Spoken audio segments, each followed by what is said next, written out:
Blood Oath. The Darkest Drae, Volume 1. Written by Raye, Wagner and Kelly St. Clare. Narrated by Sierra Klein. Chapter 1.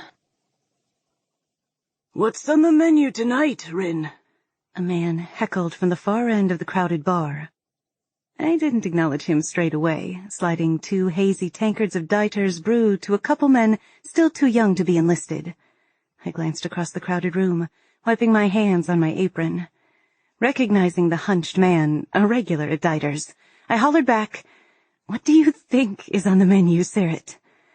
He held up his stump of an arm and, with a drunken grin, replied, "Roasted chicken, grilled mutton." A burst of uproarious laughter followed his quip. Smart ass. Chicken or mutton? After 2 generations of famine?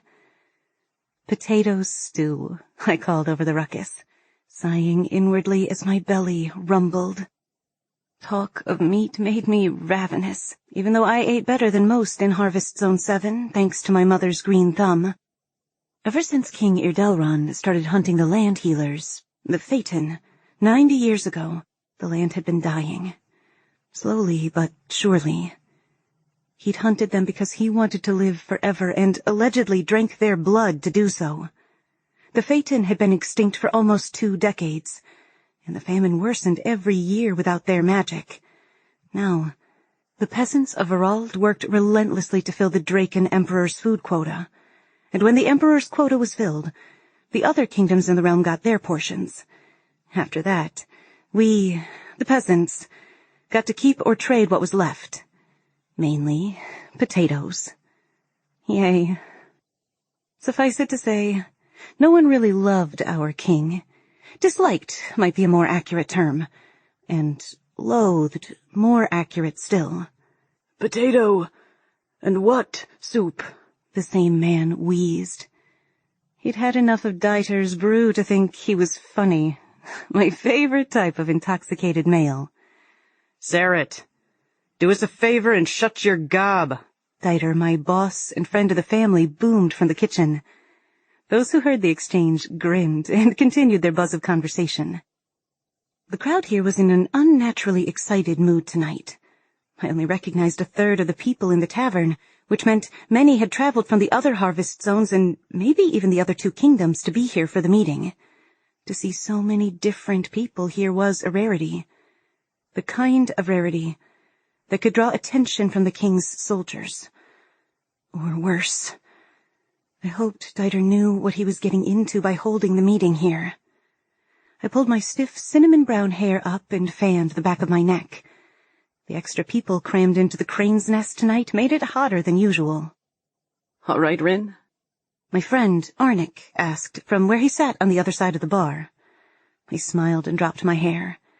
If I didn't watch myself, he'd be up trying to help, and he was too big to weave in and out of the patrons without causing a fight. Just warm in here. With plenty of rain, like today, the humidity and the stench of male sweat, mixed with sweet fermenting ale, beat down my patience almost as quickly as the senseless roundabout arguments of the newcomers. "Excuse me, is there any stew left?" a man asked. His voice was so quiet it didn't immediately register. I shoved 2 more tankards down the line before turning his way. Wiping at the bar with my dish rag, I blinked as I took him in. I blinked again, but the apparition didn't change. There before me was a man who was not young. The difference between him and the 18 and 19-year-olds either side of him was plain. But neither was he old and wrinkled. I scanned him anew. He didn't seem to be maimed, though I couldn't see his legs. He'd asked me a question, so his brains weren't addled to the level of insensibility. He had sandy blonde hair and an open smile, yet something in the set of his shoulders and his blue-gray eyes spoke of secrets. My mouth fell slightly ajar. I'd never seen a 20-something man. He was totally illegal. He was meant to be away fighting in the Emperor's war. A thrill ran through me. "Is there any stew left?" the man repeated, his smile slipping. It was possible I was gawking at him. I couldn't wait to tell Arnick I met an illegal person. Let me check for you, I said, straightening.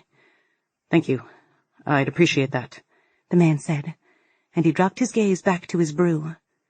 I hustled through the low door into the kitchen so I could go and stare some more at the 20-something man. There was always more stew in the cauldron over the fire in the kitchen, and I filled a wooden bowl and hastened to set it in front of him. That was how desperate I was for a bit of excitement. I was sprinting for stew now. I stared as he held out his payment. There in his palm was a single coin. We mostly accepted carrots, apples, and potatoes as trade for the meager food and brew we offered. Not wanting to appear odd, I plucked the stamped piece of gold from his hand, holding it gingerly. My thanks to you, he said with a nod. He was being jostled on both sides by Arnick's exuberant pals, but the strange man didn't seem bothered in the slightest. That was how I knew he was older. In my experience, any male under 20 took it as a personal insult to be pushed around. He dragged his spoon through the thick broth and overcooked vegetables. My staring was on the weird side, I knew. I could see his eyes shifting as he avoided my regard. "You from around here?" I prodded, not put off by his discomfort. This was by far the most interesting thing to happen in a year, at least. Here and there, he grunted, and put a heaping spoonful of stew in his mouth. Where? Dieter grabbed my arm. Rin, there's a load of dishes larger than the Jamond Mountains back in the tub. I need you to get started on them or we'll be here all night. I'm not sure Mom meant for me to do dishes when she sent me to work for you. The old coot was the closest thing to a father I'd ever known, so I didn't hesitate to try to get out of the work. Dieter gave me a pointed look that made the scar on his cheek tighten. I'm sure she meant for you to do anything other than kill her gardens. Hey, I'm good at weeding. I scowled, and it bounced straight off his stocky frame. He knew me too well. He patted me on the shoulder, turning it into a push that propelled me toward the kitchen. Sure you are, Rin. Sure you are. I whipped my dish rag over my shoulder, accidentally smacking him, and headed to the kitchen. The mound of dishes that waited for me had spilled off the counter and onto the broth-sticky floor. With a sigh, I grabbed a pot off of the top of the pile and started on the enormous task. I'd only worked at the Crane's Nest for a few months, though I'd known Dieter forever. After 15 years of gardening, Mom announced I'd never be able to do more than weed and move dirt. So she sent me here. I was a plant killer, a poisoner of growth, a farming fool. I liked to do it, I just sucked at it. Big time. Most women in Verald learned the skills of their mothers to prepare them to run their households when their husbands left to join the war. And, most likely, die. Serving ale and stew was respectable enough, I thought, and it would be the only way for me to provide for a family if my future husband and I had a child before he was sent to the lines. Ugh, that sounded so planned and boring. But that future was drawing closer and closer. In 3 months, I'd be 18. I held a huge pot over my head and let the pot drop into the sudsy water below, laughing and lunging away when water exploded everywhere. A cheap thrill, I had to admit, but a thrill nevertheless. All I really wanted at 17 years old was something different, something more, some interruption to the path of this mundane life. My sleeves were soaked, my fingers pruny, and as I got down to the few remaining dishes, I rushed to finish so I could go back into the tavern room and eavesdrop on the meeting. The rebel gathering was Dieter's real reason for sending me back here. Miserable coot. Clear out, Dieter boomed from the tavern room. His deep voice carried over the din of male voices, and I rushed out of the kitchen, tightening the ties of my apron over my green accaton and brown ankle-length skirt. Dieter bellowed. Curfew is in 10 minutes, and the King's Drae has been spotted in the skies the last few nights. So don't any of you get caught. And if you do, don't squeal. I shivered, and saw several men exchange nervous looks. Everyone had to work to conceal their fear at the mention of Lord Eric, the sole Drae in the kingdom of Verald. He was the horror story mothers told their children. A dragon shifter, sworn to be the king's muscle, brutal, terrifying, and invincible. And he was hunting in Zone 7. Chapter 2. The men spilled out of the doorway, disappearing into the inky darkness of night. The muggy air rushed in, and I closed my eyes and took a deep breath, relishing the smell of heat and night. Much better than sweaty man bodies. Want me to walk you home? Arnik asked, joining me at the end of the bar. His familiar voice brushed over me, making me smile as he drew closer. Arnik and I had been friends forever. Best friends. Our histories were so enmeshed, I couldn't imagine life without him. We'd grown up next door to each other, played together, and confided in each other. Everyone in Harvest Zone 7 knew everyone, but I didn't have any close friends other than Arnik. Most people found me a bit useless, I think. Or maybe I'd killed their potato plants at some point. People were fiercely protective of their potato crops in Verald. Sorry, son. Rin is staying on. I need her help, Dieter said, sliding a long bench on top of a table using his sole arm and a bump of his hip. This place is a mess, thanks to your revolutionary puppies. I did my best not to smirk at the owner's jab at Arnik's new friends.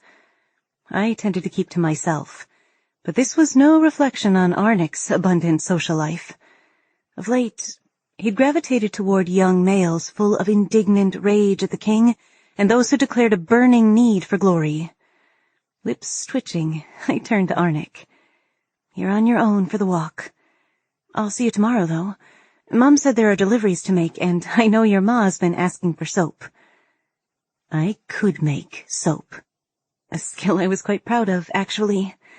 Unfortunately, nearly everyone could make it, so I probably wouldn't be the soap queen of Harvest Zone 7 when I married. I'm pruning the Pinot Gris vines in the southern fields tomorrow, Arnik reminded me. For all the good it'll do. Half of them are withered and black. The roses at the end of the rows haven't bloomed in years. Arnik's gentle reminder made me sigh. At 18, he had adult responsibilities. 2 weeks had passed, but I still tended to forget our schedules didn't match anymore. I'd been hoping he'd help me let the Tall's donkey out of its stall. Maybe you could come by for my supper break, he asked in a rush. He accompanied the question with an intense look, and I gave him a blank one in return. Why would I come to see him in the southern fields? We'd never... That would mean... I flushed. Aye now, lad. I told you to clear out. Dieter bustled over, his presence pushing Arnik out the back door. And no more telling those upstart laddies about the meetings here. If you think the houses of Ers, Etz, and Als are interested in joining, you let me know and I'll decide if they can come. But you had the third son of Tall here. Dieter's voice showed exactly what he thought of the third son of Tall. The serious undercurrents to his words were unmistakable. The tavern owner rarely laid down the law, but when he did, he expected us to fall in line. I suppose that was why Dieter was so high up in the rebellion. He had a natural air of command. I thought you were recruiting, Arnik said, turning his frown on Dieter. If Cal is really, truly coming, everyone will want to meet him. We could recruit a heap more to the cause if we told people. My friends want to help. Dieter wiped the sheen from his shaved head. Aye, we're recruiting, but only those willing to fight with their hands and weapons, not their ruddy mouths. The Talls won't fight. They're toadies of the king, boy. No sense in having young Talrit come spy for his father and uncles. He'll earn us a one-way ticket to the king's dungeons. Know how many people survive his dungeons?" He walked away, shouting over his shoulder. "None." Arnik inhaled at the cutting words. Now that he was 18, just like the other young men, he hated being treated like he was 17. Dieter was right, though. Everyone knew which houses were in the king's pocket, and the House of Tall was one of them. The Talls had a constant supply of food and goods, which, in the depths of the hunger, meant they were obscenely rich, and, as such, disconnected with the plight of the likes of peasants. Why would the House of Tall ever revolt against King Irdelron? "Talrit is not a spy." Arnik's pale skin blotched as his temper rose. Pretty soon he'd be yelling, and the argument would go nowhere. Besides, Arnik needed to leave, or he'd run the risk of breaking curfew. Arnik clenched his fists and leaned forward, gearing up to fight. "We've been friends for 2 weeks. I grabbed his arm and said, "You'd better go. You're cutting curfew too close." I raised my eyebrows at Dieter, a pointed look meant to tell him to stop. Thankfully, he understood and turned toward the kitchen, mumbling something about grabbing a mop. "Come on," I said, leading Arnik to the door. "You know how Dieter gets when new people come. You can't keep bringing everyone who says they're unhappy." "But Cal—" The elusive Cal, the rebel leader. Everyone speculated he was someone from the late Queen's family. Queen Callie died before I was born, but the stories were that she helped the people. Of course, Irdelron killed her and sent her entire family to the front lines of the war to be slaughtered. Even their son was sent off to battle when he came of age. His own son. The rebels had taken up her family name, and the leader was our one hope for salvation. Or so everyone older than me said. No one even knows who Cal is. No one knows what he looks like, not even Dieter. He sends messages by courier and never the same one twice. We don't know if Cal is even his real name. Despite the rebel meetings Dieter held at the Crane's Nest, my involvement was half-hearted at best. I mean, I wanted Dieter and Arnik to win, and I wanted to catch a glimpse of the mysterious Cal, but I wasn't itching to fight. I'd do my part if it came to it, but it seemed like a hopeless cause. No one could defeat the king's Drae. I tugged Arnik to the door. Dieter says Cal will only reveal himself to those he knows are loyal, so you can't keep bringing new people in. If you want to meet him, you're going to have to stop. I pushed the door open, and the moonlight settled upon my shoulders. My insides shuddered with yearning, a sensation that was growing stronger every day. I longed to step over the threshold into the night. Resisting the urge, I instead pulled myself back to the present. You don't have to agree, but you should show Dieter some respect. He's higher up in the ranks than you.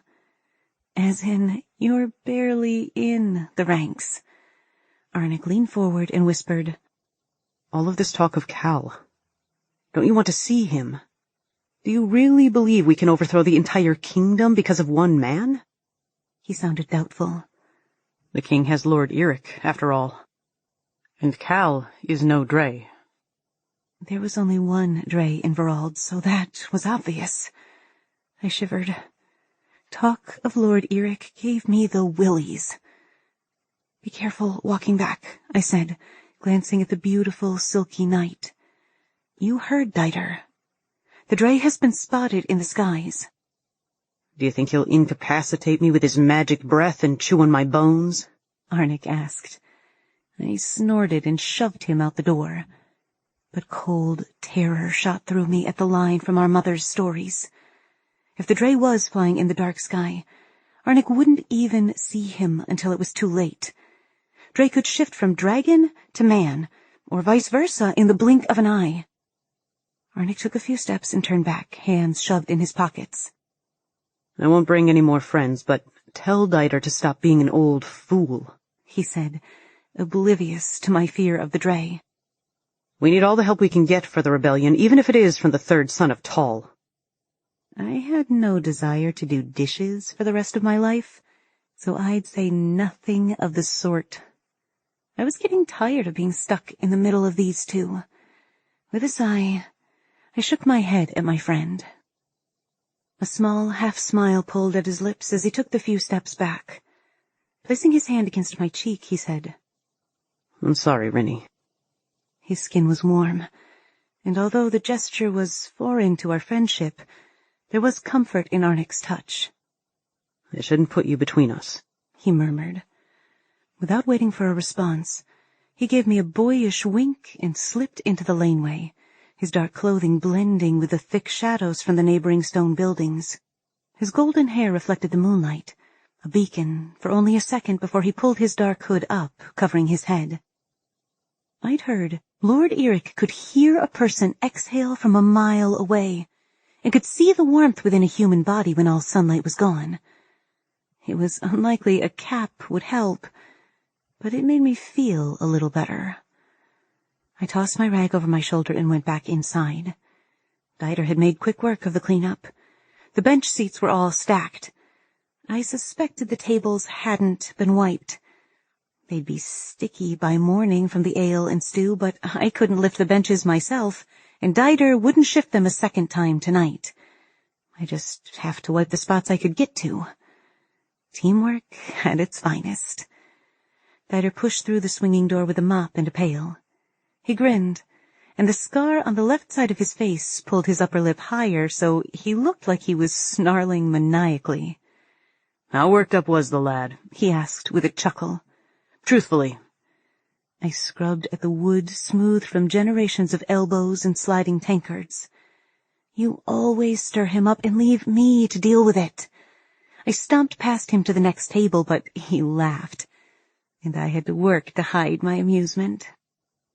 I'd known Dieter longer than Arnik, as far back as my memory went. The tavern owner was part father, part uncle, and part friend.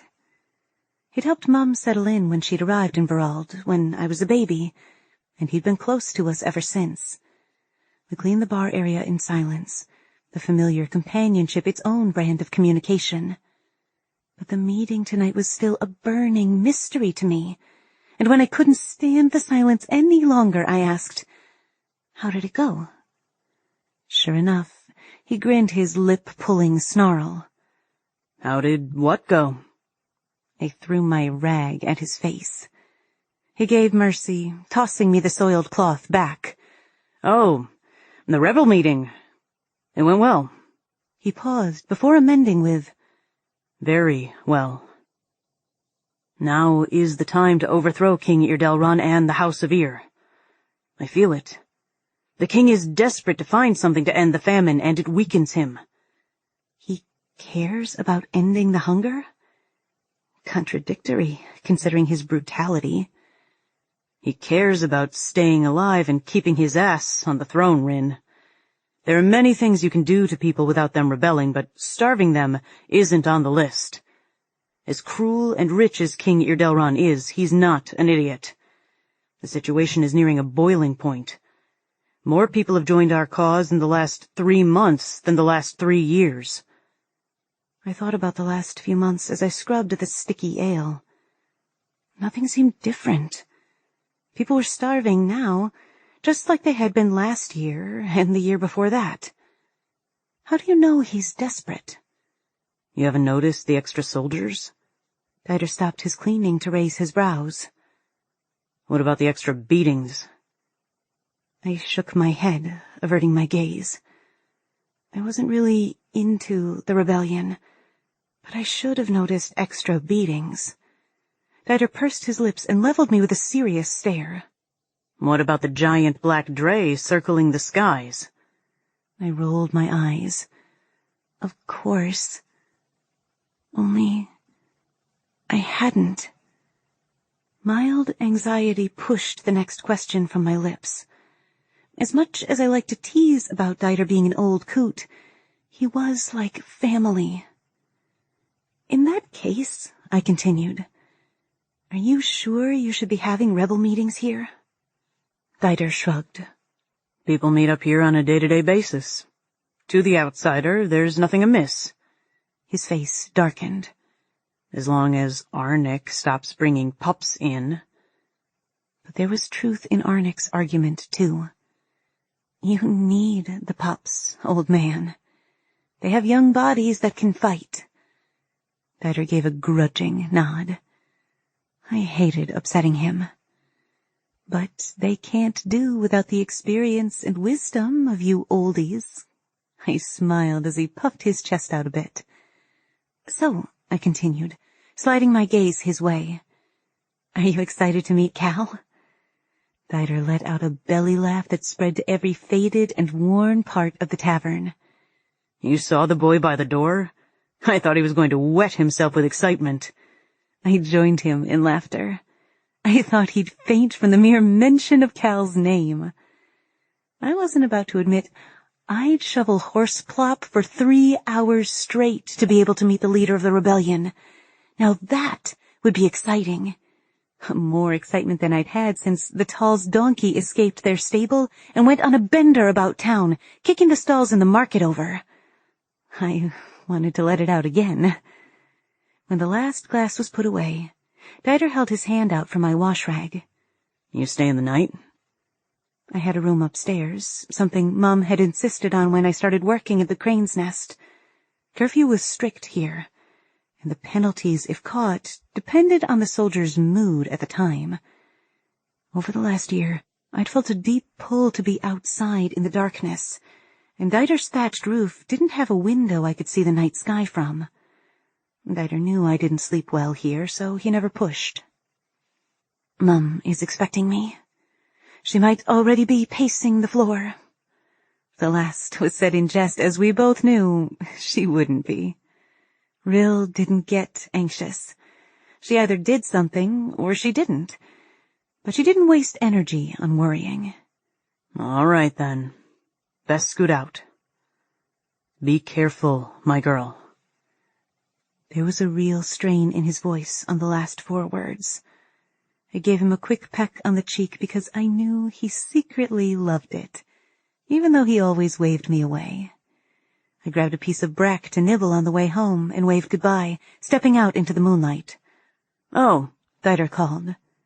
I swung around to look at him, mouth stuffed with brack. He came to the door, his lip lifted in his gruesome smile. "You'll want to be here tomorrow night." My heart hammered. What? What? Will he be here?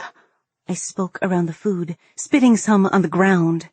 If Cal came, I'd probably die of excitement. Dider grinned and slammed the door in my face. I listened as he retreated into the depths of the tavern, chuckling at his hilarious wit. I stared at the solid wooden door. He wouldn't have said anything if Cal wasn't coming here, would he? My gut told me no. Holy pancakes! A squeal built inside of me, but I opted instead to punch dance on the spot. The rebel leader was coming tomorrow night. Beaming, I faced toward home and stepped into the caress of the dark shadows. Chapter 3. In the old tales, Verald was the jewel kingdom within the Draken Empire. Known for its fertile fields, the inhabitants of Verald produced the agriculture for the other 2 kingdoms in Emperor Draden's realm. But Verald's fertile fields were myths, like the legends of the Phaeton, who could heal anything living. If there ever was truth to either story, it was long gone now. Each household in the Pennywheel, the slums of Verald, was allowed a small piece of dirt, a garden of their own, to do with as they wished. Ours did particularly well. Mum would sit outside and talk to the plants after I'd pulled weeds or watered the garden or shifted dirt to new spots, like I was born for it. Somehow, she coaxed the plants to grow with a wildness that could have made the neighbors jealous, but instead motivated them to keep the abundant harvest a secret. Probably because Mum shared her talent, helping others with their gardens throughout the entire Verald kingdom. Mom's green thumb was probably why 7 wasn't as skinny as the rest of the harvest zones. I crept along the alley on my way home from the crane's nest, placing my feet carefully as I hugged the lovely shadows of the buildings in the in-between, pausing at intervals to listen for anything concealing itself in the night. The temperature was the energy-sucking kind, unseasonably warm for mid-solstice. Something about the night kissed my skin, and I welcomed the black tendrils with open arms. If the dark were a person, I'd latch onto him and never let go. This pull to be in the night, it was a recent thing.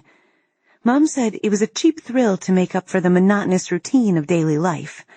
But for me, when the twin moons were up, the mystery of the shadows provided this spark I craved. The dark could take me away from this wasteland. The dark made me believe I was more than just a girl stuck in a life with no future but marriage and potato stew. I crept through the shadows until fire lit the black sky in a sudden blazing inferno. I jumped and pressed my back to the wall, heart in my mouth, flashing danger searing my insides. Mistress Moons, please tell me that was a series of meteors? Making sure to keep concealed, I tilted my head to peer upward. The roaring streaks of red and orange flame were a brilliant beacon, painting an image of deadly beauty across the velvet of night. The fire was no meteor shower. It was Lord Eric. I inhaled sharply and receded deeper into the shadows. Lord Eric, the king's pet Drae, was right there, in front of my eyes. The outline of his wings and body, and even his serpent-like tail, blotted out the stars. I'd grown up on stories of how the king had bound a powerful Drae to him. The Drae was invincible, and because he was fiercely loyal, his power protected the king. The Drae circled the skies over the money coil and the in-between, making no effort to conceal his massive dragon form. He was far too close for comfort. The Drae breathed bolts of fire that extended as long as the main laneway in Zone 7. My mouth hung ajar as I stared at the streak of lethal heat illuminating the sky. Several moments passed as I debated my predicament. I couldn't stay here all night. Eventually a patrol would pass by. But moving now could alert the Drae to my presence. Of course, if Lord Eric could really hear someone breathing from a mile away, I was screwed anyway. I glanced back at the sky, and judging by scorching fire, he'd passed into Zone 8. I could make it home if I was careful. I ran to the next corner on my right and ducked behind an empty refuse bin and took a deep breath as I plotted my route home. This far out from the money coil meant the streets would be empty. No one here could afford to bribe a patrol. I had 2 choices, and neither was very good. But before I could make my next move, the heavy, powerful beating of wings and an inhuman roar came from much closer than before. Like overhead close. He couldn't be hunting me, though. I was absolutely secure in that conclusion. The King's Drae had more important things to do than hunt a 17-year-old. I stilled as I glanced back the way I'd come. A 17-year-old who'd just left a rebel meeting. Guider said the Drae had been circling the skies the last few nights. He also said no one would suspect the meetings were at the crane's nest. This had to be coincidence, nothing more. There was no way the Drae was bothering with me. Uneasiness tickled the inside of my ribcage as I connected his presence here as something more for the first time. What if the king had sent Eric to find out about the rebel meetings? What if they knew? Was there more to his presence than general intimidation and keeping the starving peasants in check? Despite the heat, chills danced across my skin. If Lord Eric wasn't patrolling, he was hunting rebels. And half-assed rebel though I was, I just left the meeting point for all the full-assed rebels. My heart raced, a quick scurrying of beats, like a lizard running over hot sand. I stared up at the night to try to make out the black-winged and horned dragon above. but millions of stars winked back from the darkness, revealing nothing of what shared their space. My mother's hushed whisper from when I was young rose in my memory. The tendrils of midnight can cling to him, taking him in as one of their own, keeping him invisible in their midst. Seemed like that part was true. Sweat broke out on my forehead. There was something distinctly different between the story my mind told as I snuggled under a blanket and the reality of the night and heat surrounded me, the fear pulsing from deep within. Yet I didn't feel full of terror. Scared, yes, but his presence had nothing to do with me. It couldn't. I'd never ever had anything to do with the powerful Drae. Thank the moons. The fire in the sky was gone, and with the sudden darkness, silence fell. On soft feet, I darted to the next corner, through the abandoned buildings, and across the road into the area where the rich lived. Their stone buildings were neatly arranged, and nestled in the middle of their rows was a dry square space with a grand fountain where a beautiful garden used to grow. Only a couple of the buildings bordering the large square were occupied nowadays, but in times gone by, Mom said it used to be a bustling and happy place, full of people and goods, back when the land healers were still alive. Stupid king. Killing the Phaeton seemed a moronic thing to do to me, even if you did want to live forever. I took 3 theoretically calming breaths and studied the dark, shadowed area with the fountain in the middle. Right now, with the invisible monster of my childhood overhead, the uncovered space only meant one thing. Hope and expanse where powerful Drae could eat me in one bite.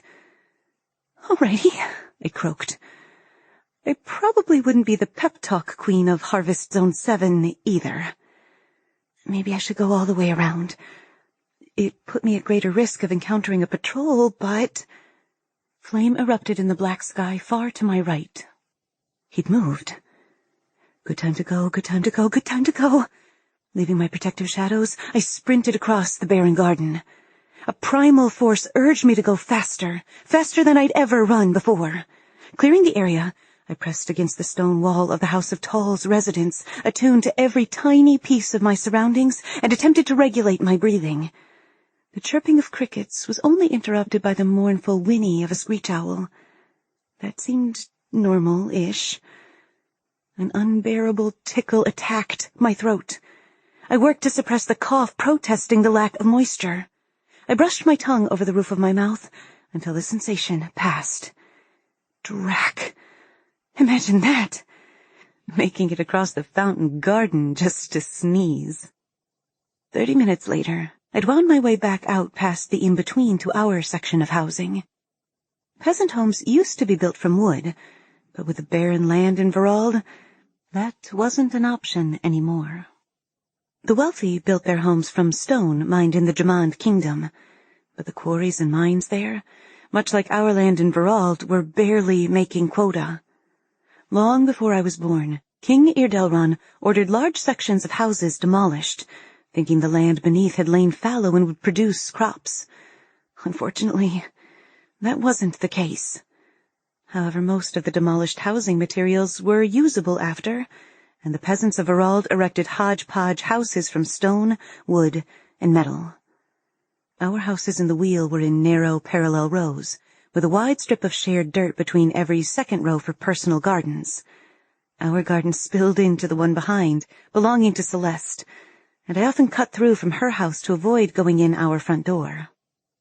Our 3-room dwelling consisted of a living space with a kitchen and eating area, as well as a daybed that also served as a couch. There was a washroom, too, and a bedroom Mum had insisted was mine a year ago. I scampered past Celeste's house, through her lush garden, thanks to Mum, and into ours. The growth became increasingly thick the closer I got to our house. I stepped over potato plants, squash vines, and then pushed through the rows of corn, behind which was my window. A year ago, plants reached all the way to the wall of our house, but I'd been trampling the ground beneath the window to my room when climbing in and out, and now a small patch of dirt lay trodden and infertile at my feet. Gripping the sill, I made quick work of pulling myself up and through my bedroom window onto my bed. As my heart rate returned to normal, I laughed to the empty room. I was in the safety of our four walls now, not just alive, but unharmed and undetected. Tomorrow, I was totally telling Arnick I escaped Lord Eric with embellishments. Huge embellishments. Girl from Harvest Zone 7 escapes invincible Drae. Lord Eric and the skillless peasant who outsmarted him. Soap Queen defeats Drae in the realm's most epic battle of wits. I'd work on it. My bedroom door swung open and my meticulous mother stood before me. With a sigh of relief, her shoulders sagged as she greeted me. Rin. Hey, Mum. I smiled and waved at her, trying to look nonchalant. Drac. My hands still shook. I tucked them behind me.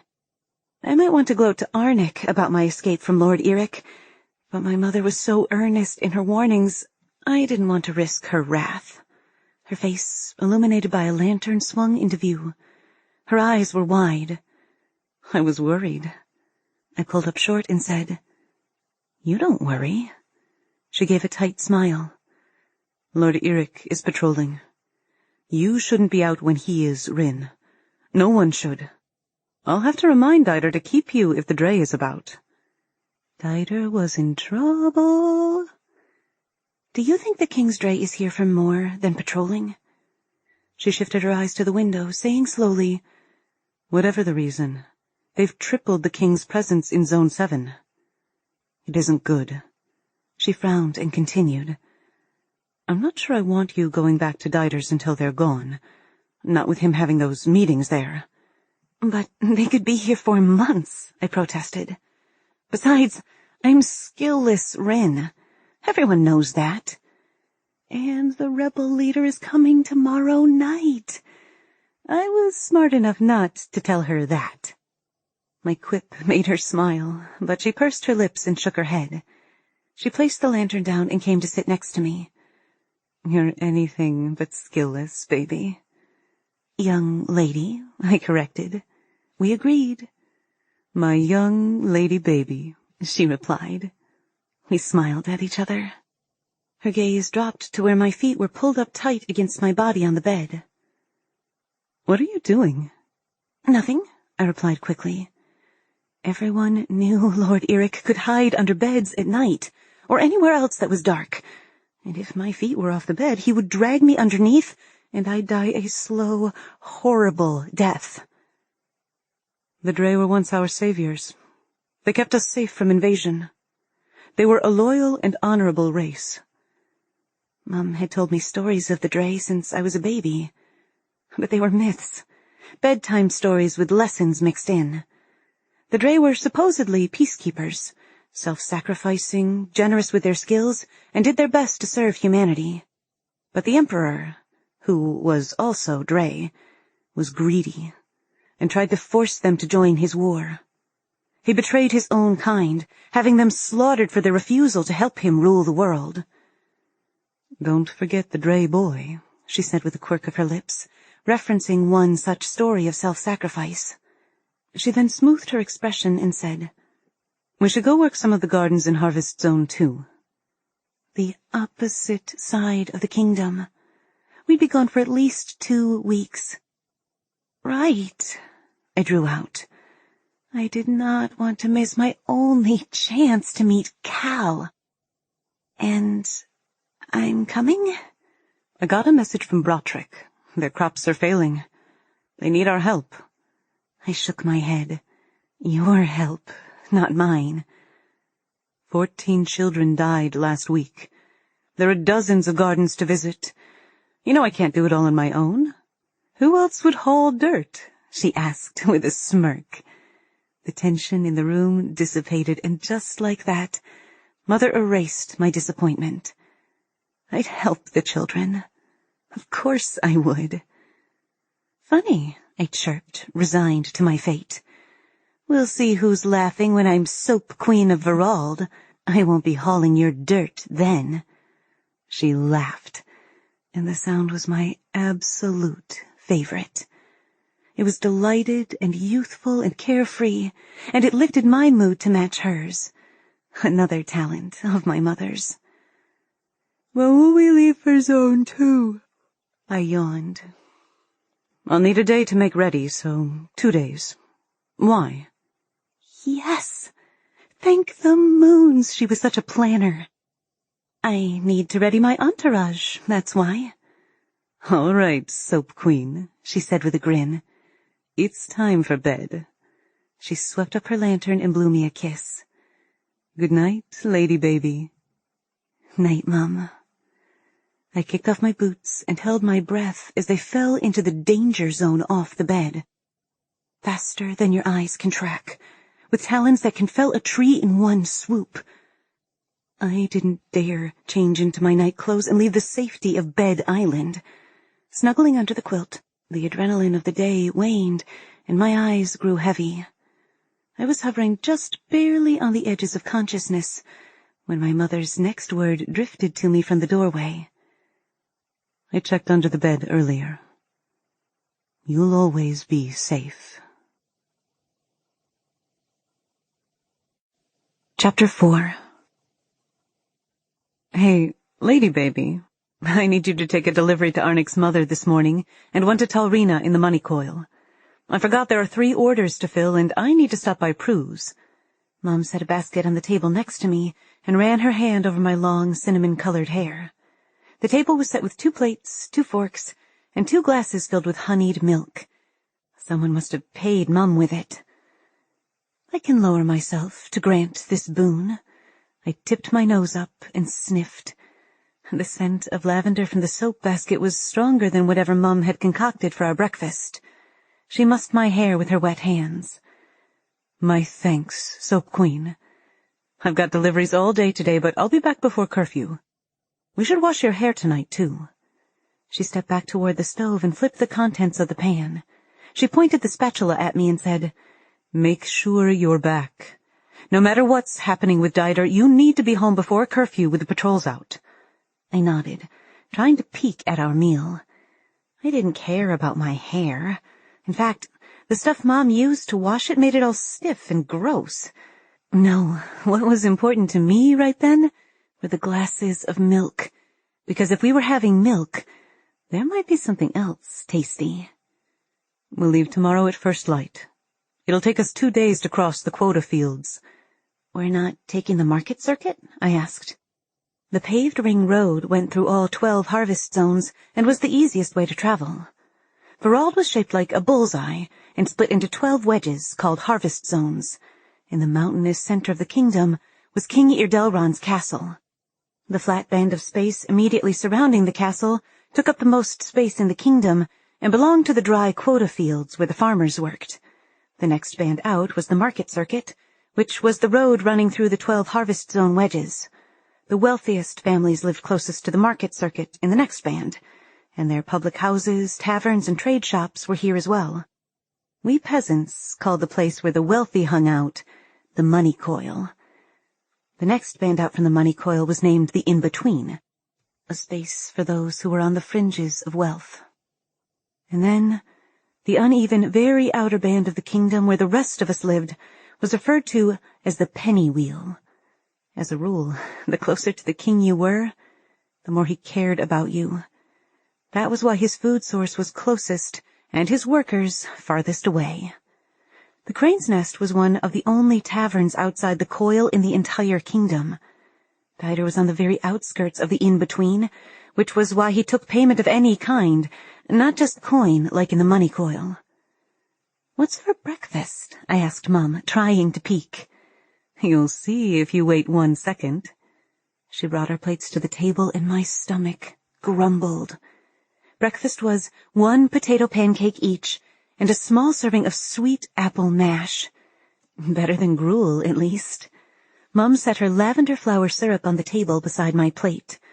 There was just enough for both of us. Practically a feast with the milk. A feast that was gone in less than a dozen savored bites, but a feast nevertheless. Eating done, I washed the dishes, went back to my room to grab my boots, which somehow survived Lord Eric under my bed overnight, not even a chew mark, and swiped up the basket. Calling a goodbye over my shoulder, I shook my head as I watched my mother ladle the dishwater into jars to water the garden. "Remember to tell Dider you won't be in for the next 2 or 3 weeks, she yelled after me. Smiling, I bounced down the street toward Arlette's house to deliver the soap she'd ordered. I was disappointed to find Arnick already gone to the vineyard for the day when I dropped off the basket, but his absence couldn't put much of a dampener on my day for 2 reasons. First, I was a Drae survivor, and second, we weren't leaving Zone 7 until morning, which meant I'd be seeing a rebel leader tonight. He probably had a scar on his cheek, and muscles. I lifted a hand to my eyes as I scanned the sky for the Drae. Nowhere to be seen. Facing toward the king's castle in the distance, I started through the hodgepodge peasant housing of the Pennywheel on my way to the House of Tall. I went through the in-between, and soon the grand stone houses of the Money Coil were ahead of me. I slowed when I reached the Tall's house, the largest of them all. I left the second basket at their door after pounding on the heavy entrance for a full minute. The barren garden from last night stretched before me, the grand fountain at its center. This time, with no winged foe above me, I stopped at the fountain that had been dry my entire life. Pausing here was habitual, because a tiny welded flower was inlaid in the side of the concrete fountain, the sole bit of beauty in an otherwise functional and practical space. I don't know how it caught my eye as a toddler, but Mom said I'd pester her from dawn up to dusk about visiting the flower. After checking soldiers weren't around, she would lift me up to trace the petals of the flower and its curving stalk. For years she'd lifted me, until one day I could stand on my tiptoes and touch it myself. Now, whenever I passed this place, I continued the tradition, stroking the welded flower with fondness. Leaving the Money Coil in my welded flower, I wiped perspiration from my hairline and began retracing my steps to reach the shelter of the crane's nest on the other side of the in-between. Mistress Moons, the sun's rays burned with muggy heat this morning. At this time of day, the laneways were about the busiest they ever got, and I smiled and nodded at nearly everyone. I'd known them my whole life. Seemed rude not to say howdy. Harriet from House High glared at me, and I pretended not to see her pristine ankle-length skirt and perfectly ironed accaton which she'd drawn in at the middle with a wide leather belt. Hers had been the last potato bush I'd killed. I swear I'd done everything right, but 2 days later, Mom told me they'd found it shriveled up. I dodged through the crowd and knocked at the back door of Dider's, tapping my foot as I waited. "You're being followed, girl." I yelped, and spun to see a man shift in the shadows 2 paces from where I stood. He stayed crouched behind the cover of the stacked crates outside Dider's back door. The stranger poked his head up, and I caught a glance of the speaker from underneath a wide-brimmed garden hat pulled low over his eyes. The young man I'd seen last night. I'd recognize his 20-somethingness anywhere. He hunched back over, disappearing behind the potato crates, and said, "2 men are following you. They've been on your tail since you left the wheel." When I did nothing more than stare at him, he snapped, "Turn around and act like you're waiting for the door." Numbly, I turned to face the door again. I didn't dare glance over my shoulder to the mouth of the alley to check if this man told the truth. He didn't seem the kind to make stuff up. "This place has become interesting to the wrong people," he said. "You're not the only one with a tail today. Lord Eric followed you and several others last night and ordered soldiers to follow you all and report back." His concerns reinforced the uneasiness I felt in my gut at Lord Eric's presence. The Drae was here to catch rebels, and so were the King's Guard. "How do you know all this?" He spoke over me. "Tell Dider the meeting needs to be moved to another location at a later date. He'll know who needs to be there and how to make it happen. Warn him." 2 men were following me, and the fear pulsing through me became my entire world. The seriousness of what that meant hit me with a force that made my knees weak. If I wasn't on the king's personal radar, I was on the radar of his personal Drae, which could be worse. Unable to remain quiet any longer, I asked, "Are they watching me?" They're hanging back around the corner. What do I do? I didn't know this man, but he was the only adult around, and I needed help. He paused for a moment. I wouldn't worry too much. They've set tails on suspected rebel members in the other harvest zones, and nothing came of it. Don't do anything suspicious until the soldiers leave the area. Blend in as if your life depends on it, because it probably does. Could you leave for a while? Maybe go to a different zone? For the first time, I wondered if Mum's sudden gardening trip wasn't all that sudden. "They won't hurt my mother, will they?" I asked, trying not to move my lips. To the men watching me, it probably looked as if I was staring at the door. "I need to warn her." The man shifted back down the alley. Stick to your usual routine. Unless... He paused. Your mother has something to hide? I snorted, gaining back a bit of my lost confidence. The certainty of my mother set the world all right. My mother? Not a chance. I pounded on the back door again, but no one answered, and I figured the crane's nest was busy enough that no one was in the kitchen. After all, that was where I was supposed to be. Too scared to go back the way I'd come, I went all the way to the other end of the alley and circled around to the front of the crane's nest to go through the public entrance. I was officially spooked. Relief washed over me as I stepped into the familiar setting, but the feeling lasted less than a second. The tavern was empty, with the exception of Dieter and two men I recognized as members of the rebellion that weren't from around here. One of the men mumbled something to Dieter before the two rebels disappeared into the kitchen. Dieter rounded the bar with a terrifying frown. You can't be here today, my girl. A man in the alley told me you should move the meeting, I blurted. I've got two men following me, and Mum made potato pancakes and we're leaving, but the man said to tell you. He dragged me to a tall stool by the bar and sat me down. Calm yourself, Rin. Then he yelled toward the kitchen. Don't go out the back. She's being followed. He took a deep breath and faced me. Now, what is this? What man in the alley? The blonde man that was here last night. The one in his 20s. A spark entered Dieter's gaze, and he said, I see. I stared at him. That's it? He circled around the back of the bar, absently rubbing the stump on his left wrist. You have two tails? I nodded, swallowing the fear clawing its way up my chest. Dieter closed his eyes. You're not the only one, unfortunately. I don't know how it happened. We had men check the area for soldiers before everyone left. I told Dieter what the man had said. If Lord Eric can conceal himself like Mum says, then the man could be right, I said. The Drae was breathing fire all over the place. You think it was the Drae's signal to the ground soldiers to follow you?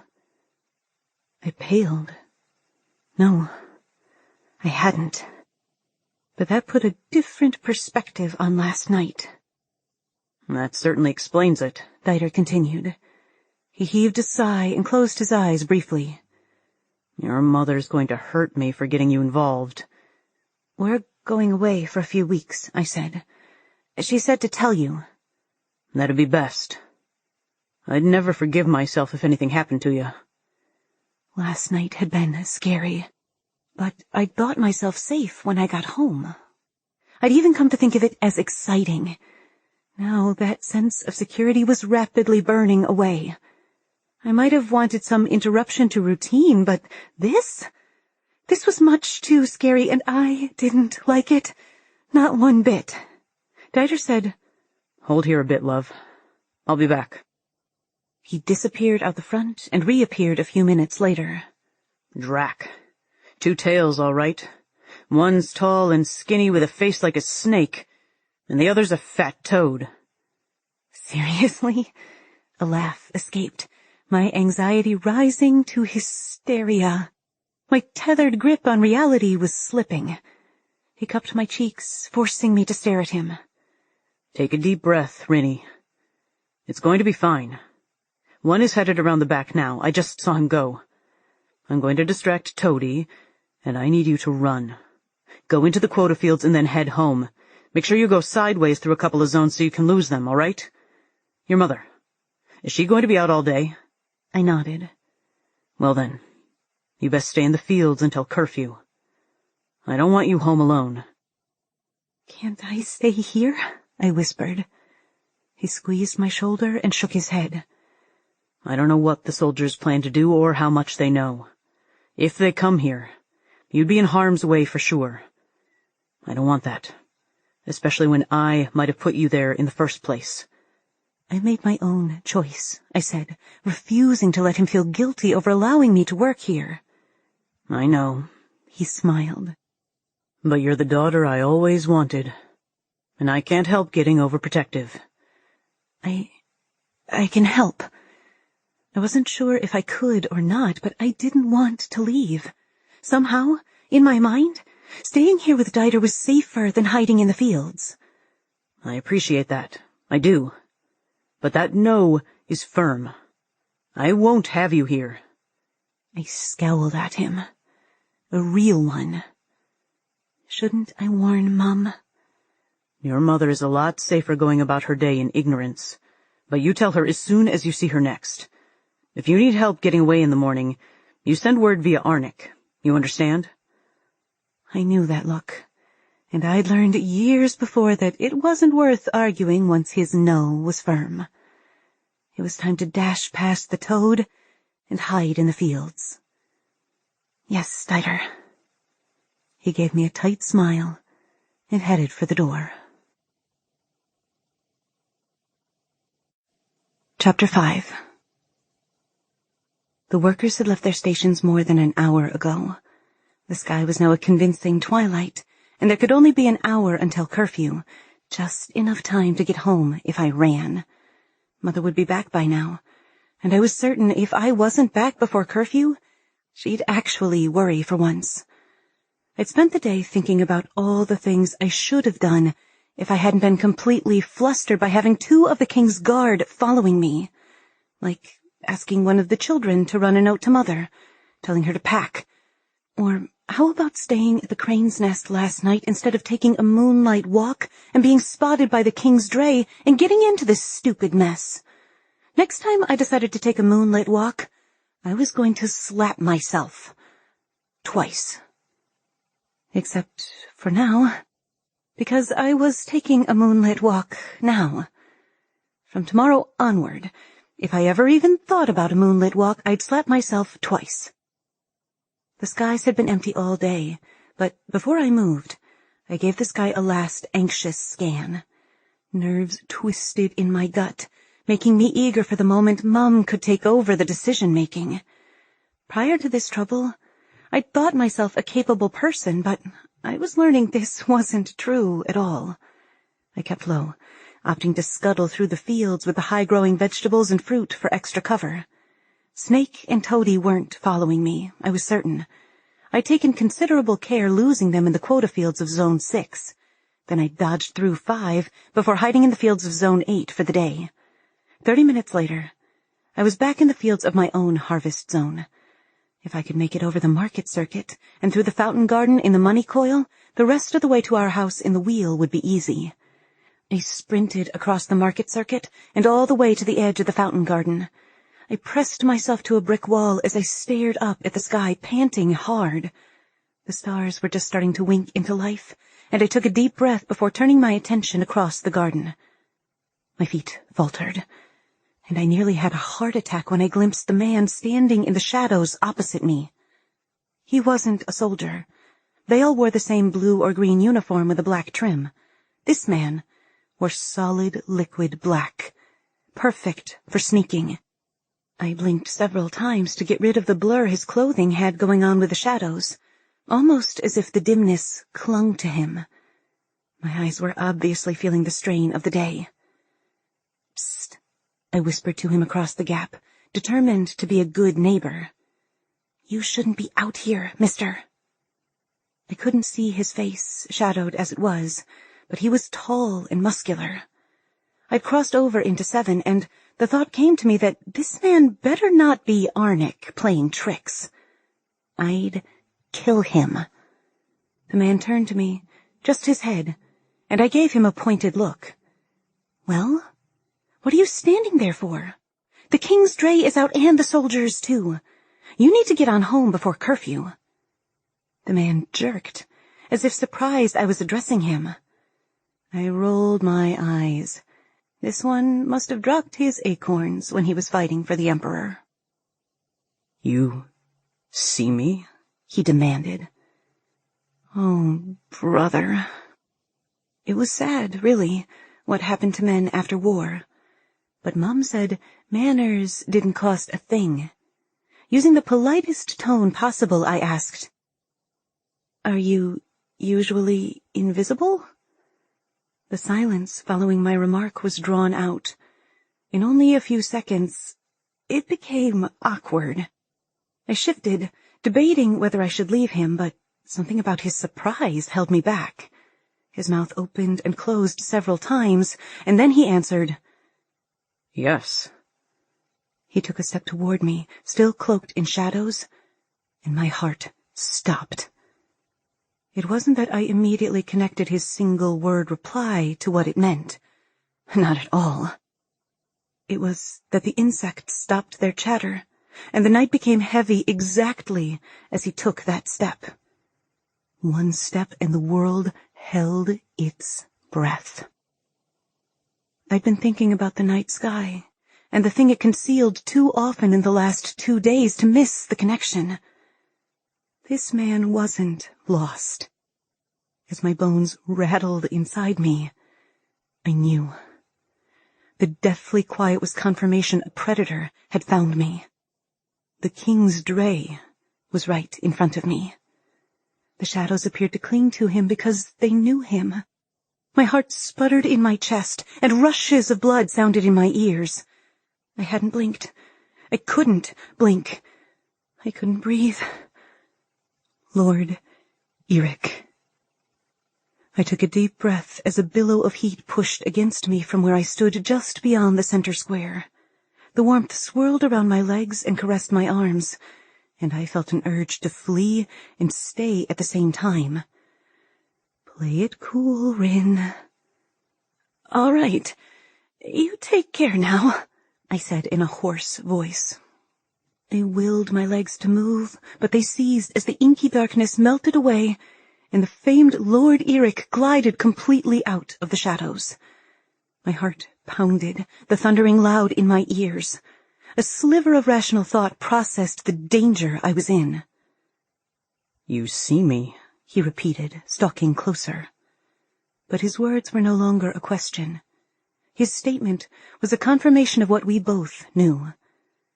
Death stood 3 paces from me, and I couldn't move. My mouth dried as I stared at the man who I knew turned into a terrible beast. My gaze dropped, taking him in. He wore black boots, black breeches, and a sleeveless accaton that hit mid-thigh. His clothing fit like a second skin, revealing a lean build that was nevertheless all muscle. His fists were clenched, and his muscles flexed as if ready to strike. I was going to die. I knew it as certainly as I knew death shouldn't look so good. Not when it was already invincible. I'd heard Lord Eric was beautiful, that even knowing he would bring death, looking at him would almost make up for it. My mother left that part out of my bedtime stories, but the women here talked. His dark eyes narrowed, and he asked, "What are you?" I frowned at him. Huh? The Drae's face didn't change, except for a flicker of annoyance. "Let's try a different question, then. Why are you out after curfew?" As he spoke, he flicked a lock of dark hair away from his face, and I embarrassed myself by flinching in the most horrible way, expecting him to strike me. He smirked again. My mouth was parched, and it took several attempts before I could voice my almost incoherent reply. I'm sorry, I didn't realize the time. It was true. This time. I thought I still had half an hour. He didn't seem to hear. My words bounced off him onto the chipped cobblestone ground. He took one step toward me, and I took 3 back before hitting the coarse stone wall. I won't do it again, I whispered, pressing back. I promise. The scream lodged in my throat as he crossed the remaining space in a blur my eyes could hardly trace. I turned my face away, lifting an arm out of instinct. My mother would never know what happened to me. Mom. I had to keep him from her. I straightened, but jerked when I saw his face inches away. I tried to meet his eyes, but focused on his chin instead. Then he leaned forward, blowing a long breath into my face. I clamped down on a scream because I knew what that breath would do to me. Why else would he breathe in my face? A Drae could turn anyone into a puppet with a single exhale in close range. He looked at me expectantly, and I looked back. His square jaw was covered with a day's worth of growth, but it did nothing to distract from his sculpted lips, the lower slightly fuller than the top. It made him appear sterner, adding to the terror his air of darkness inspired. His nose was straight, and his deep-set eyes appeared to be the same color as the inky night. I couldn't tell if his pupils were dilated so wide I couldn't see his irises, or if his eyes were really that onyx black.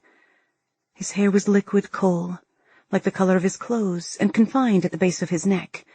The sleeveless accaton exposed plenty of his neck, and his skin was warm, like the burnt sugar Mum made on solstice celebrations.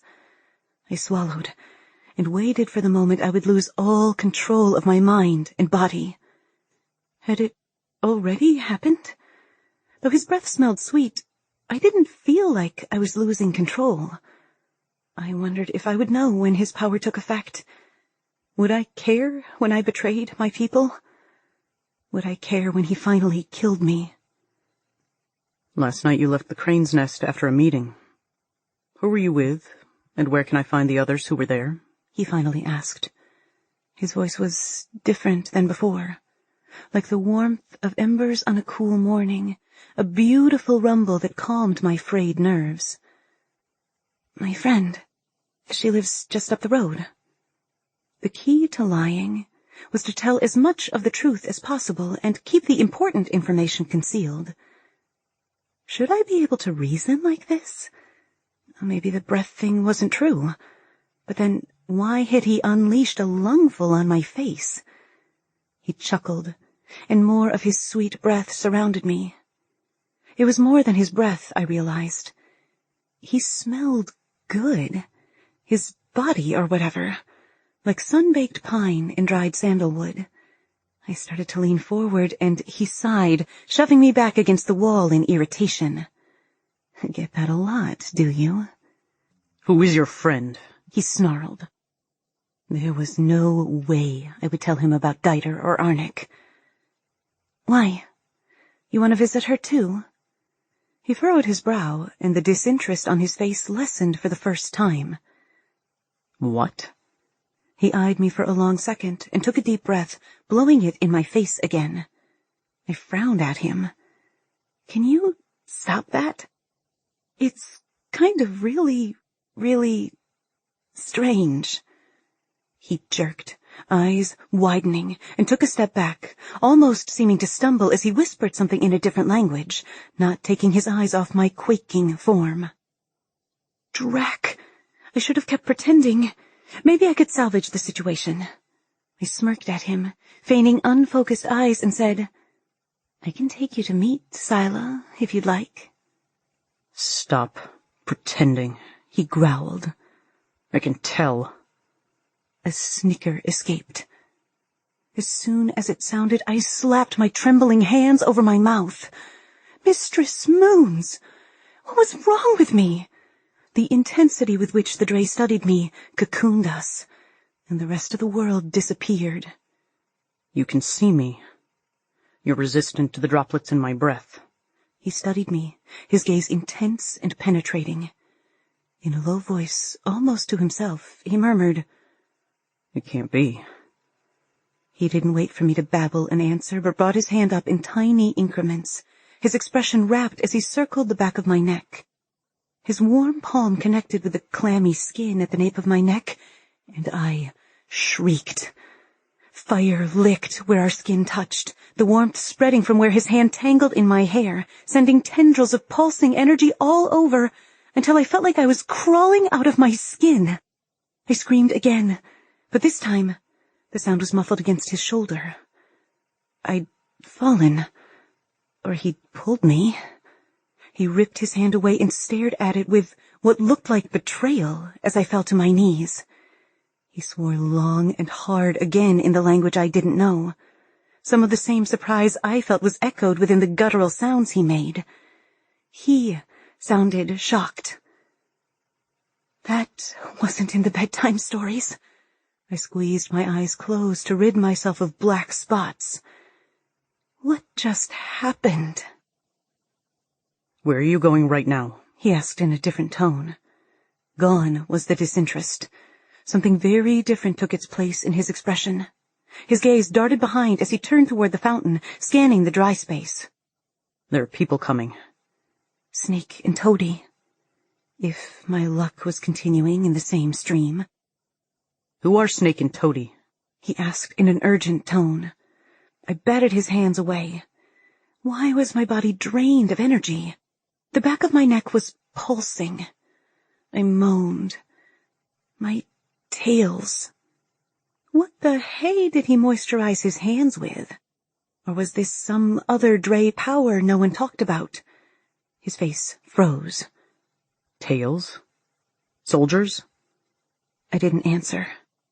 Anxiety crawled between us, originating from him. Was his magic finally working? There was no sense of compulsion, and I guess if I was able to contemplate lying, I had my answer. I was going home, I slurred with fatigue.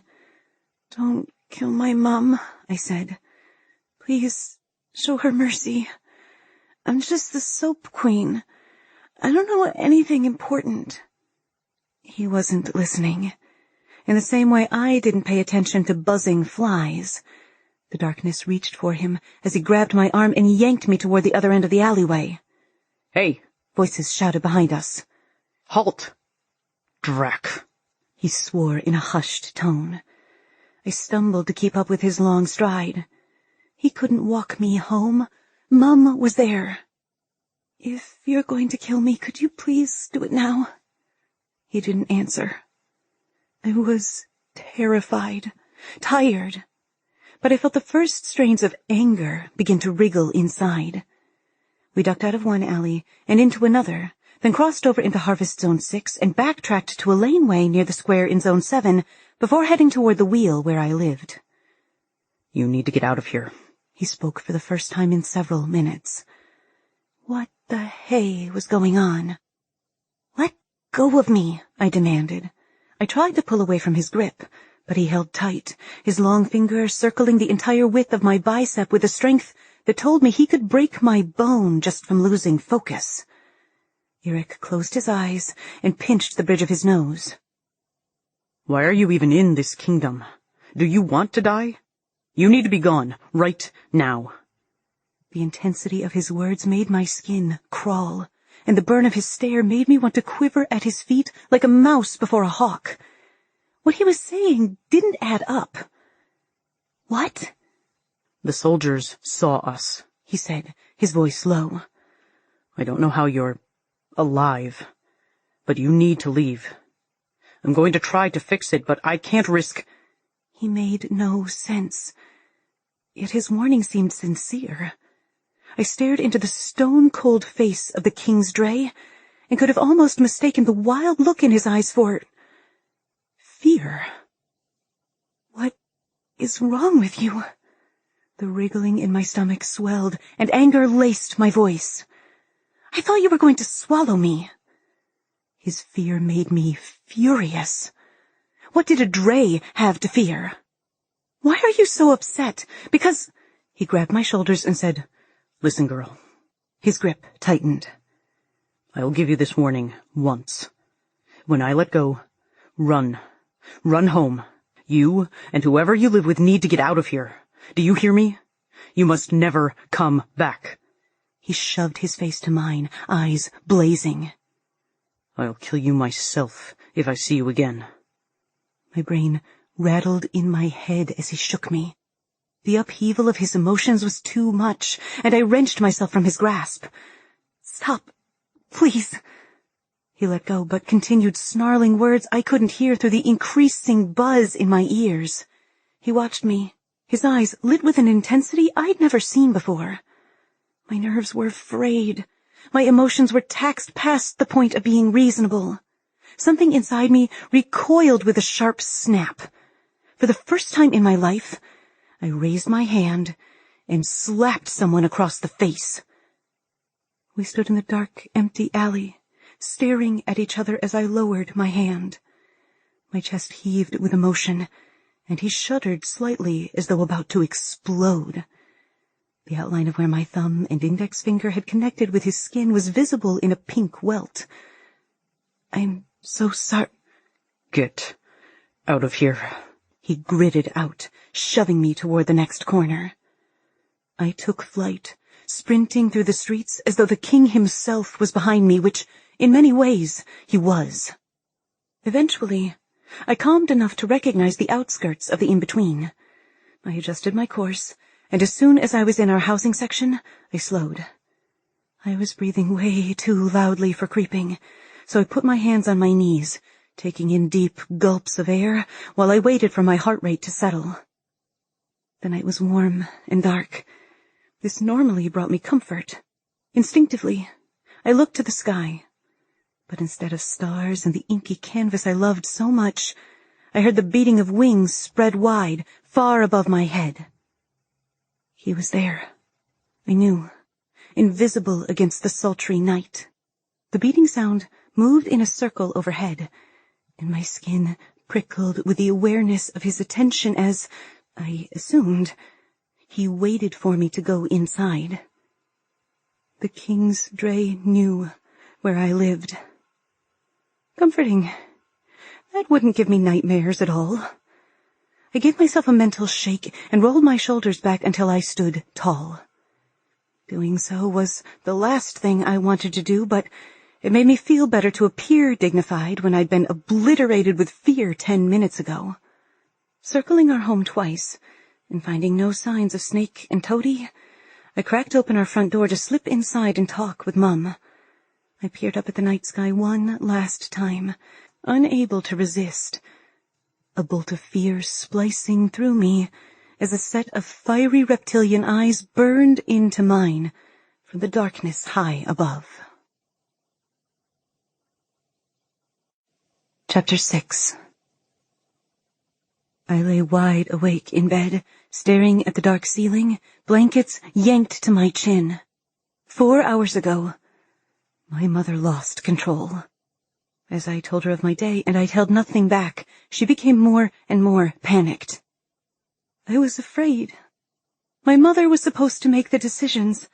She was older and smarter and stronger. But tonight, Mum was just as scared as I was. My bulging rucksack sat in a corner, ready for tomorrow's journey, and Mum had told me to take whatever I didn't want to be without. I knew what that meant. I could still hear her downstairs, trying to be quiet as she made preparations, doing the exact opposite of what she'd told me to do. We couldn't do anything out of the ordinary to attract attention before we left, which included smashing around to pack when we should be asleep. I stiffened as a scream rent the air. The sound was outside, maybe from a few houses away. Mum stopped in her fear-driven ruckus below, and my heart rate doubled as I lay still. Another scream followed, along with men shouting and the hammering boom of fists on wood. Close. Too close. I leaped out of bed, already dressed on Mum's orders. The door flung open a moment later, and Mother rushed in. "We're leaving now." "What's happening?" I asked, reaching for my bag, but Mum pushed me toward the door and then pulled me back. only to push me toward the window. "They're coming for you. They've gone to the wrong house." How was that possible when Snake and Toady knew where I lived? How will we get... The rest of my sentence evaporated as I caught sight of my mother's face and spun to the window just in time to see Lord Eric climb through. If this situation didn't leave icy cold fear in every part of my body, I would have been rolling on the floor with laughter. The Drae even looked mildly disgruntled at being subjected to the indignity of a schoolboy entrance. He was dressed exactly the same, in fitted black clothing. His dark gaze rested on me, searching up and down. Then it went to my mother. His nostrils flared, and his eyes widened as he gasped a string of words in the same guttural language I'd heard him use before. Mum didn't budge. "How?" he said, staring at my mother as though looking at a specter. "How can you be here?" He reached forward as if to touch her, but stopped before making contact. "I was told you all died." His voice radiated fury, and it was the simplest of self-preservation instincts that had me backing away toward my mother. Mum ignored him, tapped her index finger to her lips, and began to pace. I looked between them. Did my mother know who this was? She couldn't, based on her inappropriate lack of fear. And how did Eric know her? Why was he asking questions that didn't make sense instead of killing us? Mum's shoulders were tense, halfway up to her ears, a sure sign she was stressed. Stressed, but not afraid of Lord Eric, which made no sense. Slowly, her shoulders dropped past the point of normalcy into defeat. I'd been so busy watching this happen and keeping one eye on Lord Eric, who now contemplated me with an intensity that made me want to jump out the window he'd just come in. I missed the moment my mother started crying. Her eyes were filled and spilling over as she knelt in front of me. I'd never seen my mother cry, and I ached to make it stop.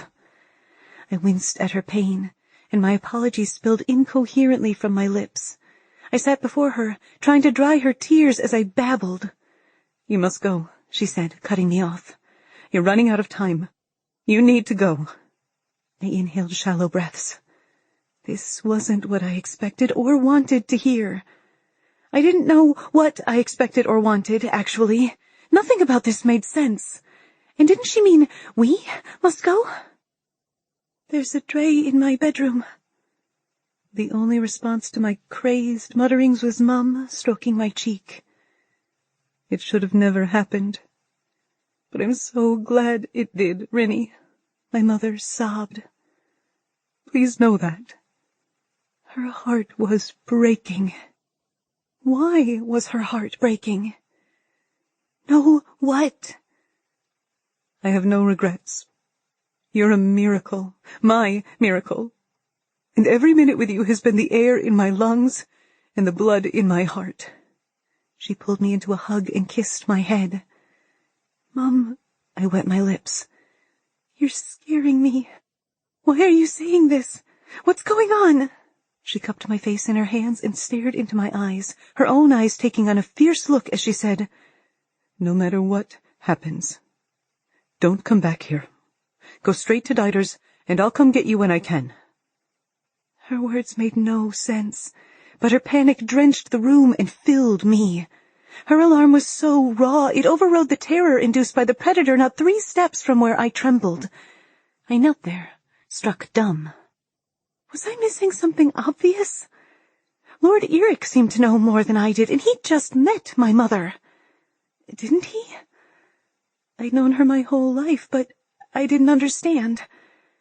If I did, I'd know why she was saying these terrible things about miracles, and I swallowed, struggling to translate the warning my mind was screaming at me. Mum pushed me toward the window. "Hurry, Rin. You mustn't be caught." The rest of her words were lost to the pounding in my ears. We were already caught. Lord Eric was here, but Mother clearly wasn't worried about him. She hardly spared him a glance. What about you? I looked at Lord Eric and asked in an almost foreign voice, what are you going to do to her? What's happening? He shook his head, but his baffled gaze told me he was still reeling from whatever shock seeing Mum meant to him. His dignified bearing didn't wear shock comfortably, and my stomach twisted as I felt a spark of kinship. My entire world was upside down, and the Drae was just as disturbed. His gaze darted from me to Mother and back to me. Stepping up next to Mum, he pointed to the window and in a low, hoarse voice said, You must go. Now. If they find you here, I won't be able to stop what happens. He'd said the same thing to me mere hours before. We should have left straight away. The screaming cut off, and we muted. The door slammed. The sounds of a scuffle floated in the window, and while not uncommon on our street, the disturbance was nearer than any I'd heard before. Rin, my mother warned, wiping a tear from her smooth face. Please, you must go now. The fact she begged shocked me to my senses. She'd never begged me for anything. Ever. My mother was strong, efficient, direct, not... I misdirected them, but they'll be here soon, Lord Eric said, eyes fixed on the door of my room. I scooted back to the ledge and slung my leg over. You'll come get me, Mum? When it's safe, you'll come? You need to go, baby. I love you. I'll come get you. She blinked, her vibrant blue eyes filling with fresh tears. She waved at me, both a shooing motion and a farewell. Another scream, closer, propelled me out the window. I grappled with the stalks as I slid and fell to the dirt below. Mum wanted me to hide from the soldiers. They were after me, so it made sense I had to be gone. A faraway voice nudged me about the presence of another in the room, but my mind zeroed in with a tunnel vision on hiding to protect my mother. I ran, dodging in and out of buildings, in and out of shadows. I might not be able to go back for months or more. Where would I go? Lungs burning. I crouched in the darkest shadows of the rich housing by the fountain garden, sucking in long gasps of air. Where was it best to hide? The fields? Lord Eric would find me if he flew overhead. Nothing could hide from the black-winged beast in the open. I froze. Lord Eric. Without conscious thought, my head spun to face back the way I'd come. I'd left my mother with the most ruthless and cruel of the king's lapdogs. My blank gaze blindly searched the barren square, thoughts running rampant. As I did so, the light from the twin moons caught at something. The welded flower on the side of the fountain. The one my mother had taken me to see most days of my childhood. It was our flower. Gut-wrenching horror clenched my stomach. I gasped. I'd left my mother all alone with a Drae, while soldiers were going door to door searching for me.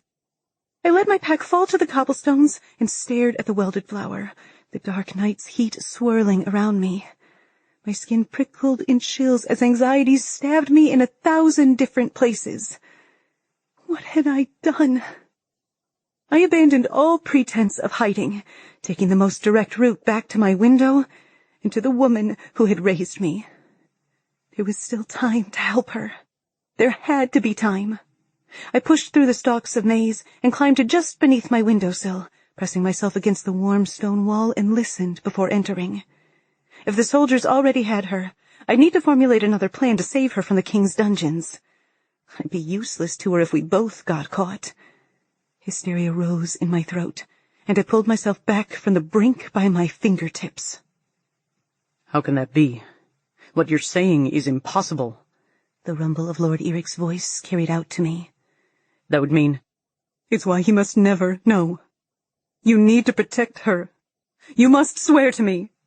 If there was any other way, don't you think I would take it? If you take me to the king, he will find out. My mother's voice was choked and filled with tears. Before tonight, I'd never ever seen her cry, aside from peeling onions. I didn't know, Eric said quietly. He'd followed several of us home after the crane's nest. He'd assigned the soldiers to tail each of us. Even if he'd changed his mind about having me followed for whatever shocked him so much about Mum and me, he'd started this whole thing. Whatever was happening now, fault rested with him. I stood to go inside, but returned to my crouch at Mum's next words. "Promise me you'll keep her safe," my mother said in a rising voice. He said nothing, and I was left to wonder if he had nodded or not. Mum spoke again. "You must do it now." A moment of silence passed, and then she continued. "This has Phaeton blood on it. It's the only way." "How do you even have this?" Lord Eric said, breaking his silence. He sounded flustered for the first time. "I can't do what you're asking of me. You know I can't." "Yes, forgive me. I'm not thinking." Mum trailed off. After another beat of silence, she said, "Your soldiers will not stop hunting until they have a head for the king. You tell him I was alone, that I was the one the soldiers were meant to follow. You promise me you'll look after my baby." Their words made little sense to me with the exception of the phrase, "head for the king." I remembered her tears before I'd left, her nonsensical mutterings, and finally, my mind deciphered what they'd meant. "Goodbye." Someone hammered on our front door. Several someones shouted. But these realizations came to me as though from a great distance. She'd lied to me. When she'd pushed me to leave, there had been no intentions or expectations of her seeing me again. The realization was like a punch to the gut, and my mind refused to believe what my instincts told me was happening. Until I heard her gasp. There was something about the sound. As soon as I heard it, I knew. Lord Eric swore, and I pulled myself over the ledge in time to see Mom crumple to the floor, the hilt of a golden dagger protruding from her chest. I screamed. My mother's eyes widened as she saw me. Her hands uselessly grasped at the hilt buried too deep for her to pull out. Her mouth opened and closed, her words lost in the space between us. Lord Eric pushed me toward the window, yelling something, but I pushed back, the same fire crawling up my hands as our skin touched. I had to see my mother, and I screeched at him. "Leave, foolish girl," he hissed, picking me up and flinging me toward the window. "She sacrificed herself so you could get away." I crashed into the wall, my right side missing the window by only a hair's breadth. The air rushed from my chest, and pain exploded from my shoulder and hip from the impact. My mind couldn't process the chaos surrounding me, and I sat dazed where I'd landed, loud footsteps pounding closer. Eric crossed the floor in a single stride and picked me up once more. He stared down at me in disgust and strode to the window, just as several soldiers crashed into my bedroom. Chapter 7. "Lord Eric," exclaimed a burly soldier from the open doorway. The soldier wore an accaton similar to Lord Eric's, but the material was loose and the color navy. Above his left shoulder were twists of gold, a symbol of rank in the King's Guard. He held his blade out, as if he'd anticipated a fight, but upon seeing Eric, he allowed the tip to drop to the floor, and his snarling expression smoothed. "Captain," the Drae said, face blank. A distant part of my mind registered there were others here, that they were talking. I even saw droplets on the burly soldier's sword. The blood of one of my neighbors, I assumed. But that was all in the periphery, for my gaze was on my mother, my wheezing, crying, strong mother. She didn't look strong now, and as I stared at her, I knew all the other happy times I'd shared with her would be erased and replaced by this one searing image. The pain impaled my chest, and a scream worked its way up my throat. Lord Eric released me, and I scrambled to my mother, dropping to my knees on the stone floor. My hands hovered, unsure where to touch. Her chest was heaving, and shallow gasps of air escaped her lips. She blinked, and a large tear trickled into her dark hair. "Mother," I mouthed, unblinking.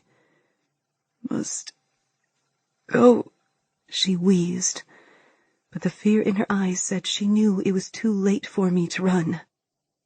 The worst thing was, a part of me felt I was watching a stranger die.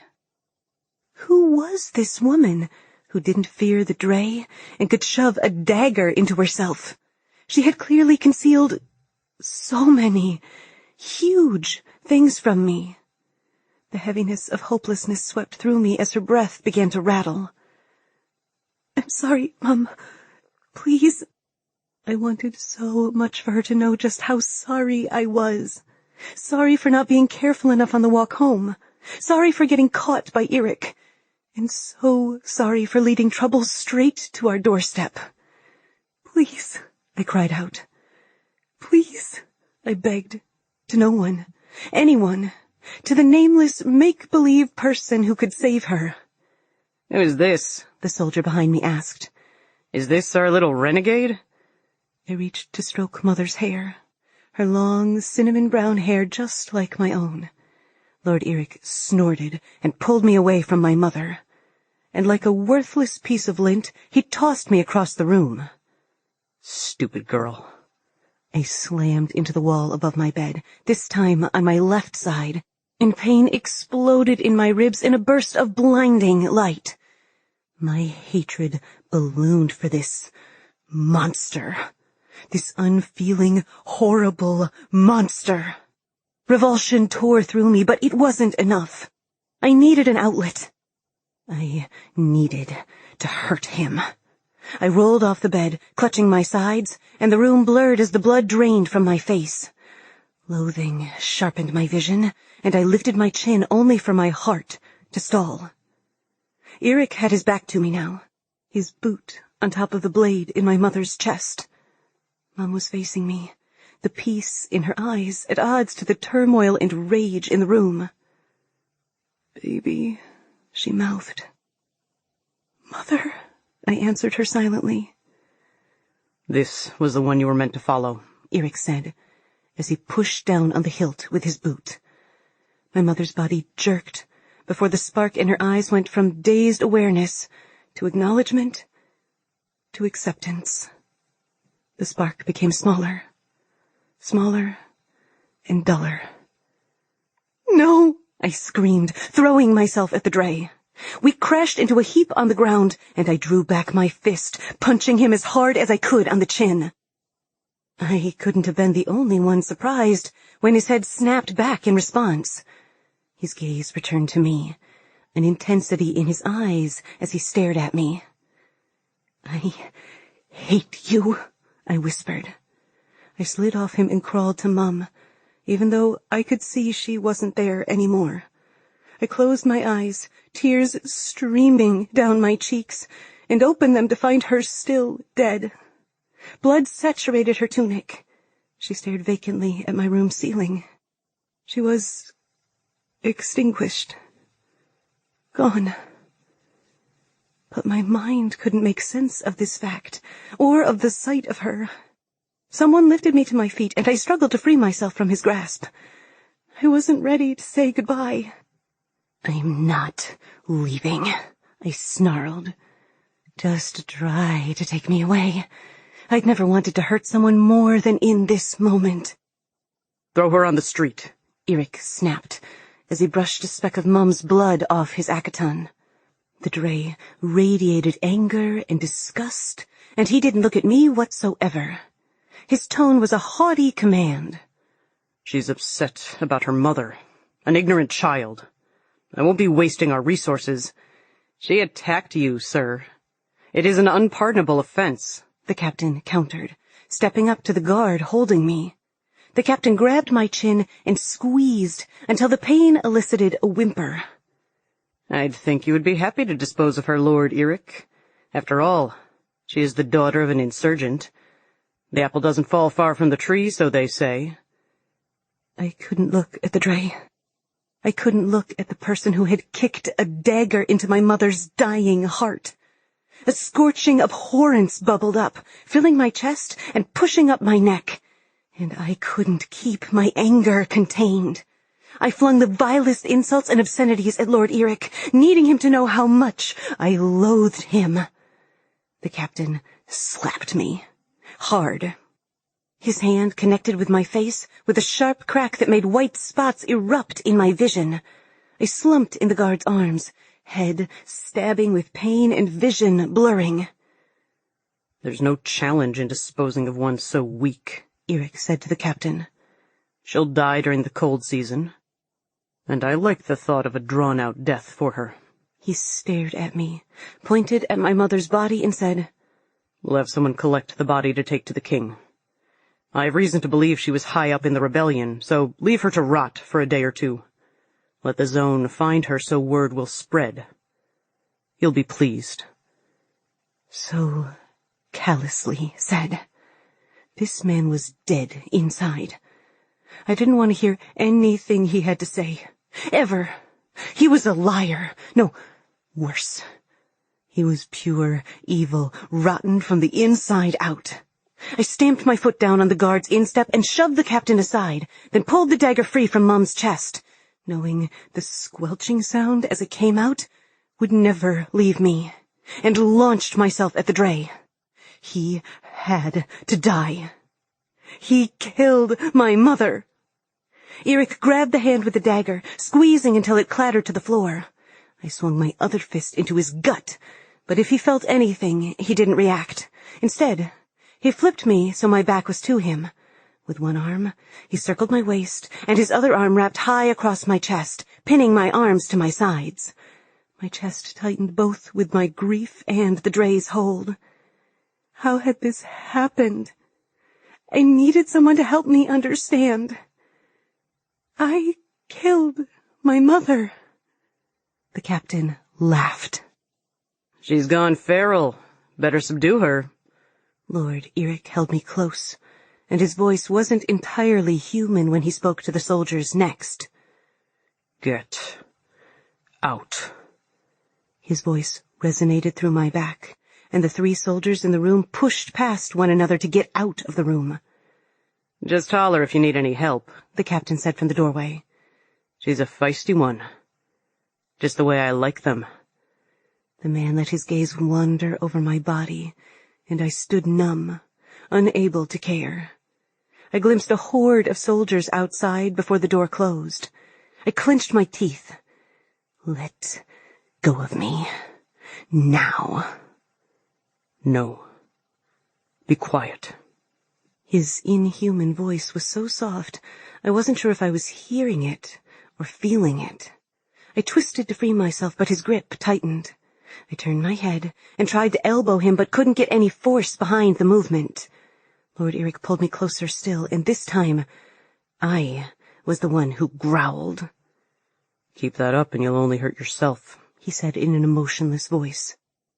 "You killed her," I ground out between my clenched teeth, staring at her lifeless body. "You said you'd help her, and you—" "I said to be quiet," he growled, putting his hand over my mouth. He turned us, his body blocking the view of my mother's corpse, and put his lips to my ear. "I know you're in shock, but now is not the time to say something that will get you killed. Your mother just sacrificed herself so you would live. You think she'd want you to throw that away?" My rage erupted. "How dare you speak as if you knew her?" The black in the room drew into him, making his skin tingle against mine. "Monster," he whispered. "You should have listened. It wouldn't have saved your mother, but it would have saved you. Now you'll be going before the king, and I can't help you there. You need to stop. Right now."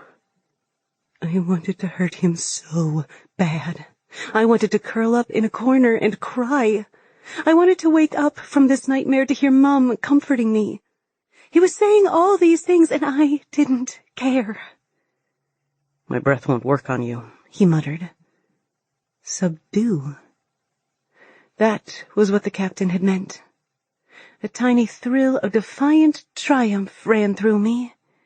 Eric couldn't subdue me. "Will you pretend?" he asked in the low tone that left me shivering.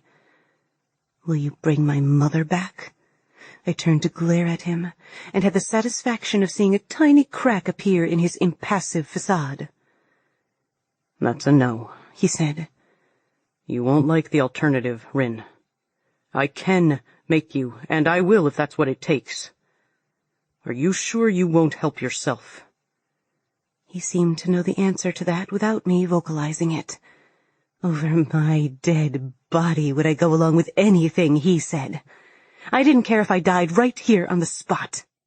I wouldn't lift a finger to help. He sighed, his chest pushing into my back. Then he picked me up, still facing away from him, and walked me to the door.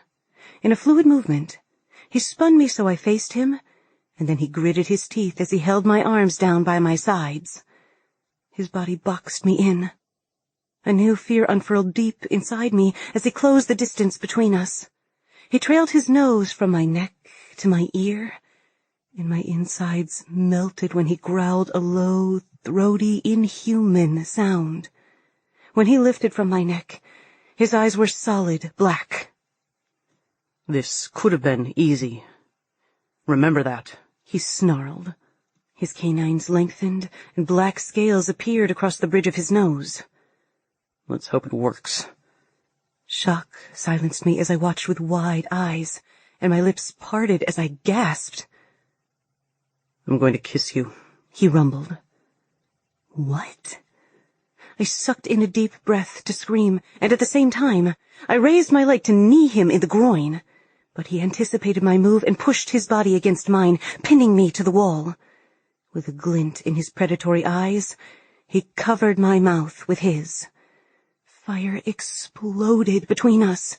I tried to turn away, but he nipped my lip as he raised his hands to hold my face immobile. I pushed uselessly at his chest, but as the kiss went on, I struggled to remember why I wanted it to end in the first place. His tongue brushed against my lips, and I sighed, returning the tender caress languidly. He growled again, and the kiss became soft, like the first shadows of dusk. Eric threaded his hands into my long hair and pulled me to him. I went willingly, wrapping my arms around his neck as we continued our intimate dance. Warm lassitude spread like heated honey from my head to my chest to my feet. A part of me was livid, but that small part had little voice now. As the kisses continued, the voice disappeared altogether. I wanted to crawl up into the Drae's lap and kiss him forever. He sighed, and I smiled in triumph, though why I should feel triumphant was anyone's guess. I laughed at the thought as the door opened behind me, making me stumble forward. Eric was the most handsome man-person I'd ever seen. How had I not seen it until now? So handsome, and so sad. He tried to help Mum and me. "Why are you sad?" I said on a sigh, reaching out to touch his face. Eric's countenance shifted, and a cold mask dropped over his features. But I could still see the sadness in his eyes. He took a step back, and I followed, wrapping my arms around his waist and leaning my head against his firm chest. "You got her good," the captain said with a chuckle. "We thought you were losing your touch there for a minute." Lord Eric pushed my hands away, grabbed the captain by the front of his accaton, and pulled him into the room from where he lingered in the doorway. The captain's face met Lord Eric's fist with a resounding crunch. The captain fell to his knees amid shocked murmurs from the soldiers who had a clear line of sight inside. Eric wrapped his arm around my waist and pulled me from the room, shoving the king's guard aside. I opened my mouth to tell him something. I wanted to say something, but my mind was so fuzzy, like I'd been drinking the brew at Diter's. I knew what I wanted was in my brain, I just couldn't access it. I looked up at Lord Eric. His jaw clenched, and his eyes flashed fire. He pulled me out into the night air, and I sighed as I looked up at the dark sky. So beautiful. I wanted to tell him how the night was my favorite. The warmth that filled me brought comforting peace.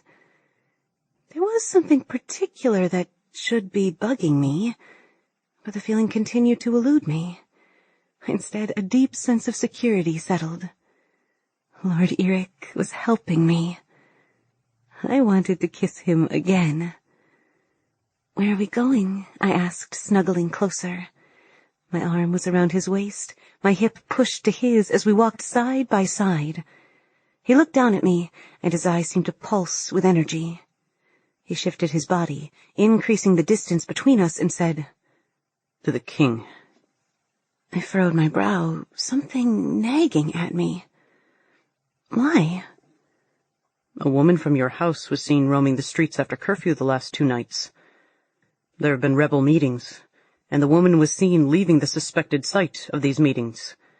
There were several persons of interest captured tonight. The king is not ignorant of the revolutionaries."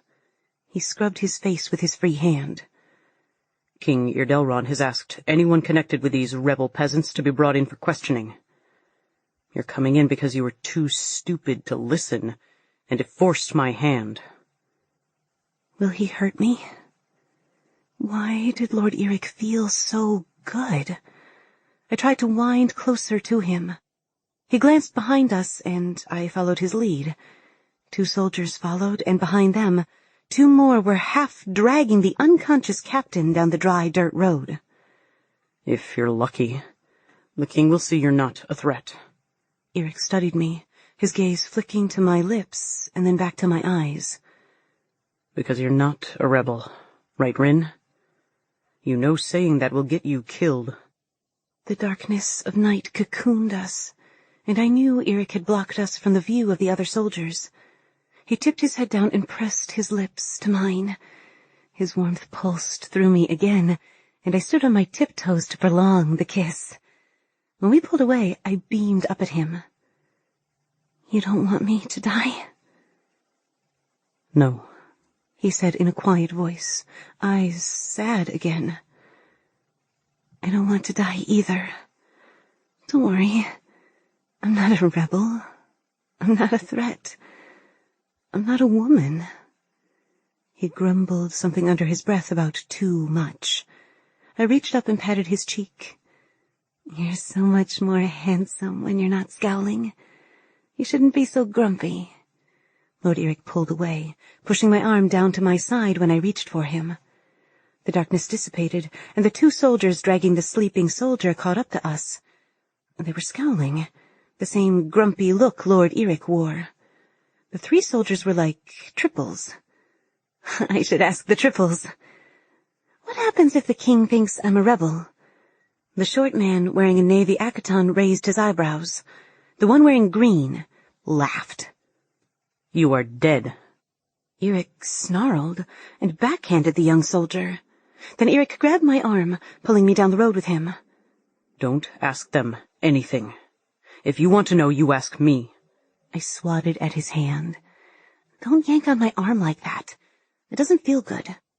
He loosened his grip and said, "Come on. We're nearly there." "Do you want to be happy?" I sighed. We came to a stop outside the castle gates. I looked back, surprised we'd come so far in such a short amount of time. I didn't remember passing through the fountain garden or the quota fields after leaving my house. Guards lined the top parapet, their bows drawn and trained on me. "You know nothing of happiness. Your life was a lie," Eric said to me. The words were a slap, like my mind was snapping back into itself. How dare he? He dragged me across town after kidnapping me, stealing me, and Mother... Horror doused me as pieces of memory came back one image at a time. He'd done something. I tensed as my mind rattled, still in the throes of his kiss fog. In a much louder voice, Eric yelled, "Open the gate." He turned back to me and grabbed my wrist as I shifted my weight to run. What happened to me? I felt my lips, How did he do that? Change my thoughts like that? Make me act like I was drunk?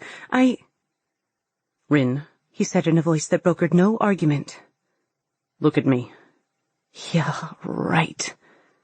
Drac, he swore. How are you doing this?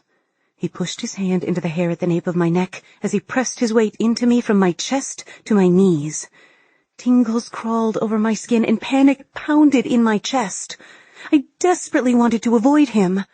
Fear at what was to come bubbled within. Trapped between him and the stone wall, I tried to turn my head. I did not want him to kiss me. I raised my hands to claw at him, and he released my neck to grab my wrists. He pulled my arms up above my head, trapping them in one hand, and threaded his other hand back into my hair. Please, don't, I begged, tears dripping from my eyes.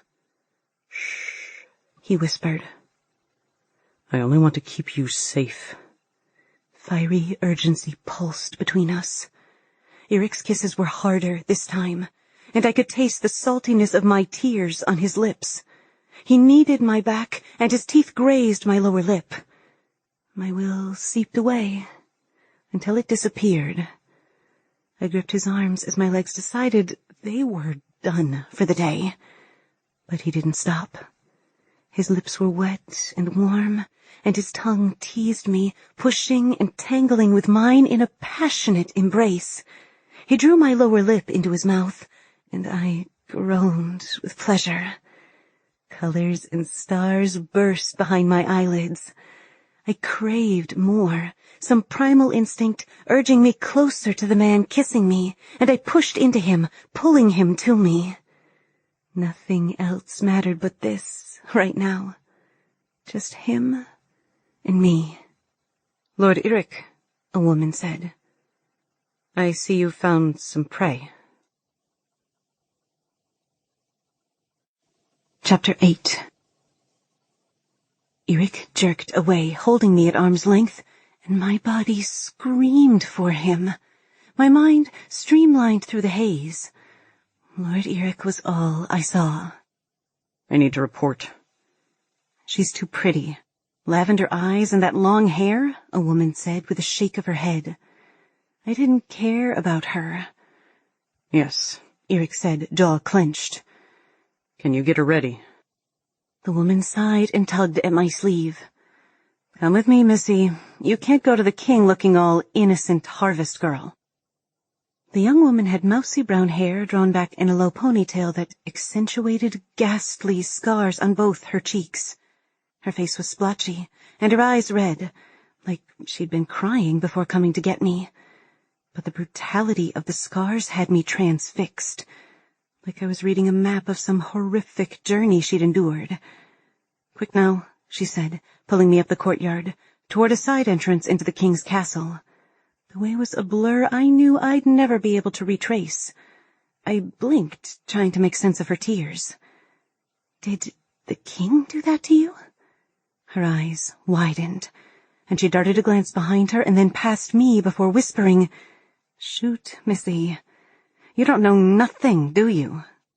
I shook my head slowly, and my bottom lip trembled as a deep sadness assailed me. What I was sad for eluded me. I only knew that Eric wanted to help. Eric? I whirled, searching for him. He's gone to report to the king to give us time. I saw that kiss. I've never seen him kiss a girl before. Just the breath, usually. Probably why you're wavering like you've spent 3 days on the brew. Don't be angry at Eric, though. He tries to make it hurt less, and having you look so pretty could make it worse, especially if one of the guards takes a fancy to you. Come on now. Let's hurry and see what we can do. Won't be long before the king loses patience, and then no one's safe.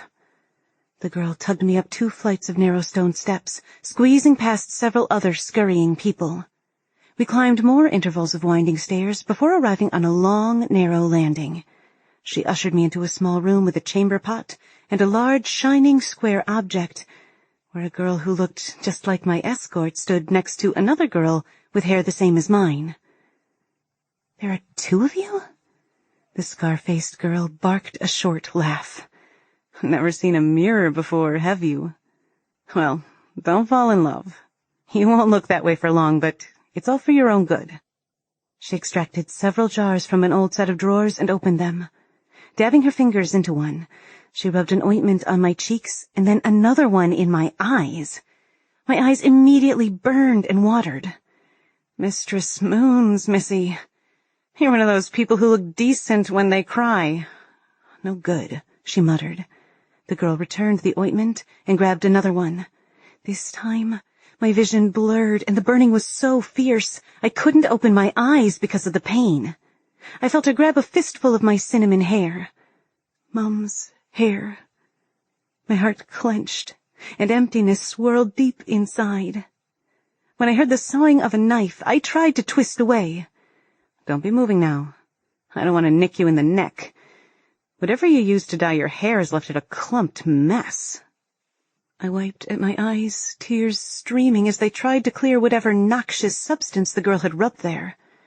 Something about it smelled like the soap Mum used for my hair, and I wanted to tell the girl about the soap because she was mistaken. It wasn't dye.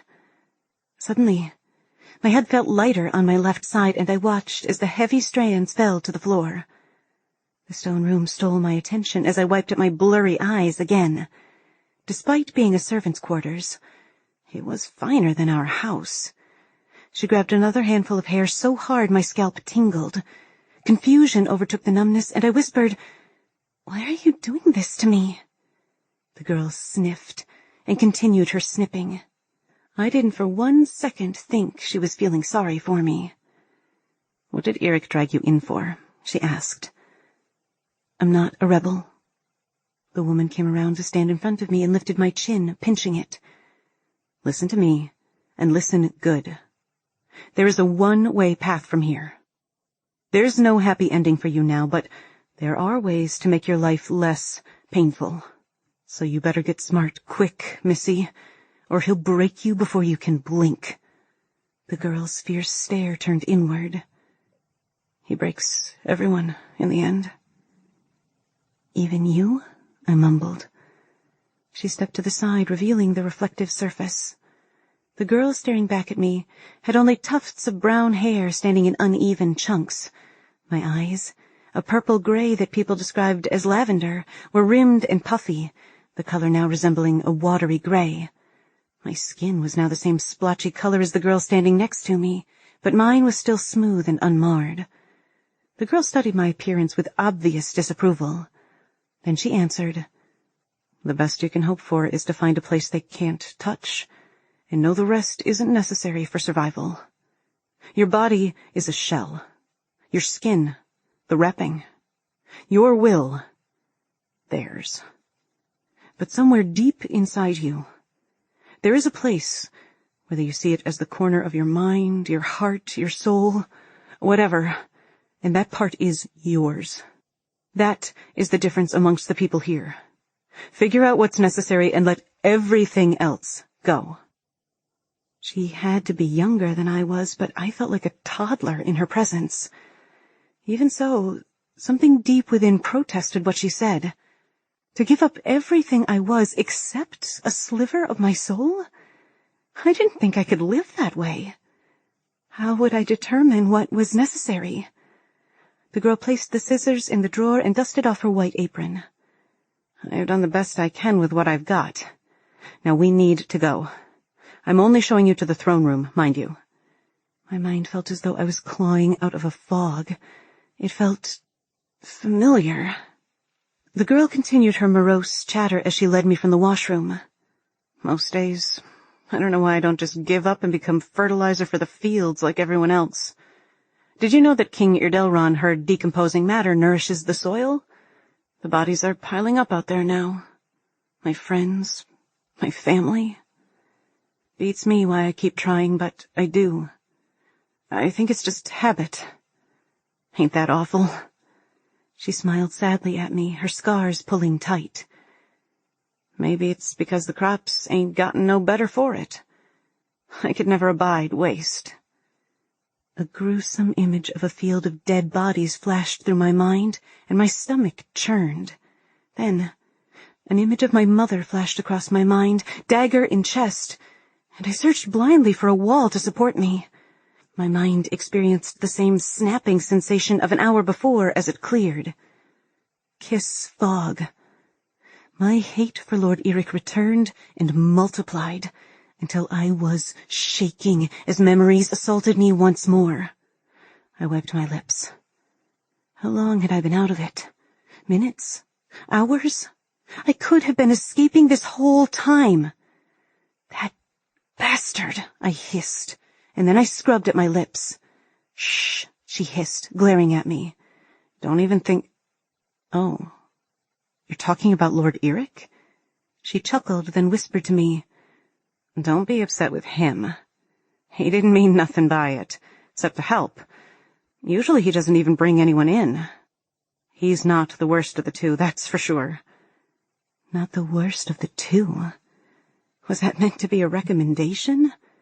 I'd claw his eyes out if I ever got a chance. A part of me saw that my bitter hatred for the Drae was encased by large doses of my own guilt and self-hatred. But whatever my role had been in Mum's death, I pulled in a ragged gulp of air. He'd definitely played a part by signaling the King's Guard to follow me in the first place. We hustled through a passageway the size of my entire street, and my heart began to thud as the last of Lord Eric's kiss wore off. Guards lined both sides of the hall as we neared a huge set of double doors, which extended to the ceiling and were covered in gilded designs. The guards were dressed in their navy akatans with black trim, each holding a spear with a sword strapped at his side. They didn't look at us as we passed, but I felt their complete attention on me and picked up my pace. What would happen beyond those doors? I scrambled to make sense of what had happened thus far.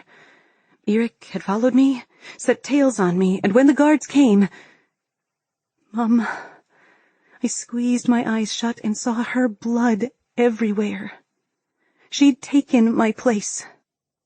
There was something I was missing, and it made me want to pull out what remained of my hair. On the surface, the king thought I was a rebel, and what I said next would determine if I lived or died. I knew that. But there was something more, a whole other importance that Mother was terrified to have the king know, something she was willing to die for.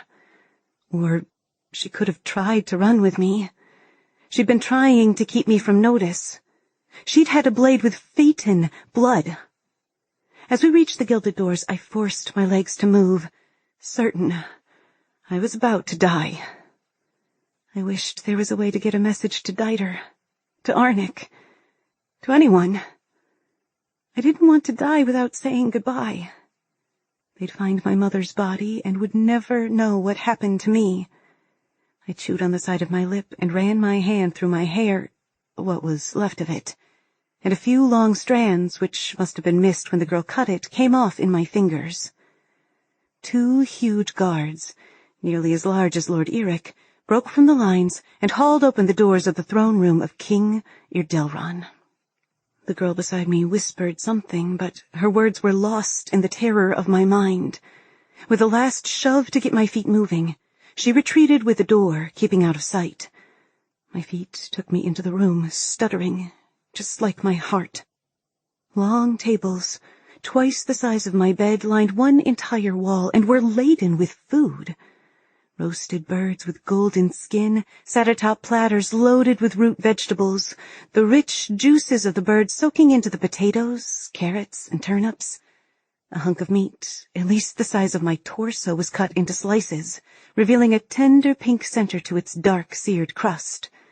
There were plates of breads in every imaginable shape and size, and next to the piled rolls were ceramic crocks.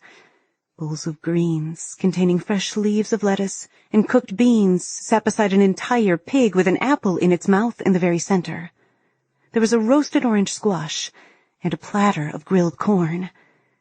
A table with dainty finger cakes, cookies, and pies the size of my palm sat beside it. There was so much food, enough to feed several harvest zones, and the air was rich and sweet with the scents. But no one was eating. I glanced through the room. There were 24 other empty tables, and the opposite side of the room was barren, except for the raised dais where King Irdelron sat on his throne, a gilded monstrosity. The back of the throne was a handspan taller than the Drae standing next to it. Lord Eric. Next to the king, on the other side, was a smaller throne, much less ornate, and also empty. How many queens had sat on that chair? He'd had many wives during his life, extended as it was with Phaeton blood. How many queens had he murdered when he tired of them? How many of his own children had he slain to ensure he remained king? King Irdelron appeared nothing like I'd expected. First, he looked far too young for his alleged age of 130, more like 40. His hair was like maize, so golden and fair it didn't seem natural. His eyes were a vibrant green, the color of the leaves on Mum's pea vines, and his skin was smooth and fair, like he and the sun were unacquainted. I couldn't believe the rumors. How could he be over 100? And then my gaze landed on the gilded vial that hung around his neck. "You've kept me waiting, girl," King Irdelron said from his throne. His voice was calm and quiet, but there was a thread of something cold underneath. I glanced at the Drae, but Lord Eric's face could have been carved from stone where he stood in the shadow of the throne. The king raised his eyebrows and said, "I don't take kindly to waiting." Chapter 9. The doors creaked open behind me, but I couldn't take my eyes off this man. The girl had been right. The Drae was a monster, but the king? The sickness pouring off him was warning me to run and hide. He wasn't particularly tall, nor his features sharp or twisted. He didn't have the physical prowess to give the impression that he could fell me in a swoop of his sword. He radiated something much worse. The girl who'd cut my hair was shoved beside me. A guard towered over her. She fell to her knees and scrambled back to her feet as I watched from the corner of my eye. Shame filled me at my cowardice, but I didn't dare help her. The king fixed the girl next to me with a pointed look.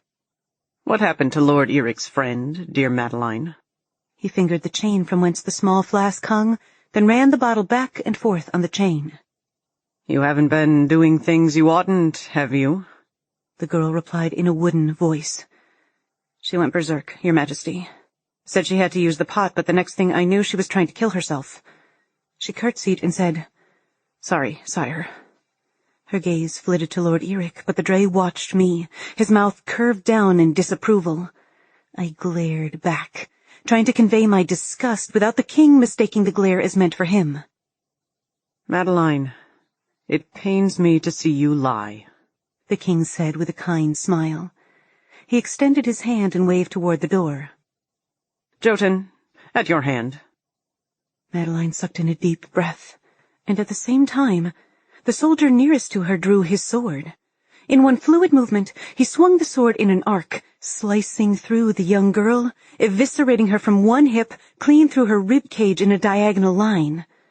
Her lower half crumpled to the ground, and her top half almost seemed to float in the air momentarily before falling to the gray stone floor. She landed on her side, and blood gushed from her gutted torso, her heart still beating, pumping the blood out of her system and onto the floor.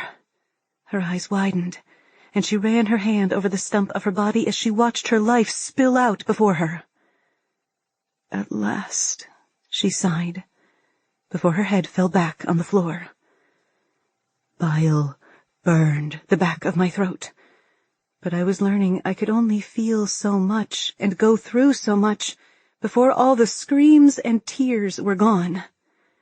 That was where I was right now. I stared at the body of the girl who had tried to spare me some of the king's wrath by cutting my hair and rubbing ointment on my face. My mind told me she was dead now. But even though I saw the truth of it before me, I couldn't process the perpetual horror I was experiencing. I'd never seen brutality like this before. I'd seen cruelty from soldiers, but never the river from whence the streams came. This man was the namesake. His savage inhumanity sat underneath his average face and average height and mild manner. I'd have to be a fool not to quake in fear. There were different rules in this place. This was not a game I knew how to play. The king cleared his throat, and I looked at the fair man. He licked his lips as he closed the bottle. His gaze returned to me, and his eyes glinted with the first pieces of hardness I'd seen. You are to curtsy before your king, girl. Or did your rebel mother not teach you manners? His words were a trap, and I peered down, my gaze falling on the bloodied hem of my tunic. My mother was dead because of his orders. He didn't kill her with his hands, but what he'd done was worse. The king had no idea who he'd killed with his instructions to his guards. I doubted he cared. The girl, Madeline, lay on the floor at my feet. I curtsied, low, and waited. You may rise. Turning in his seat to face his first, King Irdelron asked Lord Eric. Does she not speak? Lord Eric stared through me to the back of the room. Mostly nonsense, sire. She hasn't been coherent in my dealings with her, limited though they've been. His voice was emotionless, but another glint ran through the king's expression as though he heard something I did not in the Drae's voice. He leaned forward. She's truly worthless? That is for you to judge, sire, the Drae said in a disinterested voice. I followed a woman from the rebel meetings to her house.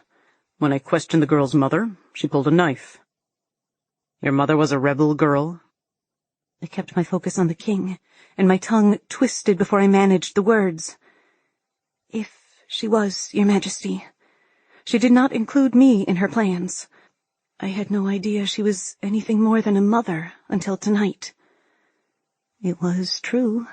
The king's gaze slid to Lord Eric, who was still as a statue. She's pretty, don't you think, my Drae? Is that why you lowered yourself to kiss the daughter of a rebel? 3 times, according to reports from others in my guard. Once in her house, once on the street, and once at the gate to my castle. 3 times? I felt violated. She was hysterical. She came into the room as I killed her mother and started screaming. Her screams irritated me. I gritted my teeth, but remained silent as I processed what Lord Eric had said. He killed my mother? No, she'd asked him to protect me. He'd refused, and she'd stabbed herself. But then he'd stepped on the blade to finish her off. The images flashed through my vision, twisting and distorting in my memory. Is that so? The king mused. He tapped a finger on his jaw and propped his chin on an elbow to one side. He glanced toward the Drae again. Have we apprehended any other rebels? 3 others. The rest have gone into hiding. I don't believe the same strategy will work again. They are fast learners. What others? The king's face twisted, and the mask he'd kept in place until now slipped. Peasants, he sneered, turning his attention to me. Trying to kill me and take my throne? Did they think I will ever let another take it, girl? I jerked, heart hammering. No, King Irdelron. That was the truth as well. They knew he was a power-hungry, selfish sod. If he'd kill his own children, it was no surprise he'd kill the peasants. The king glanced over my head and raised both brows before setting his eyes on me once more. I heard twin steps of footsteps march up behind. The Drae to the right of the throne twitched, nearly imperceptibly. Cold realization settled heavily in my chest. The king wasn't going to let me go. He was going to kill me. My eyes slid to Madeline's corpse. She'd said there was only one way out of here, hadn't she?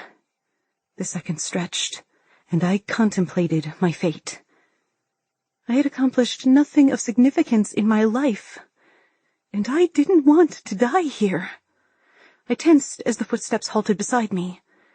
If the king thought I wasn't going to try to run, he had another thing coming. I waited for the order that would seal my fate, muscles coiled to escape. Lord Eric spoke. Perhaps it would be wise to question the girl. If she knows anything, she may be able to corroborate whatever the other 3 prisoners disclose. She'll be easier to break than the others. I shifted my eyes to the Drae, furrowing my brow. The king still watched me with his assessing gaze, and I hoped I hadn't betrayed anything. A slow smile twisted the king's features. Lord Eric, what an excellent plan. You echo my own thoughts. Though I must ask, seeing as you've kissed her several times, is your lust for her going to interfere with the interrogation? Lust? What the hey? King Irdelron leaned back in his gilded throne and studied me over his steepled fingers. The Drae's face remained impassive. I am bound by oath, sire, and I would never lust for a human. Irdelron laughed, a cruel barking sound. Then you will be alone for eternity. He raised his hand and waved me forward. Jotun, take this wisp of a girl and find out what she knows. Feel free to show her your brand of hospitality, but don't kill her. I want her alive. For now. His eyes slid to Eric, then back to the guard. When you're done, find suitable accommodations for such an esteemed guest. His words were all courtesy, which was enough to convince me I wouldn't be getting hospitality whatsoever. Dieter told me of the king's dungeons. Just the other day he told me how many people escaped them. None. Madeline's blood had seeped across the ground and was nearly at the outer edge of my left boot. At last, she'd said. The girl who'd made me feel like a toddler with the wisdom in her eyes. Wisdom I was convinced was forged from haunting experience. Was it so bad here that death, like that, was preferable? The girl had told me she was uncertain why she hadn't given up, that it was just habit to live. She told me to do whatever was necessary to stay alive, to find my corner. Yet she'd welcomed death in the end. How long would it take me to become like her? Would I welcome it too? Jotun, the guard who murdered Madeline, crossed to me. His features were nondescript, from the muted color of his hair and eyes to the color of his skin, neither light nor dark. His expression was blank deference to his master. He moved forward without a sound, despite the weapons he carried. He was one of the big guards, the ones close in size to Lord Eric. "What are you going to do to me?" I asked. The king laughed. "Oh, it's no use talking to Jotun, girl." The guard grabbed my arm, his thick fingers circling my bicep in a loose grip. It was useless to fight him. I'd seen his earlier speed, and now I felt his strength.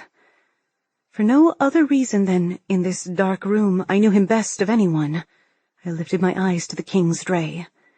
His lip curled into a sneer, and I knew whatever help he'd offered was officially at an end. I was on my own at 17. I'd wished for excitement, and it brought me this. My heart was broken, shattered. My chest was empty. I had no one. I followed the soldier out of the king's presence, past the rows of guards, and down an endless staircase. This one was damp, with fewer torches. Small windows spaced farther apart and up out of reach offered the only light. The first rays of the morning sky penetrated through. I stumbled, and only Jotun's hand on my arm kept me from tumbling down the stairs. He said nothing as he yanked me upright. "What are you going to do to me?" I whispered. Now that we were out of the throne room, my attention turned to what was coming next with exhausted acceptance. Maybe if I knew what to expect, I could prepare. Jotun remained silent, and I couldn't be sure if he was ignoring me or hadn't heard. Swallowing my pride and fear, I raised my voice and asked again, "What are you going to do to me?" The guard didn't stop walking. He didn't turn to look at me. He didn't even glance my way. He just continued propelling us forward with his grip on my arm. The windows stopped as we descended, and the distance between the weak light of the torches grew. We reached a stone landing on the stairway, and an ear-splitting scream tore through the air. Stagnant, fetid air clung to me, pushing its rank odor into my lungs. A gust of cold rot blasted me as we passed an open doorway, and I instinctively reared back, bumping into the guard. Jotun pushed me away, his grip on my arm tightening as he increased the distance between us with just the extension of his arm. I'd never met anyone so strong, aside from Lord Eric. We passed several wooden doors, all closed. From the gaps in the slats came muffled sobs or pleas for help. The sound of metal grinding came from behind one door, and a sharp scream was cut short by a wet gurgle. So many doors, and behind at least 3 of them were people I knew, according to Eric. Were they being tortured? Were any of them my friends? Dieter? Arnik? The thought of one of them being severed like Madeline made my knees weak, and I discovered I wasn't as completely soul-numb as I'd thought. Maybe there was a fist of fight left in me. My eyes were gritty and ached with the need to close. More than that, my mind begged for a chance to sort through what was happening. I needed to close my eyes for a few minutes to fill in the hole in my heart that throbbed. Every part of my mind, body, and soul yearned for a moment of peace. I wanted them to leave me alone. Please, I begged, pulling on my captor, resisting him with all my meager strength. Just give me a few minutes. But Jotun didn't even deign to look my way, speeding up instead. One look at his face, and the obvious futility dried up my pleas. His previously dull eyes were alight with anticipation that made my stomach roil. Without breaking his stride, he flung me forward. My legs tangled, and I landed on my knees. The top layers of skin from my palms and knees disappeared into the rough stone floor, and I yelped as I rolled off the painful abrasions. The beast grabbed my forearm and dragged me over the sharp stone ground. My shoulders screamed in protest, a new pain overriding the burning of my knees, and the searing pain tore through my shoulder, my back, down my side, and into my chest. I gasped and sobbed, tears spilling from my eyes. The stone clawed and sliced through my tunic, and then my skin. A loud keening carried from one of the chambers, the sound swelling louder and louder as we seemed to follow it to my doom. The wailing intensified, and my soul echoed the sound of grief and pain. When Jotun stopped, I couldn't do anything but sag in a heap of grazed pain at his feet. The person's weeping waned to whimpers, and I wondered if the terrified woman was as tired as I was. She sounded like she was. Had she suffered a similar torture? Jotun pulled a ring of keys from his pocket and unlocked a door. He kicked me savagely, and I scampered into the room, not needing any more of his vicious encouragement. I was willing to make this easier on myself. What was happening was beyond my understanding. The hurt, the unkindness, this entire situation. The deepest recesses of my soul couldn't make sense of why someone would hurt me this way. The sound of a key twisting in a lock echoed in the room. My mind, my heart, and my soul. The scrape of metal on metal undid the last of my courage. Jotun rounded on me, smiling for the first time. I watched him draw closer with burning eyes, already searching for the place inside me that Madeline spoke of. The place that would help me survive when I woke from this terrible nightmare. Chapter 10. The tang of blood and charred meat singed my nose, and my dream for a dungeon cell evaporated before my eyes. This wasn't the accommodation I'd hoped for. This was no quiet cell with dirty straw in a corner and a promise of solitude. In the center of the cramped room was a thick wooden table, similar in size to the ones in the throne room. The table filled most of the space, leaving enough room for a man to pass on either side. Heavy leather straps hung from the table's sides, the ends fastened around a metal buckle. The perfect contraption for holding someone to the table against their will. The woman's screams began again, her voice expressing the horror in my soul. I scanned the rest of the room, and fear trickled into my pores, making my skin crawl. The walls were lined with metal hooks, spikes of various materials and in various sizes, as well as thick mallets and heavy hammers. Ropes of barbed metal wound into loops hung from pegs and boxed contraptions. I ran my tongue over my lips, and the high-pitched keening stopped. Understanding dawned on me as I noticed my sandpaper dry mouth for the first time. I'd been the one screaming. That terrible wailing had been me. Jotun grabbed both my arms and lifted me to the table. Panic ran through me. Adrenaline I'd thought gone flooded me with a desperate need to escape before he could employ any of the atrocious tools of torture on the wall. I writhed, trying to escape, and he released my right arm. I flailed, hitting his arms, chest, and face several times before his hand circled my neck and slammed my head against the table. Bursts of light blinded me with the impact, and I gasped for air as his hold tightened. The explosions of white stars increased, and I clawed at Jotun's hand, trying to get him to release me. My vision tunneled, and I knew it was over. I'd lost. I awoke to a sharp pain digging into my back.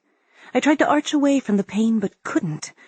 I jolted to full consciousness and shifted in desperation, testing my arms and legs. My range of motion was only a hair's breadth in any direction. I was strapped to the table. My lips were wet, but my mouth still parched, and I instinctively licked at the moisture and gagged at the oily substance coating them, its taste foul and rancid. It's funny how licking the lips is always the first thing people do when they wake, a man said. I cracked open my eyes and stared at the king. In this position, if you vomit, you'll choke. If you're dead, you become useless, the king said in a flat tone, his face illuminated by the weak light from the single window. The sharp pain from my back disappeared, and the king waved a bloodied needle in front of my face before setting the tiny weapon down. I'm surprised you passed out so quickly. Jotun wasn't even able to welcome you properly. I should have told him that extracting information quickly didn't mean killing you. Yet. It didn't seem kingly to be down here in the dungeon amidst the evidence of my torture. Yet Ydelron seemed more at home here than on his throne. I said nothing, afraid if I spoke, I would have to swallow. Instead, I stared at the ceiling and let the saliva pool in my mouth until there was enough to push the foul substance out with the collected drool. It trickled down the side of my face and neck and into my sawed-off hair, crawling along my skin, a disgusting trail of vileness. Well now, it seems that you are revived enough for my attention, Ydelron said, and moved into my line of sight. I flinched from the cruel pleasure lighting his fair face. He was in a white akaton, fitted much like the one Eric wore, tight to his torso and sleeveless. Gold thread embroidered the edges in a filigree to highlight his muscular build. He smiled down on me, as if he were my savior. I'm so glad you will be with us. I'm most curious to see who has my Drae wrapped in knots. This is the first time in 105 years he's shown any interest in a prisoner. It's quite interesting to behold, especially because it seems you hold some power over him. It's good to remind my subjects of where they stand now and again, don't you think, girl? Even a Drae. His eyes grew distant. Especially a Drae. He straightened. And a rebel, too. He leaned over me and whispered, You'll help me crush the rebellion and remind Lord Eric he is a subject, not king. I gritted my teeth and closed my eyes. Tell me, girl, who conspires against me? Give me names and I shall end your suffering with mercy. Right. Everyone knew King Irdelron had no mercy and probably never did. Besides, I'd never let Arnik or Diter suffer on my account. The king's breath was warm on my face. Last chance. I refused to answer. As the king withdrew, a heavy dread settled in my stomach. A hot sting sliced across my nose and cheek with the crack of a whip. I tried to turn my head away from the source of agony.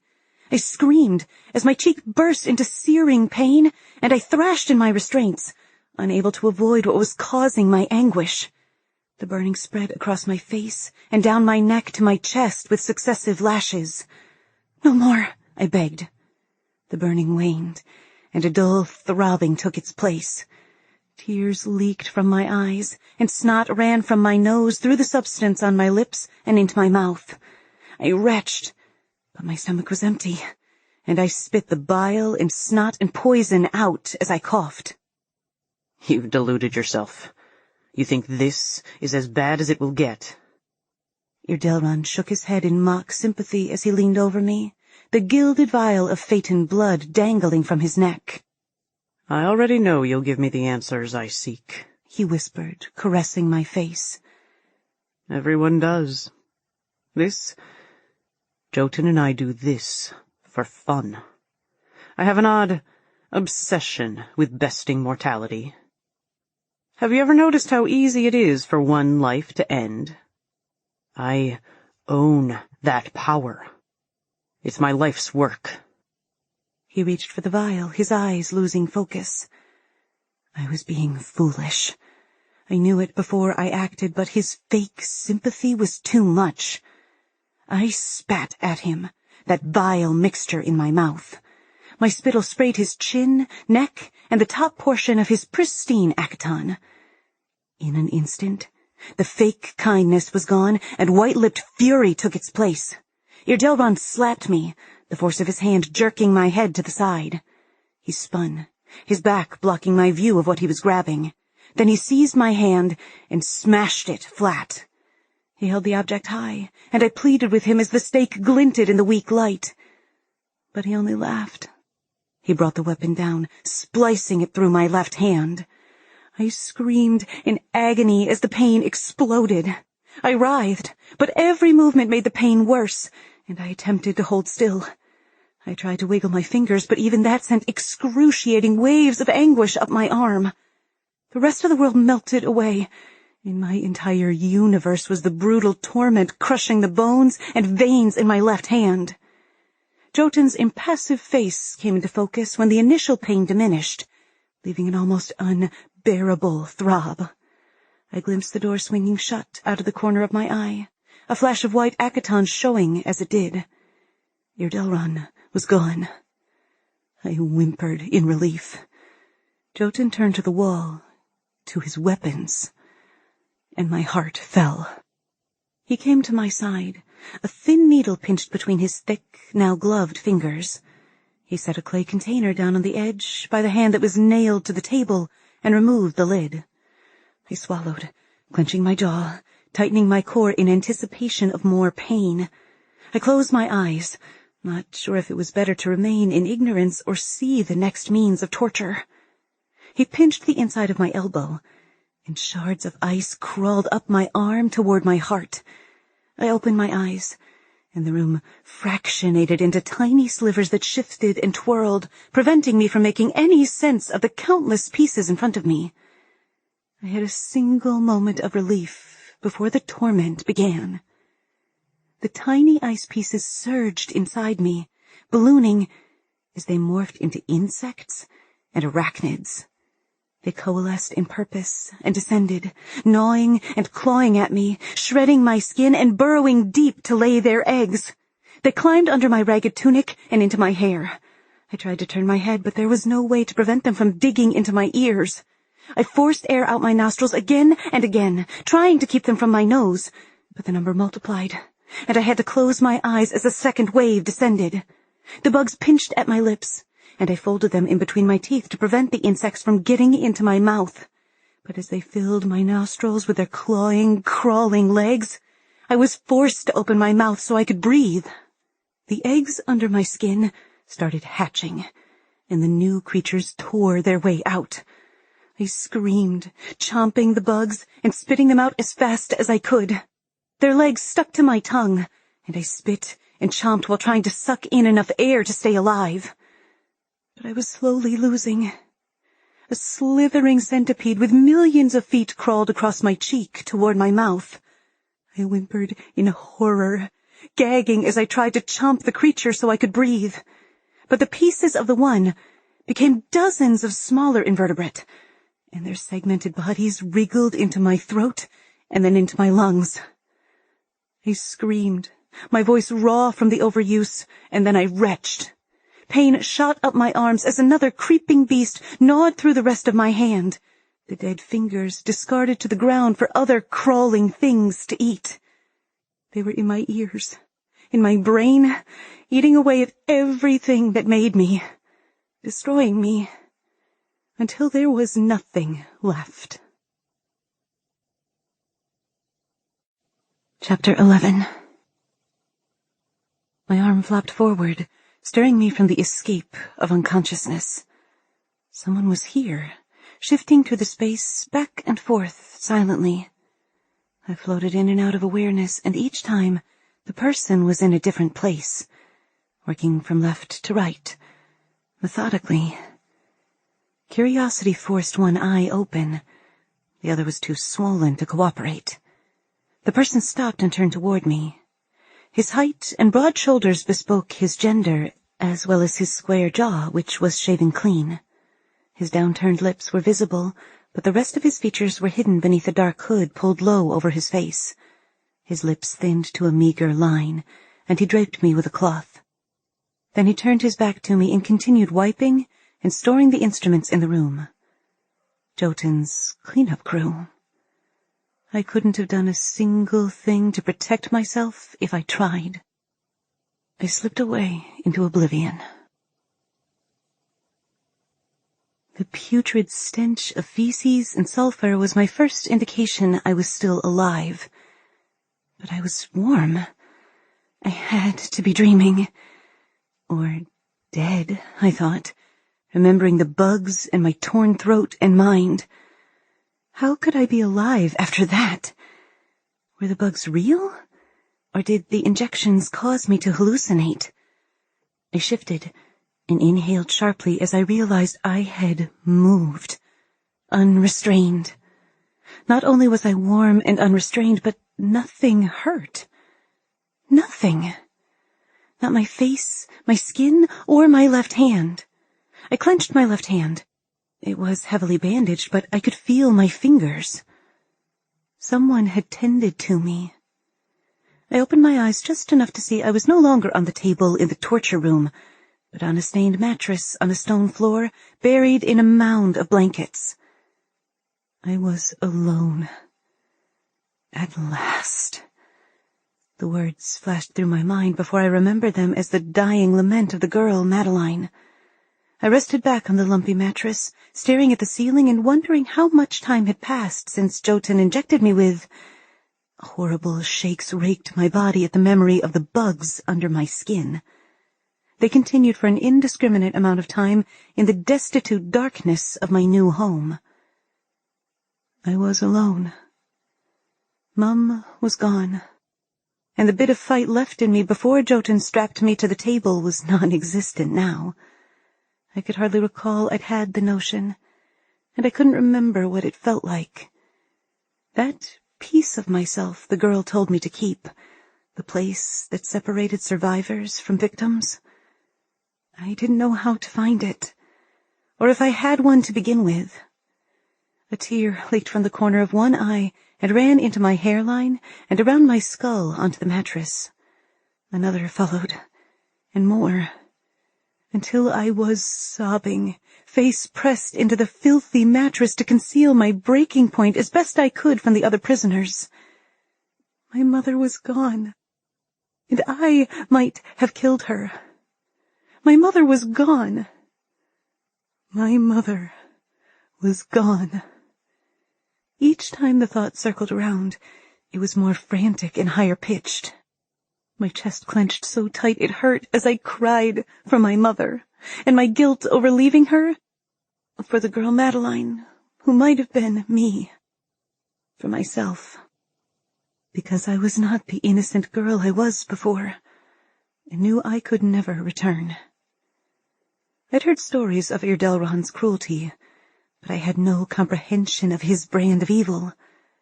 I had no idea such brutality could even exist. The girl I'd been couldn't understand it. Had been. The girl I was now. I saw the way Irdelron clutched his vial of blood. I now understood the king's determination for power, no matter the cost or depravity. He'd slaughtered the Drae and the Phaeton to secure his throne. He drank the blood of the Phaeton. He enslaved his own people and reigned with brutality. But that one person would do such things, that knowledge threatened to overwhelm me. My heart could not accept it. Staring blankly out of the thick metal bars into the darkness, I sobbed until every ounce of my waking strength was gone. The next time I awoke, it was to the clang of metal. I jerked up, pushing my hands into the bed to lift myself. No more sound came, and I slowly relaxed. I lifted my hand. The bandage had been removed since the last time I awoke, and I stared at my hand in awe in the dim dungeon light. My jaw dropped. Whoever bandaged me had to be a magician, because my hand was whole, completely unmarred from the stake. I pushed the blankets aside and looked at my legs. I felt so much better. I glanced around the room, taking it in for the first time. The damp, square space was mostly empty. A chamber pot sat in one corner with straw scattered around. The rough floor was dark stone, uneven and jagged. 3 of the walls were solid, no windows or breaks to allow for light or ventilation. The air carried the weighty, dank stench of wet rock and rat droppings. There was space to take 3 large steps in each direction. I turned in my bed and faced the last wall. Bars spanned from the rock ceiling to the floor and from wall to wall. On the other side of the bars was a narrow stone hall. I stood, my tender bare feet protesting the uneven surface, and my knees buckled as I straightened. The room spun, and I put my hand on the wall beside the mattress to stop my collapse. Balance restored, I gingerly inched my way toward the front of my cell. As I approached, I noticed a bundle on the ground, a dark rag holding a hunk of bread, a wedge of cheese, and a flask I prayed was water. I unstopped the cork and sniffed. The sweet smell was foreign to me. The food and water could be a trap or poison, but neither of those mattered anymore. I took a sip, and a glorious sweetness danced across my tongue, encouraging my thirst to flee. I had no idea how long I'd been out, but my stomach didn't even rumble at the food, so I knew I had to be well down the path of starvation. It wasn't like I'd had fat stores beforehand. My tummy churned when the fluid hit, but instead of protesting, I craved more. I sipped the fluid and nibbled on the bread, relieved when I kept it down. I stashed the remaining food back in the cloth, and wrapped the cloth and flagon in a blanket before depositing it on the corner of my mattress. I returned to the wall of bars and peered left and right down the hall. I could only see a few feet in either direction. The dark and narrow hall outside my cell extended past my limited vision. If there were other cells, or other prisoners, I couldn't see them, and I wasn't foolish enough to call out. I sighed, both disappointed and relieved to be alone. "Who's there?" A scratchy voice whispered from my right. "Is there someone else here?" I froze, dropping into a crouch. Who was that?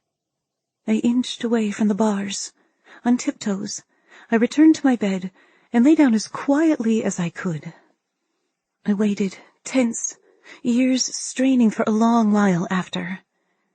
Maybe I hadn't heard a voice at all. My mind was on edge and probably playing tricks on me. Though if someone else was down here, they could be one of the 3 prisoners Eric mentioned to the king. I just hoped Arnik and Dieter weren't captured. My heart ached with the thought, and I hoped against hope they were safe. No one deserved to be in here, except Irdelron and Eric, and Jotun. I shivered. I imagined seeing Arnik's expression when he realized I was gone. He'd be worried sick about me. I probably would have married Arnik when I was 18. Not because he had ever kissed me, but because he was the obvious choice. I wouldn't marry now. I wouldn't have children. I wouldn't need to worry about my lack of skill. I wouldn't live a life outside this place. In these walls, I would die.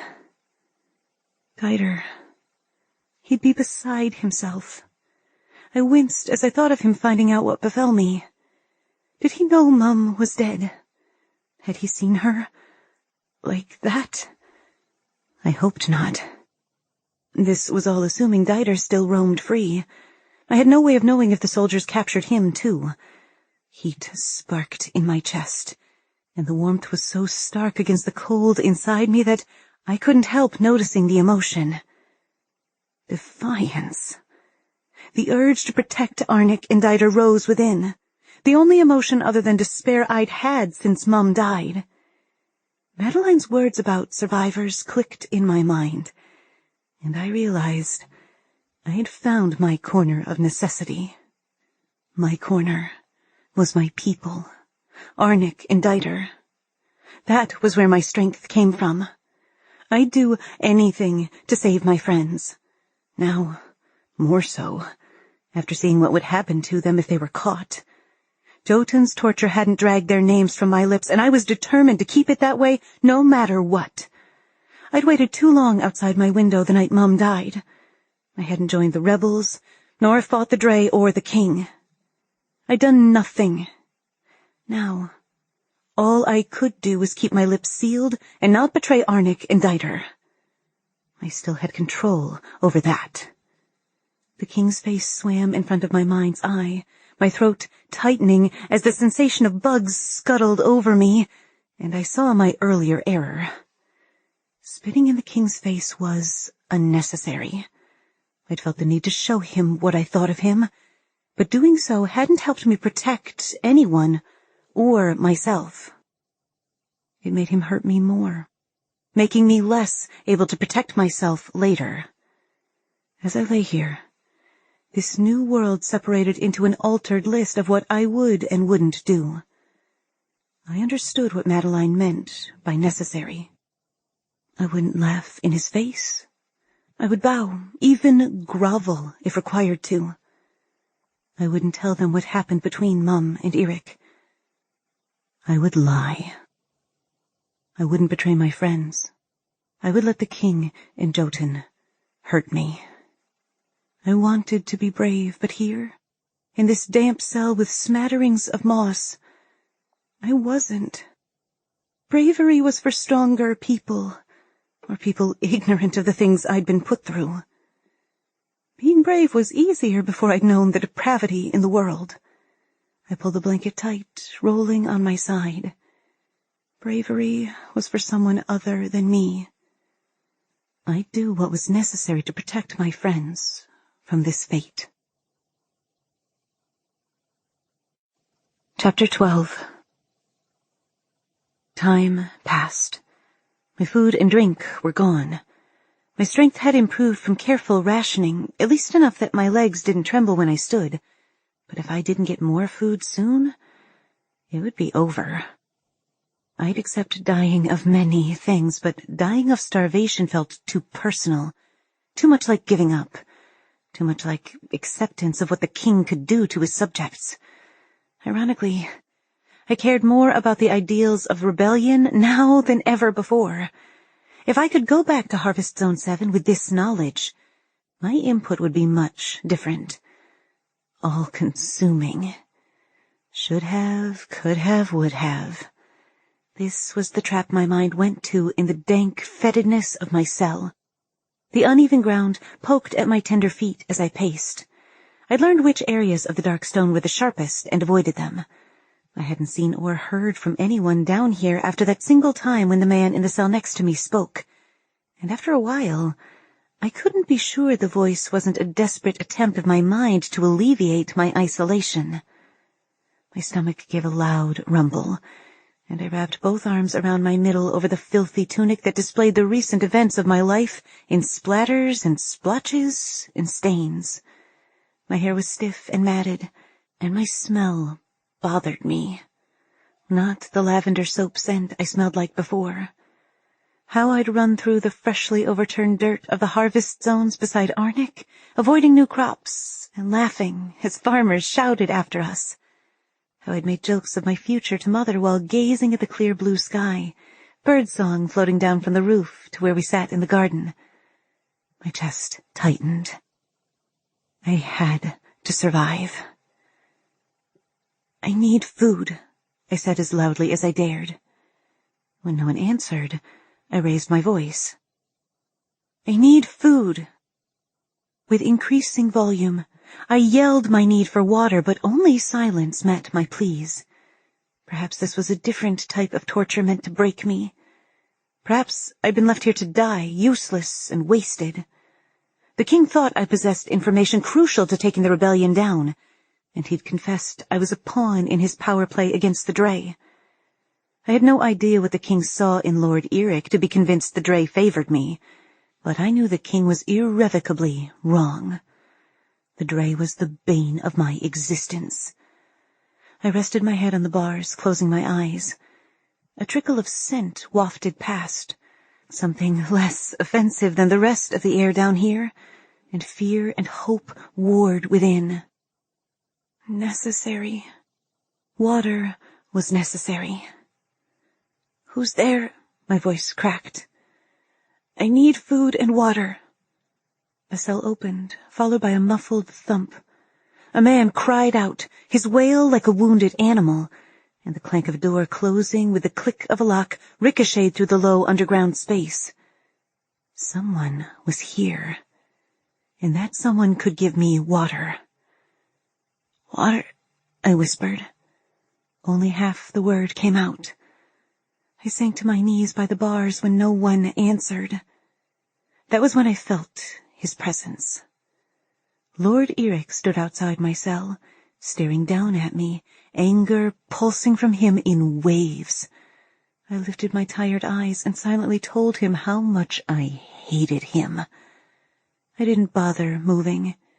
If he wanted me, nothing I could do would stop him. Scrambling away was unnecessary. I was so busy directing my hate at the Drae, I didn't see Jotun until he announced his presence by reaching through the bars with his torture gloves on and grabbing the front of my tunic. The guard yanked me forward, smashing my face into the bars repeatedly, and bursts of white exploded across my vision. The two of them took turns in their abuse. I gasped as searing agony pierced my arm and climbed up to my shoulder. Nausea hit me in a crashing wave, and I gagged, falling onto my hands on the uneven stone. "No more," I pleaded. Mercifully, my vision returned, and I saw the hall was empty of Lord Eric and Jotun. They were done with me for now. "Drac," a man said, his voice hoarse and low. "What did you do to piss off the king?" His words registered slowly, my mind trying to push past the fog of desperation and pain to make sense of his question. I just needed water. "Water? What did you do to the Oh, Drac. Sorry," he said. Something crashed against the stone. "Hang on, lad." Great. And now I was apparently a guy. Way to kick a girl when she was down. Something scraped against the stone. "That's as far as I can reach. But if you put your arm out, you should be able to reach around the lip of the stone and grab it. It's not water, but it's the closest thing I've got." He had water? Or something like it, and he was sharing? I was far too desperate to care if this was a trap. I hauled myself over and stuck my arm through the bars and around the rock wall protruding into the hall. The structure ensured prisoners couldn't see into the next cell. My fingers grazed something, a sharp piece of ceramic, and I stretched to hook the edge. I pulled the container back and blinked back tears when I saw a curved shard of a flagon filled with several measures of clear liquid. The broken flagon was just small enough to fit through the bars. I lapped the sweet liquid up like an animal, afraid to lift the makeshift bowl for fear of spilling any of the treasured contents. The fluid coated my tongue and then slid down my throat. The nectar seemed to absorb into my system before ever reaching my stomach, replenishing me immediately. Queasiness roiled through me, but settled quickly, as a wave of relief claimed me. "What's your name?" the man asked. His age was hard to place, his voice odd, like a series of blades chopped up his words. He spoke with the inflections of someone from the harvest zones, however. I was too tired to explain, but I didn't want to be rude either, not after he shared his drink with me. As I drifted back into the land of dreams, I simply said, "Rin." He said something, but whatever it was fell unnoticed out in the hall between our cells. "So you're from Zone 7? He asked in a parched voice. The question was just the latest during our on-and-off conversation of the last indiscriminate period of time in the shadows. These shadows weren't my friends, but this man might prove to be. "Born and raised," I said. This wasn't strictly true. I was more at ease talking to the man, Ty, now, and more certain of the kind of person he was, but who knew what he'd repeat under Jotun's thumb? Better not to impart anything that could be shared. He was probably doing the same. First rule of Torture Club: don't talk about Torture Club.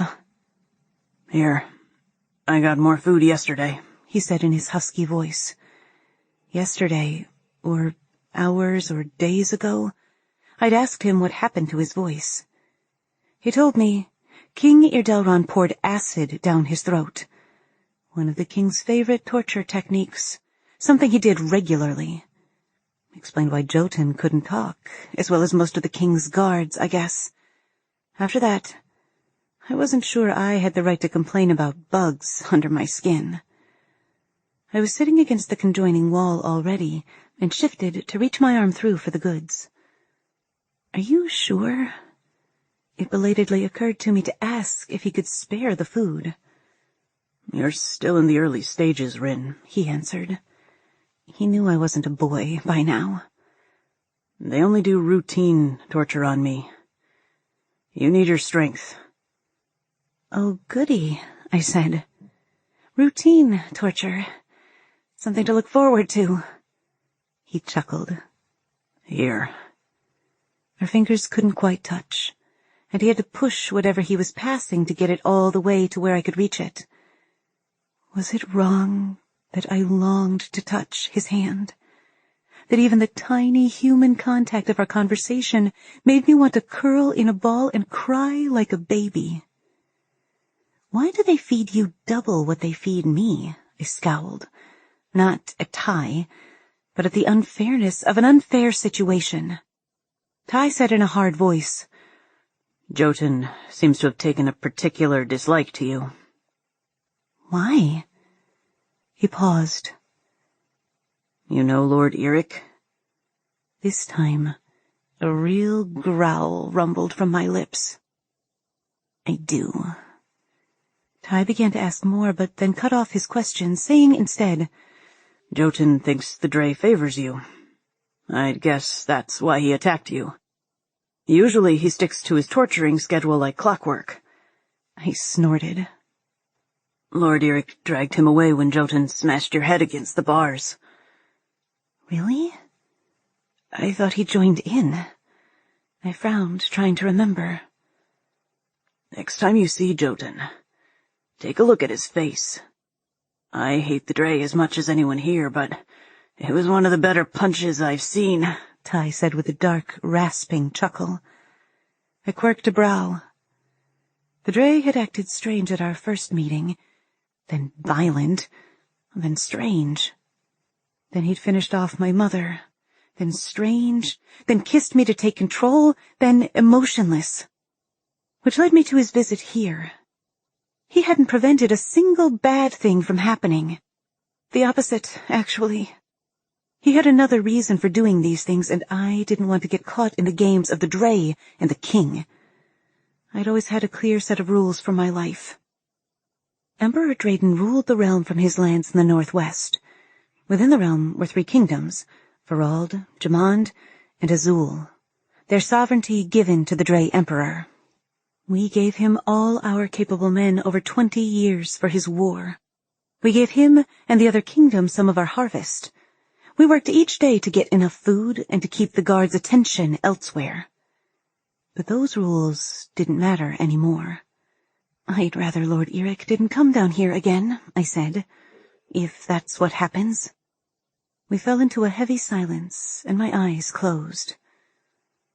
Of course, me having more food could be because Jotun has a crush on me, Ty quipped. He's a great admirer of good looks. His remark dragged a real laugh out of me, brittle though it was. Now it's all coming out. How long has your sordid affair been going on? Ty's wheezy chuckle echoed through our cells. It's one-sided. I hold out hope he'll move on. I get the willies when he pulls on his gloves. The willies. I grinned. How old are you? He paused.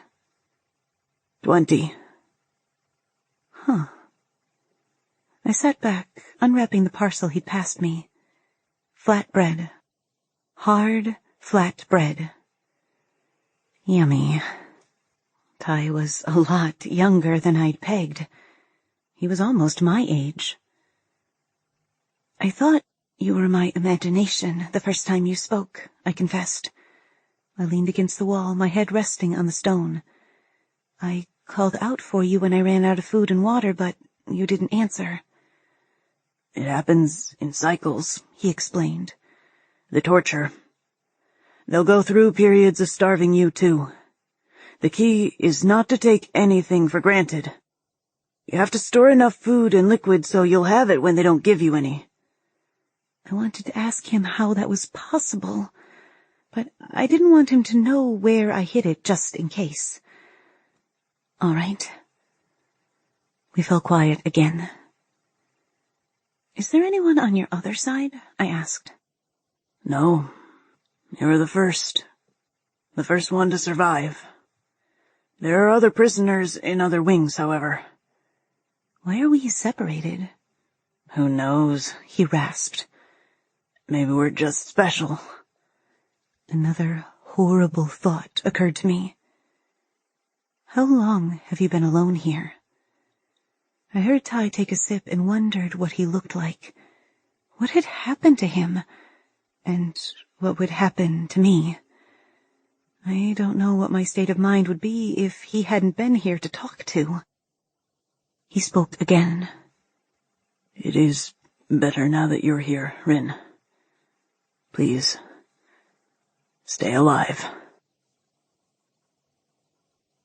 The rattle of keys at my door woke me, and I sat up, disoriented.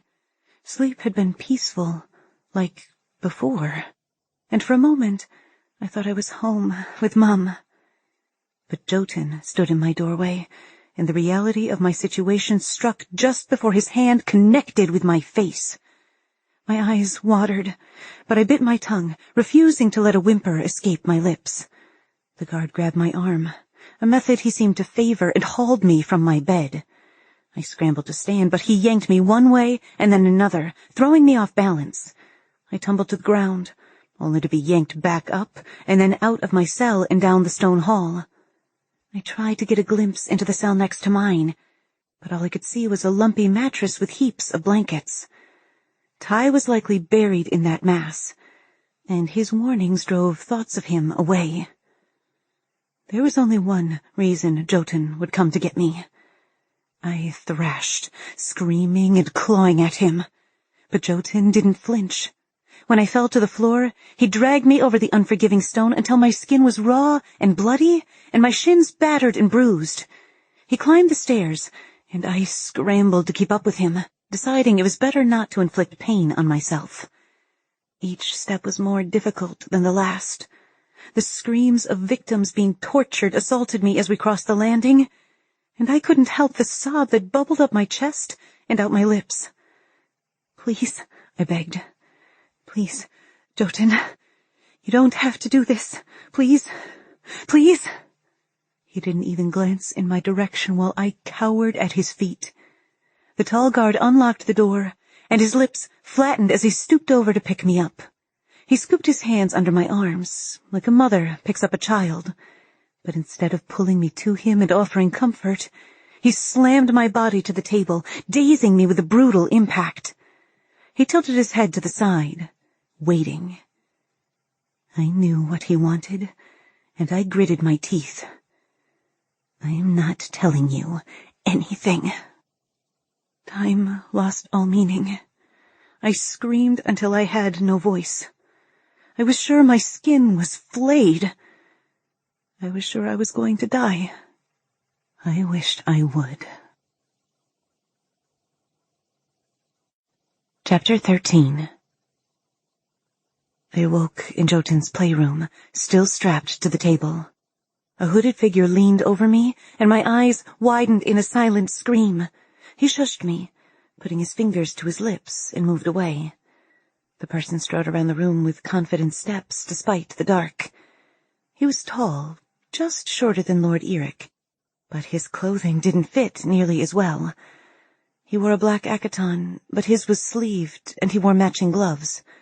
The fabric was plain cloth, much rougher than Lord Eric's clothing, or even the guards. This man's accaton also had a hood which was pulled up, covering most of his face and casting the rest in shadow. He wore black leggings and black suede boots that extended almost to the hem of his accaton. He glided through the torture chamber, wiping down the tools Jotun had used on me. The hooded stranger was methodical. First the tools, then the table. It must be his job to clean the tools of torture between victims. I'd seen him before, though I'd forgotten him from the first night. He turned, and I started when he began working on me.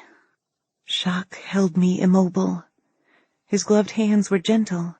Whatever material he used to cover them was supple, and he washed and then dressed my legs. I whimpered, and he stopped. Shaking his head, he put his gloved hand to my mouth as if to tell me to be quiet. Either he wasn't supposed to be here, or he wasn't supposed to be helping me. I nodded my understanding and did my best to be silent. He dipped a white cloth into a clear liquid that cooled the fire of my wounds on contact, returning the now-stained cloth back into the ceramic pot again and again as he cleaned the wounds on my abdomen, arms, chest, face, and even my head. By the time he finished, my senses had returned, and I recognized the smell of the salve he'd applied to my injuries. My mother had used a similar ointment on me, one she went to great lengths to procure. We had to travel to the far corner of Zone 12 every month to get it, and the gray-haired woman who made it always glowered at Mum when we picked it up. I always thought the exchange was odd, even when I was a child. We didn't pay in gold or even goods. Mother would hand her a small opaque bottle no bigger than a thimble. Why would this hooded man waste this balm on me? His silence and the relief of my pain lulled me in and out of consciousness. When done, he helped me to sit and offered a simple shift to replace my shredded tunic. There were only pieces of bloodied fabric left. How was I even alive? "What's your name?" I croaked. Wary gratitude drove me to ask the question despite my raw throat. Was he friend or foe? I desperately wanted to know. He glanced back from where he'd chucked my tunic and the evidence of my torture into a pail. The hooded man tapped his throat and shook his head. My brows rose, and I winced as the motion pulled at a cut on my cheek. "You can't talk." He nodded. Straightening, the hooded man strode to me and wrote 3 letters on my palm. Tyr, I deciphered. Your name is Tyr? A sad smile showed beneath the rim of his hood. I swallowed, pushing back my fear, and tried to crack an answering smile. He was at the castle, which could only mean he was employed by the king, right? So then, why was he here? Why was he helping? Do you work for him? I whispered. I didn't want to say his name aloud. Not ever again. I'd add it to my secret corner, along with my people. The man shook his head. His lips moved in silent explanation, and I wanted so badly to know what he was saying. Without thinking through what I was doing, I reached out and touched his jaw with my hand. I want to tell you, but I can't. His voice spoke as clear as day in my head. You wouldn't understand.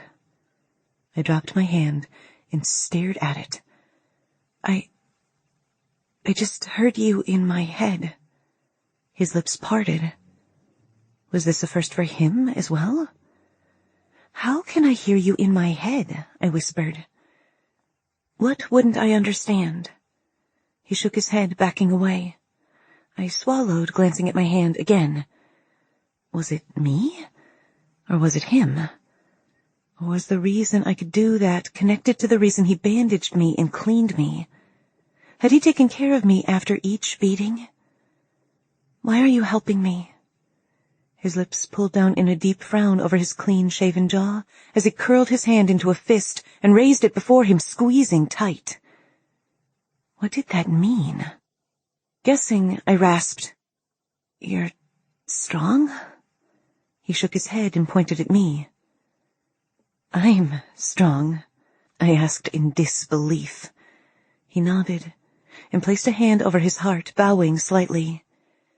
The hooded man thought I was strong?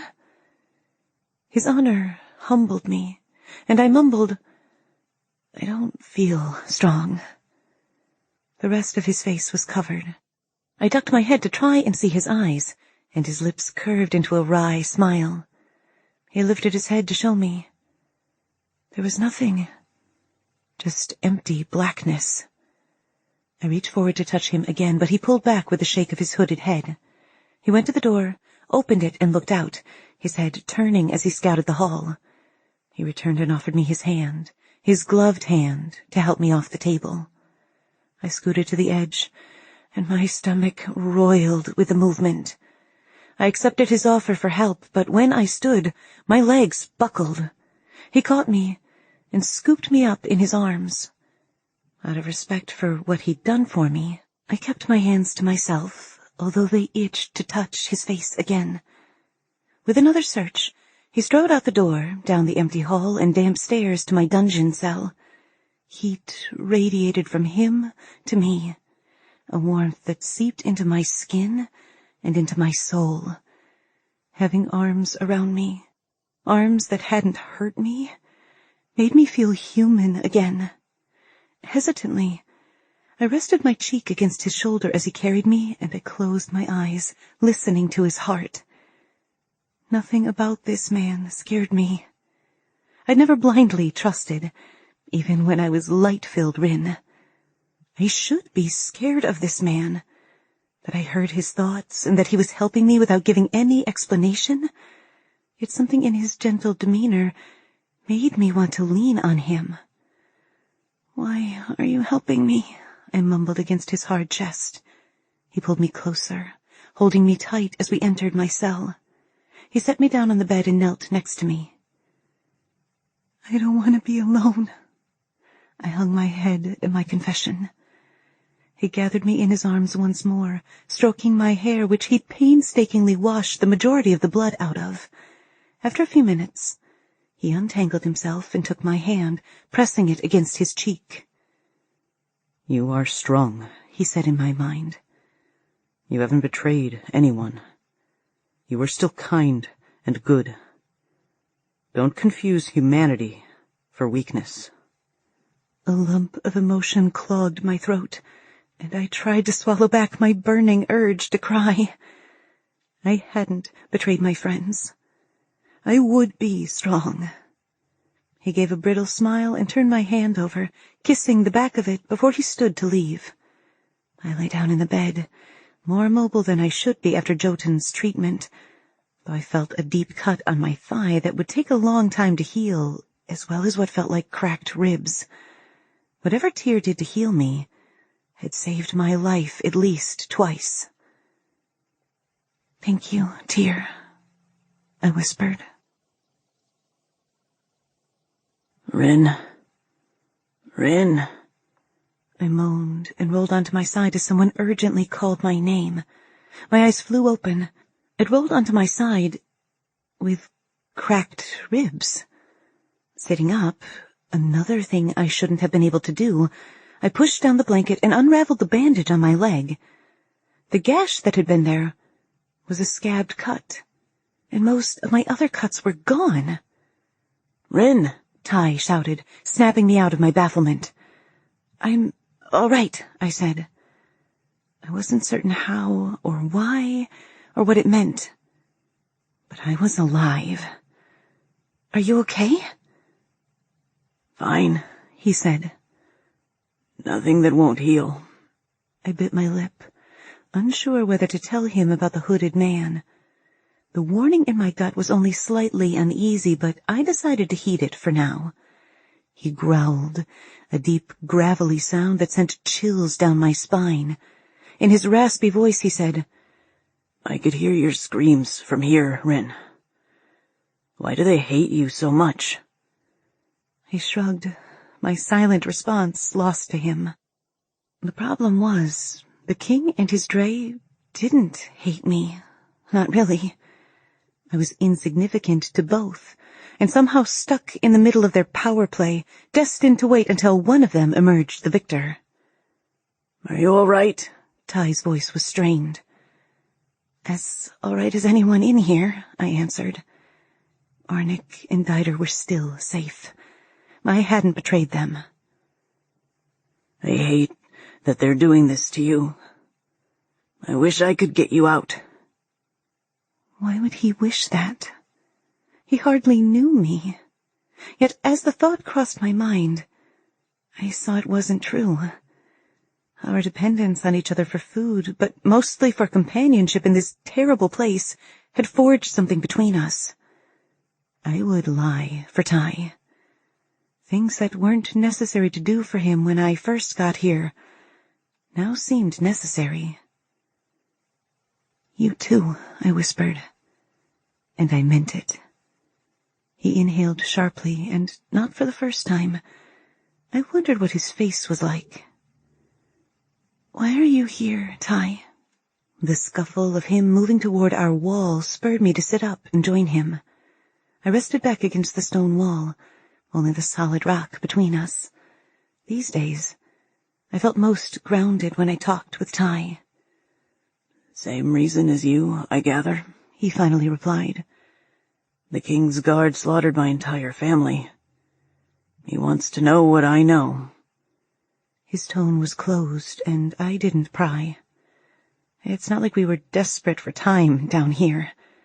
I hadn't told him anything about why I was here, but it didn't surprise me he'd read between the lines. "They killed my mother. Lord Eric killed my mother. He pushed the dagger in anyway." "I'm sorry. I'm so sorry. His soul is dead inside and has been for a long time."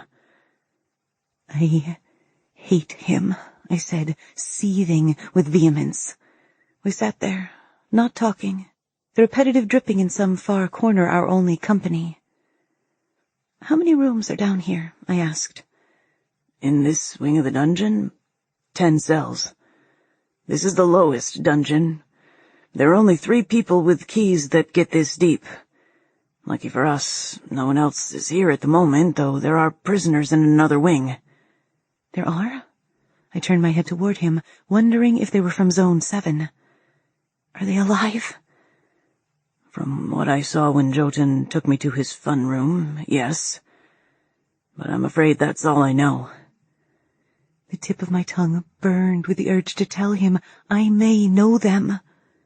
That could get the prisoners in trouble, though, and if it was Arnick or Dieter, or even the hunched old Sirit, I couldn't risk it. "So what do you want to do today?" he asked.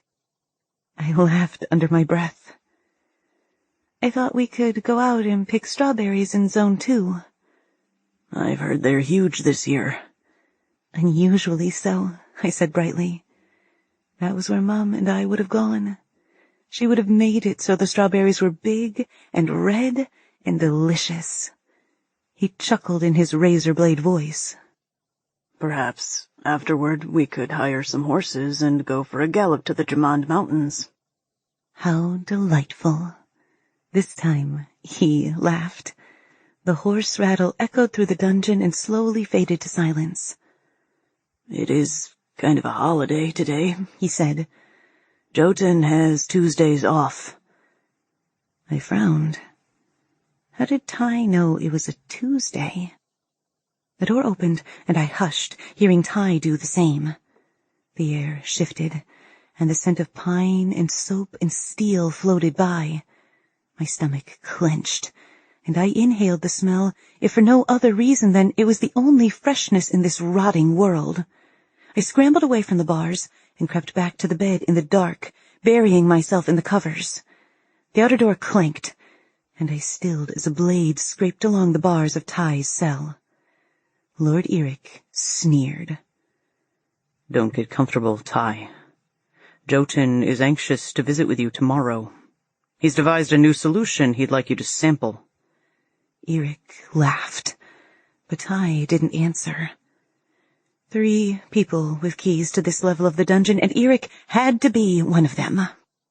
My stomach churned as Eric taunted Ty. Wasn't it enough that Jotun tortured him?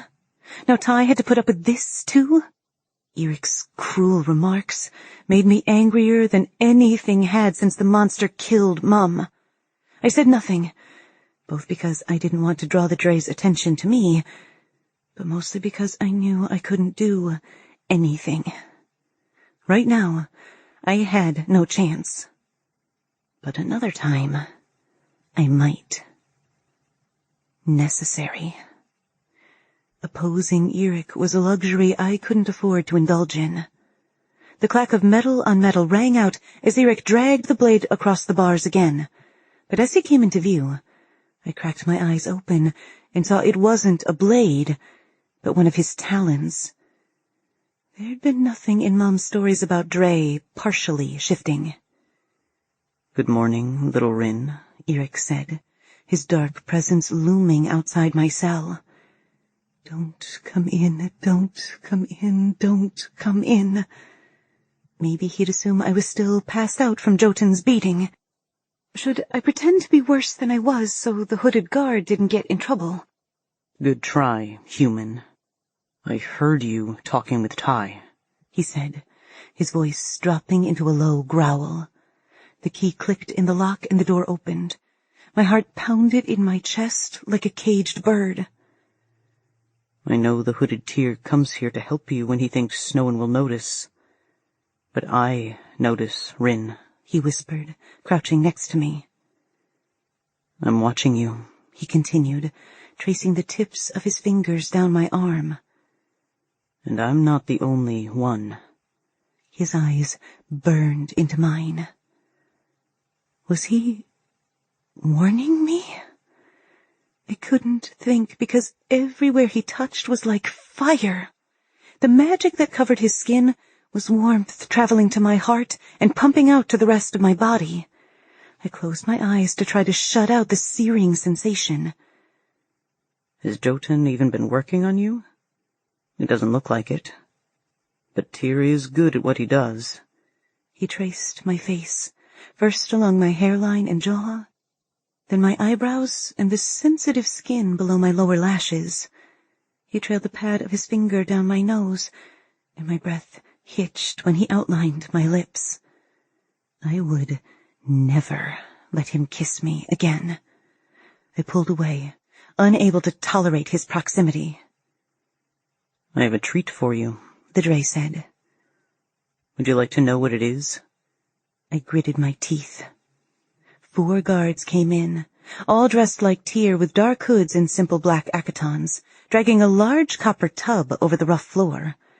As soon as it was in the room, they left, standing outside the cell with their backs to the inside. A young girl, who looked to be the same age as Madeline, sauntered into my cell, her full lips curled up on one side in a smirk. She bowed to Lord Eric and turned to me. Her features morphed, and she grimaced as she drew close. The girl threw Eric a helpless look. She's disgusting. 1 tub of water isn't going to be enough to get all that filth off her. She's been down here how long? 3 weeks, Eric answered, eyes narrowed. He grabbed the front of her shift and pulled her close. Pursing his lips, he blew in her face, released her, and drew back a step.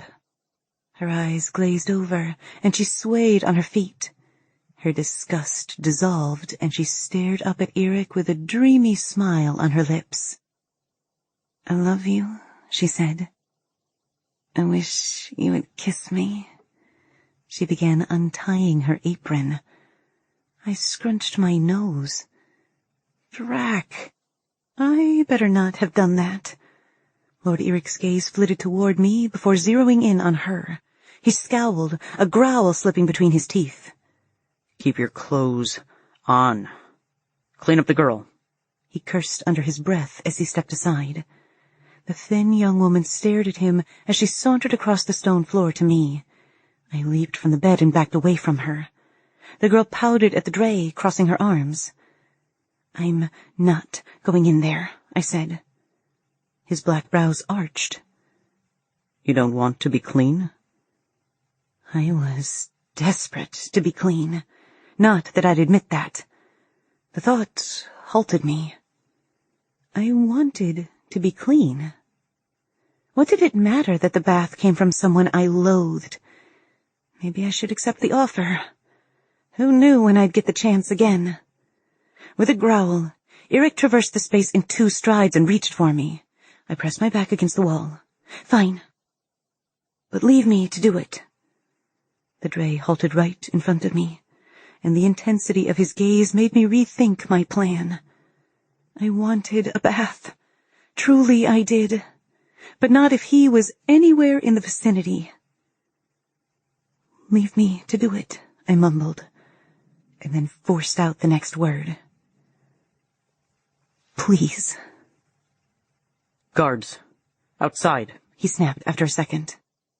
"Ledelia, help bathe her. There's a clean garb—" He gazed around the room, then shook his head. "Delio, go grab her something to wear." One of the men turned and disappeared down the corridor. "Are you allowed to do this?" I asked. His face firmed. "I'm a Drae. What do you think?" I stared at him, his cold face and cold eyes, and where, if he had a heart, I'd surely be able to see it. "I don't want to be part of the game you're playing with the king." "That game is the only thing keeping you alive," he sneered. "I'd think you'd want me to use you as a pawn, if only so you saw another week or month."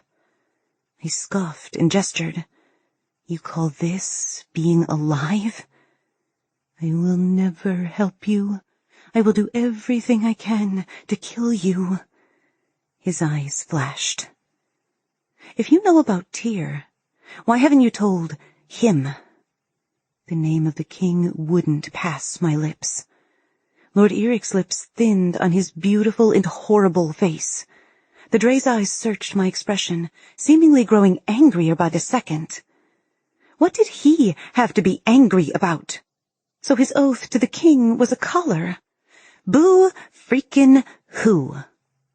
Why did he make it in the first place if he hated the king so much? "You coming here will only bring me pain," I said. "Yet you knew that because of Jotun's reaction last time. This is why you've come. The bath, the servant." I broke off, breathing heavily, sick inside from how flippantly these people were playing with my body and mind. His face didn't change, and my fury swelled as it reminded me of the first time I'd seen him, cloaked in the shadows of the fountain garden. A burning began behind my eyes, and I hoped he saw it in my gaze. How much I wished I'd never stopped, never met him. "Get out," I said. With a cruel twist of his lips, astonishingly, he did. Chapter 14. Rin? Ty's hoarse whisper called me from sleep. The deepest, non-injury-related sleep I'd had since my mother died. I shifted on my bed, wincing when my face grazed against a blanket. I brought my fingertips to the previous gash on my leg, only to find my skin was smooth and unmarred after my bath. The girl had been right. One bath wasn't enough. The water had kept flowing even though Eric hadn't returned. The girl had changed my bedding, brought me fresh clothing and a blanket, plus more food, all while telling me what a grand lover Lord Eric would make. Sick. I'd rather marry a donkey with 1.5 legs. Ty called louder this time, his voice tinged with worry. "Are you all right?" I blinked through the last dregs of my amazing sleep. I kind of felt like a person today, and would have if I didn't have the monster to thank for the way the warmth of the bath had defrosted some of my soul. I also felt guilty. I got a bath, and Ty didn't. "I'm fine. Sorry, Ty. I'm right as—" My mother's expression caught in my throat. Right as rain. "I'm fine. I was allowed a bath yesterday." Ty had probably heard my groans and splashes. Blood rushed to my cheeks at the thought. I supposed I should be well past caring about that now. "Yes," he said dryly. "I heard. It was a different kind of torture for me." If he'd been in front of me, I wouldn't have let the grin cross my face. I rolled over on my bed and grabbed a hunk of bread, nibbling on the edges. "Do you have any food left?" Ty cleared his throat. "Not much. A mite of cheese and maybe a crust." "I have some. Let me share with you. I was only asking so I could give you some to replenish your safe store." I tore the rest of the loaf in half, then did the same with the cheese and dried fruit. I wrapped the portion in a strip of cloth and pushed it through the bars toward him. "Here.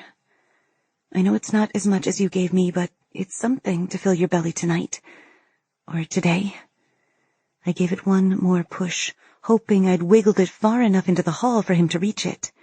My cheek was smushed against the stone wall. "I'm sorry there's not more," I said.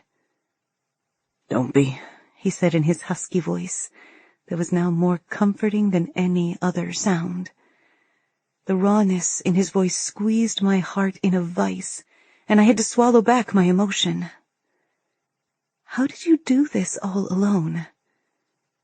"Now that I know you, I'm not sure." My chest constricted with loss. I wanted my mother. I wanted Dieter. I missed Arnik. I wanted someone to hold me, to hug me, to tell me things were going to be all right, and mean it. "I miss my mother," I said, and a fat tear slipped down my cheek and landed on the sharp stone I sat upon. "I know, beautiful. I know." I choked on a cry, forcing it back, not wanting to place more burden on this man. "Tell me about her," he said, surprising me. I closed my eyes and thought of her soft, familiar face. "She took us away from my cruel father and started a new life in Verald," I said, "back when I was a baby. Then we settled here, and she discovered she had a knack for gardening." My memories of her loosened, and I told him of her kindness, her humor, her strength, pausing short of recounting the night she died. "She sounds incredible," Ty said. I let more tears flow, whispering, "She was."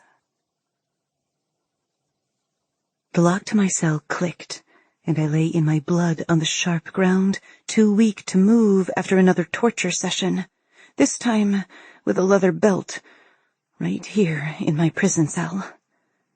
The king had briefly joined Jotun and me and had been displeased to find me so functional and so clean. Bile rose in my throat as I noted my earlier prediction was correct. Lord Eric did bring me more pain, and I, like a fool, accepted his dangling carrot. The nice, warm bath, knowing the game he played and knowing the king would be watching. I'm a fool. The cell door was pulled open, and a person strode towards me in confident steps despite the dark. Tyr dropped to his knees beside me, and I couldn't help sobbing like a baby as soon as he reached a hand to my hair. Dried blood caked a chunk of it to my cheek, and my body was covered in welts from Jotun's treatment. I choked back tears as he stroked my hair. How long was I out? He held up 3 fingers. Hours? I asked. A nod was my answer. There were a few scuffles as he arranged the objects he'd brought with him in a row. Without moving me to the bed, he made quick work of washing me. It showed how far gone I was emotionally that I didn't feel one iota of embarrassment. His movements were quick and clinical, which helped. After that, he helped me change into a fresh tunic and threw the other in a bucket before carrying me to my bed. He lifted my arms and began rubbing the same ointment onto my skin in careful strokes. The ointment soothed me instantly, and I sighed, earning a smile from him. Is it daytime, Tyr? I asked. He paused and took a deep breath before pressing my hand to his jaw. The color of the sun was reflecting off the freshly plowed fields this morning. It reminded me of your hair. I closed my eyes, pressing my trembling lips together, and tried to draw up the image he'd created. Thank you. My voice broke. I couldn't help the welling emotion in my chest. In this dungeon hole, Ty was like my sun, and Tyr was my moon. The circumstances accelerated the bonds between us, and my feelings couldn't be rationalized away. Next, Tyr massaged the ointment on my face, then the bruises around my neck. He shoved off the blanket and worked on my legs for a while. I tried to stay still as he pushed the tatters of my tunic aside and lathered my skin in the stuff. After the ointment, he wound bandages around the worst of my injuries and pulled the blanket back over me. There was a scrape of pottery and plate on stone next to my head, and then he turned toward a bucket of water he'd carried in. He reached into it and drew out a scrubbing brush, but he stopped shy of bringing it to the bloodied ground, lifting his head as something caught his eye by the bars. Striding over, he crouched in the corner where I sat to talk to Ty. What is it? I whispered. Tyr returned and knelt next to me, holding out his fist. He held a handful of moss. It looked spongy and, well, green. The only splash of color in this gruesome place. That wasn't there yesterday, I said in confusion. I sit there all the time. My butt would know the difference. He held the moss closer to my face and shook his head.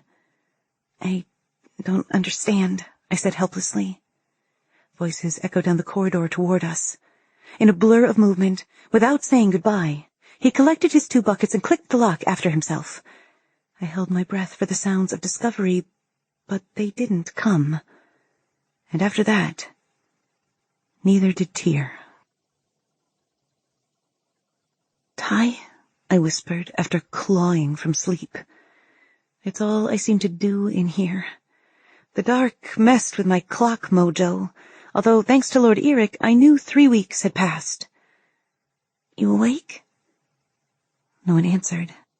He hadn't answered my calls after Tyr left either. Ty. I held my breath for his husky reply. Nothing. I squeezed my eyes shut, working through the fear that he might be gone for good. I wasn't sure I could take being alone down here. I'd known the alternative now, and a large part of me doubted I'd be able to do without Ty, or some human company. With the pain gone, the need to eat before I lapsed into exhaustion swelled. I worked on my body, wiggling my toes, fingers, bending my knees, and drawing my hips up before rocking side to side. After an age, I made it to sitting and stared at the food and drink Tyr had left. The bag was like the burlap kind Mum would take when she went to trade at the market circuit, and it was stuffed full of cured meat, cheese, seeded bread, brack, and dried fruit. Stuffed full. A feast. Next time, I would demand Tyr tell me why he was helping me.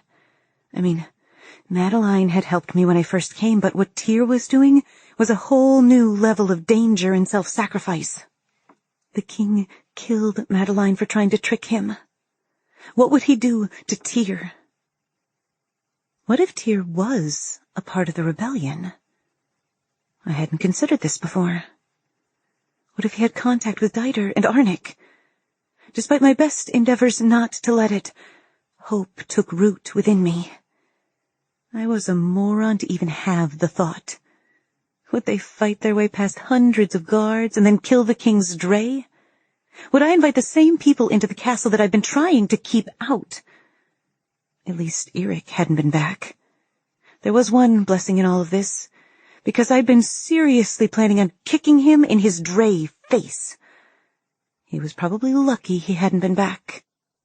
Beaten girl turns the tables on Jerk. Drae bursts into tears after a punch to the throat. Rin throws seeds in Drae's eyes to win fight. Ty, I called again. There was something wrong with me to be laughing at my own jokes in the king's dungeon after the worst experiences of my life. Especially as Ty could be lying there half dead for all I knew. Ty's words came back to me about keeping my food safe, and I searched for a spot to hide a portion of my feast treasure. I nibbled on brack, Dieter's specialty, a forlorn part of me reminisced, and studied my small cell. All stone, and the only place I could find to hide anything was by my bed and under my blankets. I sat on my bed, munching on bread and brushing the specks of grain off my lap and onto the stone. I regretted wasting the seeds, as small a food source as they were. A quick feel told me the grains were lost to the cracks in the stone floor. And actually, on second thought, my blood was still splattered all over the cell from Jotun's belt whipping. The Soap Queen had not fallen that far. I grimaced, scanning every stony brick of the cell. Even a toddler would know by simply looking at my room that anything of value would be stashed by my bed, which made it a terrible hiding place. The only other object in my entire cell was the straw and the chamber pot. I'd long since moved the pot to the front of my cell so I could dump the contents out into the hall instead of having to deal with it in my room. It had been the only option when the receptacle was full several days ago. The smell was atrocious, but by the next morning, the hall had been rinsed clean. Tyr's handsome smile flashed in my mind, and I seriously hoped he hadn't been the one to clean up the mess. I was desperate to keep my food bounty, but the only idea I'd had, besides hiding it by my bed, was repulsive. Maybe repulsive was good. I thought of the oiled cloth from the first time someone had left me food, and fingering the material under my bed, I hoped the cloth would be enough of a barrier. I scattered the smelly straw around the chamber pot, and took the wrapped package of food and the flagon of nectar, and put them in the darkest corner of the room, the space I'd initially used as a bathroom. The pot was several paces away, but the very idea made me cringe. Hopefully, my hiding place would make anyone planning to take my food cringe too. The victory was small, but for the first time, I felt like I might be starting to play the game.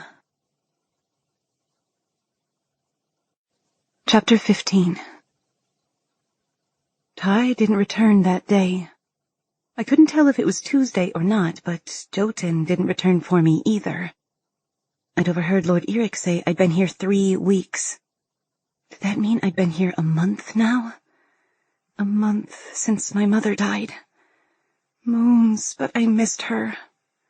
Ty filled the hole somewhat, but no one could ever replace my mother. Somewhere in the middle of wondering why Jotun opted to have Tuesday off out of all 7 days, I must have drifted off again in a sleep that wasn't sleep at all. I tossed and turned, imagining Lord Eric in my cell, and the king, and then both of them laughing at me. Dider appeared, and even Mum, her face in anguish as she tried to comfort me. The knife was pushed into her chest. Then the king's Drae pulled it out and handed it to me. When I awoke, someone was brushing my arm in a cool caress. "Dear," I mumbled. Keeping my eyes closed, I relished the gentle contact, but my arm was stiff from being flung up over my head. My aching muscles screamed to move, and I withdrew my arm from his attention. As I moved, the brush of his fingers tickled, and I giggled, opening my eyes. My lips parted, and it took me a while to understand I was still in my cell. A dark circle, almost as big as my face, hovered right above me, and there were pale petals of yellow surrounding it. I blinked, and the anemic sunflower came into focus. The giant flower had fallen over and hovered directly over my head. Inhaling through my nose, I almost choked on the smell of fresh vegetation. In my dungeon cell. I pushed the sunflower away and sat up. I'd finally broken. It was the only explanation. Surrounding me was a tiny garden. Barley grass, wheat, and a small stalk of corn had sprouted from the meager dirt layer between the stones. Other plants I didn't recognize had begun a doomed life cycle, wilting in the darkness of the cell. Not believing my eyes, I ran my hand over the spikes of the barley, and the thin plants tilted and fell, their roots in the stone of the dungeon cell inadequate to sustain them. I picked up a shoot and bent the tender stalk. What made them grow? Yesterday, I ate bread with these exact seeds on it. Today, the same seeds were full-grown. I stood in the middle of my cell, spinning on the spot. The moss yesterday. The patch hadn't been that big the day before, not even a patch at all. Now I was sure of it, though I'd been puzzled when Tyr held it out to me. There was something wrong with this dungeon cell. "Rin," Ty rasped, making me jump. "You still alive?" "I'm here," I answered, looking down at my shredded shift. "Are you all right? You've been out for a long time." He coughed. "I'll live. Jotun found out we're sharing food." "He won't move you away, will he?" I asked, holding my breath. "I can't say," Ty answered. "I told him I wouldn't share with you again."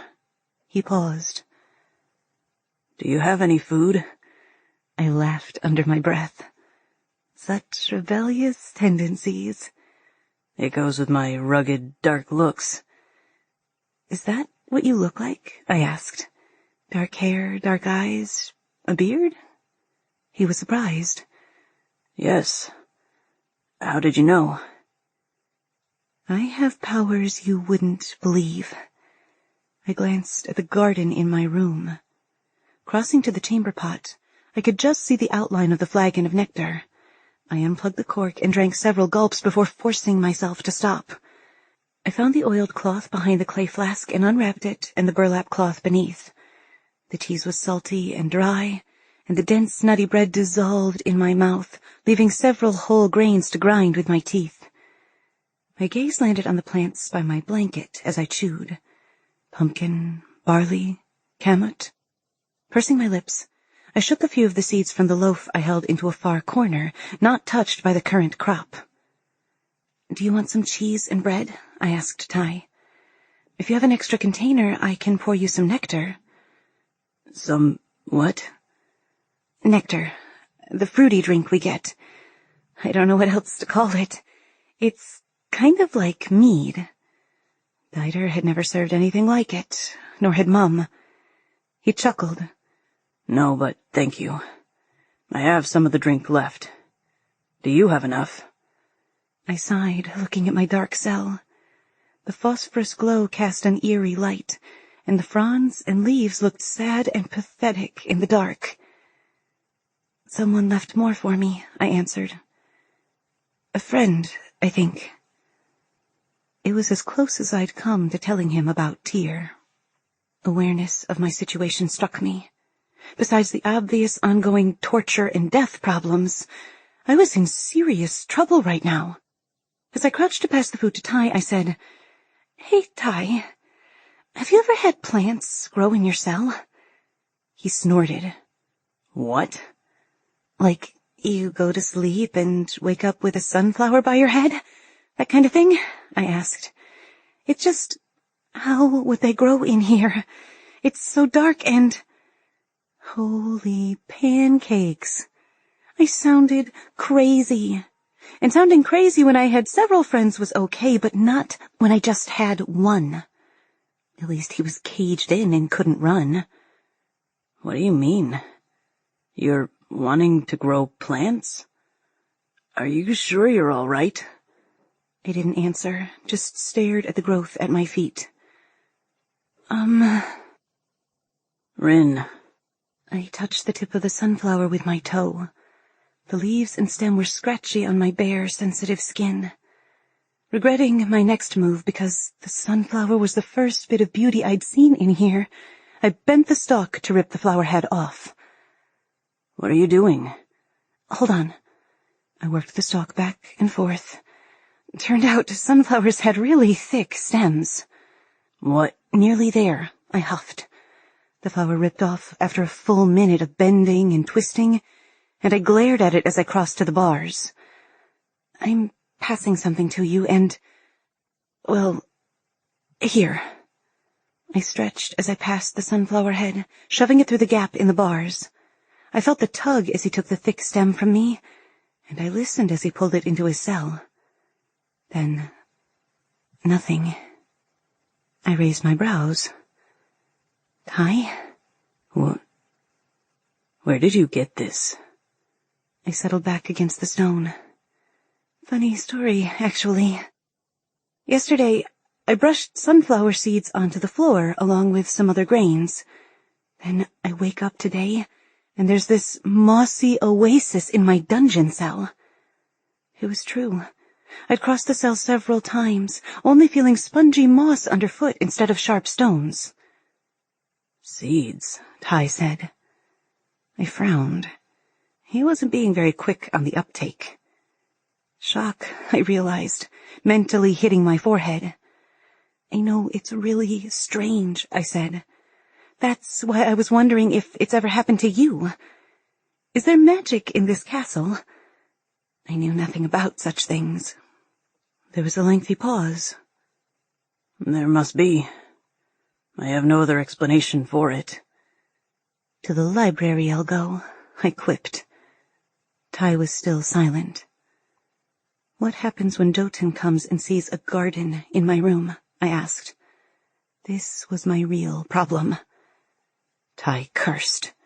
Rin, you need to get rid of everything right now. The urgency in his voice spurred me to standing.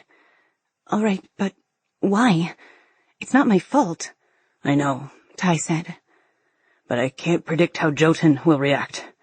I've never heard of anything like this. Who knows what he'll do? Drac. He was right. I stared at the garden, hating what I had to do to stay alive here.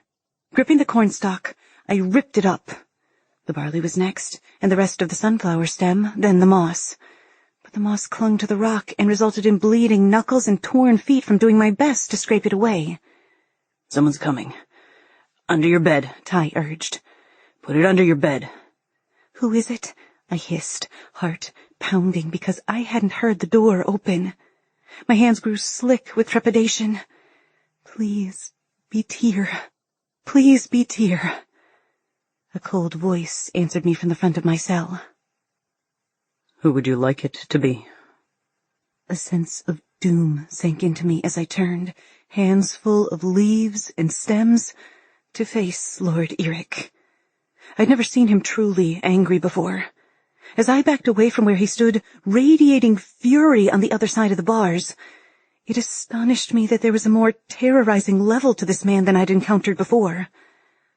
"They just appeared," I blurted. His eyes were slits.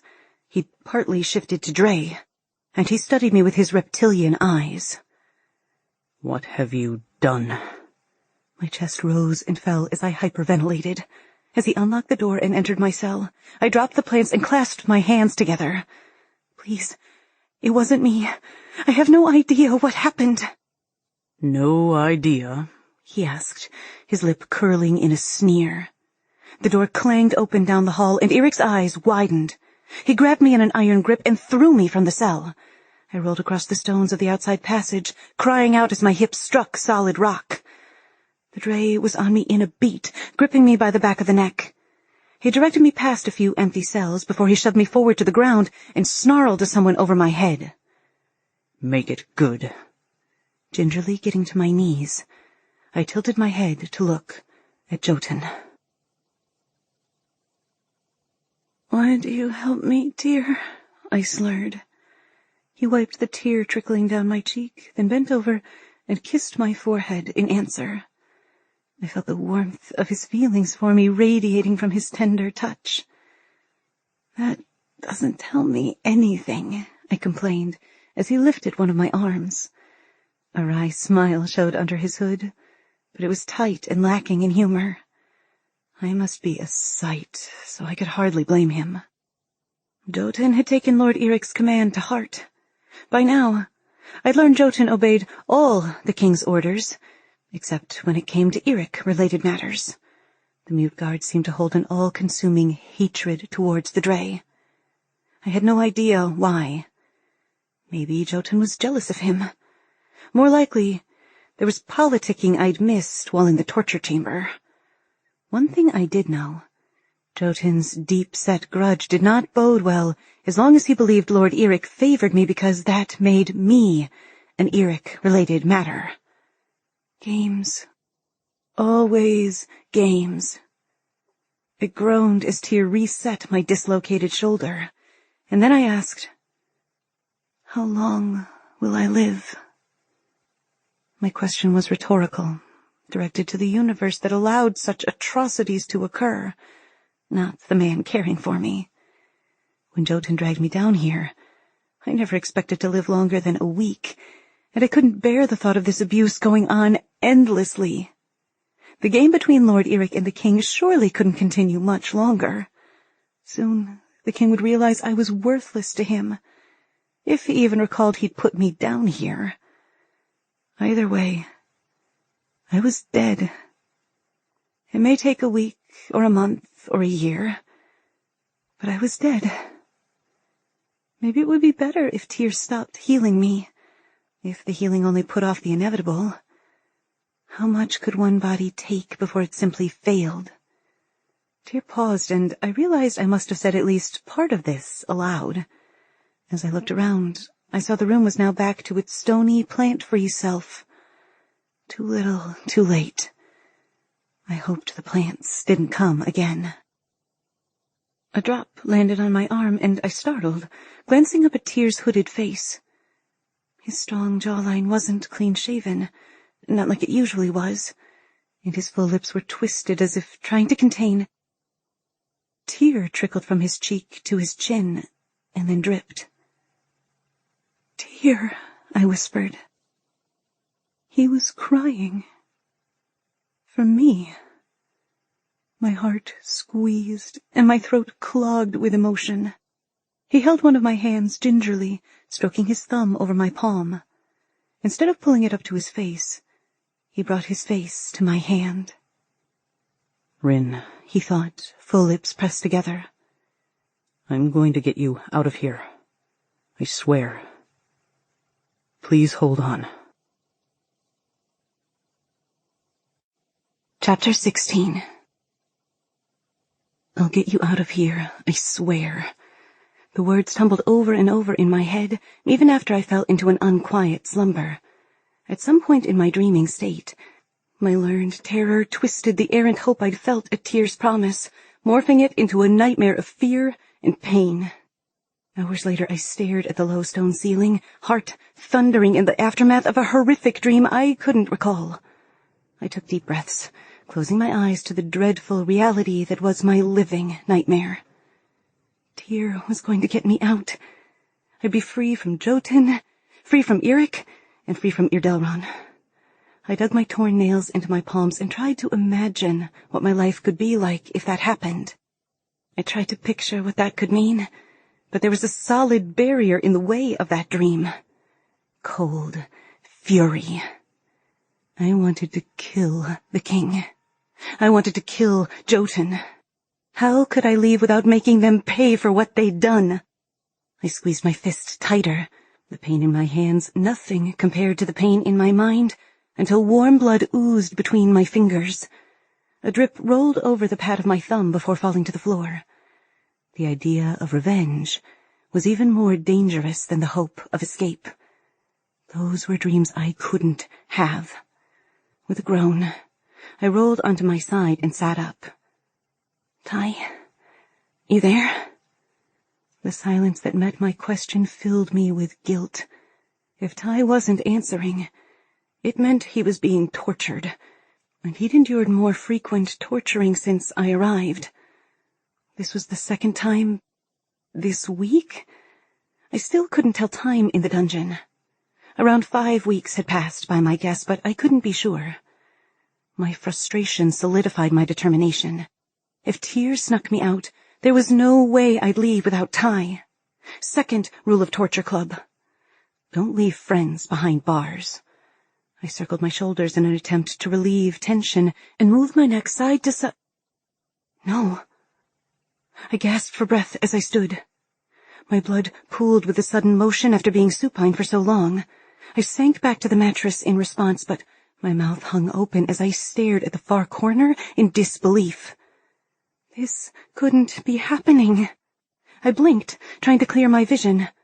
But the 3 huge pumpkins still remained, sitting there by my chamber pot, ensnared in the voluminous green tangle of their vines. I lifted trembling hands and covered my mouth. Pumpkin seeds. From my bread yesterday. This time, it took no effort for my mind to connect the dots. But how? Or more accurately, when of the new growth had me stumped. The pumpkins hadn't been here when Tyr was in my cell. Or maybe they hadn't been here before he'd been in the room, but they'd grown immediately after. I'd fallen asleep straight away, hadn't I? I shook off my daze, because the how mattered less as the moments passed, and hiding the large squash became increasingly urgent. Ty, I choked out, and then called louder. Ty! I crawled to the corner, at a complete loss over what to do. The vegetables were up to my knees and bright orange, though, like the sunflower, the green of the vines was pale and unhealthy, a sure sign the plants shouldn't be growing in the dark. How could I possibly hide them? Ty, I begged, moving to our wall. Please, please wake up. The only answer was the weighty silence, a clear message that no help was to be found next door. If he'd answered, what could he, a prisoner as I was, do to help? Would he hide the pumpkins for me and incur another beating on my behalf when the ruse failed? Impossible. I couldn't even get the pumpkins out through the bars. Dread blanketed me, swallowing me whole. As I settled deep within the beast's belly, I knew there would be no escape. I returned to the pumpkins and sank to my knees in front of the largest one, and awaited my fate. I didn't move from my kneeled position in the far right corner of the cell as the rattle of the lock drifted down the damp hall. When the dungeon door creaked open, I didn't even shift my position. What was the point? I had a fleeting hope the person wouldn't be Jotun, but his heavy tread announced him as he crossed the room. At least my mind had broken partially free from stunned disbelief. The time spent gazing in astonishment at the pumpkins had unlocked one truth. I knew why this had happened. Rather, I knew who made it happen. I knew what Tyr was. He'd healed me more times than I could count, brought me back from the precipice of death. Not only that, in the last week he'd begun to heal my heart of its wounds too. At least it felt that way. Tyr was a Phaeton, a healer. His powers could be used on land or mortals. He could halt death in its tracks. He could make plants grow. He'd done something to the seeds. Unwittingly, I assumed. I knew he'd never intentionally hurt me, not after experiencing his meticulous care firsthand. Tyr was a Phaeton. Phaeton weren't dead. Jotun wrapped his hand around my upper arm, hauling me upright. My gaze stayed on the pumpkin, even as my hated guard ripped one of the orange squash from its prickly vine. Then Jotun hauled both me and the pumpkin from the cell. The dark, rough dungeon walls blurred into the dark, rough walls of the stairwell, but we kept going up past the torture floor. And then the dark, rough walls blurred into the smooth, gray walls I hadn't seen in weeks. The windows became more frequent and larger, and light, glorious, blinding, vibrant light, slapped me to my senses. I threw my free hand in front of my eyes to shield them from the onslaught of the sun. After so long in the dark, the light was unbearable. Tyr was a Phaeton. I kept up with Jotun, knowing he would simply drag me to our next destination if I didn't, but as my eyes adjusted to the light, I began to recognize the grand furnishings.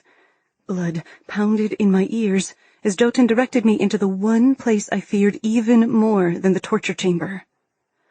Rows of the King's Guard lined either wall of a magnificent, dreadful, deadly hall. I stared at the ceiling-length double doors ahead and readied myself for what most certainly lay beyond. I would not betray Tyr. My hooded protector's secret would not cross my lips. He was a person I owed many times over for my life, and, as I remembered his tender kiss on my forehead, someone who grew more important to me with each passing day. The king drank Phaeton blood to stay young. I could only imagine what he'd do to Tyr after discovering the truth. I would take his secret with me to my grave, no matter what. Jotun dragged me and the pumpkin to the entrance, and when the two guards closest to the looming doors failed to anticipate his desire, Jotun struck the smallest guard with the pumpkin, the gourd cracking on the man's head. The guard on the other side surged forward to open the door as the other guard slid to the ground, unconscious. I lowered my gaze to my filthy tunic and the scabbed skin of my legs underneath as we crossed through the hall, the voices inside silencing as we passed the mountains of food and stopped in front of the king. Jotun, to what do I owe this pleasure? The king's mild voice rung out.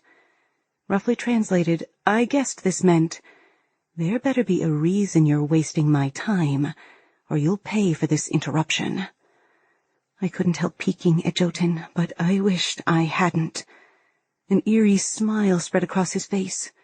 Jotun dropped the pumpkin at my feet. I fitted it on the spot. The absence of sound was dreadful, and my palms itched with anxiety. Deciding to risk the king's wrath, I took a quick peek in his direction. Erdelron's eyes were wide, and his lips parted in a look of shock that rocked me to the core. Look at me, girl, the king whispered. The hoarse command slithered over my skin and turned my insides to quaking jelly. I hesitated, fearing what more he would find to torture me with. Now, he shouted. He pounded down the dais steps, making me quake. Inhaling, I obeyed. The king stood at the base of the raised platform, his gaudy throne extending several heads above his crown. One bejeweled hand was raised to his chest, adorned in silk layers, with a gold chain stretching between his shoulders, holding a cape in place. But none of this grandeur distracted me from the nausea churning within his expression. His mild face wasn't mild anymore. It wasn't angry or mocking or drenched in cruelty. His complete attention was fixed on me. "Out!" he shrieked, making me jump. "Get out!" A wave of servants washed past us in a mass exodus, leaving Jotun and me behind. When the room was cleared, Irdelron closed the distance, circling me like I was prey. "Phaeton," he breathed. Wait.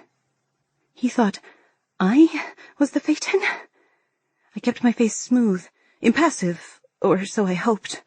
Inside, I frantically replayed the last few seconds. How had he come to the conclusion of Phaeton so quickly? Jotun had only thrust me in front of him and held up the pumpkin. I was missing something here. "The pumpkin was in her cell?" Irdelron asked, his eyes bright with excitement. Jotun inclined his head. The exchange made no sense. The king stroked his chin and the blonde patch of growth there. "How was this missed?" But he didn't seem to be asking me or Jotun, and we both remained silent. My gaze flitted around the room. The king's rapt attention only increased my anxiety. A quick peek told me the Drae wasn't in his usual position behind the throne, and I wondered if he was off terrorizing innocent people. That was the least of my worries. Jotun's assumption I was a Phaeton was understandable. He'd found me in my cell, kneeling in front of a trio of full-grown pumpkins. If I saw someone in a similar predicament, I'd make the same assumption. That wasn't what bothered me. If they assumed I was Phaeton, they would soon discover I was not when I couldn't make anything grow. Worse than that, they would want to know who had made the plants grow, which meant they would discover Tyr. It was Eric, I croaked. He put them there. I'm sorry he... "Eric?" the king asked. "You're trying to tell me my Drae made a garden grow in your cell?" He shook his head, bestowing an indulgent smile that made my heart thunder. I dropped my gaze. If I could convince Jotun and the king that Lord Eric had done this, it would keep Tyr safe.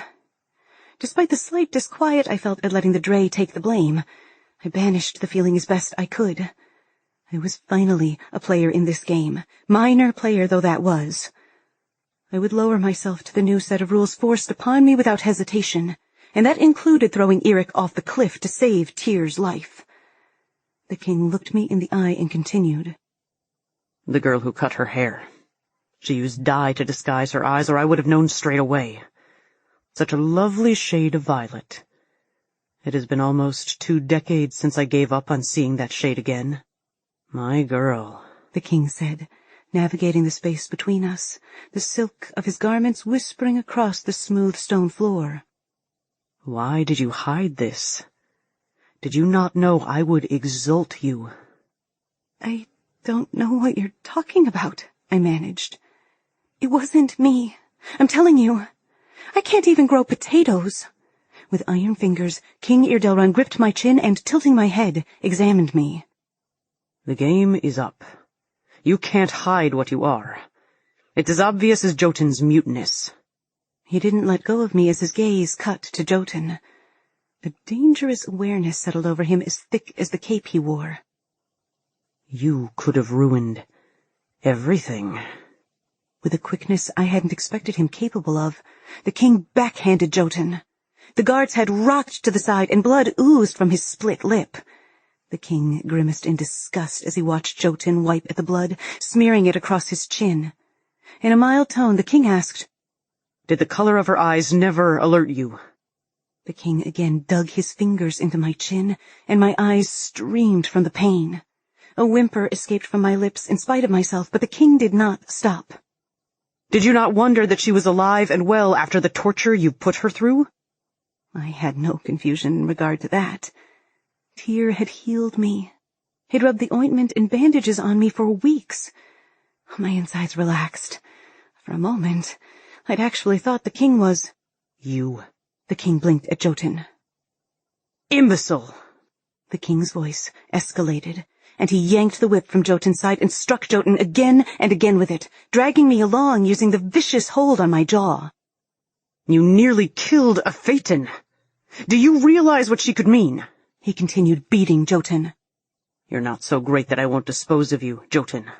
I sent my own children to their deaths. Drac, I even killed several of them myself. Don't think you're safe to make stupid decisions. Jotun fell to his knees, hands outstretched, imploring his master. He took every single strike the king delivered, and then when Irdelron was done, Jotun lowered his forehead to the ground and stayed with his hands out to each side.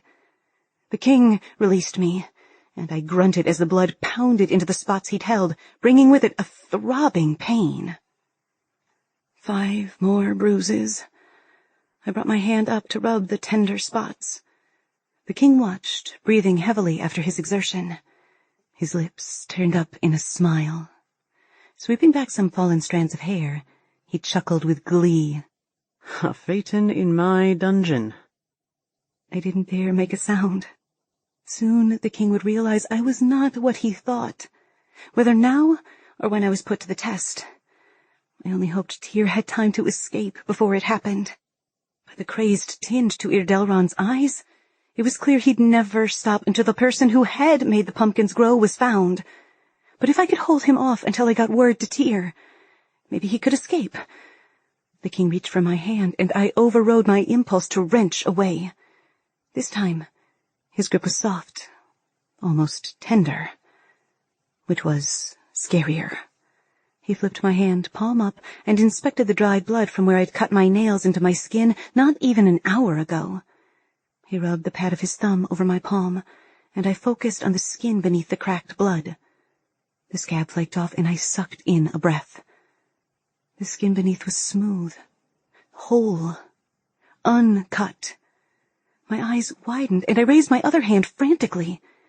It was bloodless and also smooth.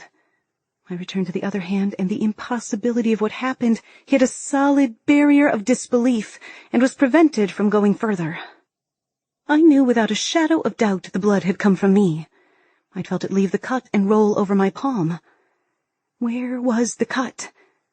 The truth I'd clung to, that Tyr had been the person keeping me alive this entire time, had no substance because he hadn't healed me this time. I'd healed myself. My dear girl. The king's voice barely registered. My dear Phaeton. Mouth dry. I blinked at him and caught the anticipation fluttering over his face like a shiver of joy. He stepped in close and whispered in my ear. I have something I'd like you to do for me. Chapter 17. For the first time in my entire life, I wasn't hungry. I sat at the enormous table at the front of the throne room, surrounded by platters of food I'd only dreamed of, and had no desire to even stick out my tongue for a taste. Eat up, dear girl, the king said with a wide smile. You'll need your strength. To heal the land. That was my task. He frowned when I didn't obey, but I was numb with shock over the abrupt turn my life had taken. Not the food and cushioned seat on the chair. They thought I was Phaeton, and now I was beginning to believe it too. How? Are you going to drink my blood? I whispered. The king laughed and gazed at me fondly. His look didn't fool me.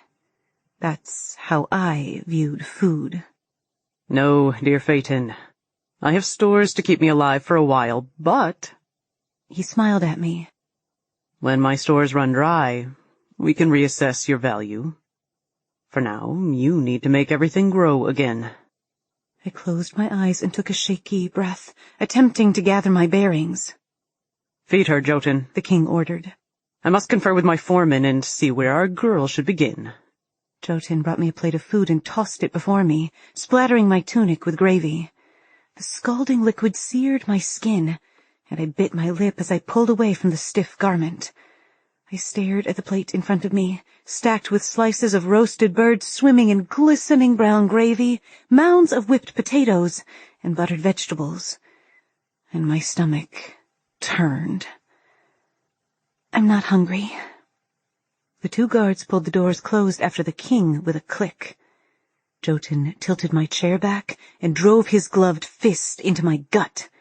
The chair fell to the ground, me with it, and I rolled into a ball, gasping for air. He disappeared from view, and I scrambled to stand, lurching my way toward the door. Before I could get there, Jotun grabbed a fistful of my hair and dragged me back to the table. My scalp burned, but my aching abdomen churned from the blow. I'm not eating it, I spat.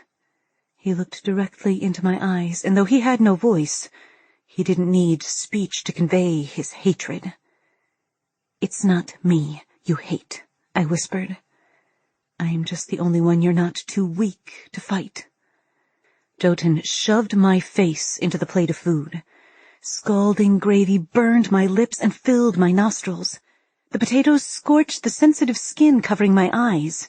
I flailed, my hands clawing at his as I tried to free myself from his grip so I could breathe. I fought on and on until I felt myself weakening, hands slipping as they sought purchase on the edge of the table. The doors were thrown open with a crash. Jotun, Irdelran said with a chuckle. What are you doing? The hand holding my neck twitched in surprise. A menacing growl filled the throne room. The Drae was here. There was an almighty crack, and I heard Jotun's painful exhale a split second before his pressure released from my nape. I turned my head to one side, gasping in a sagging heap against the side of the table as crashes sounded around me. I slid off the chair to become a panting heap on the ground. Eric, Irdelran said. You surprise me. Jotun lost his temper again. Eric's cool voice slid through the room. He gets less reliable by the day. I rather think it was you who lost your temper, my Drae. I couldn't see any of them, but I could hear the smile in the king's voice. I wiped weakly at the potato mash in my eyes. Bracing myself for the next battle in the endless war, I pulled myself to my knees and scrubbed at my face, using a square of linen next to the mess of what used to be my meal. I know why you kissed her now. Your breath alone doesn't work on her, Irdelran said, stopping next to me. He pulled on the uneven tufts of my hair, rubbing at the bits closest to my scalp. Such a lovely, lovely color, silver, wouldn't you say? What was he talking about? My hair was cinnamon brown, like Mum's. He swept past me to his throne. I'm surprised you even tried to subdue her that way. Dangerous, I should think. Her cries must have been quite dreadful for you to risk yourself with your natural enemy. Or were you wishing for death? Jotun stood, brushing the front of his navy akaton, smearing the moisture of whatever he'd landed in onto his uniform. He glared past me to Eric, and kicked at the toppled wooden chairs, some of them broken from whatever Eric had done to him. I turned to face the real threats in the room. Eric stood frozen behind my chair. The weight of his presence held me immobile. I glanced down and noticed his hands, covered in black gloves, were clenched, causing the veins in his arms to rise with the tension pulsing through him. Black scales popped up on his otherwise smooth skin. He flexed his fingers and rested his hands on the back of the chair. My king? Eric inquired in the same guttural voice. Irdelran shook his head. Oh, come now. I'm not going to punish you. I understand why you hid what she is, but such a risk to kiss her. Should I question your fidelity? Eric clenched, and the wooden chair groaned with the force of his grip. It's only her blood that can harm me, sire. And neither of us were bleeding. Always calculating, my Drae. Irdelran focused his attention back on me. Did you know? He asked. The only way to kill a Drae is with the blood of a Phaeton. You are Lord Eric's weakness, dear girl. Not the weakness of heart I expected, one far more useful and immediate. The king smiled indulgently at Eric. No more secrets, my Drae. How long have you known? Eric frowned. Come now, Eirik. You can either tell me willingly, or I can compel you through the oath. Would you really prefer that? Eirik bowed his head, and the back of the wooden chair in his hands broke into shards and slivers. When I saw her eyes. He'd known? This entire time? And have you been visiting her cell? Have you been pulling up plants? Eirik ground his teeth. Once. I hid them once. I wanted to see how strong she was before I made a hasty declaration without knowing her true worth. I checked on her to make sure Jotun didn't kill her. He tortured her to such a degree I knew you would want me to check.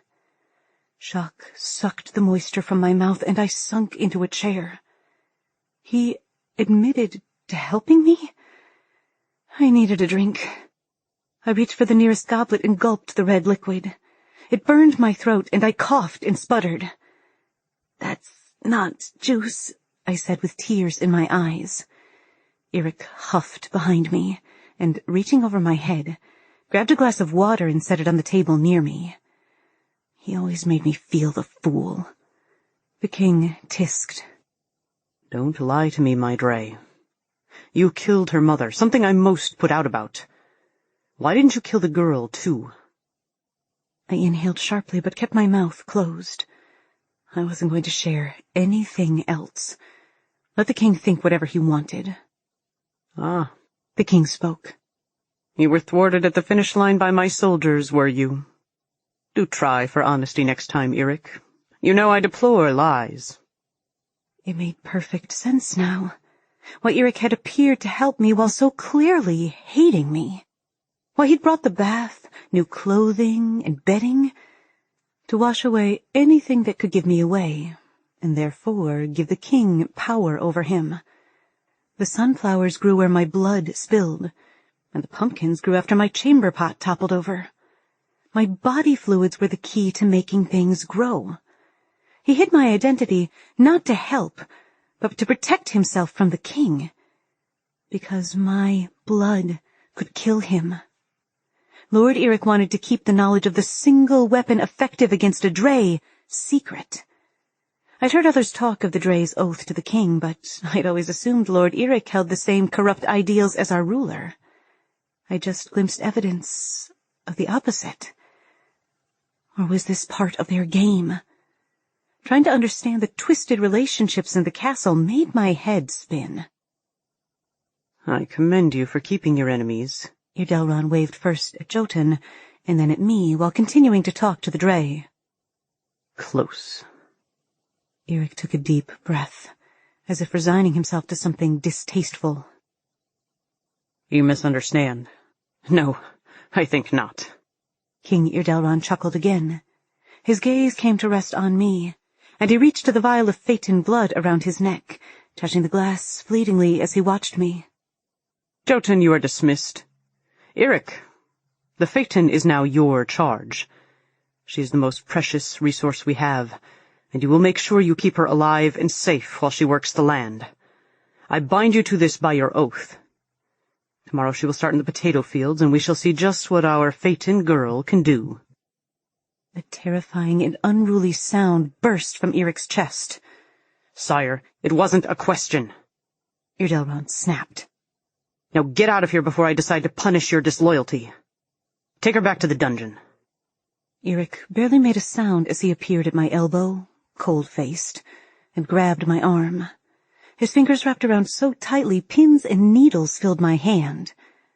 Just like Jotun. Perhaps they had required training on how to grip people and maximize discomfort. Maybe they got a medal when they successfully demonstrated mastery.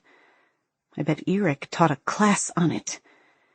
Eirik led me from the throne room, easing the brutal pace once we'd left the rows of guards behind us.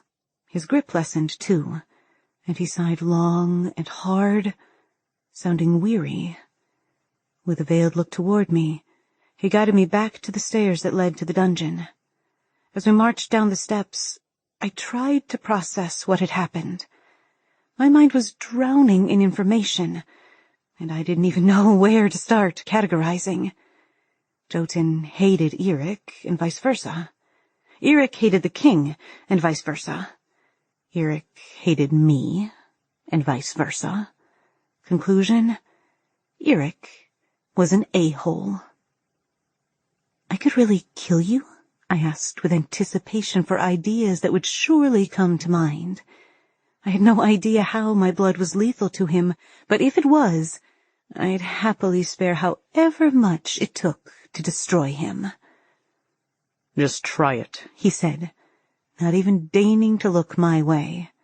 His jaw clenched and his pulse feathered in his neck. The scales I'd seen on his arm earlier were gone, but there was an entire patch of black reptilian skin on his shoulder. The scales disappeared under his sleeveless black accaton and then reappeared on his neck. Whoa, are you losing it? Are you going to shift? I asked, reaching up with my free hand to touch his scales. My fingers brushed the small black semicircles covering his shoulder, and I could feel his anger and hatred. Don't, he snapped, pushing me away. I stumbled more from shock than the force of his shove. Had he not held my arm, I would have toppled down the stairs. Do that again, and you'll regret it, he snarled, black scales covering both arms now. I followed alongside the Drae man mutely, reeling. I hadn't just felt his anger and hatred. I had heard him speak, too. Like I did with Tyr. I'd heard the words, "Kill her." Chapter 18. As soon as I heard the outer door close, I counted to 20. There would be plenty of time for Eric to disappear up the stairs. If he flew, it probably took less time, like 3 seconds. Stupid Drae. When he chose, Eric seemed to be able to work around the king's oath, which told me I'd better do my best not to incur the Drae's wrath, especially when it was only me and him and the potatoes. Whatever power I had over him was lost to me until I understood how to use it. Whatever power he had over me was already being set in motion. He lacked none of this knowledge, which meant I needed help. I wiped my face on my tattered shift and turned to my best source of information, the wall of knowledge. "Ty?" I called. He hadn't answered me in what felt like days. I couldn't handle another blow today, and terror at him being dead briefly froze me on the spot. I stood at the corner of my cell, holding onto the bars as I called to him again. "Please be alive." Stretching my arm through, I tried to reach his cell, but my hand met only rough stone. "Ty, are you there?" "Rin," he croaked. "Drac, what happened? I saw Jotun drag you out of your cell 2 hours ago." His already hoarse voice was even raspier. "What's going on? Are you all right?" Just hearing the compassion in his voice made tears spring to my eyes. My throat constricted with emotion, with feeling for the man next door to me, who cared. "I'm all right. I just... How could I even tell him without sounding mad? Where have you been?" Ty sighed, and I heard him shifting closer. "Unconscious for the most part. Jotun was worked up well and good this time." I rested my head against the bars. "It's my fault he's doing that to you, Ty. I'm so sorry." "He does it because nothing makes him feel pleasure except pain. I don't regret a thing. In fact, I may have mentioned that to him once or twice. He didn't seem to appreciate it." "You didn't?" I gasped. "No wonder he did a number on you." "Not my smartest idea, I'll admit." He slid down to the spot by the bars on his side. "So have you been? Made any new friends?" "Not quite. Let's see," I mock-remembered. "At some point, I nearly drowned in a plate of gravy." "I can think of no better way to die." I scrunched my nose, contemplating that. You might be right. I shouldn't have fought back. "Wait, you're serious?" Oh boy, was I. I settled into my spot on the ground. Remember that sunflower I showed you? The one I thought was magic? A beat passed before he said, "Do you know how that happened?" I considered my words. I treaded lightly to this point, feeding him only the barest of details. At first, because I didn't trust him, and then to keep him safe as much as myself. But I was leaving in the morning, and I didn't know when or if I'd be back. I wanted him to know. The king says I'm Phaeton, Ty. The cork was popped, and the story blurted from my lips until I was rambling in the aftermath, attempting to piece it together. I don't know how. Mom said... She said the shampoo was for knits, but she had to have been dyeing my hair a different color. The king said my hair is silver. What the hey? And she kept me out of the gardens all those years, telling me I killed everything. Was she killing everything? Because it couldn't have been me. And if she was doing all those things, she had to know exactly what I was.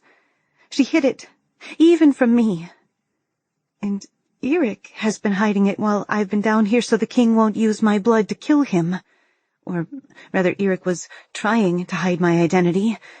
The king found out, and he's going to send me to work the land, to save it.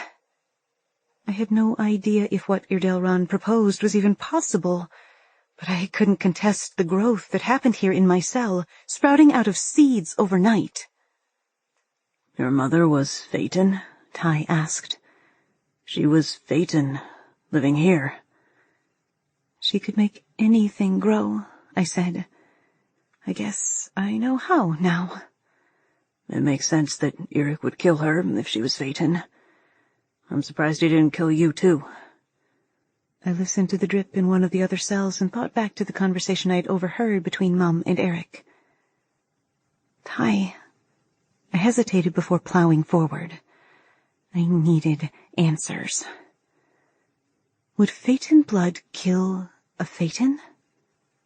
No. Phaeton blood only kills Drae blood.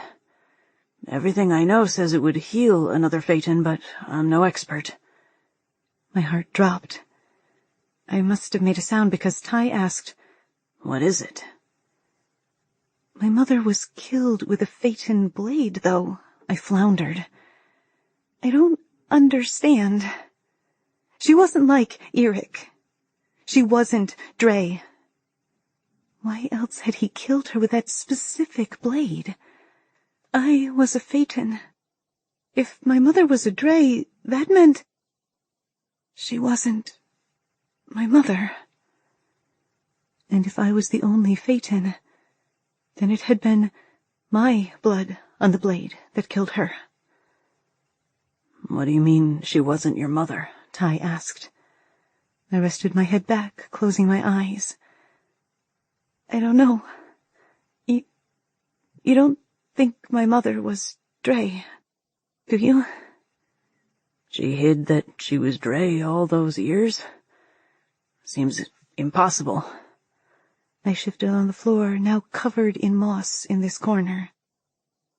Well, then I have no freaking idea about anything, I gritted out in frustration. Ty remained quiet, and I pushed down my temper after a second, adding, Irdelron mentioned the oath, that he could compel Eric with it. Do you know anything about that? Eric was not always as black-hearted as he is now. My family was once quite friendly with the Drae race before Irdelron had them slaughtered. Before my parents were killed, my father told me the story of the Drae boy who tried to save his people. I nodded. I know this story. You do? He asked in his scratchy voice. It amazed me that after weeks of talking with Ty, I could tell just by his inflection what he meant. About the Drae boy who didn't want to help the king. The one who hid and watched as the king gathered the Drae, killed the alpha and the males, and then threatened to slaughter them all unless a Drae would bind himself to the king. Mother had told me the story, but I never put stock in the story about how Eric came to be with the king. Because how could a powerful Drae not escape if he wished? The king swore the Drae boy could always be loyal to the Drae first, and the king second. The boy believed him. What else could he do? Ty coughed. I don't know, I answered. Sounds like a crock to me. A Drae cannot break an oath, Rin. Really? As real as Jotun's dead heart. He coughed again. I turned my head to the bars. Are you sick? No, I'm fine. I'm just worried about you. His voice grew hoarser still. You don't deserve this, Phaeton or not. I wish I could get word to my friends, but I'm powerless in here. I can't contact anyone. I stilled. What friends? I've never told you why I was captured, have I? Ty asked. Since we're sharing, I may as well tell you. I was part of the rebellion, high up. Have you heard of Cal? My mouth went bone dry, and I worked to moisten it in reply. Everyone has heard of Cal. Ty was part of the rebellion? There's a man here in Harvest Zone 7, one who holds a similar position to me, or the position I used to hold. If I could get a message to him, I know Cal would send a team to save us. Against the King's Guard and a Drae? I asked doubtfully. For a Phaeton? Yes. I am categorically sure. I worked for Diter, I admitted. You know him? I do. What's more, if Diter was still alive, I knew someone who might be able to get a message to him. But was he alive? For sure, he'd been captured if Eric had followed us home from the crane's nest. I might have a way to get a message to Diter. Maybe Tyr could go. All I could hear was Ty's raspy breathing on the other side. Tell your messenger to get Diter to pass this information to Cal.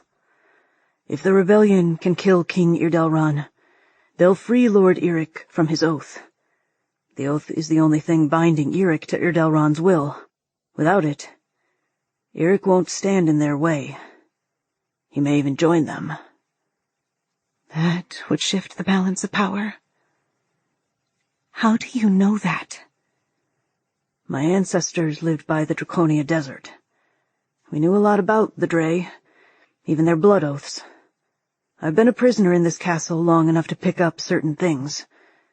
Eric hates Irdelron. He doesn't want to be bound to him. Trust me. Before any of this happened, I wouldn't have believed Ty. Now, I'd seen enough to wonder if he was right. Chapter 19. Despite my fatigue, sleep refused to wrap my weary mind in its repose. Ty and I said our goodbyes with plans for me to make contact with Diter. Silence fell between us after that. I ached to escape into the repose of slumber. I was bone-tired, but my mind wouldn't rest. I was on the edge of the precipice of why.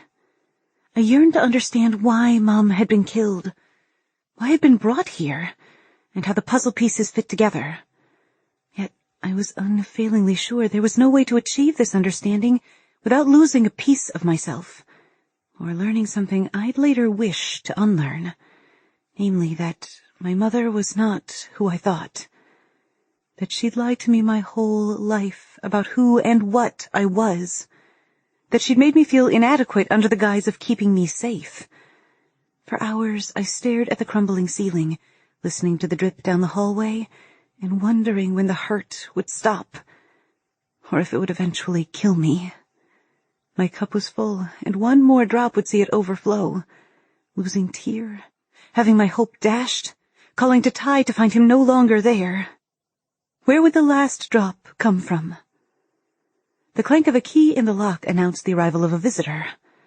I was safe, if only because the king had bound the Drae to make it so. I yearned for familiar arms and a familiar smile. Even if it was wrong, I wanted Tyr. As if he'd heard my call, Tyr glided through the darkness and into my cell. I rolled to sitting, my heart pounding with emotion I had yet to name. He knelt next to me, and for a moment I stared at the familiar slope of his shoulders, the curve of his jaw, and my gaze flitted to the bow of his lips. I reached for him. He didn't ask questions, but simply pulled me into his arms and held me close, pressing his warm cheek to mine.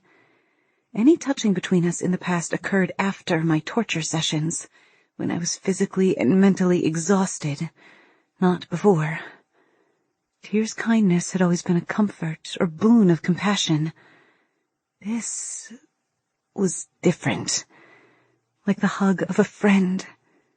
But when I thought of hugging Arnik, it was nothing like this. I heard what happened. His voice echoed in my mind, rough with emotion. I'm sorry. His words carried a weight of meaning. Until then, I hadn't even thought about his involvement. He had to have known to have been so meticulous about cleaning up my blood. You knew? I asked in a whisper. Confusion plagued me as I tried to understand. And then the answer occurred to me. Eric was sending you. The Drae was the only person who'd known before. He pulled back, and not for the first time I longed to see his eyes. To see into those depths, I was certain, would mean I'd get a glimpse of his soul. At first, it was by Eric's order. Then I saw your strength. Tyr touched my face, and my skin warmed under his fingertips. His hands were ungloved for once. My eyes fell to his lips, and I shook off the direction of my thoughts, though my heart still thumped against my ribs, eager to escape. And now? I asked, glancing into the darkness shrouding the area above his mouth. He rested his hands on my shoulders. I come because I need to. The air between us tightened, and I inhaled his scent, a combination of sandalwood and something more. He drew closer, and there was no trace of a smile on his face. Did he watch me from the depths of his hood? Did he look at me with the same wonder I now felt? Tyr, I said after a beat.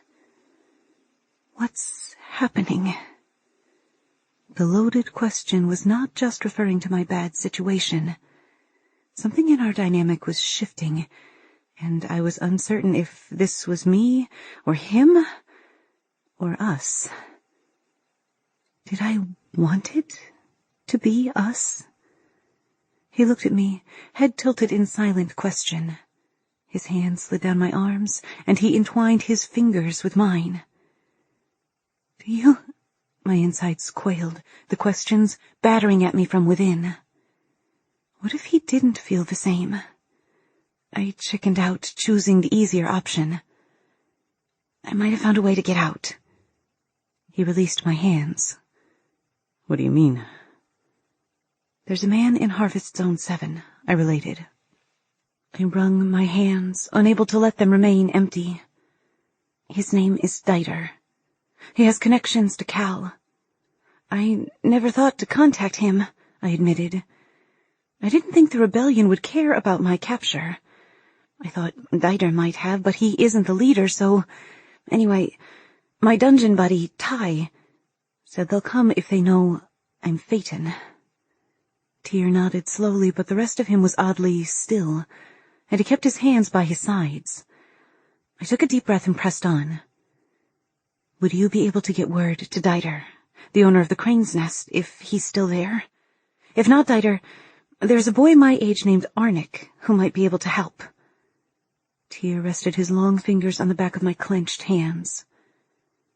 They'll be able to contact Cal? I don't know, but it's all I've got.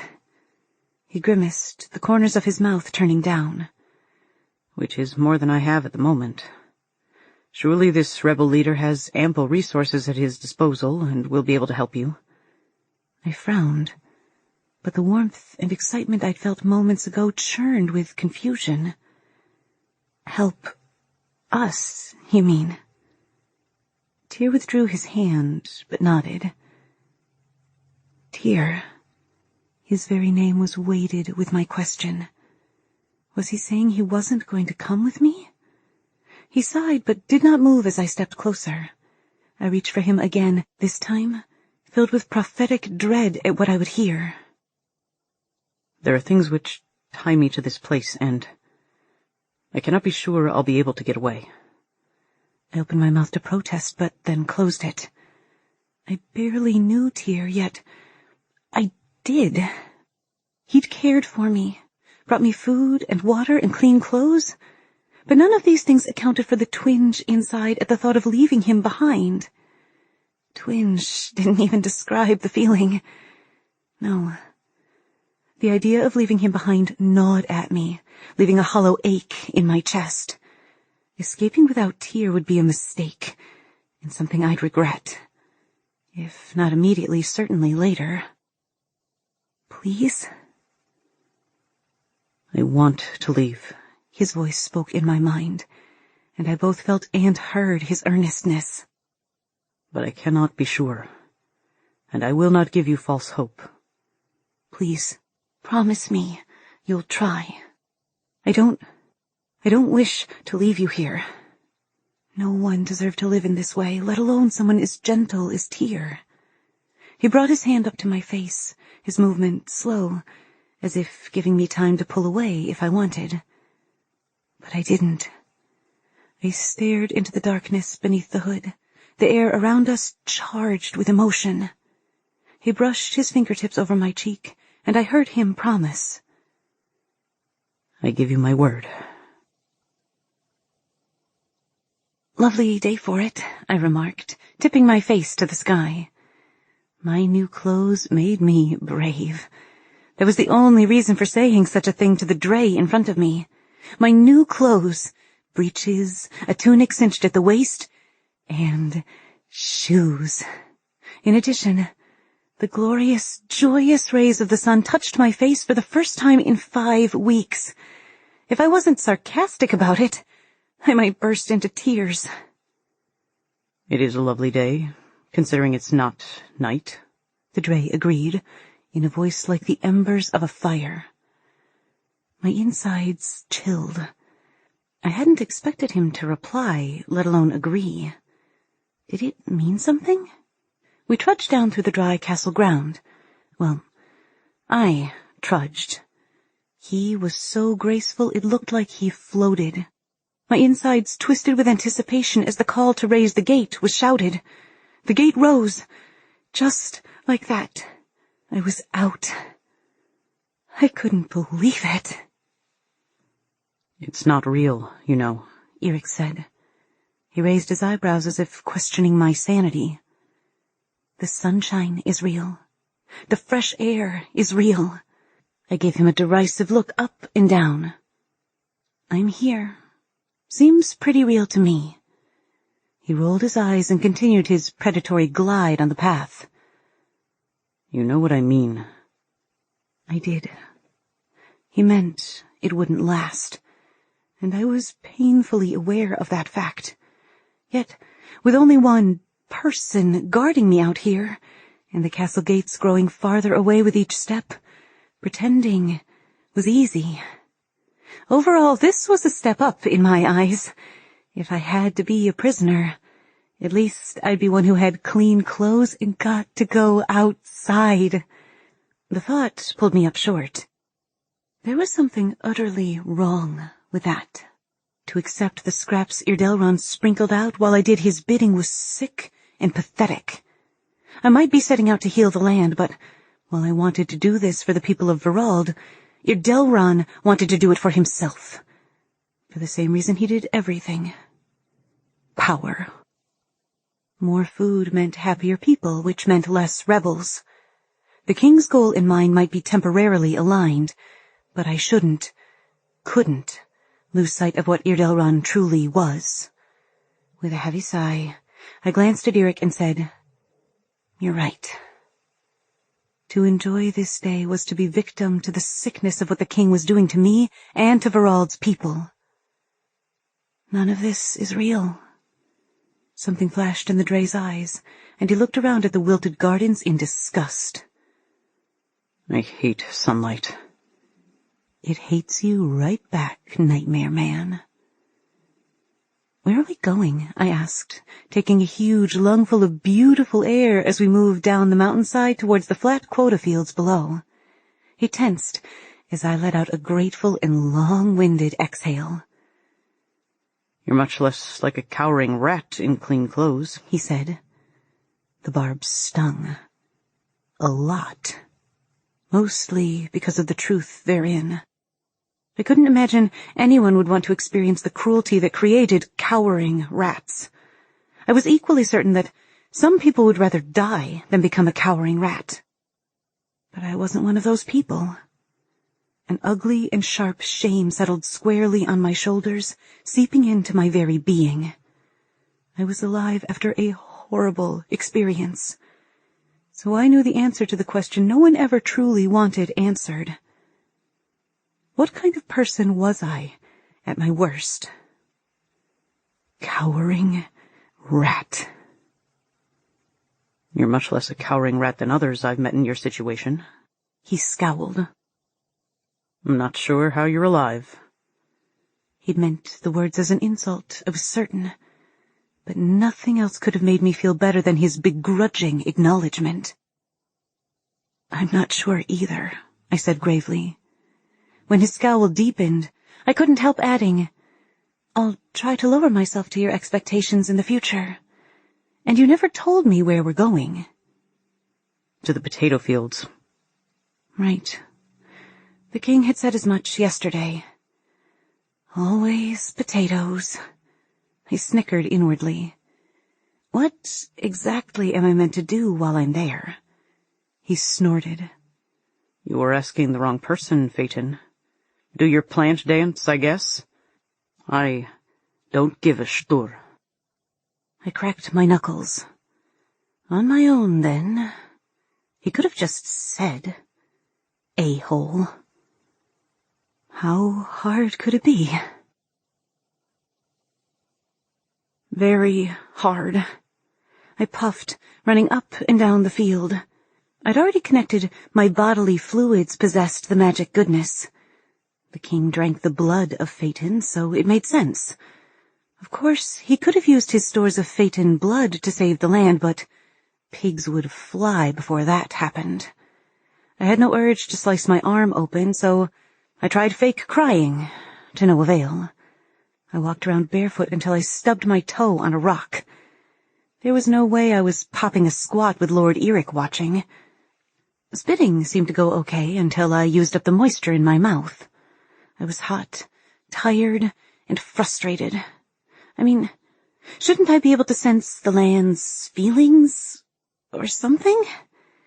But it was just me, standing on top of the soil. Rin versus dirt. Round 8,056,000. So, sweating it was. Lord Eric watched me do field laps from the shade of a wilting willow tree. Drae, jerk, I wheezed. I heard that, he called. I was too sweaty to care. Places that shouldn't be sweating were sweaty. Ew, so much ew. Giving up for the time being, I zigzagged between the limp potato bushes to the willow tree, hoping the Nightmare Man would share the shade with me. I rested a hand against the shrunken bark and asked, "What's the penalty if there isn't a field of huge potatoes by tomorrow?" He sat with his back against the tree, legs extended, rolling a pebble in his hand. His focus remained fixed behind me, but he answered, I would say you have a week to show the king your skill is worthwhile. That seemed reasonable. For a person who might have skills. Do you think it's working? I asked after a brief moment, jerking a thumb at the field. He tilted his head and gave me a flat look before returning his attention to the potatoes. I've been sweating, I whined. Drac, it was hot, and I wasn't relaxing in the shade like he was. Eric replied, Your clothes soak most of it up. I've been making sure to shake my body every 3 laps to get rid of the droplets. I saw. My eyes narrowed at his strangled tone. Fine. I don't hear you. The Drae moved so quickly, the cock and swing of his arm was a blur my mind had to later dissect. A muted thunk, like a rock hitting a tree trunk, came from across the field. I whirled, and just managed to catch sight of a king's guard falling to the ground. Dead. A hole in his forehead. My heart tripped for several uneven beats as I put together what had happened. I glanced down at Lord Eric's hand. Empty. You... His black brow rose. What? I stepped back and glanced to where the dead guard's brown hair was visible over the gentle slope of a mound. My mouth opened and closed several times before I could string together my words. Finally, I said, "You just threw that pebble in your hand and killed a man." Yes, Eric said. The king instructed me to protect you. My brain had a difficult time wrapping itself around Eric killing the guards. Shock made my response slow, and with raised brows I asked, "Do you think he meant against his own men?" The Drae curled his lips, and scales briefly appeared, rippling across his chest. In the daylight, they had a different hue, like a neon blue flickered deep under the surface. You should have been more specific. "Is that the only one you've killed today?" I hushed, as he stood and dusted off the back of his akaton. He scoffed and began walking back across the potato field with a silent tread. "I take that as a no." With a sigh, I made after him in a hobble, but my muscles seized, and I stopped to stretch my calves. Muttering to myself, I said, "I suddenly see how you find wiggle room around your oath to the king." He was on me with the same speed he displayed with throwing the pebble. The Drae snapped his shifted fangs in my face, hissing. You think the guards are here to protect you? Would you like to wait and see next time? Don't be naive, Phaeton. Lord Eric pulled back, and his fangs disappeared. The scales receded, and he spun away, resuming his walk. If predatory stalk could be called that. My feet remembered how to move before my body remembered how to breathe. I released a shaking exhale, knowing the Drae could hear my fear. He could probably hear my heartbeat anyway, thundering in my ears as it was. Chapter 20. I trudged after the Drae, muscles cramping, but as the sun set and dark descended, fatigue melted into a blissful lethargy that made me feel the closest thing to peace since Tyr left last night. The freedom of being outside at night pulled at me with a need just as strong. No, that wasn't accurate. This need, it was stronger, undeniable. The dark of the dungeon was no comparison to the tendrils of the twin moons reaching into my chest and soothing the cracks in my heart. "Do we have to go back?" I asked. Can we stay outside? Please?" Lord Eric stopped his stealthy glide and turned. You can't escape. Just because it's dark, you won't be able to sneak away. I rolled my eyes. Everyone knew the Drae was stronger in the dark. I'm sure there was a bit about being able to see super well at night in Mum's story. I wasn't thinking about it, I told him, which was true. I just like the night. His eyes blinked from human to Drae and back again. If you make the potatoes grow, he said in his guttural voice, I now associated with his partial shifting. The king will allow it. I bent over and pulled off my shoes, delaying the trip back as long as I could. Classic trick. I'm not falling for that. Put them back on. Muttering darkly, I dragged my grubby feet up the castle path toward the gate, hating the thought of going back inside and down to my cell of torture. I stared at the stars one last time. Our moons hung heavy and pregnant with their glorious silver light. I drank it in, breathing the night air like a starving woman. I closed my eyes and relished the moment. The warm air's caress, the soil on my feet, and the peace in my heart, knowing it wouldn't last. Lord Eric's gloved hand circled my arm in the dreaded grip, and I instinctively flinched as the terror he exuded washed over me. "If we're not back before curfew, your Delron will punish us both," he said. "Don't ruin your faux freedom on the first day."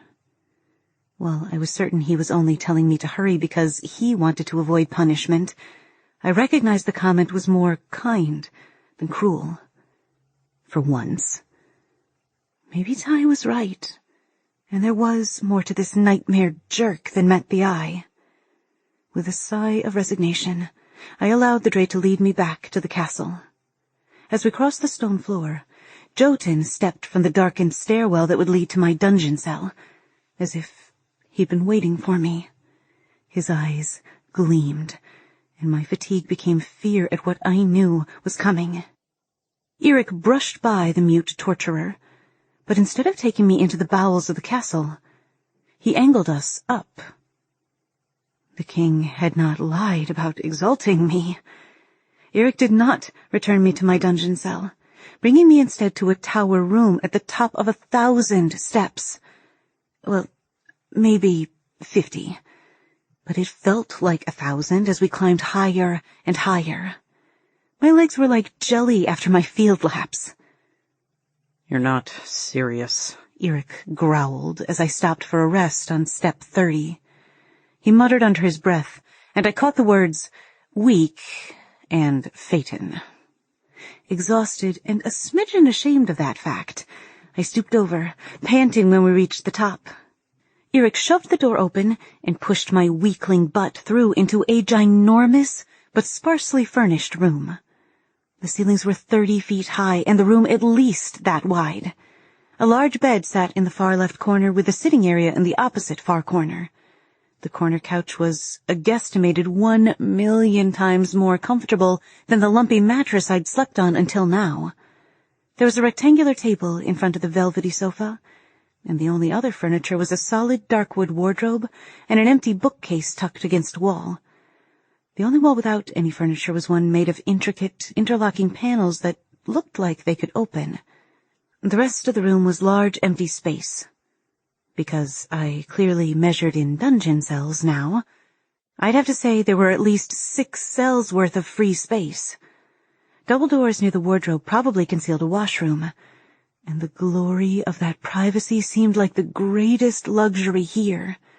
But after sweating all my moisture away, I only had eyes for the bed. Eric pointed toward the washroom, and I shook my head. "Bed," I grunted, stepping toward the object of my infatuation. "Bath first," he responded, and he crowded me, forcing me to take a step closer to the washroom. I growled at him and pushed him away. "I just want to sleep." "I didn't bring you here to sleep. This is my room. Wash, and I'll take you to yours." "Your room?" I said in horror, peering around with new eyes. "Why would you do that?" Eric's eyes flashed black. "Jotun was lurking outside your quarters." Scales erupted down his forearms, and he thrust me back in one powerful movement.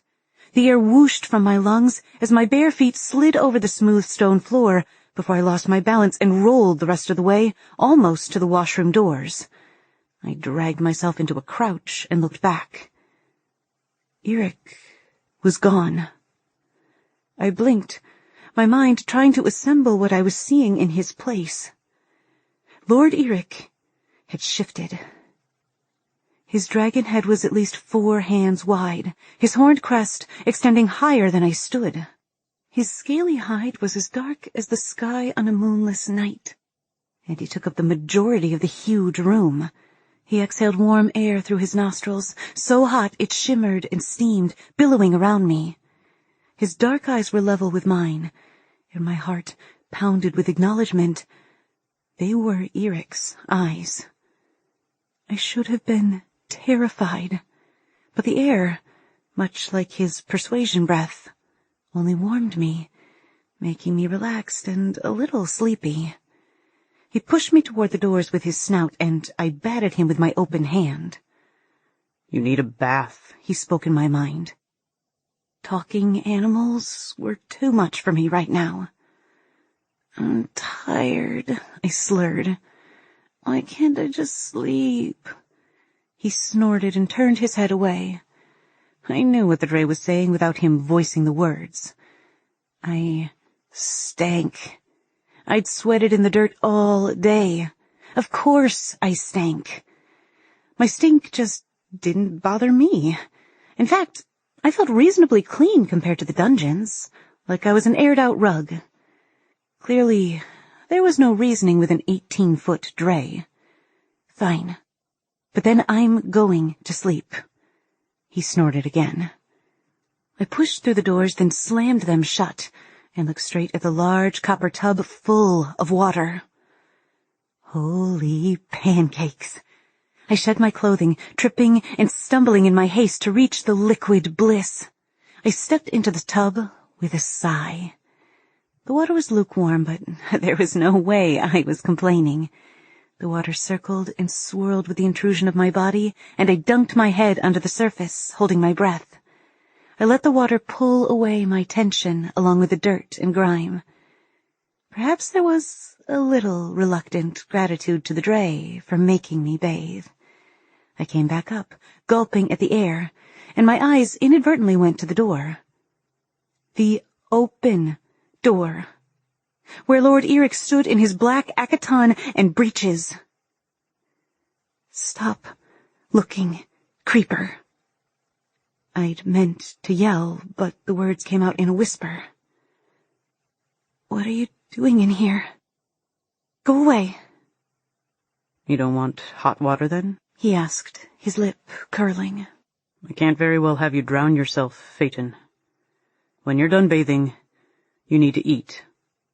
Nuh-uh. You said I could sleep. The Drae raised his brows and replied, No. You said you wanted to sleep.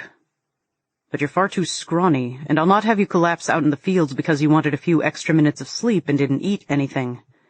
I glared, wishing I knew a way to hurt him. Cover up, he said, drawing closer. How am I meant to do that? I screeched. I'm naked. His face paled, and his eyes flashed black once more. Recovering, he averted his eyes with a look of annoyance and approached the bath. I froze as he dipped one of his fingers into the water by my hip. The water nearest to the tip of his forefinger rippled, and the temperature rose to steaming within 10 seconds. I groaned, resting back. I finally see a point for Drae. He choked, and I cracked open an eye to check if the sound was somehow laughter. It wasn't. The scales were reappearing rapidly, and he was already back at the doors. Thank you, but next time, please do it before I get in, I mumbled. Next time, don't rush in here and strip off your clothes while I'm shifting back. Next time, don't throw me in that general direction and then turn into a Drae. I listened and celebrated with a smile when he didn't reply. If you want sleep, he said, leaning in the doorway, though he rotated so his back was to me. Hurry up. You're exhausted and I'm not leaving. If you die, the next decade will be hell for me. I grabbed a bar of soap and scrubbed, all the pleasure of a steaming hot bath now gone. He didn't need to be here, what with his stupid Drae powers. But the living nightmare in front of me probably got off on intimidating me. I hate you. Eric glared over his shoulder. You've made that abundantly clear.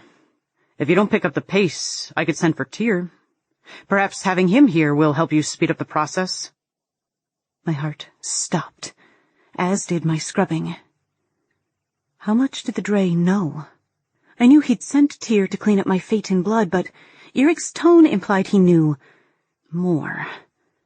Did he know things between Tyr and me were changing? Were things changing?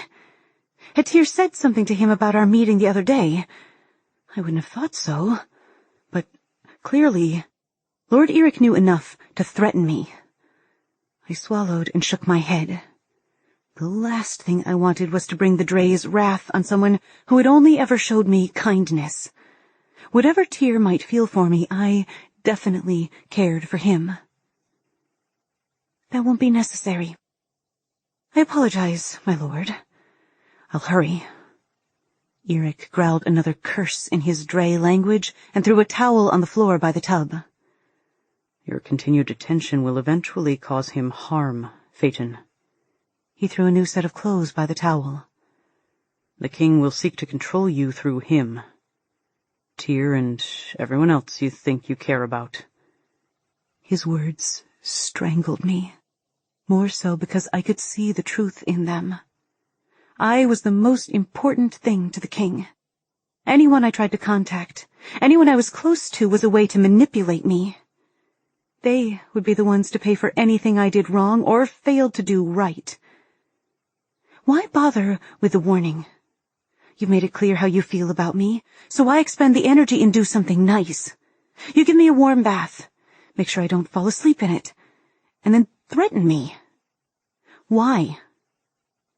I'm fairly certain I didn't threaten you. Right. You just said you'd hurt someone that matters to me if I didn't hurry up with my bath. That's not a threat, I said sarcastically. You think he matters to you. But do you even know him? I know he takes care of me, I snapped. Tyr was kind, gentle, and risked his life to care for me. Unlike Eric. But the doubt he'd planted nagged at me. I lathered my hands and scrubbed at my scalp and skin. Something inside me burst, and I continued vehemently. You showed up in my room, acted like you wanted to help, but for what?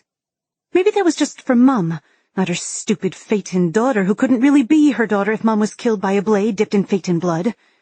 Which means my whole life has been a lie, and no one knows the real me, not even me. Then I get beat all the time. Now, something good happens to me, and you're going to destroy that too. Of course you are. Drae means death. I've been half joking when I said the words before, but this time, they dripped with honesty. I hate you. The tub was filled with suds from my vigorous scrubbing, and I'd done all I could to be clean. I wanted to be out, to be done, to have this terrible interlude with the Drae be over and finally get some sleep. Finished with my tirade, I huffed my frustrations as I reached for my towel. In a blur of movement, he was at the tub, standing over me. I shrank down under the suds, cowering from the anger he radiated. You think you understand the game that's being played? He asked in a low voice. You know nothing of betrayal, pain, or real suffering. You can't fathom what's going on. You say you hate me, but you don't know me. Every single thing I do has a reason. Everything.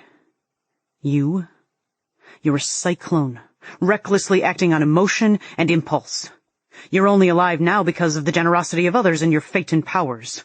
But if you continue down this path, you and everyone you care about will be... He froze and pursed his lips. Then, raising his voice, he said, You're the worst kind of fool. Tako Miezhao. I get it, all right, I screamed. More and more, every minute, every second, my hate grew.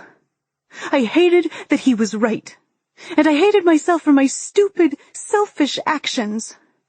I wanted to cry for the hurt I'd caused Mum, Ty, and most likely Tyr, Arnik, and Dieter. I'd been a fool. But I was done. I steeled my heart and swallowed my emotions. They would do me no good here. Please leave so I can get dressed. I would do everything the king told me. Everything. I would make him think I was the most compliant prisoner ever. I wouldn't ask for anything more than what they gave, and I wouldn't put anyone I loved at risk. I would be patient until the moment was perfect. Then I'd make sure they all paid. When I stepped out of the washroom in my fresh clothes, Eric was barking orders at 2 guards in the room. I said to put it on the table there, he snapped, pointing at the short table by the couch. Then you can leave. The other guard stood, waiting. Eric held a scroll of paper in his hands, reading. The first man set a large silver tray down and went to the door where he waited for the other guard. Eric snorted, a sound I now recognized as his favorite expression of disgust, and crumpled the paper into a ball. You may tell King Irdelron I have received his message. I'll only dispose of those I perceive as immediate threats to her life. You're dismissed. The guards eyed the Drae warily, but as they turned to the door, I caught one sneering at me. Gritting my teeth, I tilted my chin up and walked toward the couch where dinner waited. My legs were weak from not eating, and my heart pounded from the exertion of the day. I was determined to eat everything on that tray, even if I threw it all up later. But my mind wasn't as strong as my body, and 4 bites into the rich meal my head swam and my vision blurred. I think they poisoned me, I slurred, sliding sideways on the couch. And the food, I'm dying. I closed my eyes as my stomach roiled. I laid my head on the soft cushions and decided this was the perfect place to die. Eric couldn't be mad at me because I'd been poisoned. Darkness swallowed me in its arms, and as it claimed me, I heard Eric say, You can't be poisoned, Kosana. Chapter 21. The sunlight woke me, and I stretched with a luxurious slowness as I took inventory. I was whole, my soreness gone thanks to my Phaeton blood, and I was ravenously hungry. I sat up and looked down at the table for the silver tray with food. But it was on the other side of the room, by the couch. The couch where I'd fallen asleep and was no longer lying. I gasped, sure I must still be in a nightmare because there was no way I'd willingly be in Lord Eric's bed. But I was. Fully dressed, thank the stars, but in his bed nonetheless. The Drae was gone, and the panels were open wide, exposing a large expanse of sky from a short balcony. I strained my ears to listen, but couldn't hear him in the washroom. My curiosity swelled, and I jumped from the bed and crossed to the terrace. I could see all of Verald, the main road snaking through the pale dust of the harvest zones. There were small patches of green here and there, dozens of them throughout the kingdom. As I stared, I thought of my mother and her green thumb, and I wondered if those were the places she visited to help. Had I moved dirt at each of these places? Had I sprinkled Mom's special water mix over them? A mix I was fairly certain contained my bodily fluids. A dark bird pulled into the air from one of the zones, but as the bird neared, it grew, and I realized Lord Eric was on his way back to his tower. The Drae screamed and beat his wings, and I stood staring in awe. As much as I hated him, I had to grudgingly admit he was beautiful. He flew closer until he was just beyond the ledge of the parapet, hovering. His breath flowed over me, and I reached out to touch him, caught in some kind of thrall. My fingertips grazed his armored cheek before he pulled away. The massive Drae dove to my right into the room. The air shifted, and the scent of leather, steel, and smoke blew by me. His powerful wings wrapped around his body. The air around his Drae form shimmered. He tucked, rolled, and stood in a fluid motion that spoke volumes of how many times he'd done it. You need to eat, Phaeton. He turned and indicated I follow him with a wave of his hand. He stood to one side, and as I passed, I risked a glance to assess his mood. His eyes were hooded and dark, his face an impassive mask. A smirk pulled on one side of his lips. Do you know you sleepwalk? You're lucky it's comfortable to sleep on the ground in my dragon form. I closed my eyes and grimaced. I'd sleepwalked to his bed? Mortifying. At least he'd left and slept on the floor. So he said. "Did you know you shapeshift?" I asked with a quirk of my lips. "But don't worry. You're black inside and out." I edged past him to the couch, where I ate the rest of a loaf of bread and a large wedge of cheese for breakfast. And grapes. An entire bunch. And a small bowl of figs. Eric disappeared into the washroom, then reappeared as I finished my meal. Wiping my sticky fingers and smiling, I stood and asked as sweetly as I could, "Are you ready for today, Lord Eric?" His only response was a narrowing of his eyes that sent my heart racing now that I'd seen his true form up close. His eyes shifted, and his advance became predatory. I scanned the room, but Eric was positioned between me and the doorway leading to the stairs. The only escape open to me was off the balcony. So not going to happen. Why was he stalking me? I'd pissed him off plenty in the last day. This was nothing in comparison. He ran toward me, but I was distracted by a pounding on the door. Before I could move, he'd hooked an arm around my waist, and in a heartbeat, Lord Eric pulled me off the terrace and into the air. I tried to scream as we plunged to the ground, but the fear was trapped in my chest, and I couldn't voice it against the rushing wind.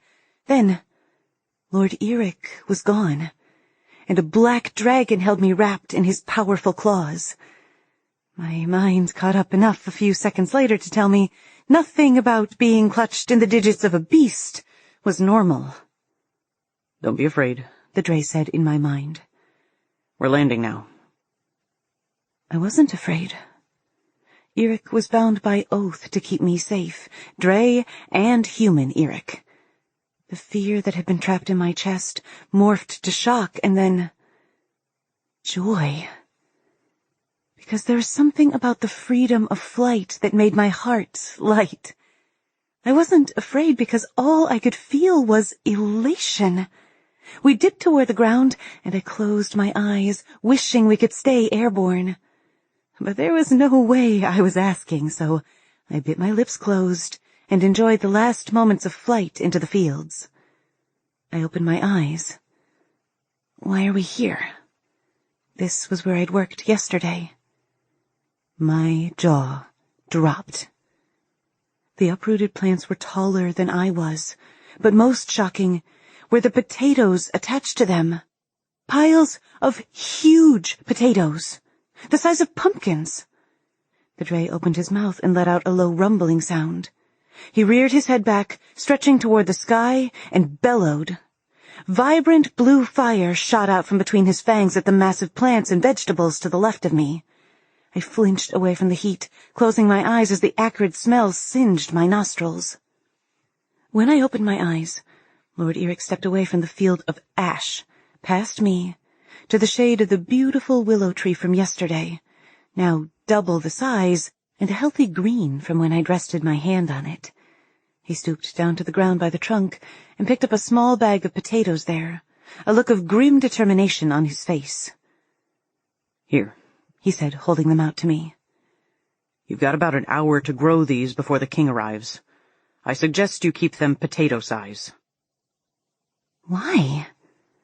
Wouldn't bigger potatoes mean more food for the people? Would Irdelrun really care if I could grow big potatoes?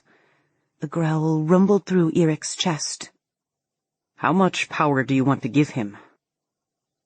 Only enough to stay alive until I could get away. Not much. He rolled his black eyes. "The more powerful you are, the tighter Irdelrun will attempt to tether you." You don't trust him? I didn't see how anyone could, but I wanted to hear Eric's answer. "I only trust myself. Everyone else will betray you if they have enough motivation." I furrowed my brow. And Tyr. You trust Tyr, right? Eric sent him down to care for me. He frowned, and his gaze darted to my lips, making me blush. Finally he said, "Only to a point." I'd been jogging for an hour by the time the king's carriage appeared, bouldering down the mountain path and smashing my peace to bits. I glanced toward the rows where Eric finished burying the potatoes an hour ago. He'd made me roll each of them in my hands and count to 10. How did he know that would help? If he'd known that all along, why was he only sharing it with me now? My sweat and spit had caused patches of the potato plants to erupt into massive potatoes that were now ash.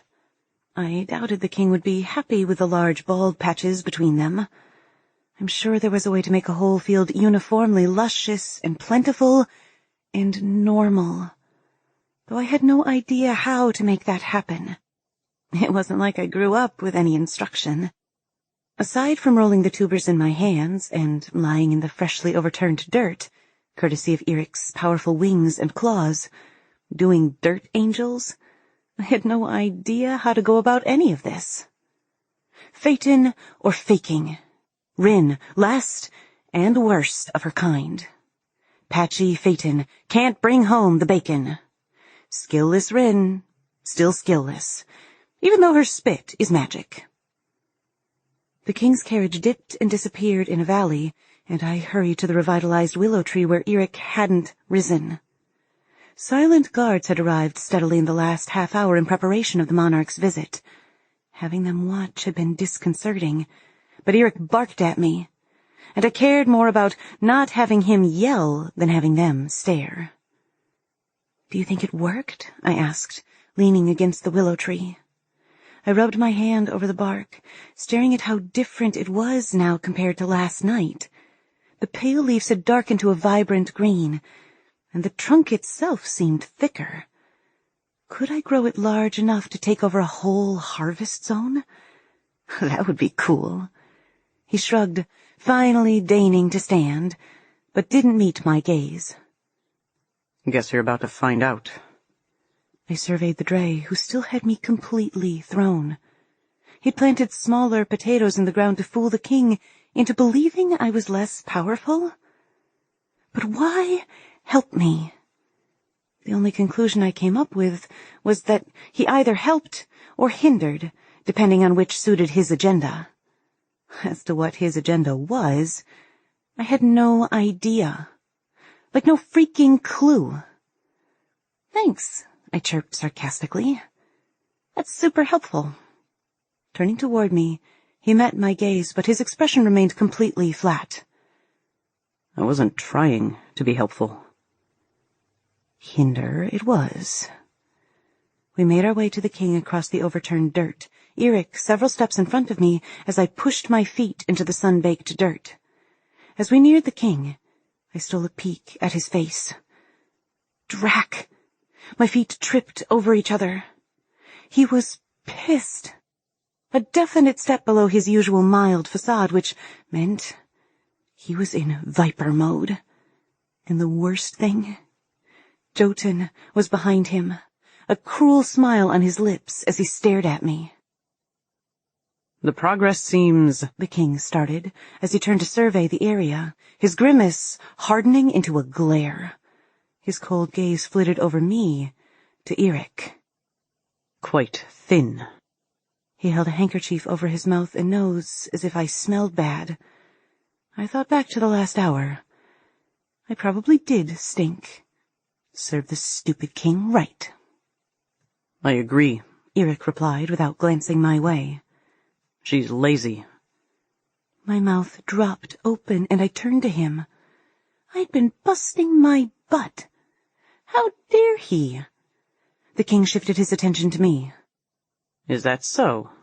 He pointed at Jotun and asked, "Do we need to add more incentive?"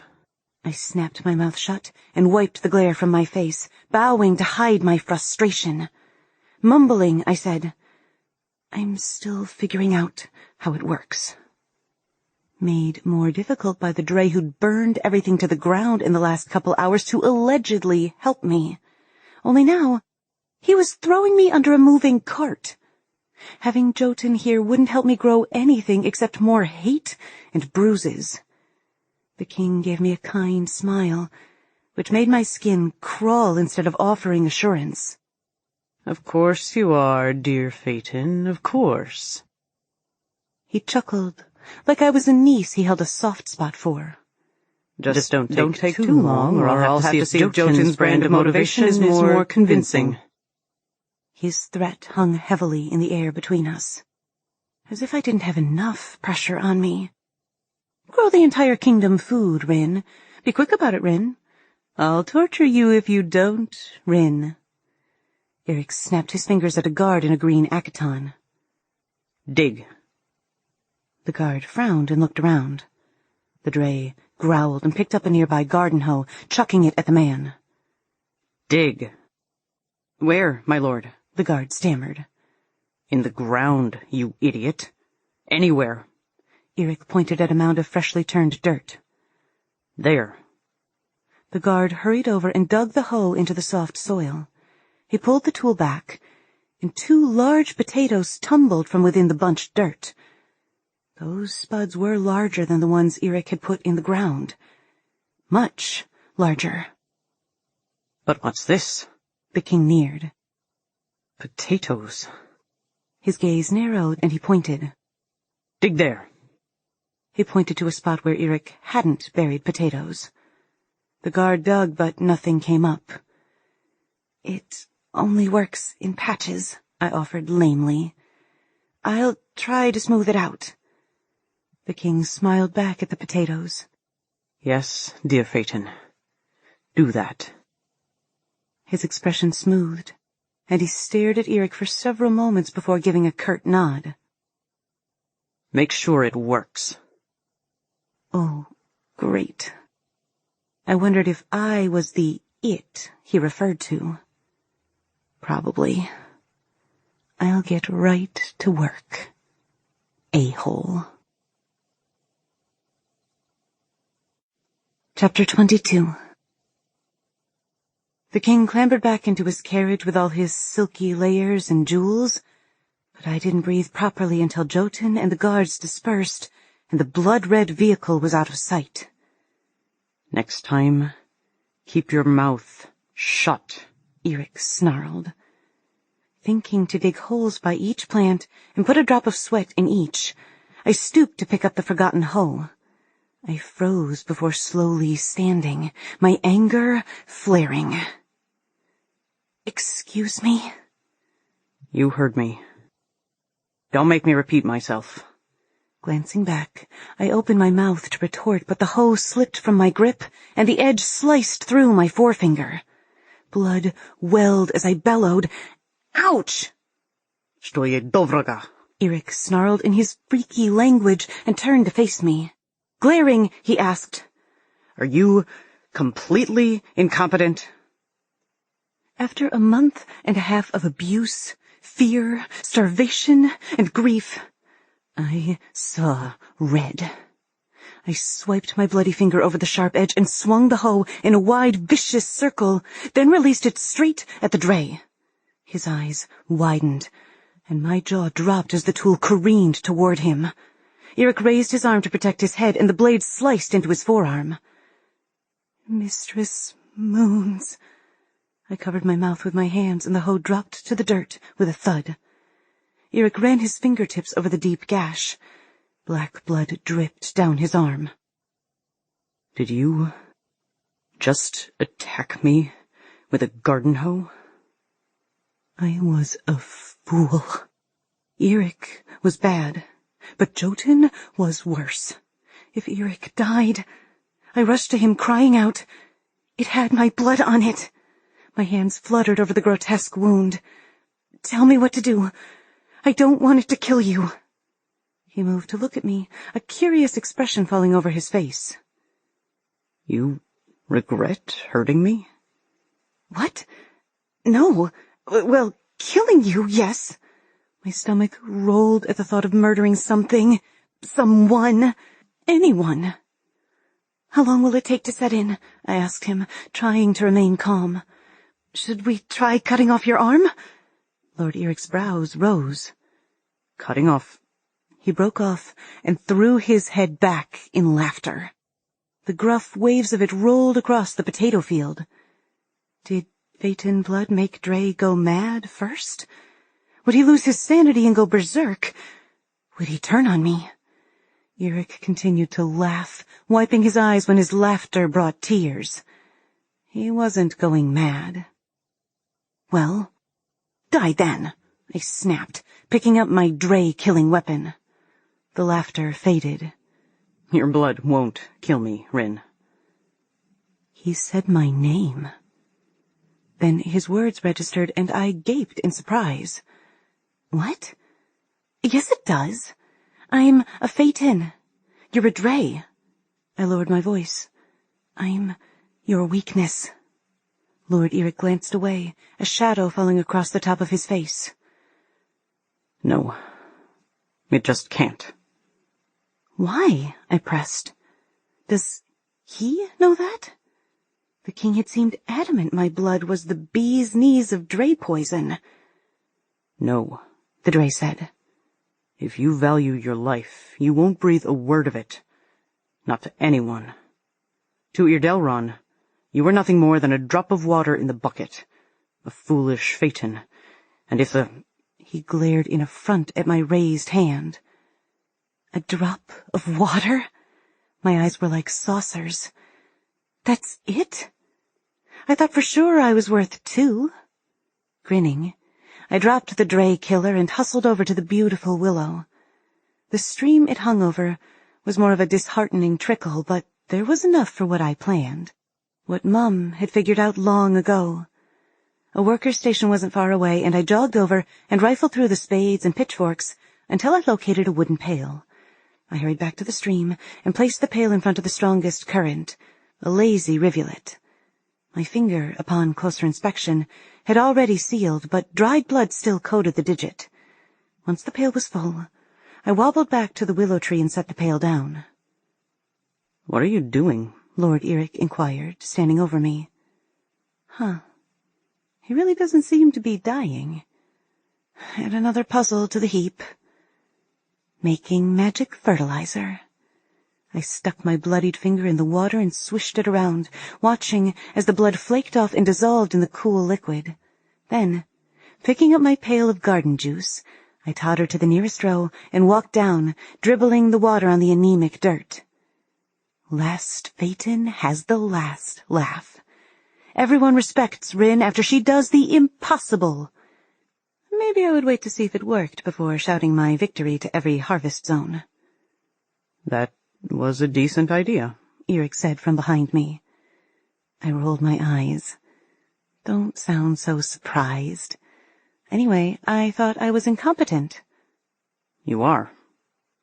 But maybe you won't always be so inept. Fire-breathing jerk. For the next several hours, I did the same, substituting good old spit when my injured finger was clean. I'd covered around half the rows in the field by that time. I had no idea if this would work or what the best concentration was. I'd have to work on it so the vegetables didn't show up oversized, or we'd have to go through the whole tricking the king about Rin's powers routine again. With that in mind, I began to put less spit in the buckets from the halfway point, and less still a few rows later. After another eternity, I groaned and straightened, holding my hands behind my back to stretch. A cursory glance at the Drae told me he was still alive, but asleep. Or perhaps he just wished to appear asleep so I'd leave him alone. The sun showed the time to be around 3 or 4 in the afternoon, and I was achy and sore from lugging around a full pail. Not that it mattered how I felt.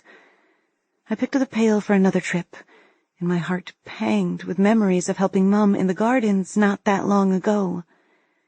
I turned to gaze in the direction of Harvest Zone 7. Did our house still stand empty? Had someone seized the opportunity to move into the empty abode? Was Mum's garden dead? My garden, I realized. I knew better now. My mind ran back to all the times she'd poured the bath water in the gardens, or soaked blood-soaked rags after I'd hurt myself. What happened to that water afterward? Had it gone into our neighbors' gardens and the other gardens Mother had regularly traveled to around the kingdom? I'd always assumed the ointment she rubbed on my skin when I was hurt was to help me heal. After witnessing how quickly I healed, I knew this couldn't be true. Tyr had used it on me too, and I made a mental note to ask him when I next saw him. If I saw him again. Mom had kept so many secrets from me. Was anything about my childhood true? The faint clamor of voices broke over the hill a few fields away. I raised a hand to shield my eyes as people appeared. Farmers come to work the quota fields by the look of them. They turned my way. I peered to where Lord Eric still slept, and then back, heart in my mouth. Did I know these people? There were around 10 of them. They were coming closer. After Eric hadn't killed a single guard today, I had no doubt the king had tightened the rules of protecting me. But I was also sure the new rules wouldn't protect these men and women. They were getting too close. I held up my hands in a stop position and thanked the moons when they halted. One of the men in the middle raised his hand in the air and made a fist. My body trembled. Arnik, I choked. Hope burst forth inside me, and I took 3 steps closer before remembering the fearsome Drae at my back and what he could do. If I ran away, he'd kill all of them. Had Tyr managed to get a message to Dieter or Arnik? Was that what had led them here? Or had word spread about the king, his guard, and the Drae in the potato fields? Had they come to see what was happening for themselves? I raised my fist in the air and tears slipped down my dirty cheeks as a grin spread over Arnik's face. Hope bubbled in my chest, and my desire to escape became a desperate need. I wanted to race to Arnik, to my friend, to the safety and the ignorance of my former life. What if Tyr hadn't spoken to them? I didn't want to rely on anyone else, which meant I had to at least try. I stepped forward, but Arnik and his friends were pointing at the slumbering Drae by the vibrant willow tree. One by one, they disappeared back over the mound until only one remained. Arnik looked at me for another few seconds.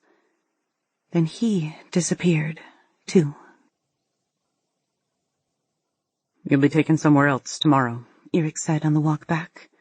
And somewhere else the day after. The king wants you working throughout the kingdom. What? Fatigue fled as panic hit me. I'd hoped Arnik would come back. How would he find me again if I was constantly changing locations? How would I get my message to him? What about the rest of the potatoes? I mean, there are still lots more rows. I stumbled and fell forward, scraping my palms on the path. I hit it in frustration. Why was nothing working for me? All of it. Everything was against me. Eric grabbed my arm and pulled me up, but my legs refused to support my weight, and I slumped back to the ground. I'd used up all my energy on the fields. I need to sit for a minute. You're not eating enough, he snarled. I told you I wouldn't tolerate weakness. I had breakfast, I retorted. I didn't know I was supposed to pack a picnic. His mouth snapped shut, and he narrowed his eyes as I sat on a mound, but he made no further comment. Rin 1. Lord Eric 1,000,000. I was equal parts dejected and elated after seeing Arnik. Until today, I wasn't sure if he was alive. How had he found me? Had the rebels been trying this whole time? I desperately wanted to be back with him, in safety, away from this nightmare. I stared with unseeing eyes at the yellowed grass under my hands. Then I dug my hands through the crunchy grass to place my palms against the ground. I wanted to heal the land, so it was as beautiful as my mother told me it once had been in her lifetime. I wanted to heal it so people weren't scrounging for food each day and dying of starvation in their beds overnight. The fountain garden in Harvest Zone 7 rose in my mind, abandoned and falling apart. That place could be bustling and full of life again if the land would just grow. If the people weren't so afraid. Healing the land while evilness sat in the Verald throne wasn't enough. The evilness had to be ripped out by the roots. The king had to die. And the rebels had to do it. I pushed my fingertips into the pale, anemic dust we called soil and begged the ground to hear my plans and help me. I begged the land to listen to me, to feel my need and heed it. It was time to feed the people again. Time to take down the man who crippled them. Chapter 23. I stifled a yawn as I trudged after Lord Broody Pants and snickered at my own joke. Broody Pants. Classic. He was extra broody today. I knew his moods well after 3 weeks in his company, going to field after field, hoping each day that Arnik would reappear. All that time had also left me reasonably confident of which of the Drae's buttons I could push, and when. He pivoted before I'd finished laughing. I'm pleased you still find ample amusement in your enslavement. I'm certain Jotun's guards will report your frivolity to him. He, more than anyone, will want to share in the enjoyment with you. All the humor was sucked out of the air with the mention of Jotun, and I couldn't help a nervous glance around the stone hallway. If the incarnation of evil were present, he remained in the shadows. I glared at Eric, hating him for making me feel weak. If he were 1 centimeter closer, I'd punch him. Maybe. I was laughing at you, I snapped. Dimwit. The Drae clutched my elbow. I don't see the humor in the joke, Kosana. He wore his usual black akaton, but an equally dark expression was in position on his face today, too. Despite his obvious brooding, the Drae remained alert, his muscles coiled, anticipating attack. I batted my eyes at him. Oh, do go on. I love when you talk Drae to me. Reckless, but calculated. Eric stayed by my side often, and while his words often stung, he'd never hit me. I was pretty sure he acted this way because of how the king controlled him. Everything the Drae did seemed geared to work around the king's orders in some way. Even if what Eric did made very little sense to me, I could respect his need to thwart the person controlling him. His eyes shifted, and a low humming rumbled in his chest. He inhaled and shoved me into the wall.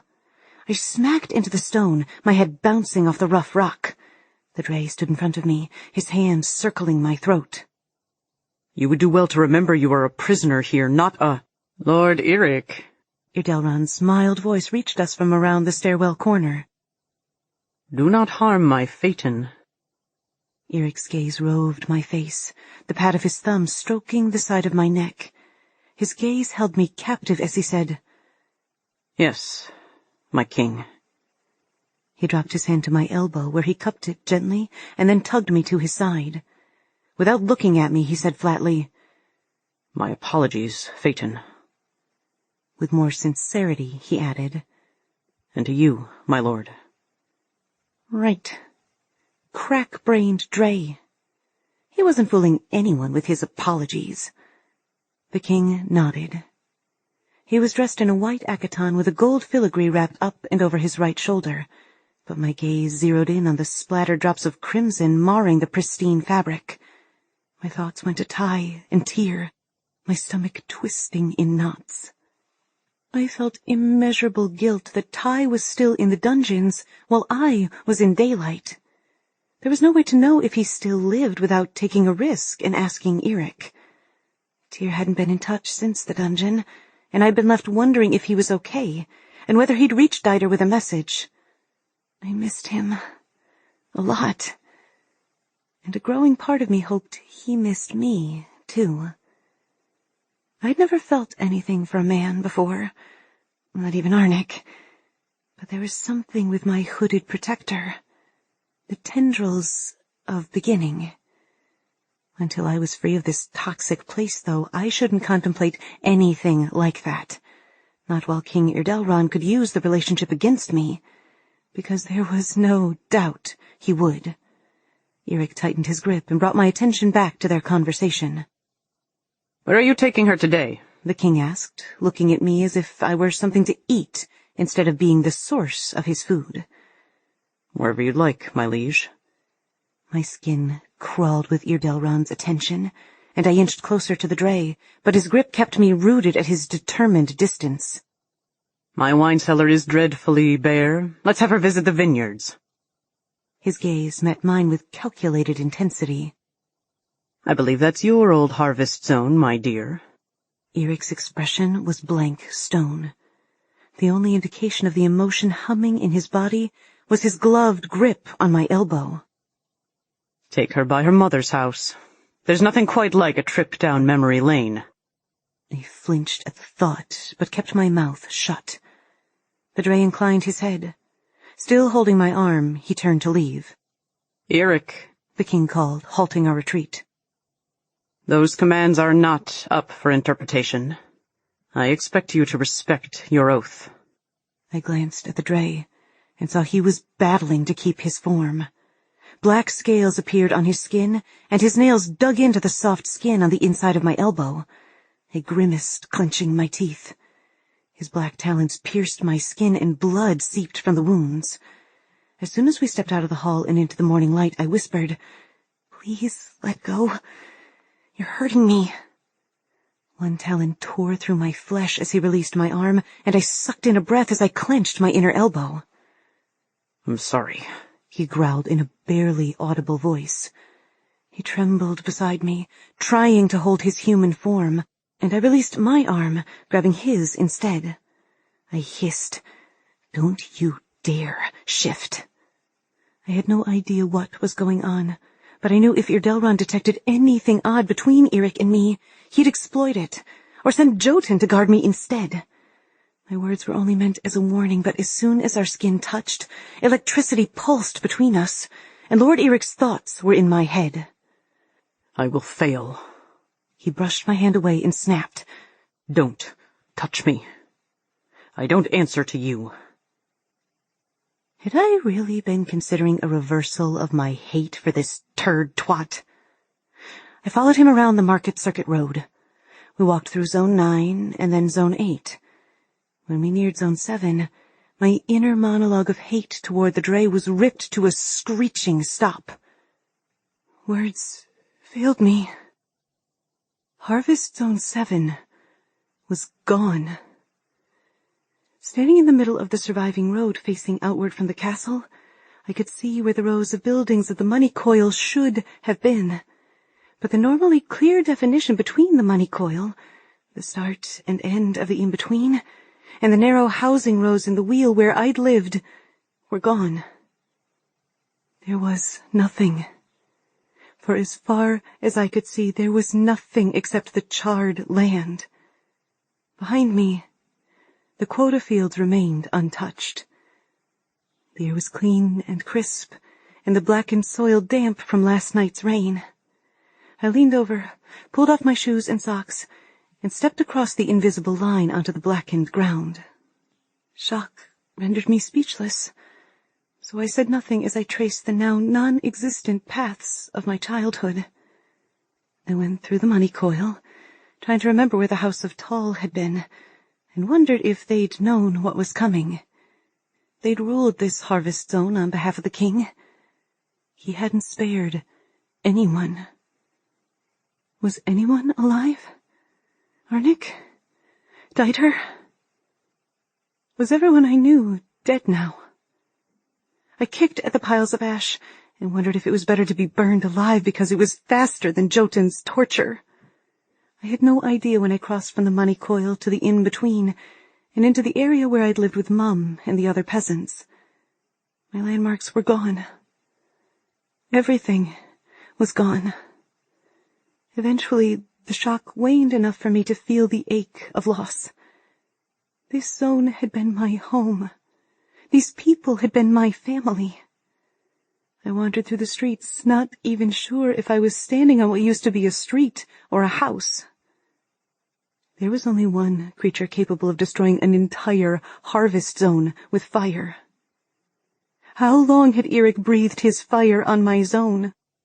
How long had it taken to destroy everything?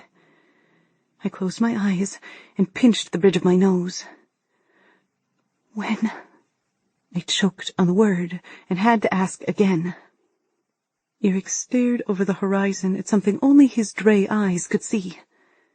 He didn't answer.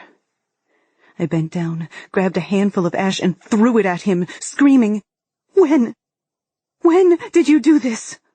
I shoved him, pushing his rock-solid body uselessly as I continued my tirade. Why did you do this? I pounded his chest. These were good people. You... My voice broke, and I covered my eyes with my hands. I fought to keep my emotions in check, knowing the king had forced Eric to bring me here, but my emotions only registered the pain I felt. The pain I'd caused my friends and family by being so careless and stupid. Lord Eric put his hand on my shoulder. The king likes to remind his subjects of his supremacy, Phaeton. All of his subjects. Never forget it, and don't waste your tears here. Save your powers for the vineyards. I snapped my head up, glaring daggers at the insensitive Drae. But his wide eyes stopped my retort. He rolled his eyes to the side and cocked his head the same way. My gaze followed to where Jotun and several guards stood, silently watching. The chief torturer met my gaze, and his lips curled in a wicked grin that chilled the blood in my veins. What are they doing here? I whispered, my heart pounding in terror of the visible, immediate threat.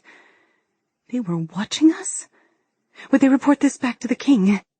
Tell him all about how I broke down in response to his power play. He had Eric burn down an entire harvest zone to show me I was nothing. I couldn't understand the depravity that required. Eric shook his head. You still have work to do, Phaeton. I'm done watching you sob all over the place. He grabbed my arm, much higher than where his talons punctured my skin minutes, or was it hours ago. Even as his fingers circled my bicep, his grip remained as light as a feather. Let's go. He led me and our silent entourage back toward the quota fields, because, of course, they still existed. Why would the king destroy his food source? He wouldn't. Just the people who worked the fields. Just his subjects. All because he had a shiny new Phaeton who could do their jobs better. A few less mouths to feed was probably his twisted idea of a solution. Here we are, Eric announced as we crossed from blackened ground to the anemic brown soil of Verald. Work your magic. I stared at the skinny vines weaving their way up the wires and old posts. I wondered if there was a way to poison the king through the grapes, or perhaps make the vines grow fast enough to choke the guards. I stood staring at them, long enough that the rest of the world disappeared. Icy cold water hit my face, and I brought my hand up just in time for it to absorb the impact of the wooden bucket. Stop, Eric growled. You're wasting water, you fool. He picked up the bucket and threw it back at a sneering Jotun. Go fill it again. Pointing at another guard, he said, Bring yours here. The man in the blue akaton was as silent as Jotun, but this man's hair was flaxen and shorn close to his head. His eyes were muddy brown, and he limped as he carried his pail of water. Your watering idea is working so well, the king has sent you some extra hands. Eric nudged me and pointed at the cut on my arm that he'd caused when he partially shifted. Start with that. The silence as I began was oppressive. It wasn't like Lord Eric was a chatty Cathy, but over the last few weeks we'd developed a mutual tolerance for being around each other. Today was different. He was uneasy about something, and that had me nervous. The silent guards who carried the pails of water made my skin crawl, and as the day wore on, the collisions of their pails or knees with my body became more frequent, making it obvious that the strikes were no accident. No doubt Jotun was behind it. Was it wrong that I felt betrayed by Eric? I shouldn't have. He was the king's Drae, after all, not mine. But the king had yelled at Eirik for hurting me. So why wasn't Eirik or the king yelling at Jotun's men? The sun rose in the sky, the heat pounding the moisture from my body. I washed my bloodied arm in pail after pail, until my skin was clean of all traces of the wound. Then I scrubbed my hands, my arms, and my face. I washed my feet in the pails and spit in them. The men kept coming, one after another, giving me no time to rest. The heat shimmered off the dirt. The day was uncommonly hot, which I rationalized as the cause of my blurry vision. Wavering, I sat down heavily in the dirt, too dizzy to stand. The guards didn't stop their progression, and as they tossed the buckets, I took the additional beating now that I was closer to the ground.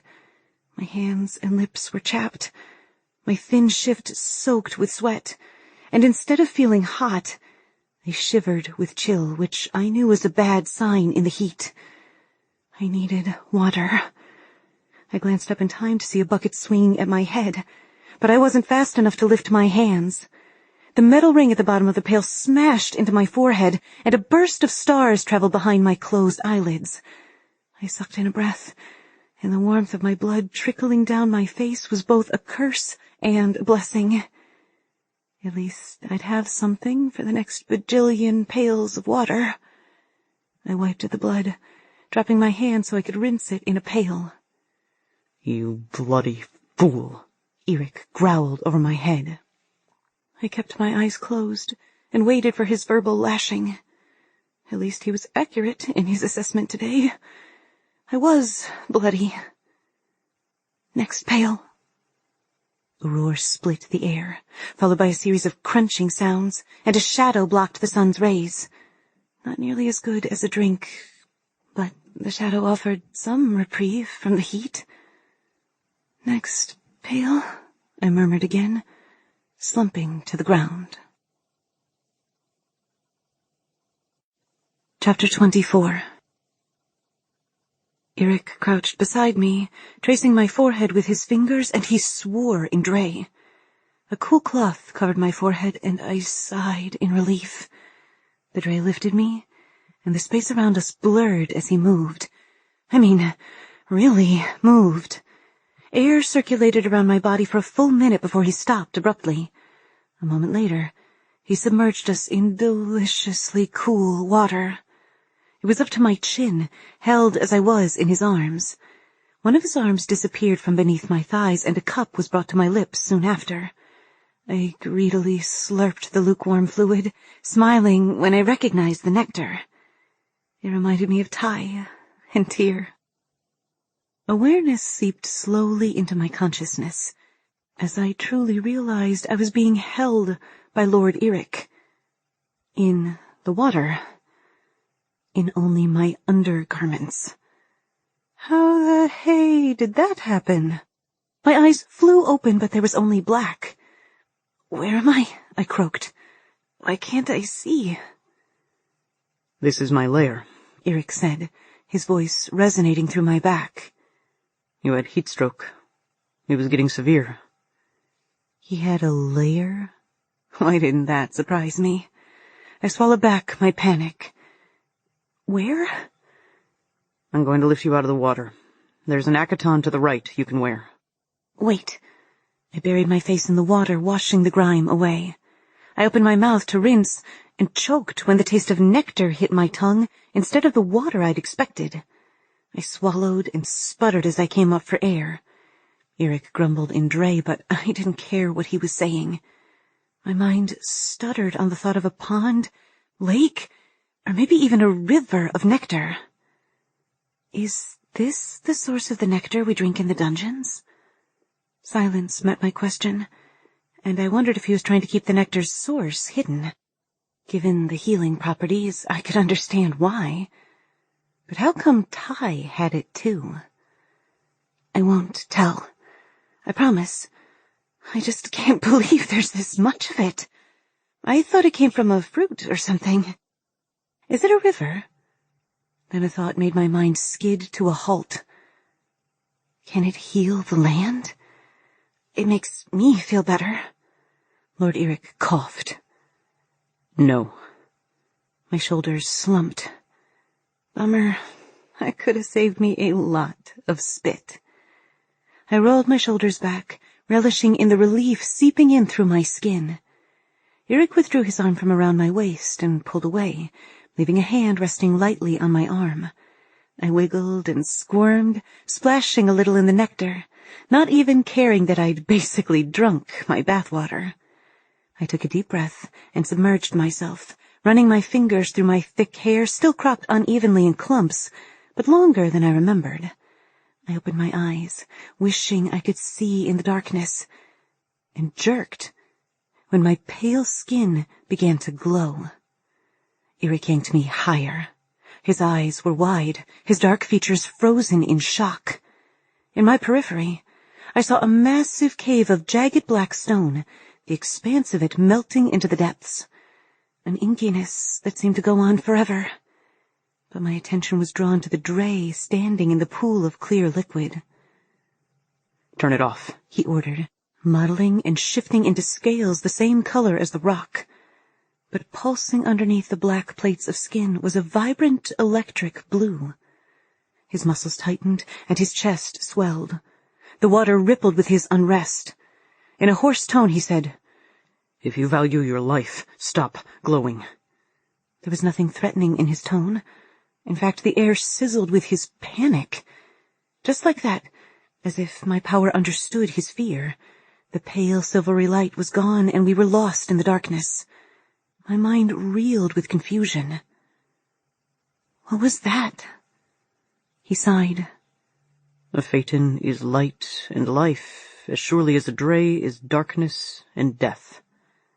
His grip on my arm tightened, and he drew me closer before lifting me out of the water. Honestly, I used a similar technique to wash my clothes in Zone 7. Dunk the tunic, give it a swish, and then pull the drenched tunic out. I felt like a tunic, but as he lifted me out of the water, my thigh brushed his chest. He said nothing as he set me on the stone ledge, but I closed my eyes at the searing sensation caused by the simple touch. Holy freaking Drae! The water swished, and droplets poured from Eric as he climbed out. I patted the ground, feeling for the akaton he'd mentioned, my skin prickling with energy. "Here," he said, his gravelly voice a whisper on my neck. Blushing, I straightened, and he pulled the garment over my head. Drac, what was wrong with me? Yes, he was hotness with wings, but he was the Drae. I delivered a major reality check to myself as I wrapped the ties of the akaton as tightly as possible. The stupid thing was so big I practically swam in it. What about my clothes? He snorted. "They're ruined." Of course they were.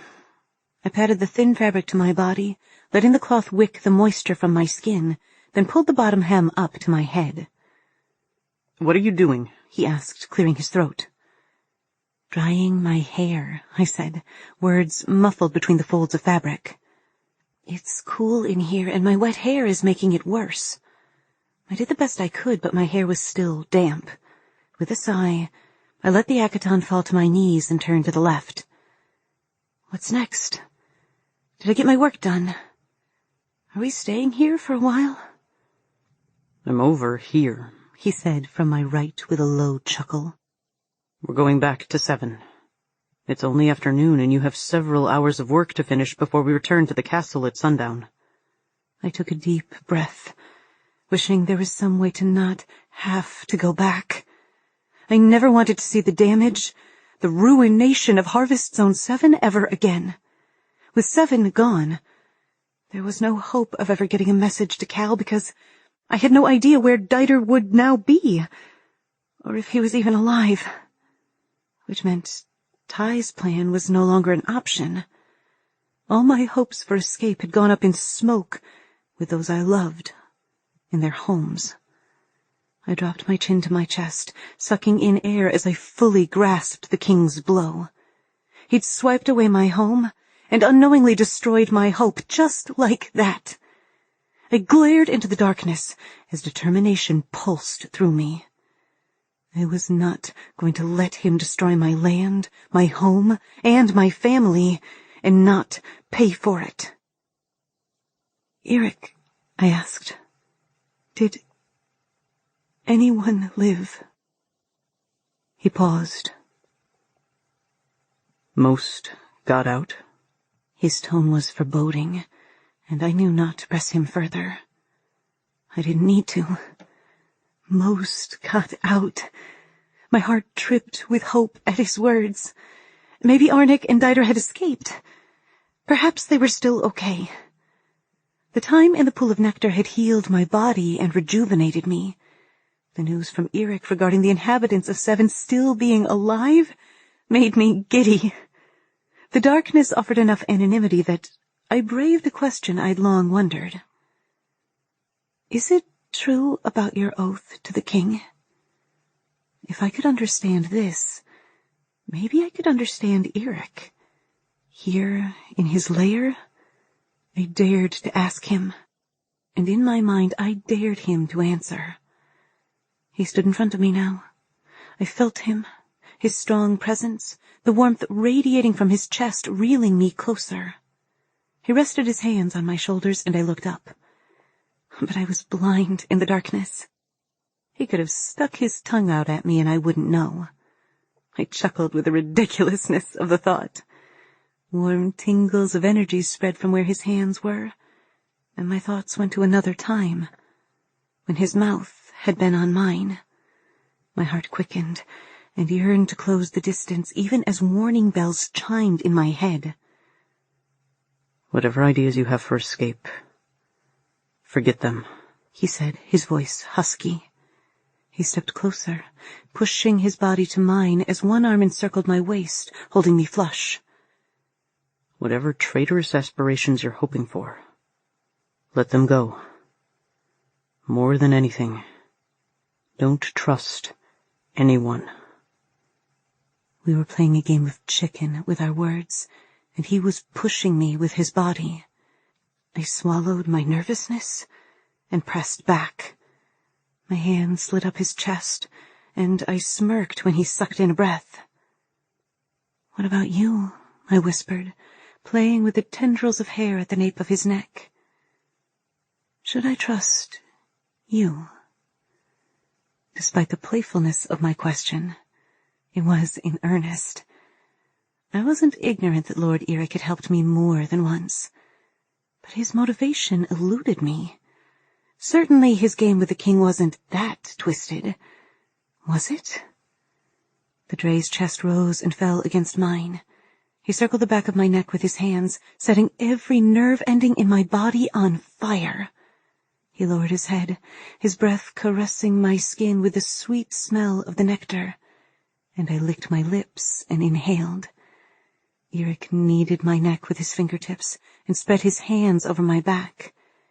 With a gentle touch, he massaged my shoulders, working out knots I didn't even know I had.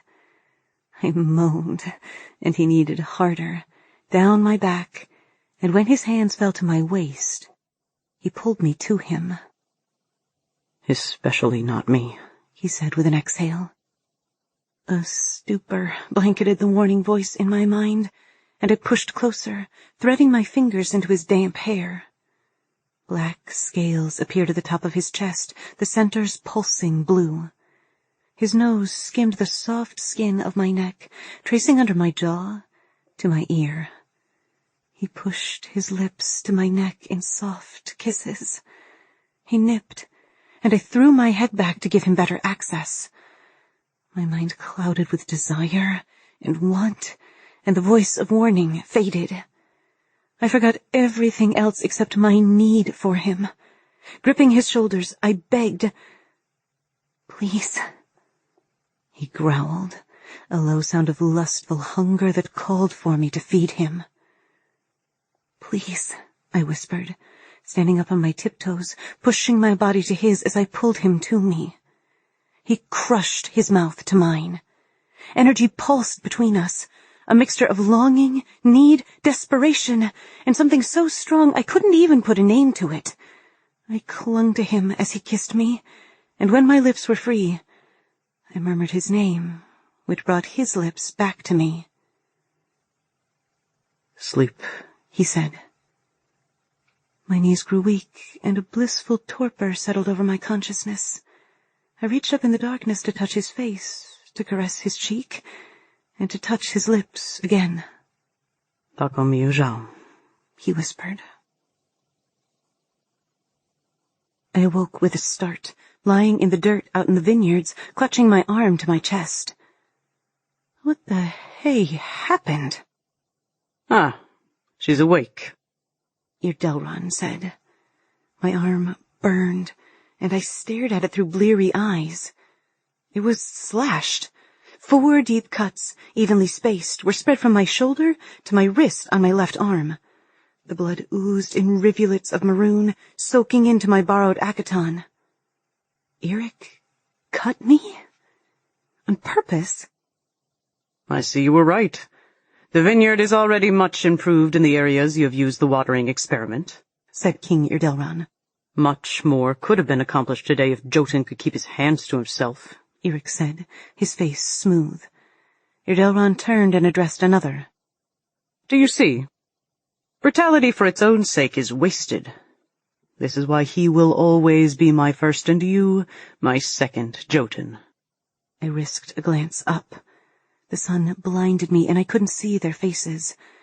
But I could feel Jotun's hatred as much as I could feel the sun on my face and the dirt on my hands. "Take him back," Eric said. "It's difficult enough to get results out of her without having to watch over him and his drooman." Irdelron's cruel laugh made my stomach lurch. "You mean your drooman, Eric." My vision returned, but I kept my gaze low, away from the sun's punishing light. I saw Eric's hands clenched in fists, but he said nothing in response to Irdelron's comment. "Very well," Irdelron said. "Jotun, it appears you and the drooman aren't needed at this time after all." The king moved away and barked, "Back to the castle." I closed my eyes, remaining silent. What did it say about me that I would happily live with scars on my arm if it meant Jotun and his men would be gone? When I heard the bugs chirp and the birds trill again, I knew the king and his entourage were gone. The pain in my arm was waning, my Phaeton powers helping to speed the healing process. "Here," Eric said, tossing a water skin at me. "Here's some nectar." I flipped the lid off and took a sip. The velvety liquid quenched my thirst. Its sweetness coated my tongue and slid down my throat. "It seems thicker," I said. "More concentrated." He snorted. An answer that was no answer. We were back to that again. "Pour it on your wounds," he said. "Then get back to work." But I want to know what a drooman is. I watched his dark figure retreat several paces away to a thick wall of green vines dotted with clusters of deep purple grapes. The vines were thick, and at least a head taller than the Drae. The Drae grabbed a basket and extracted a thin sheet of material from within, spreading it over the ground. Then he sat with his legs extended in front of him, hands propping him up. Scowling, he stared up at the blue sky. I wanted to say something, but I wasn't sure what to say. Should I be grateful or angry? He'd hurt me, yes, but he'd also healed me.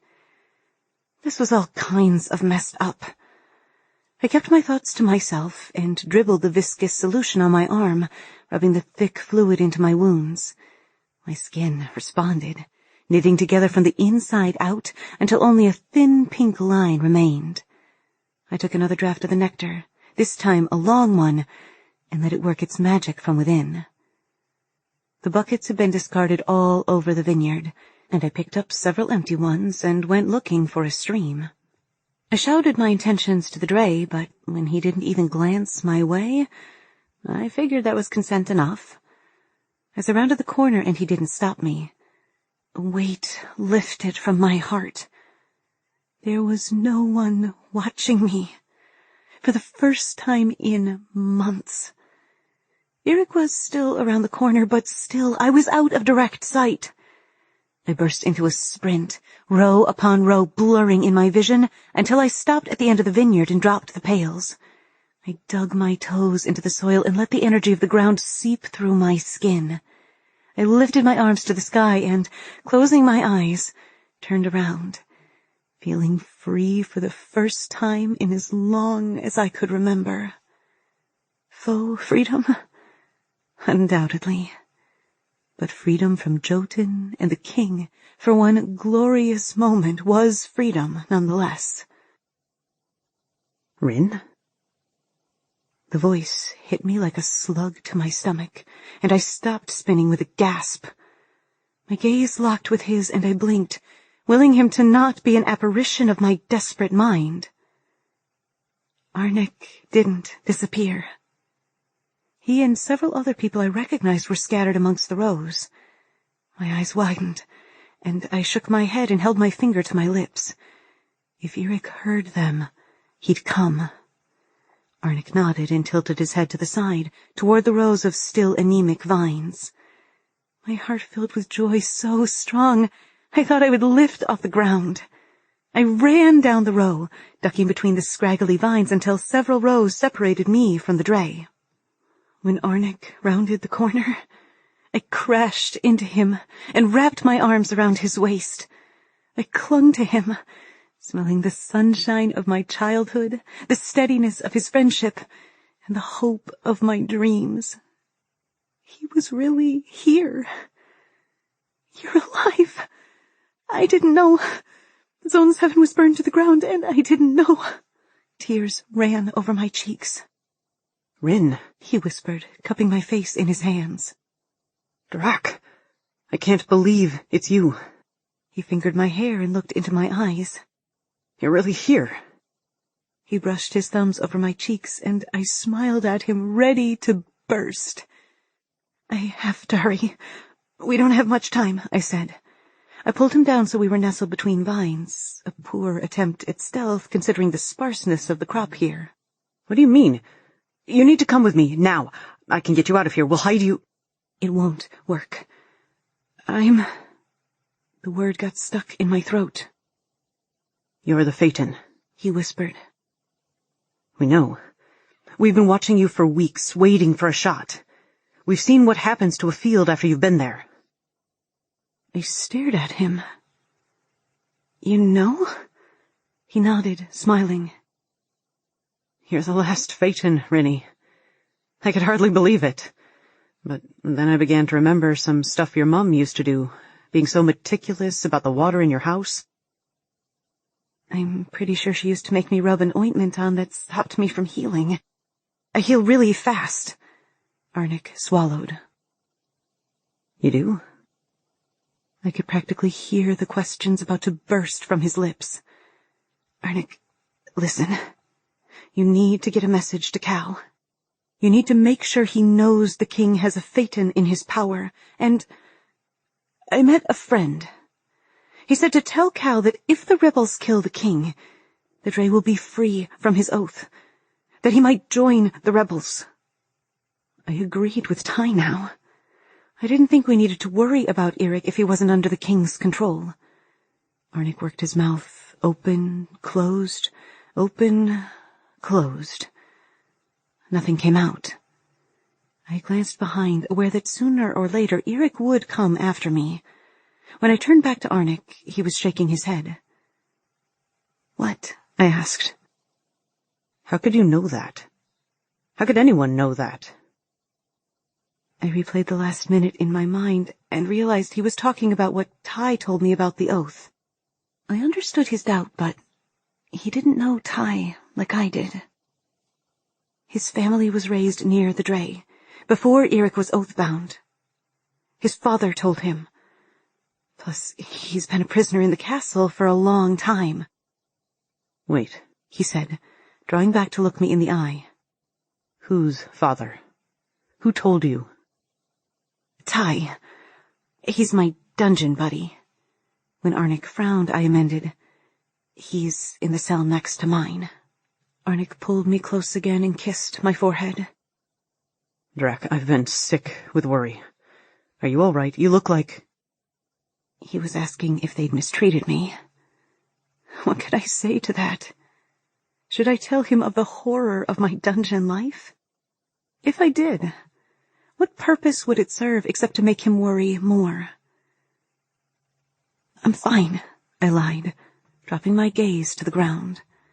He sighed, his chest pushing against mine with his breath. I miss you so much, Rin. My throat clogged as I thought of my mother, Dieter, and the life I'd had. All of it gone in a blink, along with the rest of Harvest Zone 7. I have to go, I said. Arnik held me fast. It's time to leave, Rin. Eric growled, a second before he yanked me out from under the vines. Tell your lover goodbye.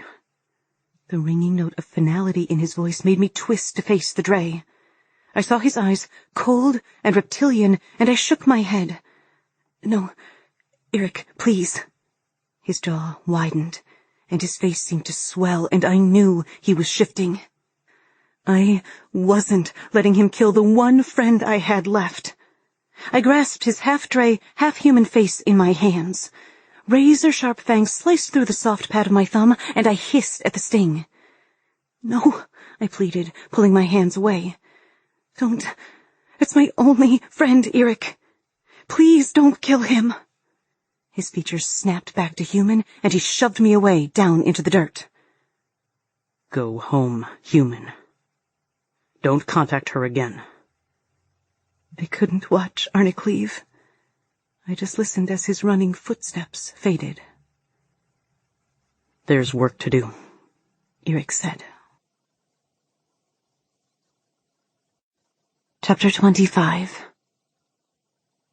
Where are we going? I asked Eric. My head was fuzzy with fatigue, and it took me longer than it should have to notice we were taking a different direction through the castle than we had for weeks. He wasn't leading me to my new room. My eyes widened. He was... Where are you taking me? I blurted. The dungeon, he said in a cool voice. What? Why? I shrilled desperately. I remembered the darkness and Jotun's thudding footsteps as he'd come to collect me for more torture. Nearing the edge of hysteria, I tried to reason with Eric. I haven't been there for weeks. Eric gripped my arm lightly, probably sensing I was about to bolt. Because, Phaeton, you must learn that what is given can be taken away just as easily. Today, you spoke to your friend. Do you know what Jotun or the king would have done to him for that? What I'm still contemplating doing. You would be punished too. I shut my mouth at his threat against Arnik. As we wound down the stairs that haunted my dreams, my thoughts went from Jotun to the other occupants of the prison. I'd be able to talk to Ty. My heart leaped at the thought that Tyr might come to see me as well. The Drae glanced at me with one eyebrow raised, and I wiped my smile away. His previous warnings about showing affection for Tyr rang in my ears. He swung open my cell door. Home, sweet home. It seems bigger than I remember, I said cheerfully. Lord Eric rolled his eyes and jerked the door shut, twisting the key in the lock. Sleep tight. Don't let the Drae bite, I finished in a sing-song voice. He paused. What did you just say? I blanched. What did I just say? I did not quote a nursery rhyme at him. Mistress Moons, please tell me that didn't happen. Nothing? The dim light gleamed on his now bared white fangs. You better hope I don't bite you, Phaeton. I held my breath, adrenaline raising my skin in small bumps. His teeth disappeared, and I strained my ears to hear the door down the hall slam a moment later. Phew. Is that you, Rin? Hearing his raspy voice, I grinned. Ty. Long time no talk. Have you been? I groaned and sank down against our wall. Oh, Just fabulous, I said sarcastically. They put me in a nicer room. You sound upset about it. It's worse than here? Wincing, I said, Not really. I just missed you is all. And tear. The familiar drip marked the moments before he responded. I was teasing, Rin. Maybe someday they'll take me to a better room. Although nothing could beat this cell for acoustics or morbid ambience. In fact, I'm fairly certain no female could resist it, he rasped. I laughed. What about Jotun? He was my first victim. He trailed off, and I sat in my dungeon cell, unreasonably happy to be there talking to a friend. I've missed you, Ty. Ditto. I can just see you out there singing to the plants and playing in the dirt. Mud lady. I did not want that to catch on. I'm not a mud lady. Do you wear shoes out in the fields?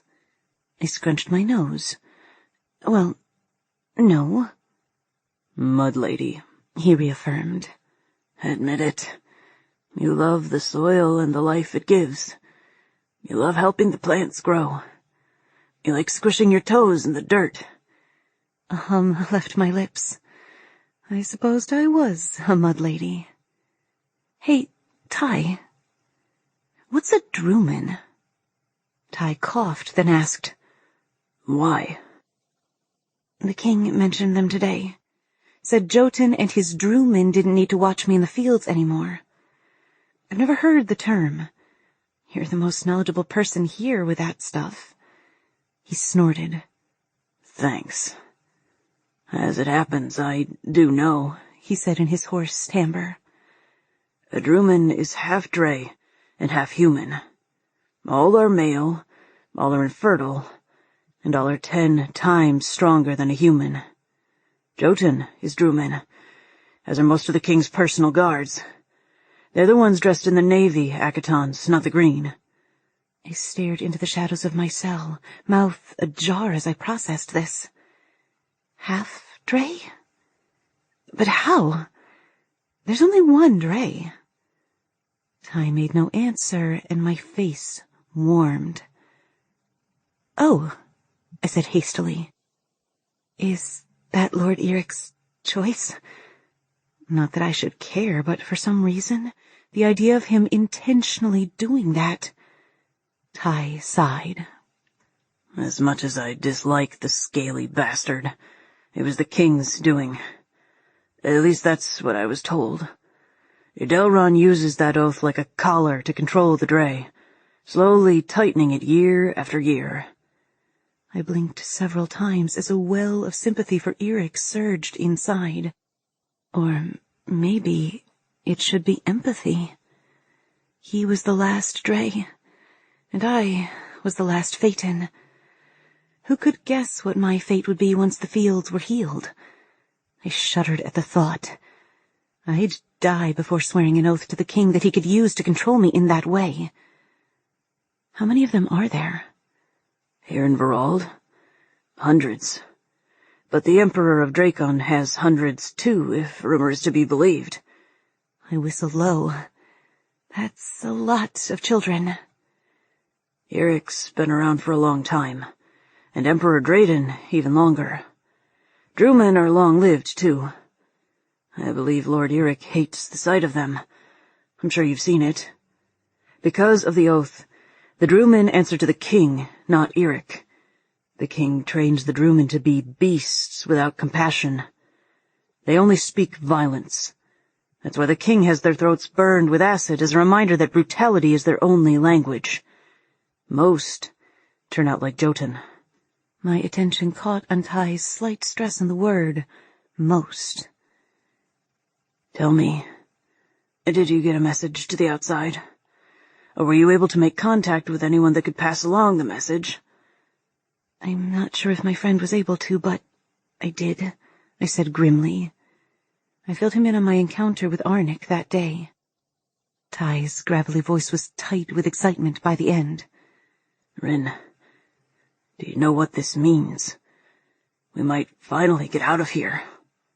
Times like these made me realize I had nothing to complain about. Ty had been down here for Drac knows how long. Someone's coming, Ty whispered. I listened for several moments, but all I heard was the silence of our dungeon. I don't hear anyone. Ty didn't reply, but I trusted his judgment. My inclination was to sneak to my mattress and lie down. But I was done being a coward. I took a deep breath. Things were either going to be really good or really bad. I so wanted it to be Tyr. A hooded figure loomed at the door, and he rattled the key in the lock. My insides clenched in anticipation, and I cursed the dim light. But when he stepped through the doorway, I recognized his broad shoulders, his sculpted lips, and his clean-shaven jawline. His lips parted as if he would speak, and he reached a tentative hand toward me. "Tyr," I mouthed. With a small sob, I threw myself into his arms, burying my face in the folds of his cloak on his chest. He locked me in a tight embrace, pressing his lips to my forehead, and then loosened his grip enough to stroke my hair. After 2 months, it was nearly down to my chin. Silver strands, now that Mom wasn't here to dye it. His long fingers brushed my cheek. I have missed you. My chest filled. I've missed you too. You couldn't get up to my room? A frown appeared and he shook his head. Still touching my cheek, he spoke in my mind. I would never be able to see you up there in the light. Initially, I thought Tyr was Jotun's cleaning lackey. Then I thought him a guard doing what he could against the king. I'd even wondered if he was part of the rebellion at one point. After that, I found out Eric sent him to keep my fate and powers secret. But I'd never really thought about how Tyr got in here with all the food and drink, or how he'd disappeared after with buckets of bloodied rags. I tipped my head back to see into his hood. Black, veiled eyes, like always. I inched my fingers up to the shadow, but though I could trace his face underneath, I could not see through the darkness. This had to be Drae magic. Ty had said that Drumen tended to be violent beasts. Was Tyr the exception? Was he Eric's son? Tyr picked up my hand and rubbed gentle circles on the inside of my wrist. I tried not to show my reaction to his touch, though heat flooded my cheeks. I was able to get a message to Cal through your old friend, Dieter. The floor fell away. Dieter was alive. He'd gone to Cal. You did. I couldn't sit still, and I jumped up and strode to the door and back. Fevered hope filled me. I tasted freedom on my tongue. I reached for Tyr, holding his hand in both of mine. Do you know what this means? The corner of his mouth pulled up in my favorite wry smile. He shrugged, and I eyed him in outrage before realizing he was teasing. He caught my hand before I could hit him on the shoulder. It means the rebels plan to ambush you in the field soon. Very soon. It is set in motion. I had expected several more weeks spent in the fields, waiting for Arnik to get the message to Cal. But Tyr made it happen. Like days? Tyr nodded solemnly. My breath caught. I can't leave Ty here. Ty, who was probably listening to every word, was my friend. I stared up into the darkness, wishing I could see Tyr's face. Can you promise to get him out when the king's army goes out to fight the rebels? Tyr didn't move. I whispered, You'll be coming too, right? When he didn't answer right away, I squeezed my eyes shut, fearful of the answer I would see in the set of his jaw or the frown on his lips. He sighed. I will do everything in my power to make it so. I rested my forehead against his chest. Why is it that you're saying the right words, but I don't believe you? Arnik, Tyr ripped his hand away. but not before I caught the word in his thoughts. My eyes narrowed. What about Arnik? He avoided my gaze, extracting food and nectar from his cloak. A curious thought occurred to me. Tyr, are you jealous of Arnik? I had never openly acknowledged the growing depth of feeling between us before, and I held my breath as the question slipped from my lips. His shoulders stiffened, and humor lit within me alongside a tight bundle of nerves in my stomach because Tyr felt jealous over me. I held back my wide smile, saying, Arnik is a childhood friend. He set the flagon of nectar down and spun in a blur.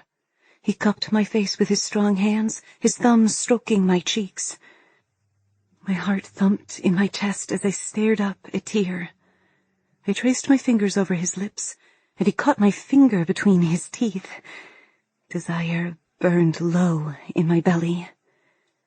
I have wanted to kiss you for so long. Triumph at his words made me smile, and I stepped closer.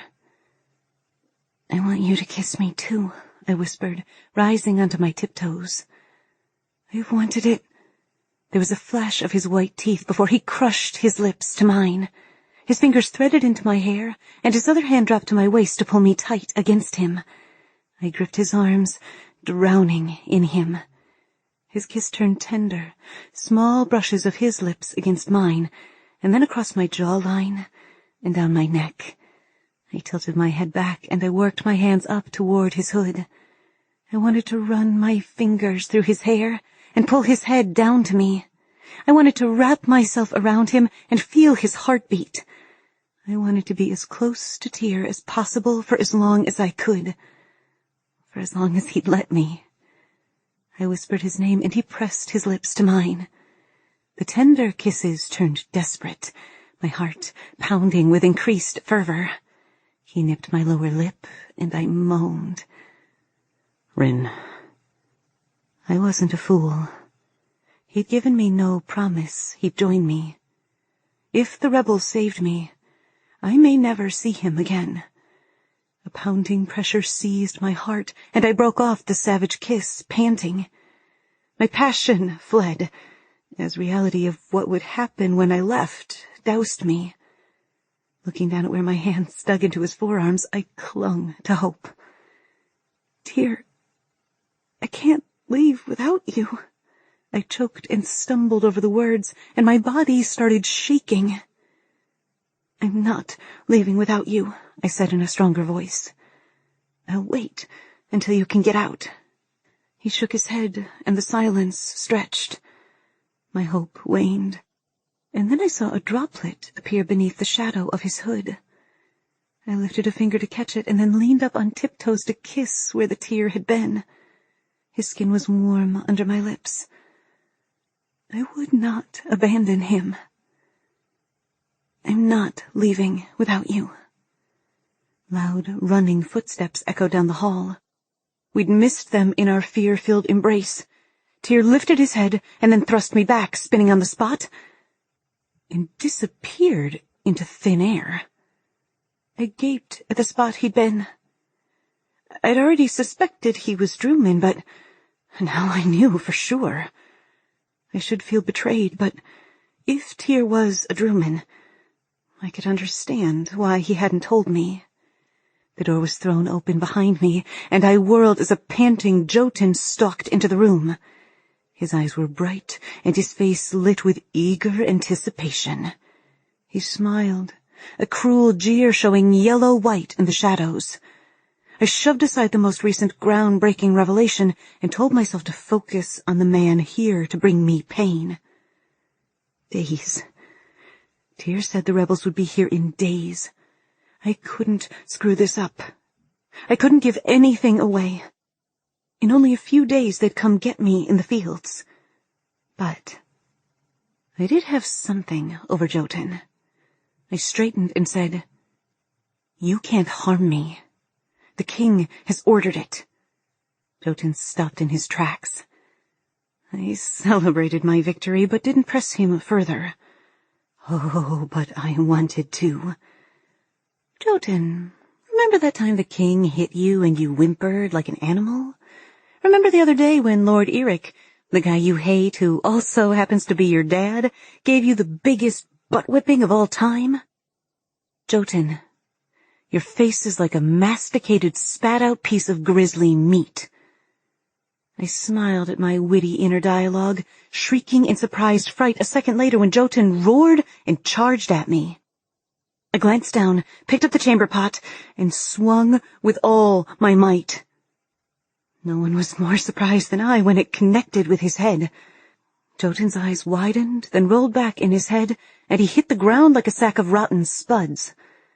I stared at the chamber pot in shock, and then at Jotun. His finger twitched. I swear. And I screeched a second time, bringing the pot down on his head again. Having fun? Lord Eric drawled, leaning against the bars.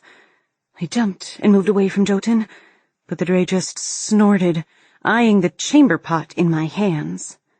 Fire licked up my arms, followed by an intense, prickly sensation.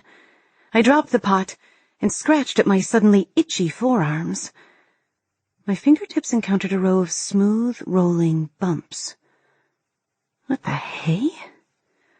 Clearly, I can't trust Jotun to keep his hands to himself, Eric mused. He waved me forward. Come with me. I'll return you to our room. Your room? And what about the lesson you were teaching me? Shut up, Rin. He arched a brow, face cooling. Would you rather stay? Lesson learned, I blurted. I hurried out of the cell, skin tingling as I brushed past the Drae. Eric strode into the cell and searched Jotun, detaching the keys from his belt. Then the Drae joined me in the hall, shut the cell door, leaving Jotun immobile on the floor, and chucked the keys down to the far end of the hall. I had to say, I almost liked the Drae.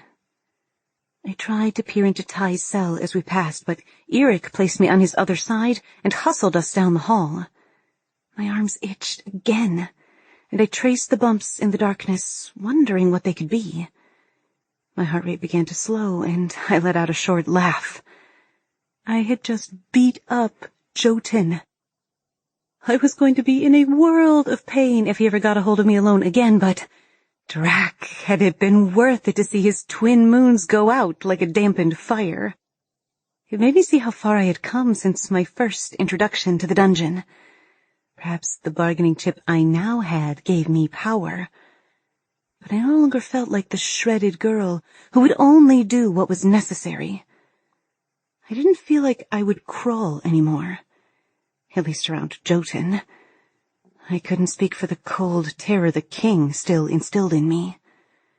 We passed out of the prison, and I held up my forearms to the flickering flame of a torch set on the wall. Smooth, sun-bronzed skin met my eye. I stopped walking and frowned, running my hands over the previously bumpy skin, but my fingers confirmed what my eyes told me. Odd. I could have sworn— What are you doing, Phaeton? Lord Eric growled. The day was long over, and I gathered the Drae was not pleased at having to attend me this late. His fault for taking me into Jotun territory. I thought there were bumps on my arms earlier, I mumbled. Never mind. He reached me in 2 steps and turned over my hands. My heart pounded, and his eyes widened as he ran his finger down my inner arm. I shivered as tingles erupted underneath his touch. He looked me in the eye. When is your birthday, Phaeton? He demanded. Avoiding his inky gaze, I tried to free my arms. They were itchy again. He repeated himself, and I sighed. I don't know.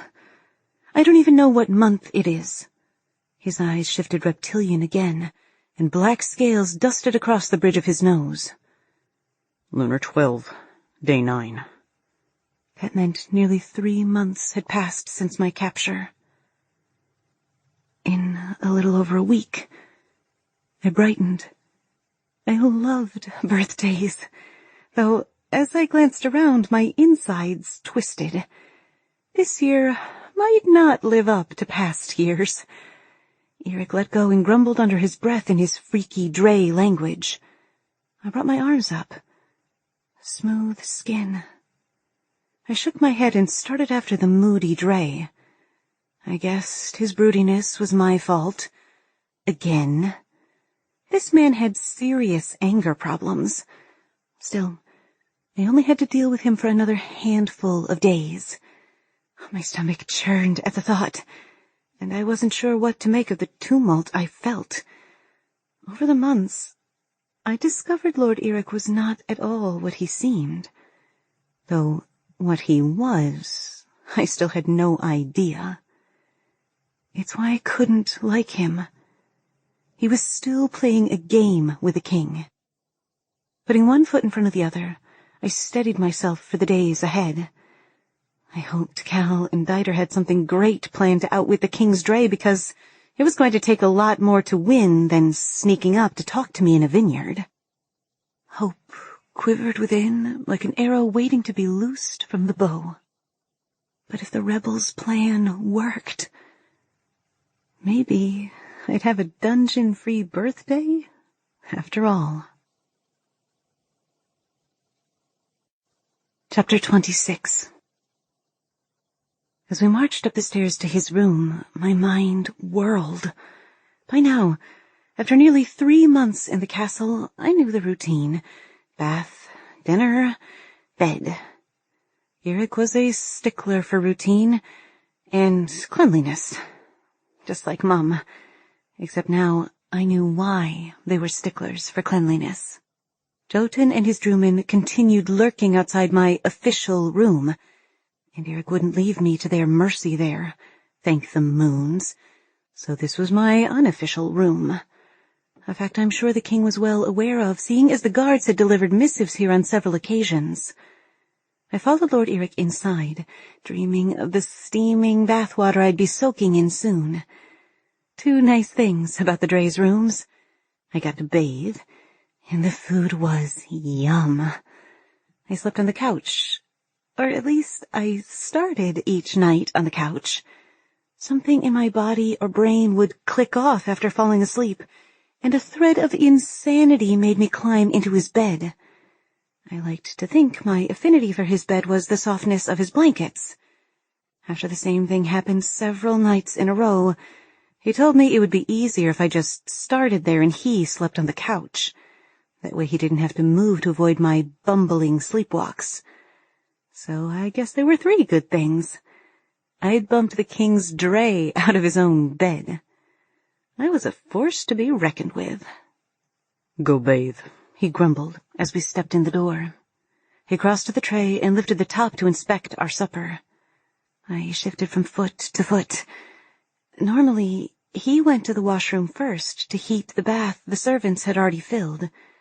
His change in routine wasn't appreciated. Had he forgotten? Why couldn't he forget the routine of waking me at the butt crack of dawn instead? Will you please warm the water? Eric remained where he was, back to me. He dropped his head into his hands, shoulders slumped with unseen weight. Several seconds passed as I watched him. He sucked in a deep breath, and with hands on either side of his head, he massaged his temples. My head had been filled with thoughts of the all-consuming kiss I'd just shared with Tyr, but in that moment, I felt something for the Drae. Pity? Or possibly compassion? He'd been cruel, but he'd also been kind, even if his reasons were self-serving. I took a deep breath and asked, "Can Phaeton heal Drae?" He stilled but remained silent. Was I suggesting something preposterous? Was it somehow insensitive? The rules that the Drae played by were largely a mystery to me, so I had no idea if what I'd suggested was horribly offensive.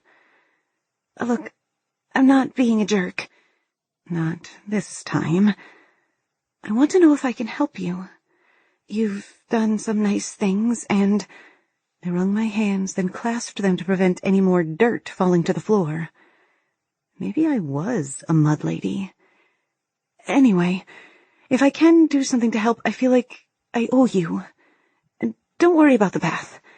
I should be grateful. I am grateful that I get to take one. Could I sound any stupider?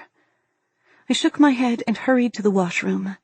Stripping out of my clothes, I caught the gaze of the girl in the mirror and wondered how Arnik recognized me.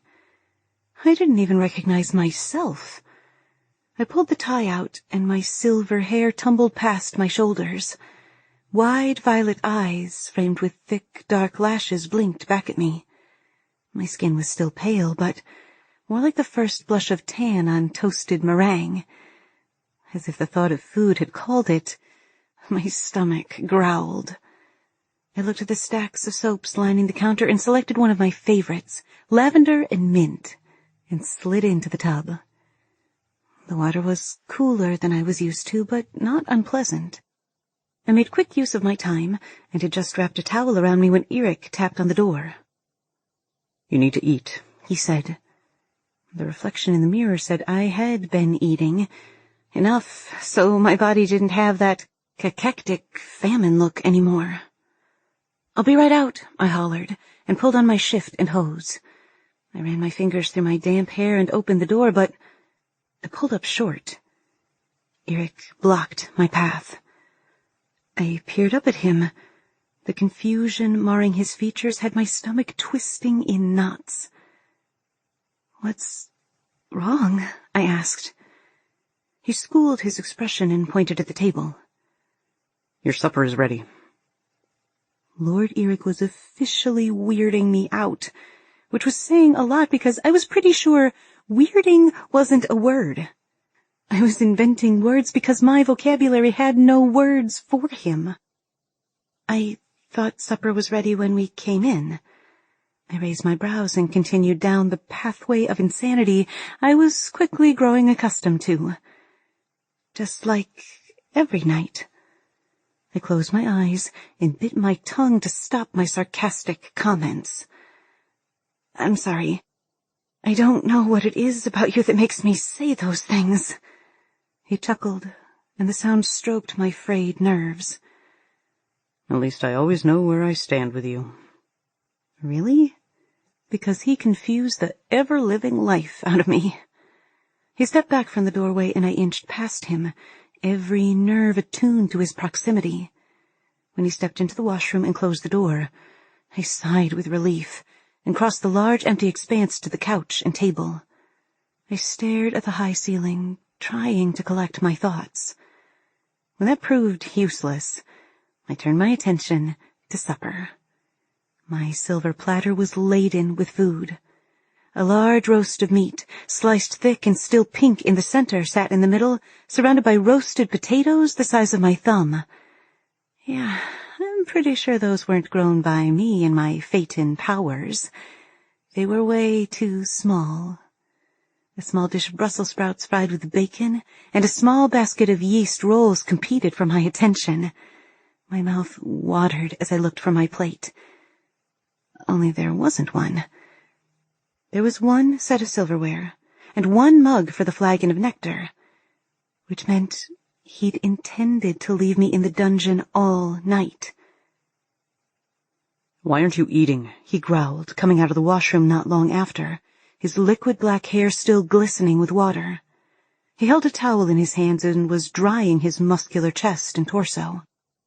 Heat crept up my neck, and I averted my gaze. Did I want to? Maybe not. I'm sure Tyr would have something to say if I didn't, however. Lord Eric, friend or foe?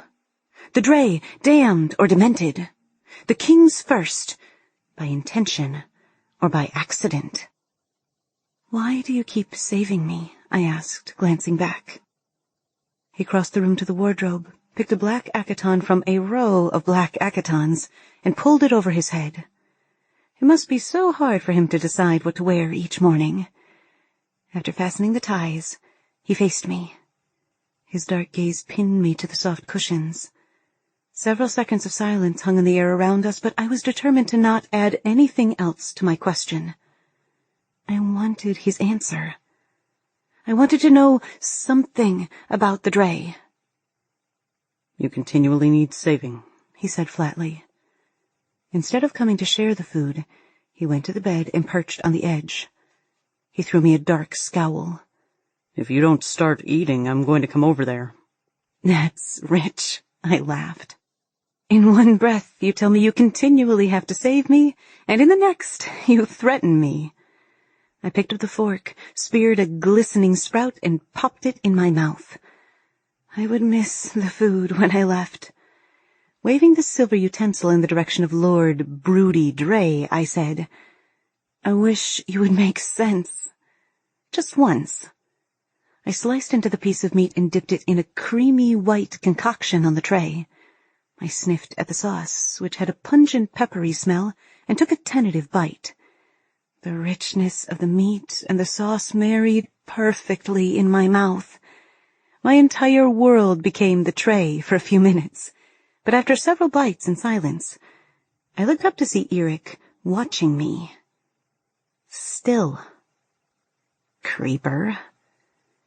I poured the nectar and took a long drink, but couldn't help peeking at him over the rim of the mug. He raised his eyebrows. I set the cup down and studied him. I can't understand you at all. And believe me, I've tried. Nothing you do makes sense.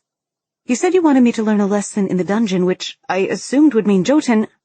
My thoughts skidded to a halt, and I covered my mouth. Him suddenly collecting me from the dungeons. His break from routine. His slumped shoulders. My hunger disappeared, my stomach now filled with the unease of questions I wasn't sure I wanted answers for. In fact, I was certain I didn't want answers. He hadn't warmed the bathwater, and I could only guess that meant, You're not going to try to breed with me, right? I asked, determined to know my fate. The idea of being intimate with the Drae was terrifying for more reasons than I wanted to consider. Eric's features hardened. Are you asking me this because I didn't heat your bathwater? No. Okay, maybe that was a leap. He clenched his jaw. The king can't make me do that anymore. So no. I blew out a loud breath. Thank the moons for that. His eyes flashed to Drae slits before flashing back to human. Just so we're clear, I've never forced myself on anyone. The women, the mothers of the Drewmen, were all willing. He clasped his hands in his lap and dropped his gaze to them. I swallowed the rest of my questions, not sure if I believed him. The two women I'd seen him in company with had seemed happy for his attention, sure, but I'd also seen what his freaky breath could do to them. I knew what his kiss had done to me. I know what you're thinking, he said. Can you read minds? I asked, rolling my eyes. He snorted, his most common response to my questions. Lovely. No, Rin. Your expression is a clear window to your emotions. I don't think I'd need to read your mind. Drac. I flinched at his words. I'd have to work on a blank expression, like the one he did so well. And the thought that he could actually read minds was a little terrifying. Stupid Drae powers. He ignored my response and continued talking. I would never use my Drae powers to be intimate with someone. Never. And there's no way the king can twist the oath to that end again. Really? Why not? Because he can't, he growled. Obviously, I'd touched a nerve, but knowing the king couldn't make him mate was a relief, for him and for me. I was glad the king didn't have total power over him. Something else was bothering me, though, after Tyr's disappearing act in the dungeon. I gathered my courage and looked Lord Eric in the eye.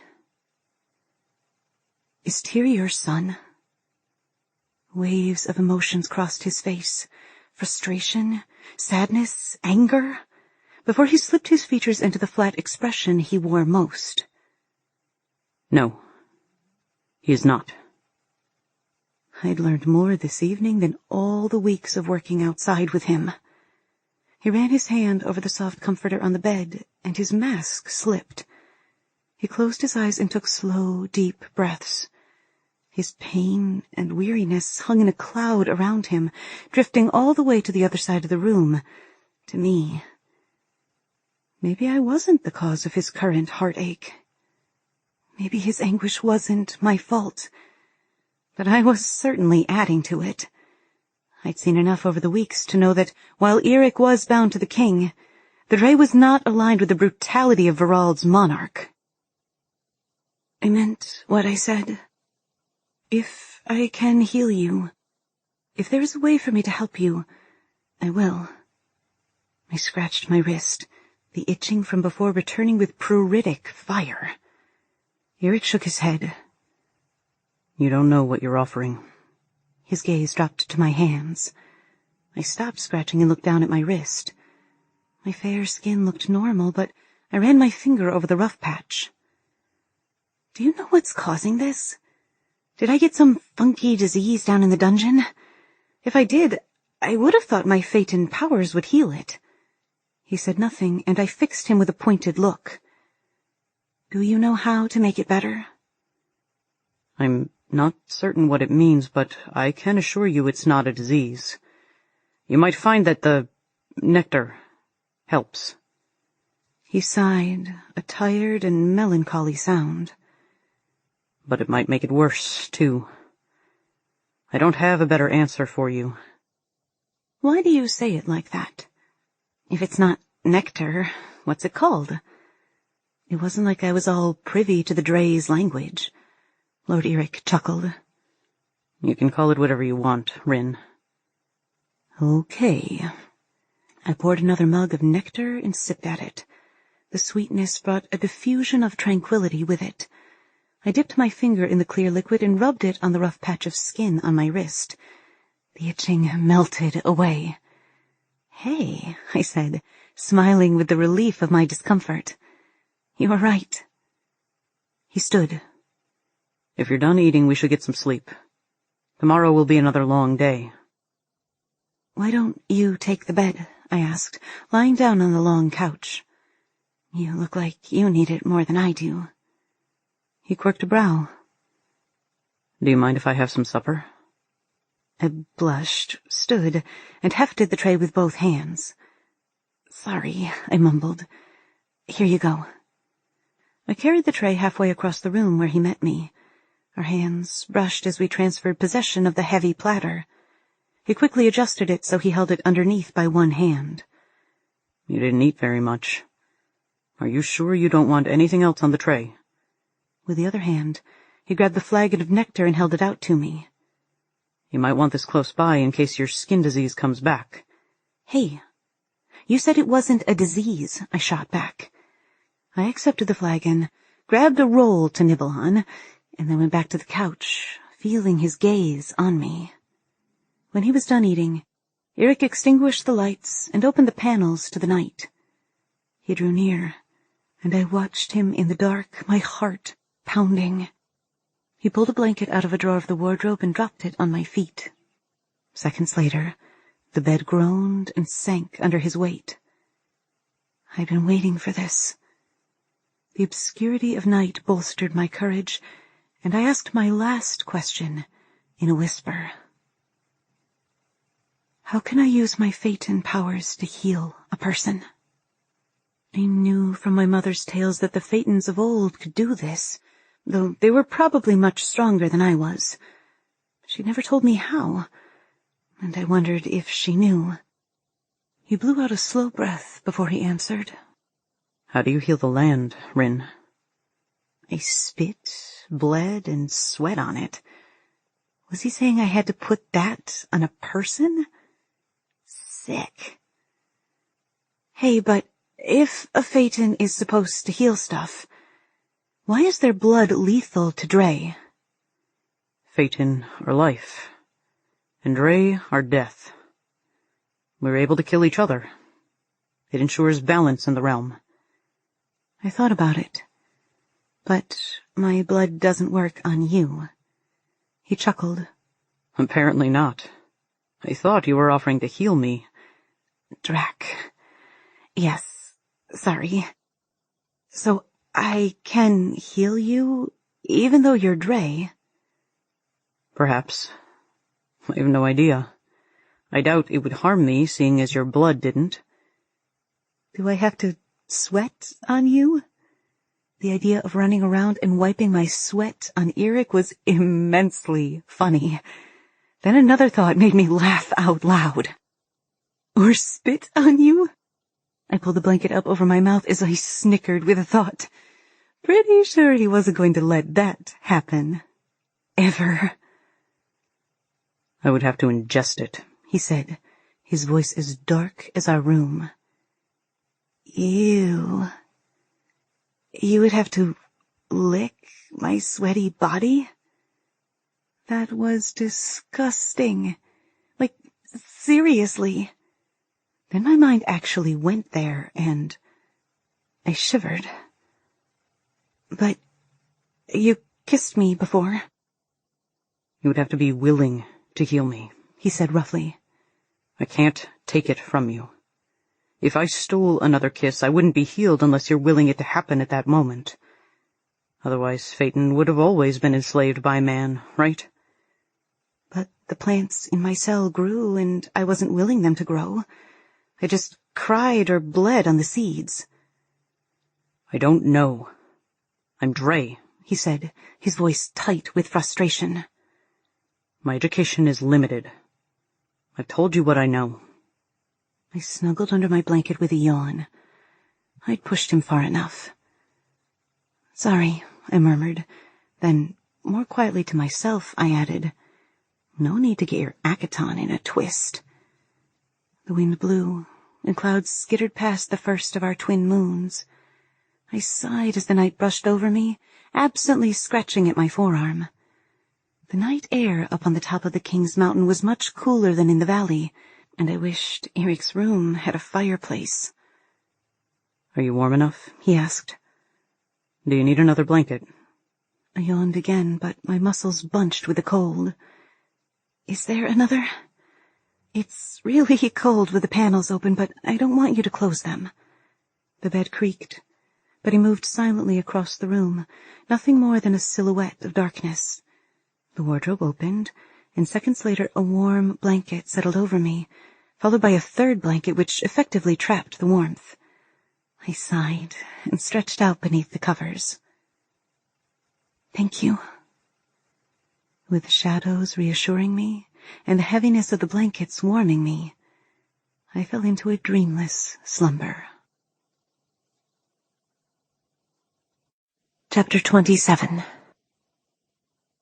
Morning broke, with golden light chasing the darkness from the sky. I sat up, and the covers puddled at my waist. I'd managed to stay on the couch all night instead of sleepwalking to the bed. Go me. My stomach rumbled a stern warning. I'm starving, I said, stretching to look at Eric's bed.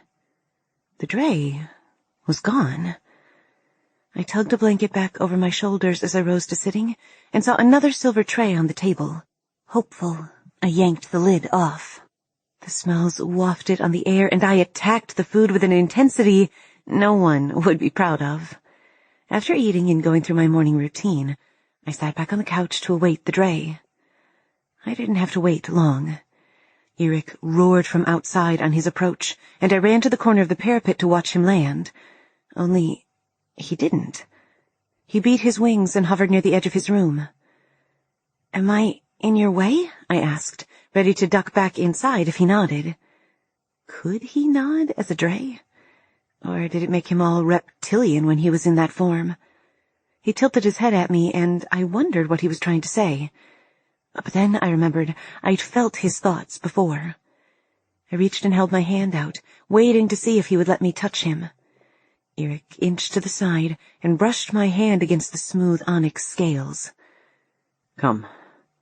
I want to show you something. Come where? He unfurled his right foreclaw. You want me to climb inside your razor-sharp talons? He had to be kidding. I knew the stories. He could cut through trees with those things. And what if he dropped me? I won't drop you. Come on. You'll like it. I promise. Right. I climbed into the palm of his upturned claw anyway.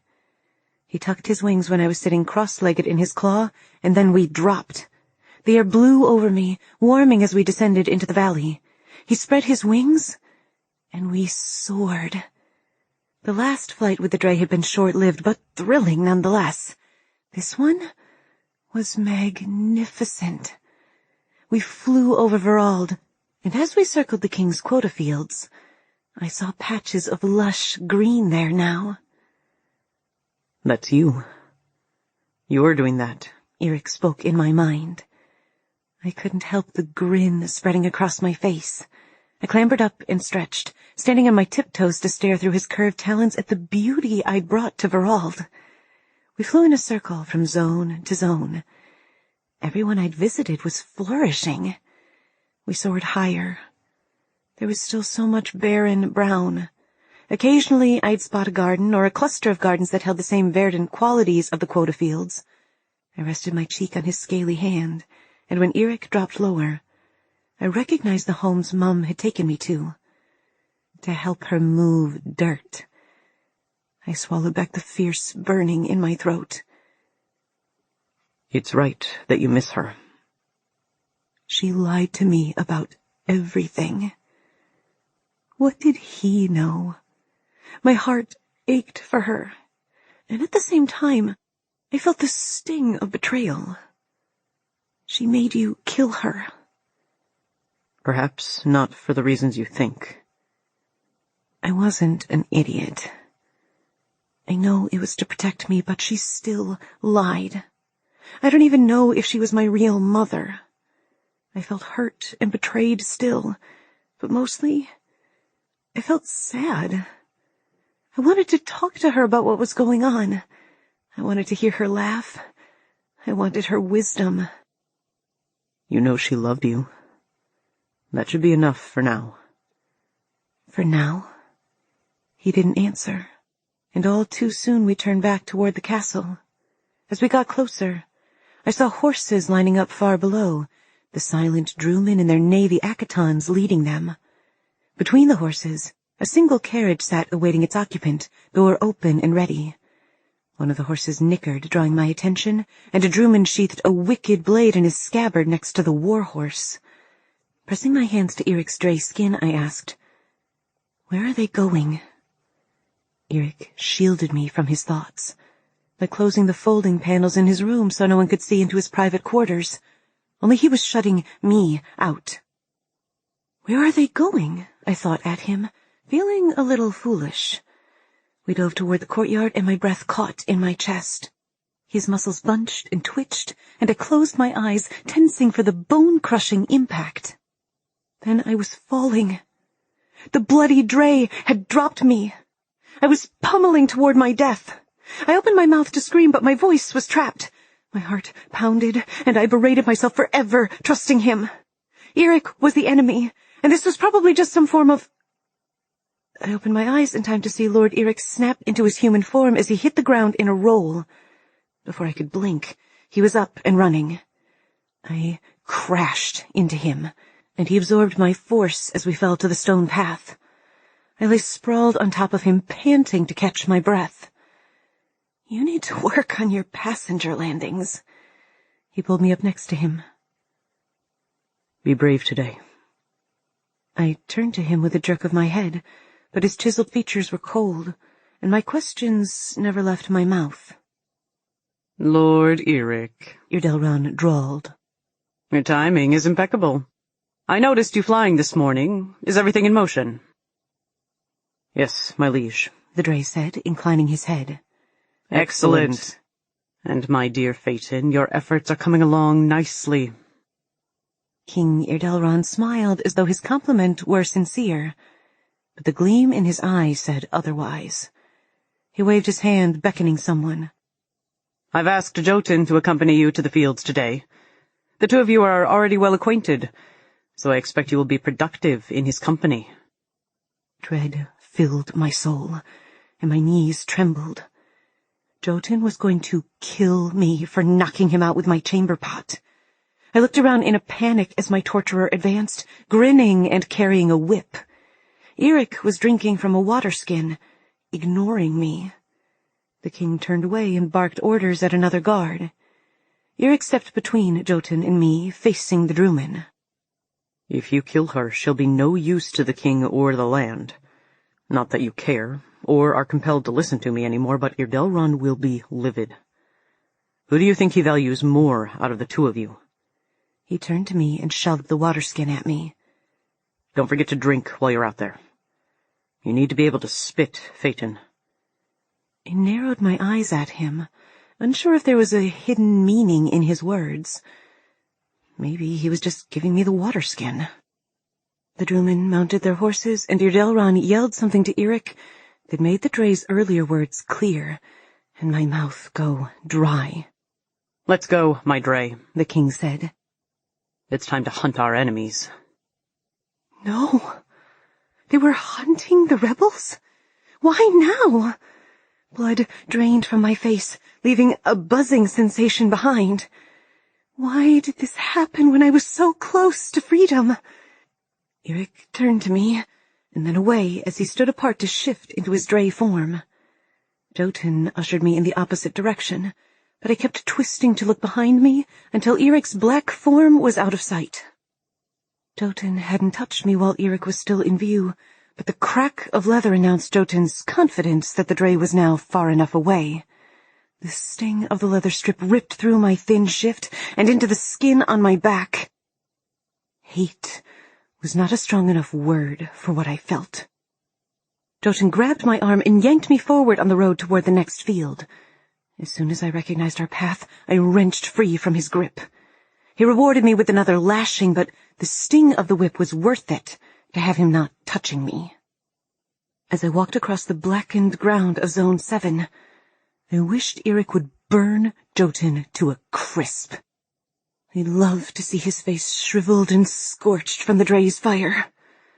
I wanted Jotun dead. My back would be a map of his ministrations within the next hour, and if he kept it up, my strength would drain too.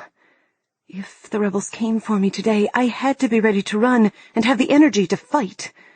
Too many more lashes, and I wouldn't be able to do either. The whip cracked against me again, and an almighty roar rocked Verald.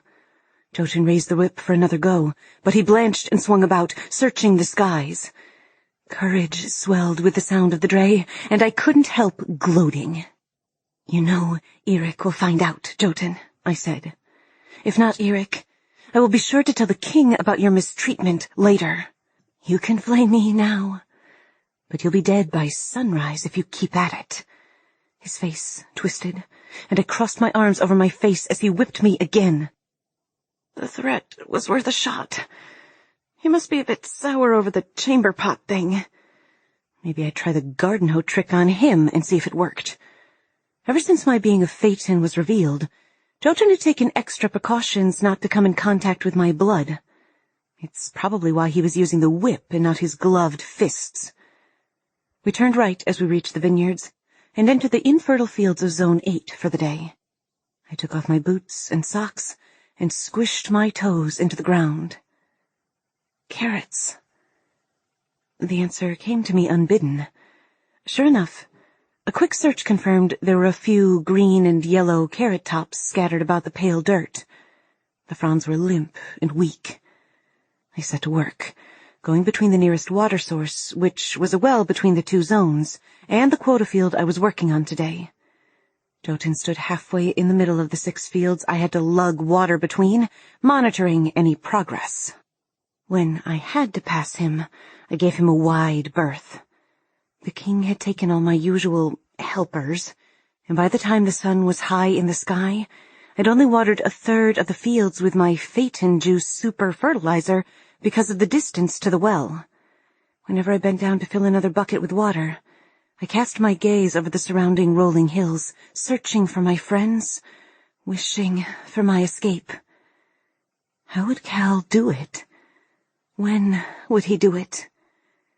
As the sun began to sink in the sky, and I reached the last row of the carrot field, I gave a weary sigh and dusted my hands. Clearly, today wasn't the day. I wondered if the sight of Eric in the sky had scared them off. Waiting until the king had stopped his hunt would be wise. But how long would that take? Weeks? Months? Would there be a rebellion left by the time he was done? I trudged back across the 6 fields, past Jotun with my empty pail, keeping more than a dozen feet between us so he didn't add to the wounds on my back. They'd healed hours ago, but the muscles still ached, and I had no doubt the back of my sleeping shift was a bloody, tattered mess. I set my bucket on the ground and lowered the pail down into the well, covertly checking that Jotun was still 3 fields away. I didn't trust him. He could easily sneak up on me when my guard was down. Pulling up the pail from the well with a muffled groan, I tipped the water into my bucket, taking the opportunity to lean against the well's rocky wall for a brief rest. Taking a few breaths, I blinked at the blurry surface. I'd need to get a drink of the nectar before my next pass. My fatigue was starting to affect my vision again. I rubbed a clean part of my hand over my eyes and knelt to sip from the bucket. The surface of the water rippled. I frowned and peered at the ground. Tiny granules of dirt were shuddering. As I watched, they began to jump around, and I could feel the reverberation in my feet. I raised my head as a pounding noise sounded in the distance. Forgetting my pail, I straightened, stomach leaping into my mouth. I scanned the horizon in a circle. In my periphery, I noticed Jotun standing several fields over and doing the same. Now the smaller stones were joining the surrounding dirt, shaking and bouncing off the ground. Then I saw them. I covered my mouth with both hands as I stared past Jotun at the waves of rebels pouring over the rolling hills just by the field I'd worked that day. At the front, "Arnik," I gasped. This was it. They'd come for me. Between me and my freedom with the rebels stood 6 fields, and, more importantly, the Druman Jotun was in the middle. Anger flashed across his face, and he ran toward me. The bucket tipped back into the well, and my pulse pounded in my ears as I searched the ground for a weapon. Several rocks were in the dirt, and I scrambled to find one I could use. My palm scraped against the sharp edge of a stone, and I tugged it free of the dirt. The rough edge came to a wicked point, and I pressed the tip into my palm until my skin broke and my blood covered the edge of the black stone. The rebels had just reached the far side of the carrot field. Jotun was far ahead of them, and fast. He covered twice the ground they did in the same time. Half Drae. He'd be able to cart me away over his shoulder before the rebels even reached me. His eyes were blazing with a wild edge, and I knew he'd read my intention to resist. I dug my toes into the ground and got ready to throw myself to the side. The roar of the rebels, at least 200 of them, made my heart thunder, and their courage pulsed with each beat. They were here for me. I would do this. This was my chance. Tyr's chance. Ty's chance. Jotun's arms pumped by his side as he drew closer. 20 feet. 10 feet. His hand blurred, and my eyes widened as the leather of his whip sliced toward me. I'd forgotten about his whip. I raised a hand in front of my eyes and shouted as pain burned across my forearm a second later. I dove to the side, some part of me remembering to get out of his trajectory despite the pain. Rolling in a cloud of dust, I gasped and opened my eyes even as I jumped to my feet. But Jotun had stopped, still 10 feet away from me. I glanced down and saw the end of his whip wrapped around my forearm, the other end in the dirt. He lunged for the loose end, and I yanked my arm back, drawing the end to me. Jotun straightened with a growl and came for me. I wasn't fast enough to use the whip. The air whooshed out of me as he dropped his shoulder and bouldered into my stomach. We crashed to the ground with a force that had me seeing stars. Still clutching the rock in one hand, I wiped at my face with the other. My blood dripped onto my shift, and as Jotun drew his gloved fist back to deal a blow that would certainly finish me, his gaze took in all the blood, and he hesitated. "That's right, Jotun," I slurred. "My blood kills Drae." The world blurred, and I remembered all the times this beast had hurt me. He'd nearly destroyed me. Every single one of my horrific memories could be linked to him. My hands shook with the need to rip his life from him. The roaring wave of pounding blood crashed in my ears, and in its wake, the steady beat calmed my heart. Jotun's gaze met mine, and when I smiled at him, his eyebrows pulled down in confusion for a fraction of a second, before his eyes widened in horror, as I drove the sharp edge of the rock deep into his side. The effect was immediate. Jotun threw his head back, and an inhuman roar escaped his lips, echoing his pain as my Phaeton blood attacked his Drae nature. The sound was a gurgling mess, unable to be more without a voice. He writhed on the spot, caving in on himself, limbs contorted in agony. I staggered to my feet, still clasping the rock, and ran toward the rebels. Tears coursed down my cheeks as I saw their faces, focused, hopeful, determined. "Rin!" Arnik yelled. I aimed for him, my hope giving me strength to pump my legs harder than I thought possible. Arnik! I was going to make it. A powerful elation burst within me like a dam had been released, and I sobbed with abandon at the sight of my salvation. Just as a shattering roar split the air. Cold horror ripped through me with the force of a hurricane. Terror blanketed the valley, and every living thing held its breath in a brief moment of silent dread of what was coming. From behind the rebels, the harrowing black form of the Drae rose in the distance. Some of the rebels turned to look, and their screams broke the silence. Beating his wings, Eric covered the distance at a furious speed. No one could outrun such power, and all the power of the Drae was sworn to the king. "Run!" I screamed at the rebels, waving my hands, imploring them to heed my words. "Run!" I sprinted for Arnik. "Run, Arnik! He'll kill you all!" Whether it was my horrified screams or their own survival instincts, the rebels began to scatter in all directions as Eric roared high above. All except Arnik.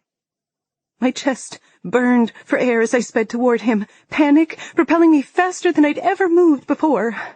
Eric circled once, and dozens of rebels changed directions as he herded them back into the open fields. Then he lined up with a field full of rebels, a molten glow building in his exposed chest. Dread filled me. His reptilian eyes found mine in that moment, and I screamed, "No, Eric, please don't!" But the Drae answered only to the king. He reared back, and then threw his head forward, jaws gaping as flames shot from between his fangs. The inferno raced across the sky, blazing toward the rebels. The conflagration would swallow them all. Arnik was in the firing line. The world blurred as I crossed the distance to him. The heat was blistering, and a second after I'd wrapped myself around Arnik's frame, fire licked my back. I screamed at the scorching heat, yelling words to Arnik in an indistinguishable torrent as the fire seared my open mouth. "Hold on, Rin," I begged myself.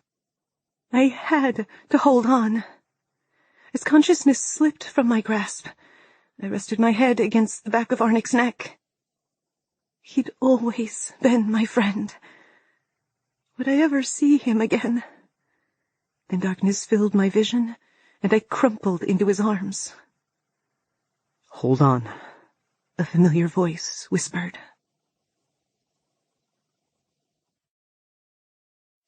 Chapter 28. I groaned, rolling onto my back. My head was pounding. What happened? Screams, and the roar of fire echoed in my head, and flashes of the inferno burst across my eyelids. The field. My throat tightened. The rebels. The stench of char singed my nostrils, and my throat felt raw. I rubbed the blurriness from my eyes and stared up at dark stones and pale phosphorescent light I knew all too well. I was back in the dungeon. No, I wailed, rolling from my bed. I fell to my knees. No. The tears caught in my throat and my chest heaved as I knelt in the middle of my dungeon cell. It didn't work. My head bowed, pictures flashing behind my eyes of the consequences of my failure. Burning bodies, the acrid smell of molten flesh, moaning screams of hundreds. A sob escaped, and I pushed trembling fingers to my mouth, my body convulsing with the weight of my guilt. The king's force had left in the opposite direction of Jotun and me. How? I closed my eyes as realization dawned on me. A ploy. The king played us. They'd gone in the opposite direction to lure the rebels out. The king threw the bait, and they'd bitten, coming out in droves. Tears trailed over my cheeks, and I choked out the worst part. I was the bait. I sucked in breath after breath as the horror settled on my shoulders. I couldn't breathe. Arnik, I thought. Had he survived? Had Dieter been there? Cal? Had I desolated the entire rebellion because I couldn't bear my enslavement? I screamed wordlessly, scratching at my head as I saw how selfish I'd been. Hundreds of people died for me. I pounded the sharp stone floor with my fists, feeling no relief even when my skin split and blood covered the floor. I would never, ever forgive myself if Arnik had died. Time passed, and when I'd exhausted myself, I toppled onto my side and wept. How was I even alive? I'd felt the heat on my back. I'd seen what Eric's inferno could do with my own eyes. It had laid an entire harvest zone to wreck. He'd torched a field full of potato crops without lifting a finger. I'd healed myself. How much time had passed? I remembered Eric's words. Be brave today. I sat up, a new awareness hitting me with fresh revulsion. He hadn't reassured me against Jotun. Eric's desolate behavior from the night before the attack now made perfect sense. He'd known what would happen. He'd been forbidden from telling. Someone had betrayed our plans to the king. Mistress Moons. Eric had known those people were going to die? But how?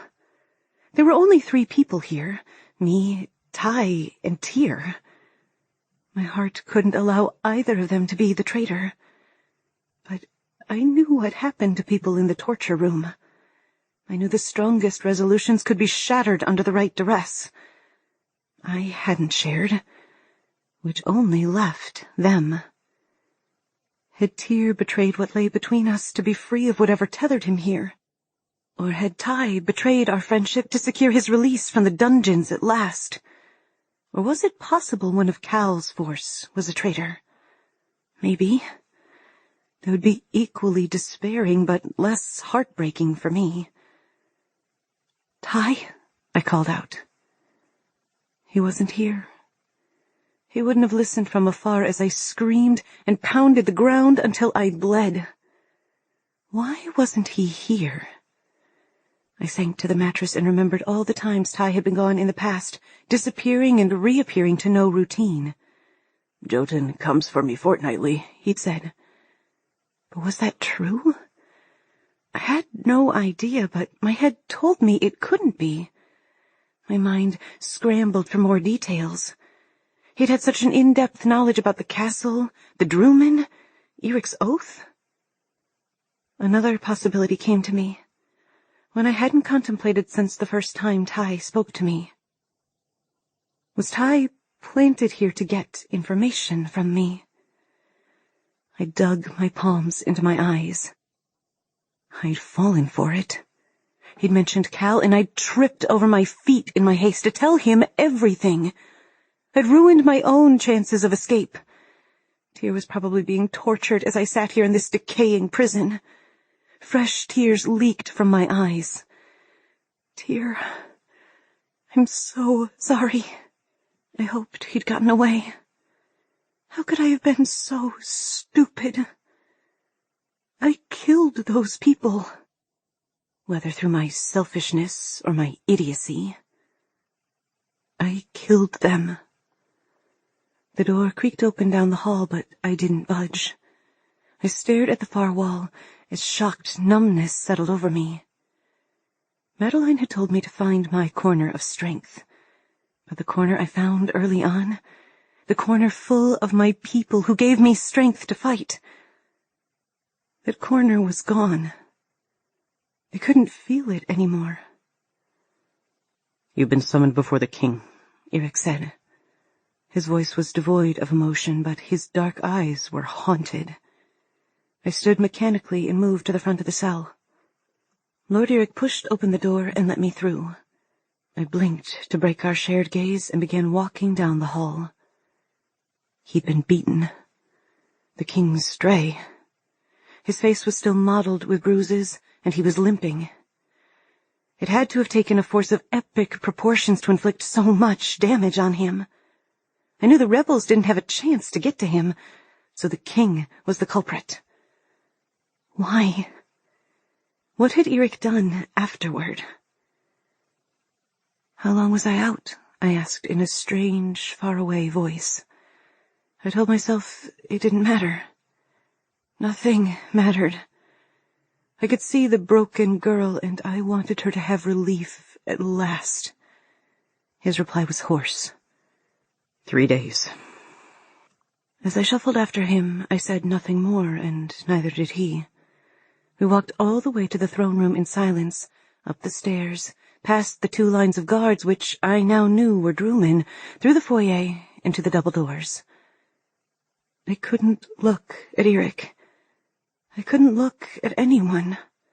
But most especially, I could not look at myself. Out of the corner of my eye, I saw Eric open his mouth several times, and I wondered what he was struggling to say. Was it an apology for what he'd been made to do? Or was it a warning of what was ahead? I reminded myself I didn't care. I didn't want his help, and I didn't deserve any mercy. I placed both hands on the gilded doors, but paused when the Drae wrapped his long fingers around my wrist. "Kosana," his voice echoed in my mind, heavy with pain. "I am so sorry. Please, forgive me." I peered into his inky eyes, glimpsing the dead look in my eyes in their reflection. He should feel guilty for killing all those people, just as I did. Not replying, I pushed the throne room doors open and walked in. I passed the table laden with food, and its smell didn't stir my hunger. The rows of guards in the room registered, but didn't raise any fear. My hands and face were numb, and my ears buzzed. This game of lies and pain had finally destroyed me. "Phaeton," the king greeted in a cheerful voice. "Thank you for coming." Thank you for serving up the rebels on a platter. I didn't bow when I reached him, just stared at the wall behind the throne without emotion, waiting for him to lead me into the next horror. It has been a week of revelations for my kingdom, but I am happy with the results thus far. He tapped a ringed finger on the arm of his gaudy throne. "Thus far," he repeated. "All that remains is to find the rebel leader and end his pathetic uprising once and for all." His words startled me. They haven't found Cal? Of course. Now that we know where to find Dieter, that shouldn't be a problem. My stomach roiled. You look quite defeated, the king crowed, clapping his hands. After hearing of the little escape plan you'd arranged, I was ready to have Jotun drain you of blood. Then I came to see how I could use your plan to my advantage. Of course, Jotun still hasn't awoken after the injury you inflicted upon him. If not for his human half, he would be dead, did you know? Your Phaeton blood killed his Drae side. He surveyed me anew. You have proven to be more resourceful than I ever anticipated, and you've concealed far more than I could have believed. His eyes softened into a mocking expression. But not everyone is as resourceful as you, dear girl. Not everyone feels the same loyalty to their peasant kin. He lifted 2 fingers. Bring in the boy. So he would tell me, would he? He'd reveal the person who had betrayed us all by revealing Dieter's location. He'd destroy the last traces of me by parading tie or tear in front of me. He'd crush my last sliver of love. I couldn't handle it. I wanted to go on believing Ty had been there for me, and Tyr had gotten free and was working to save me still, not willing to stop until I was safe. I didn't want to know. But it had to be one of them. The doors were pushed open behind me, and I heard twin sets of marching footsteps, accompanied by grunts of pain. The person was thrown onto his knees in front of the king, and the black hood ripped off of his head. My chest tightened, and I swayed on my feet. My heart thudded painfully. "Rin," he said, spotting me. He wobbled, trembling and shaking, as blood oozed from his torn lip, his face a mottled mess of bruises and battered skin. What had they done to him? What had they done to Arnik?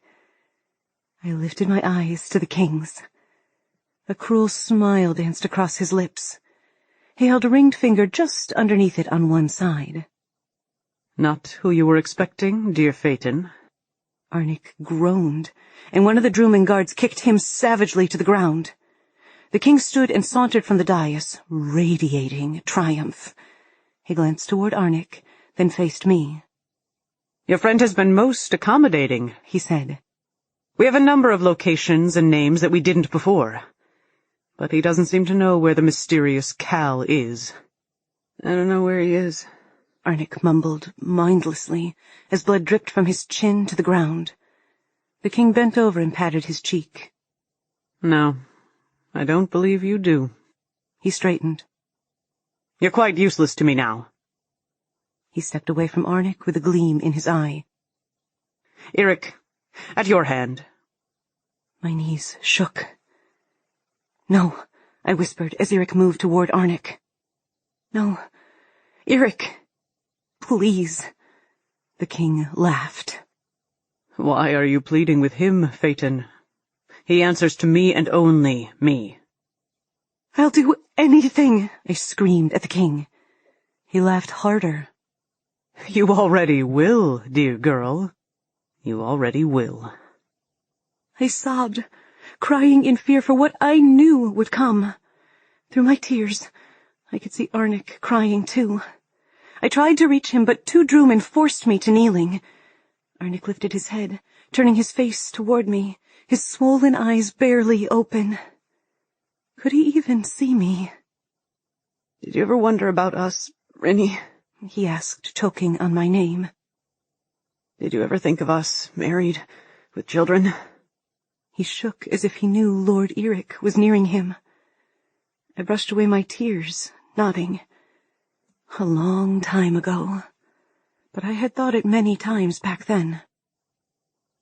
"Yes," I said, knowing I was misleading him. "I thought about it all the time, Rennie," he whispered, voice breaking. The king's Drae shifted one hand into a massive claw, black talons shining like a scythe. Arnik's lip quivered. "Love..." Chapter 29.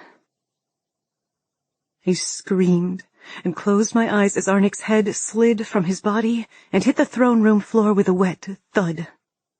I heard his body slump to the stone, and I screamed again and again, the image of his head leaving his body seared behind my eyes.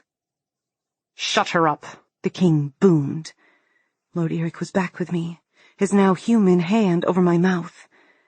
The same hand that had killed Arnik. I kicked and twisted to free myself. "Get that hand off me," I pleaded with him silently. He choked on a breath and removed his hand. I didn't scream again, but I cried, my shoulders shaking as I grieved, unable to look back toward Arnik. Dead. Another person I loved was gone. I didn't blame him for the information he'd divulged. I didn't judge him for it. He'd been broken, and I'd come close enough more than once to know what that felt like. Nausea rose in my throat as the coppery smell of his blood permeated the air. I gagged, and Eric pulled me further away from Arnik. King Erdelron returned to his throne, white Akaton splattered with Arnik's blood. Reclining in the seat, he stretched his legs out and offered me a contemptuous smile. "Do you see?" he asked. "No one can deny me. No one will thwart me. If you don't change your loyalties, Phaeton, you will meet that same fate." His threat broke through my mourning like he'd fired an arrow at my heart. I whirled on him, charging forward until Eric grabbed me around the waist. He held me fast. Unable to break his hold, I leaned forward, screaming, "Why should I care? You've already taken away everything." "Everything?" He snapped his question, rising in his throne to glower at me. "How wrong you are, girl. I'm just getting started. This Diter person will be next. I'm told you once worked for him. Then the peasant's precious Cal. I will find every single person you've ever thought you might have cared about, and I will slaughter them. I will not stop until your will is mine." I stared at Erdelron until the horror inside me spread throughout.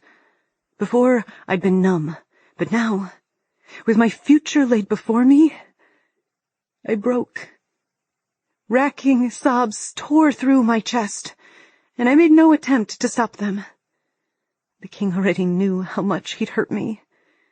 The only punishment I could return now was to make him hear.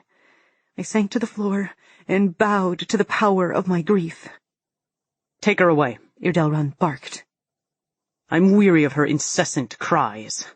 He wrinkled his nose in disgust as he peered down at Arnik's corpse. "And have someone clean up that mess." My heart bled for my childhood friend. The deep recesses of my very soul had been torn and crushed. These were shattered wounds that my Phaeton powers couldn't heal. And I was sick with the depravity of this person. The pathetic excuse of a man who called himself king. Eric tugged at my arm gently, but I couldn't look at him. When he lifted me, I buried my face in his Akaton and continued sobbing. The silence in the foyer did nothing to halt my harrowing pain. But when Eric turned to go to his tower, something penetrated my cloud of despair. I sucked in a breath and shouted, "No." Eric's tower was a gilded facade, shielding me from the malevolence of Erdelron's power. It would be wrong to be in a soft bed or couch, to have food, warmth, or comfort.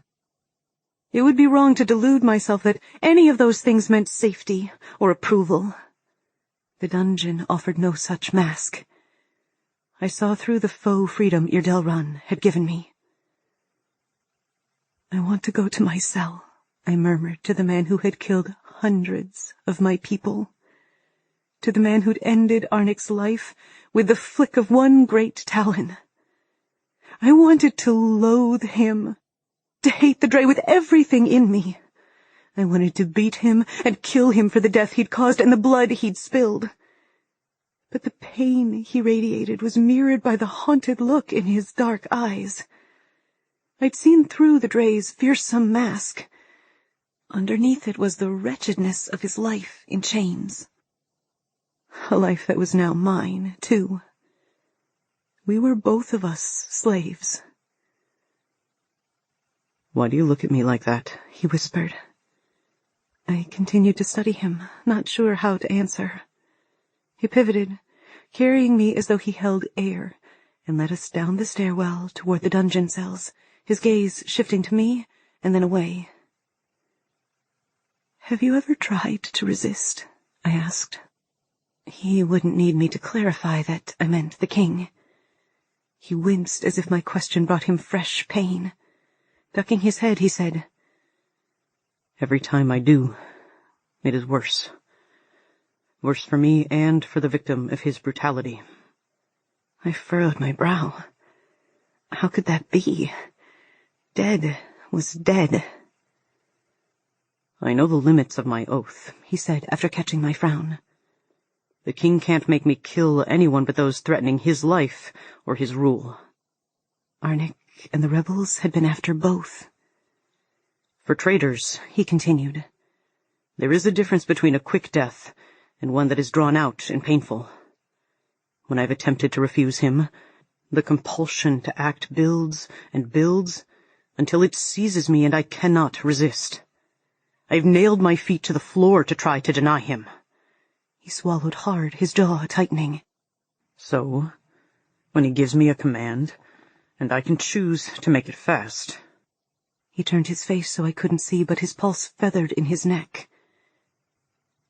I couldn't do this.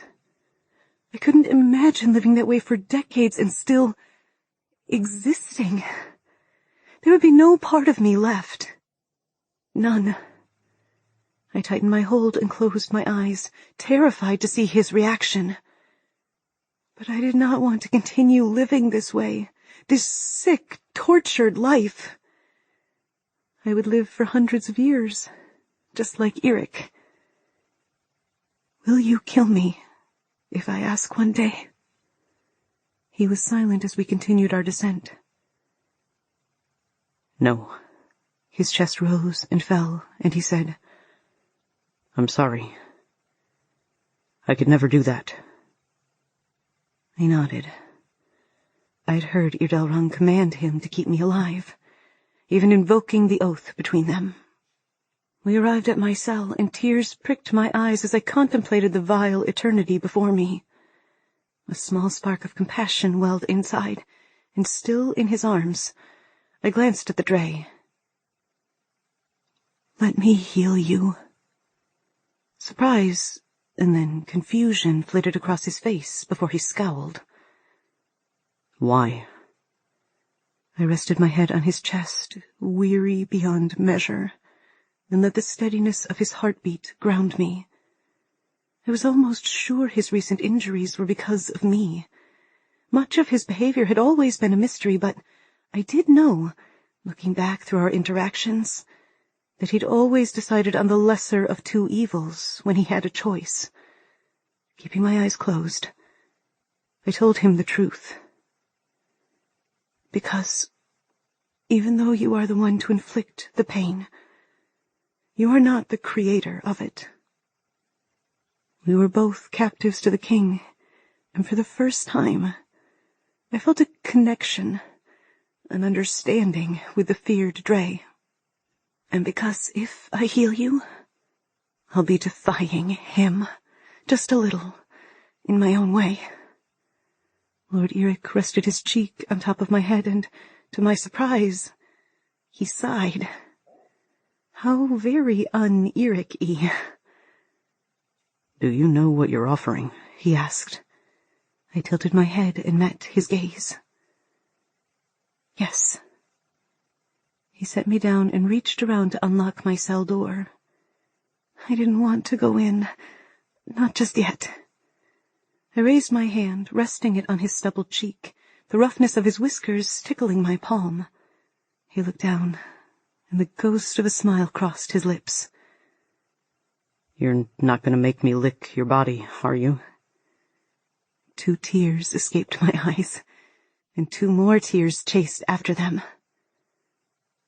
"I'm sorry I hated you so much. You aren't responsible for his maliciousness. I stretched onto my tiptoes and pulled his face to mine. I closed my eyes as our lips touched, and I willed him to not only feel better, but to be better. The salt from my tears was on our lips, and I urged my phaeton energy to go to him, so his bruises would fade, and the pain of his wounds would lessen. He sighed again and wrapped his arms around me, and I longed for his heart to be whole and his mind to be clear. He ran his fingers over my cheeks, and I wished for the scars in his heart to be gone, and the ache in his soul to find peace. Except when his lips parted in front of mine, I forgot to will anything, and a wave of emotion rushed over me. I lowered with a gasp. "Rin," he murmured, touching his forehead to mine, warm breath caressing my face. "What was that? I've never felt anything like that before." I stared at him, having no idea myself, but understanding on some deep level that we just shared something beautiful. His dark eyes were vibrant and pulsing with energy. He was focused on me in a gaze of what could only be called reverence. His skin was smooth and almost glowing with health. His arms held me close, protectively. "Do you feel better?" I asked breathlessly.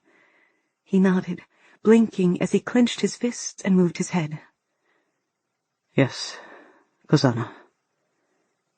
An ache in my chest lightened. "Good." Lord Eric took a deep breath, and grim determination took over. "Do you trust me?" His question caught me off guard, and I hesitated. Did I trust him? Not like I trusted Tyr. How could you fully trust someone who is controlled by another? "Never mind," he said. "Just, if you get out of here someday, make sure you go to the Zavost forest. Go out through Zone 2 into the mountains. Don't stop until you reach the woods. Perhaps there are still Phaeton there. They are powerful enough to withstand me if the king finds a way to send me after you through the oath. I won't be able to hunt you there, and the Phaeton will train you." I smiled at him, a sad acknowledgement of my grim reality. "Thank you. That is kind of you, but we both know I won't be leaving." I walked into my cell and sat cross-legged on the bed. The words escaped before I could stop them. "Is Tyr still alive?" The Drae pursed his lips and gave a curt nod. "Toliko vamvolim, kara lisu." This time, I snorted. "I have no idea what that means," I said with a yawn. But there was one good thing to happen in this never-ending nightmare, at least. Tyr was alive.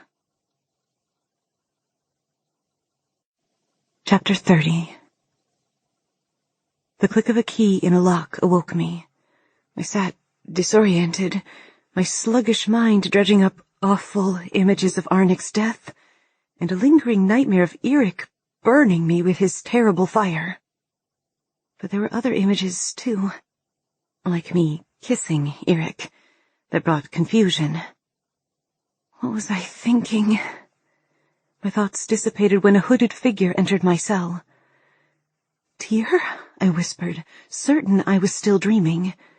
Instead of rushing to me, he waved me to the door, staying outside. I crossed my cell and he reached for me, pulling me to him, the bars between us. As soon as our skin touched, I heard his thoughts. "I've been so worried." He brushed his lips to my forehead. "I have no time to explain. Please listen." When I said nothing, he continued. "My love, you must escape." My heart stuttered, and I blinked several times. "You love me?" "I have loved you from the first moment I laid eyes on you." "In the torture room?" He pressed a whisper of a kiss to my lips. "Before that." Tyr loved me. A fierce joy bubbled inside me, and a grin spread across my face despite my attempts to control it. I peeked up at him and lifted a hand to stroke his jaw. I love you too, Tyr. We shared an intense, desperate love, born of the constant threat to our lives. My heart was full of this man, and my soul knew him. I sighed. I'm not leaving without you. How was it possible that Eirik told me to leave, and then maybe a dozen hours later Tyr showed up to let me out? Even in my exhausted stupor, I knew they must be working together. What about you and Eirik? Tyr stilled. What? You heard me. When are you and Eirik going to escape? And what about Ty? Or was he the one who betrayed me? Tension rolled off Tyr in waves. When he pulled me to him, I went willingly, though seeing the walls of his secrets more clearly than ever before. Putting my hand to his cheek, I pushed my thoughts at him. Do you know who betrayed the rebels? He nodded slowly.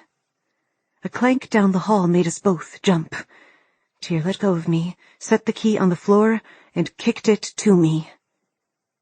I stared at the glinting object. Holy freaking Drae. I had a key. When I looked up, Tyr was gone. I sat in the dark and counted to 100 at least a dozen times. By then, I felt ready to crawl out of my skin. I fumbled with the key in the lock for a minute before I heard it click open, and I let out a shaking breath when I stepped through the doorway. I passed Ty's cell. A rumpled blanket on a mattress was the only evidence he'd been there. Curiosity seized me, and I stopped to see if the key would work on his cell. It did. The door creaked as I swung it open, and I moved into my prison buddy's abandoned space. There was no way to know how long he'd been gone. I lifted the blanket and discovered a heap of rumpled fabric underneath. I reached down, pulling up the loose fabric, and stared at it in stunned silence. It was a navy akaton. A Druman akaton. Ty told me Jotun had poured acid down his throat, and that was why he rasped. But that wasn't why at all. How much of his Druman throat was damaged? Which of the king's Druman had played me the fool? Had he gone back to his Druman buddies and laughed over me, pouring my heart out to him about my mother? I dropped the akaton and nudged it over with my foot. Beneath it was a dagger. The small blade was still in its leather sheath, almost begging me to take it. I scooped it up and swung the belt around my waist. I glanced down at my pale shift. Crap, I muttered. There weren't any female Druman, but the uniform would help me blend in more than what I had on. Disgusted by the thought of wearing anything that had belonged to him, I pulled fake Ty's navy akaton over my head. The akaton was long and provided plenty of concealment for the dagger belted around my waist underneath. Perfect. I crept out of Dungeon Buddy Trader's cell and headed to the stairwell. There I stood at the bottom, heart pounding, listening for sounds of people descending. No hint of disturbance reached my ears. Swallowing back fear, I gave myself a stellar pep talk. Run, Rin. Run. With adrenaline coursing through my veins, I took the stairs 2 at a time. I ran for my life, forcing all the horrendous things that had happened to me, Mom's death, Arnik's death, Ty's betrayal, to the side, until I reached the torture landing. A scream echoed down the hall, one filled with pain and anguish, a scream of blood-curdling loss, one that petrified me. For 1 second too many. The door opened, and Jotun stalked out of one of the torture rooms, a gleam of malice on his twisted face. Our gazes locked, his momentarily startled to see me, and abhorrence rose so strong I could taste bitterness in the back of my throat. I smiled back at him. I'd killed his Drae side in the fields. Jotun was human now, and still recovering. I yelled as I charged, dropping my shoulder to deliver as much impact as I could. I thought of Eric's strength and wished for it. I collided with Jotun, and the air rushed from my lungs as we skidded several feet over the rough stone. I landed on him, and my lip curled as Jotun absorbed the brunt of our fall. He grunted beneath me, but I didn't give him time to recover. I struck at him with my fists, and when that didn't prove enough, I clawed at his face. Spittle flew from my mouth as I screamed a wordless tirade at him, the sound of someone who had suffered greatly and was bent on revenge. I cried as the nightmares he'd induced crawled and writhed to the surface. He whimpered beneath me, the only sound of pain he could manage, his equivalent of an agonized scream. But I had no pity for the monster who'd inflicted horrific torture on so many, inflicted it, and found sadistic joy in it. He deserved to feel the same awful pain. I wanted to deliver it to him. The dying light caught my tears on Jotun's face and broke through my relentless attack. I did want to deliver Jotun pain. I wanted to draw it out for days. Jotun didn't deserve a quick end. But I wanted my freedom more than I wanted vindication. I shifted to pull the dagger from my belt. My eyes widened as I saw Jotun going for a blade at his side. I lunged for the hilt of his weapon, and we wrestled, falling back to the ground. His knee twisted beneath him, and his face contorted. His grip weakened, and I wrenched the dagger from his hands. Placing my knee in the center of his chest, I drove the blade between his ribs and deep into his chest. Jotun bucked and threw me off. He was only human now, and weakened, but he was still larger than me. Rolling away, I clambered to my feet and turned to run toward the stairs, picking up the sound of pounding footsteps. I took 2 steps before slowing. I was too late. Drumen filled the passageway as I watched. I should have run instead of wasting time in Ty's room. Foolish girl. I'd lost my chance. I glanced at Jotun's writhing body, watching blood pour from his mouth as he flailed until he stopped moving forever. My sacrifice hasn't been for nothing. I tilted my chin, strength burning within. A monster was gone from the world, and I was the one to banish him to death. I stood and marched to meet the Drumen rushing toward me. I expected to be taken to a torture room or my cell, but my blood chilled as the Drumen corralled me the rest of the way up the stairs, herding me back to the throne room. As we exited the stairwell, the ring of Drumen surrounding me parted, and I came face to face with Lord Eric. The air sizzled between us as he stopped directly in front of me. His eyes flashed with a molten fire I couldn't decipher. He pushed past me and slammed his fist into the wall. He roared as he punched the wall repeatedly, and with his final blow he simply asked, "How?" The ground shook with the force, but his question wasn't for me, or the Drumen, apparently.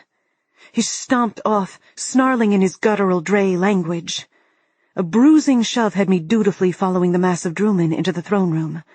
As soon as I crossed the threshold, I knew something was different. It took me a moment to spot it. The massive quantities of food were gone. The tables laid bare and pushed to one side of the room, stacked one on top of another, much like Dider had stacked the stools at the crane's nest. But the difference wasn't just the lack of false gaiety in the ambiance, or lack of food on the tables. The air in the throne room was heavy with a thick expectancy, a dark anticipation, a shivering tension.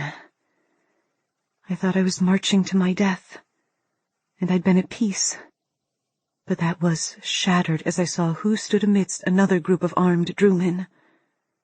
I'd forgotten the king's threats. until my eyes locked on the only person I had left from my former life. I stared at my friend and mentor, lips numbing. Chapter 31.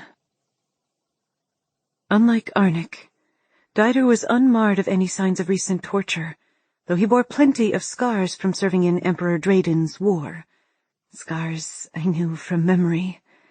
Dieter's eyes widened as he saw me between two of the Drewmen surrounding him. Even with my silver hair and violet eyes, and in the enemy's navy Akaton, he recognized me. My gaze shifted from him to his companion, and my mouth dropped. It was the 20-something blonde man from the crane's nest, the young man who'd paid for his soup in coin. "Ah, you're feeling better," the king said with a smile. I turned to face him, but blinked as I did so. I peered at the young man, and then back at the king. Even from across the room, I could see the tightness in the king's features. "You see the family resemblance, I gather," he said, voice cold. "It seems my son, Irtevin, hasn't been fighting at the front lines of the Emperor's war like I thought, but rather plotting to overthrow his father instead." His son was plotting to overthrow him? But that would make the young man Cal. I gasped, and something huge clicked into place.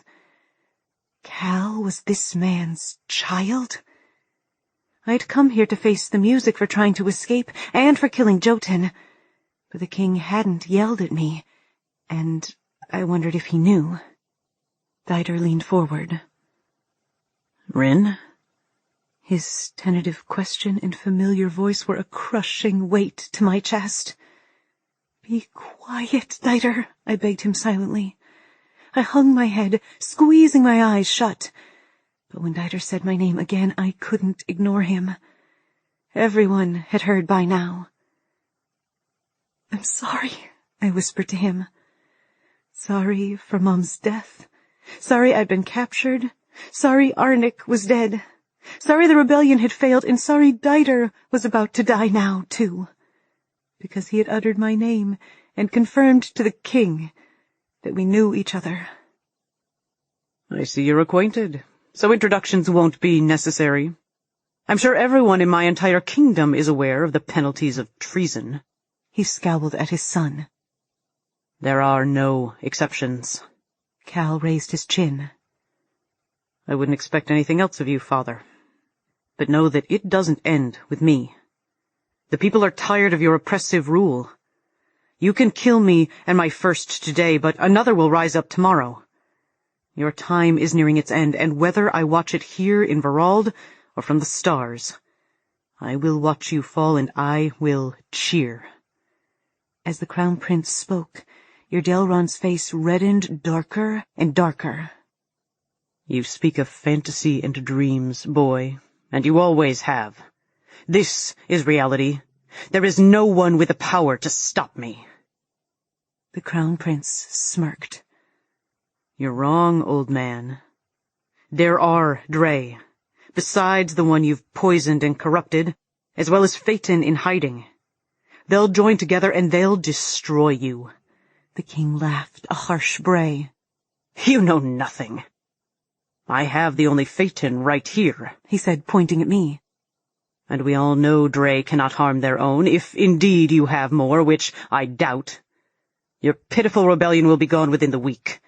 Lord Eric will obliterate the rest of the peasants, and that's all you'll be seeing in the sky. You and your pathetic, decrepit first," he mocked. The insult to Dieter was enough to spark my anger. "You believe your own propaganda. You're—" "Enough!" King Irdelron yelled. The king was going to kill Cal. He was going to kill Dieter.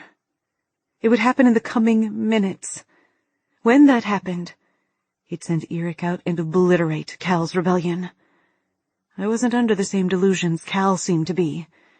If he died today, there was no tomorrow for the rebellion. He was the myth, the uniting factor, and if it was not him, it wouldn't be anyone. If Dieter died today, I would cease to exist. I saw this clearly as calm acceptance settled over me. If Cal died, the kingdom of Verald died with him. What was left of it? My breathing became shallow, and the knife strapped underneath my borrowed Akaton burned. The doors to the throne room crashed open, and Lord Eric strode in. My Drae? Ydelrun snarled, but his face paled as Eric drew closer, and what he was dragging became visible. Dressed in his black Akaton, the muscles of Eric's bare arms were taut as he hauled Jotun's body behind him. The dead Druman's face was still covered in dried rivulets of blood. The red moisture was splattered on his skin. In Eric's other hand, he carried a round object wrapped in black fabric. As he stepped up to the foot of the king's dais, next to me, something dripped from the bottom of the makeshift bag and puddled on the floor. What is this?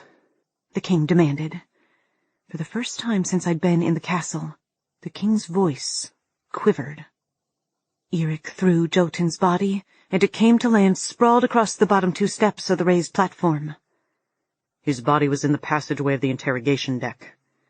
Ydelrun narrowed his eyes and pursed his lips as he studied Lord Eric. He glanced at his son and Diter, and then the Druman around me. They melted back several steps. The silence in the cavernous room added to the weight surrounding us, and the very walls seemed to be holding their breath. The king turned to me after several moments. This time, there was no superficial smile of friendship. The intensity of his fury radiated across the space, and the glower he wore twisted his face beyond the realm of anything I'd ever seen. I knew he knew, and the calm that had settled over me didn't waver in the face of his wrath. His rage was almost as sweet as nectar. He continued to glare at me, but his question was directed at Lord Eric. A good try, my Drae. You cannot kill your own blood. My Druman are compelled not to hurt each other, so tell me, how did she get loose? My heart stopped, and I prayed the consequences of my escape would fall to me. Eric dropped the parcel in his other hand next to Jotun's body. It appears someone was helping her. Lord Eric pinned me with a dark, veiled look. But my eyes fell to the dripping black bag in his hands. I couldn't think. I couldn't even breathe because only one person had helped me. Dear, I choked on my strangled whisper, dropping to my knees. The king's growing smile froze. What did you say, Phaeton? His question rolled right past me. I brought my bloody hands to my lips, eyes fixed on the blood dripping from the saturated material Lord Eric held. The bag hung with a round weight inside, and I groaned low from my stomach as it occurred to me what and who was inside. My heart would know it. I began to shake. My soul would know it. By now, my head knew better. Souls only existed so men like the king could destroy them. What did you say? The king screamed, standing up from his throne. His voice rang to me as though from far away, but my eyes lifted to him as he stomped down the first step toward me. Tyr was gone. His head was in that bag. His blood was on this ground. And it was this man's fault. Something deep within me snapped. I was done being a victim of this man's brutality. I was finished having him steal everyone I loved. 5 steps stood between us. My hand grasped the dagger, pulling it from the leather sheath underneath my stolen Akaton. Ydelrun was still moving toward me. 4 steps away. 3 steps. He stood over Jotun's body, screaming profanities. 2 steps. I stood and lunged at him, shrieking at the top of my lungs, half in anticipation of killing and half in soul-deep pain. I thrust. The blade slid into the king's abdomen like it was butter, and he stiffened, gasping in shock. His hand wrapped around mine, his grip crushing my fingers to the hilt of the blade. But I barely felt it. My wild gaze was fixed on him, lapping up the pain in his eyes with desperate hunger.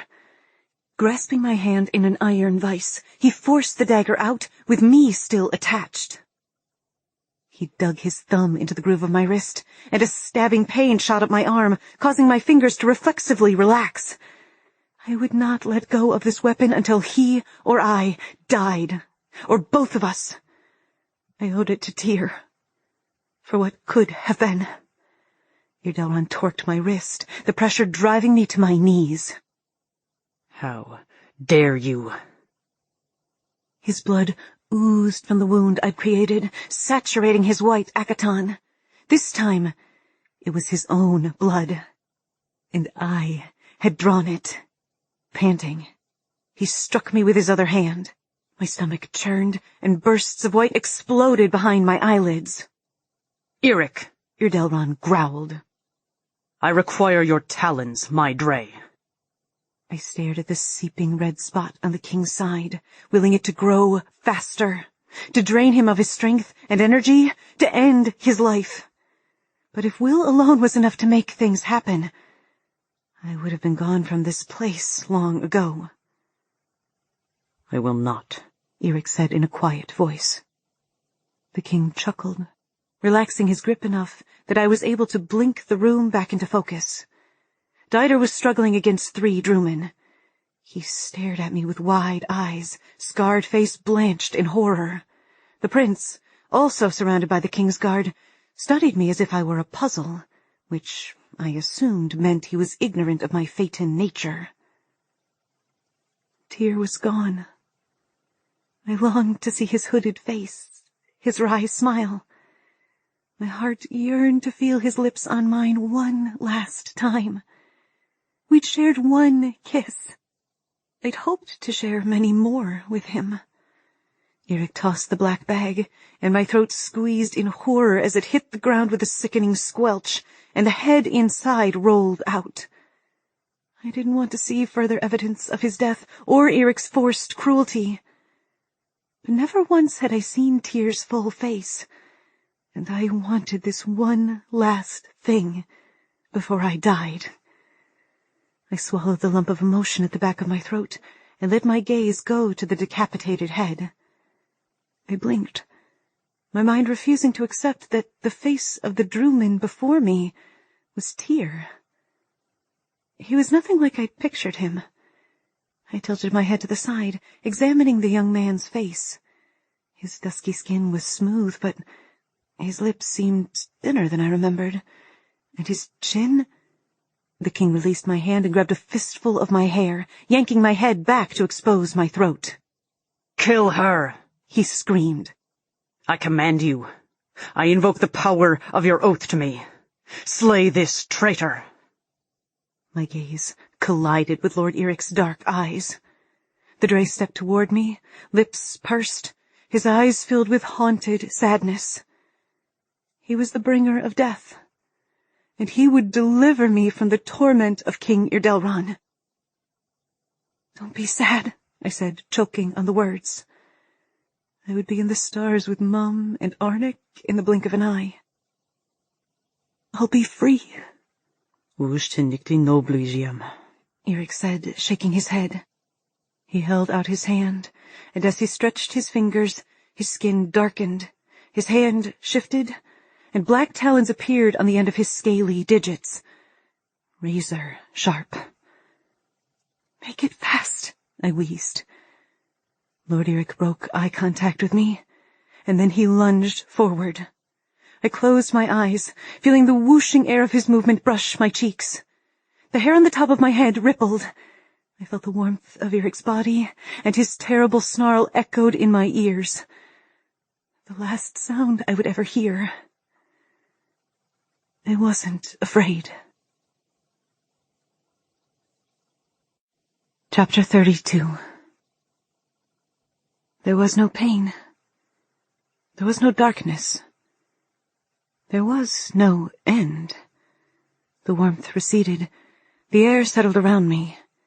The king released my hair and my eyes flew open. Lord Eric stood before me, boxing me between his legs and the king's. I twisted to look up.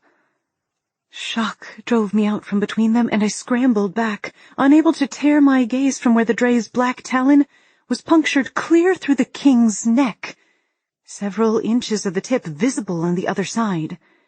Irdelron opened his mouth and gurgled, his eyes wide and disbelieving. You can't compel me to do that. Your blood oath isn't strong enough, Irdelron.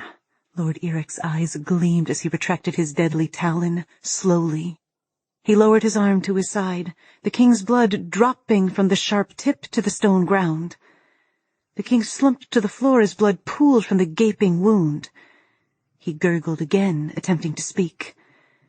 I began to hyperventilate, feeling my face and body over and over again, certain my mind was playing tricks on me. Irdelron continued his attempt to communicate, hands gripping the floor uselessly as his lips opened and closed. Head spinning. I stared at the dying monarch, unmoving as his movements became weaker and weaker. I knew what happened next. I'd seen it happen to my mother. His movements stopped. Eric crouched next to the king, staring into his fading eyes. You sealed your fate, he said, jaw clenched, with a command to kill her. The king's expression slackened, and he looked past Eric to where I was curled. Irdelron clearly understood what Eric meant. The life disappeared from the king's eyes as he suffocated on his own blood. But my mind said it should be me. Why wasn't it me? How had Eric broken the oath? I shifted my gaze to Lord Eric. He shuddered, and black scales danced up his arms. He snarled a reverberating roar at the Drumen, flashing his fangs. They dropped their weapons to the floor as though the swords were scalding hot. Eric continued to roar until every one of them was on their knees. Dider rushed to me and supported me with an arm behind my shoulders. Rin, he said hoarsely. Mistress Moon's Rinny, what have they done to you? I heard him, but Dider's question didn't seem to want an answer as he clutched me to him, stroking my silver hair with shaking hands. I couldn't tear my eyes from Eric, and finally, he met my gaze. How did you do that? I managed, glancing toward the king's blood nearly touching my extended foot. Not here, he replied tersely. His hand had shifted back to human, and the king's blood coated Eric's fingers. No, I shouted. I extricated myself from Dider's arms and sprang to my feet, ignoring my shaking legs. I want to know right now. Right now. Cal and Dider gasped to my right at the way I was speaking to the king's Drae. Not the king's anymore. Eric's fangs appeared again, and he forced them back, the struggle evident on his face. There are too many ears here. Then get rid of them, I ordered. But I'm not leaving here until I get answers. Rin? Dider asked. Eric snarled an order in Drae to the Drumen, who marched out of the throne room in ordered lines. He turned to Cal and Dider, but I held up a hand. They stay. We warred silently, Eric before me. He showed all the signs of being about to lose control and shift. Scales, talons, fangs, inky eyes. As far as I was aware, Cal spoke for the first time, calmly, as if his father hadn't just suffocated on his own blood. It made me like him more. Your blood oath was absolute. If there was a threat to Irdelron's life, you had to protect him. Him above everyone else. Eric sucked in a breath between his fangs, and the black, glossy scales appeared up the sides of his neck. He shook his head. There's always been a way to break it. What? Without thinking, I closed the gap between us and gripped his forearms. Tell me, Eric. Talk to me. Whatever it is, I can handle it. You know I can. He turned his head, closing his black eyes and breathing thinly.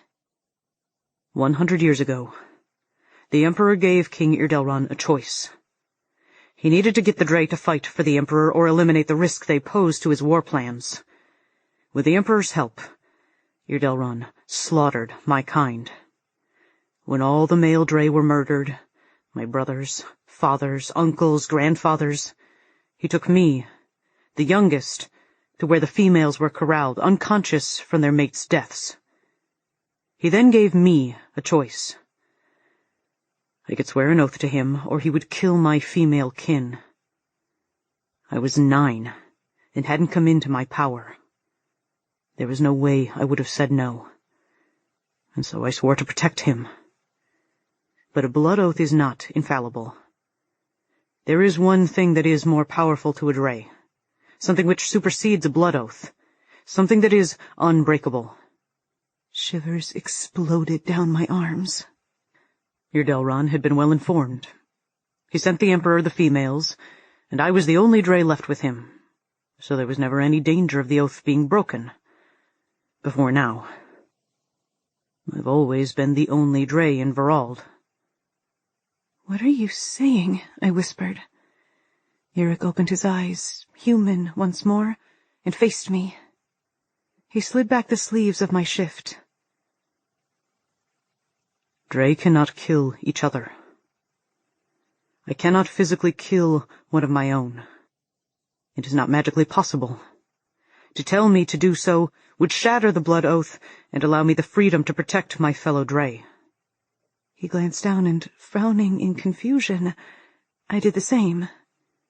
I gasped at the sight of the lapis lazuli gems stuck to my skin, except I stepped away from Eric. They weren't gems. I swallowed. I thought I was Phaeton. I sucked in a breath. What am I? His answer didn't come quickly enough. What am I?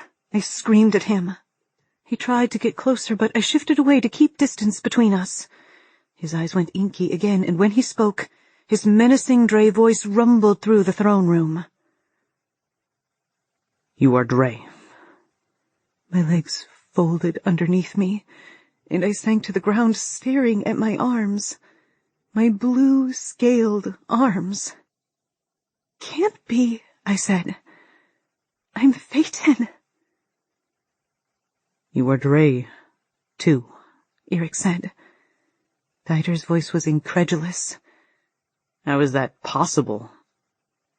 The Emperor's experiments, Eric answered tersely. Cal and Dieter looked at each other in confusion.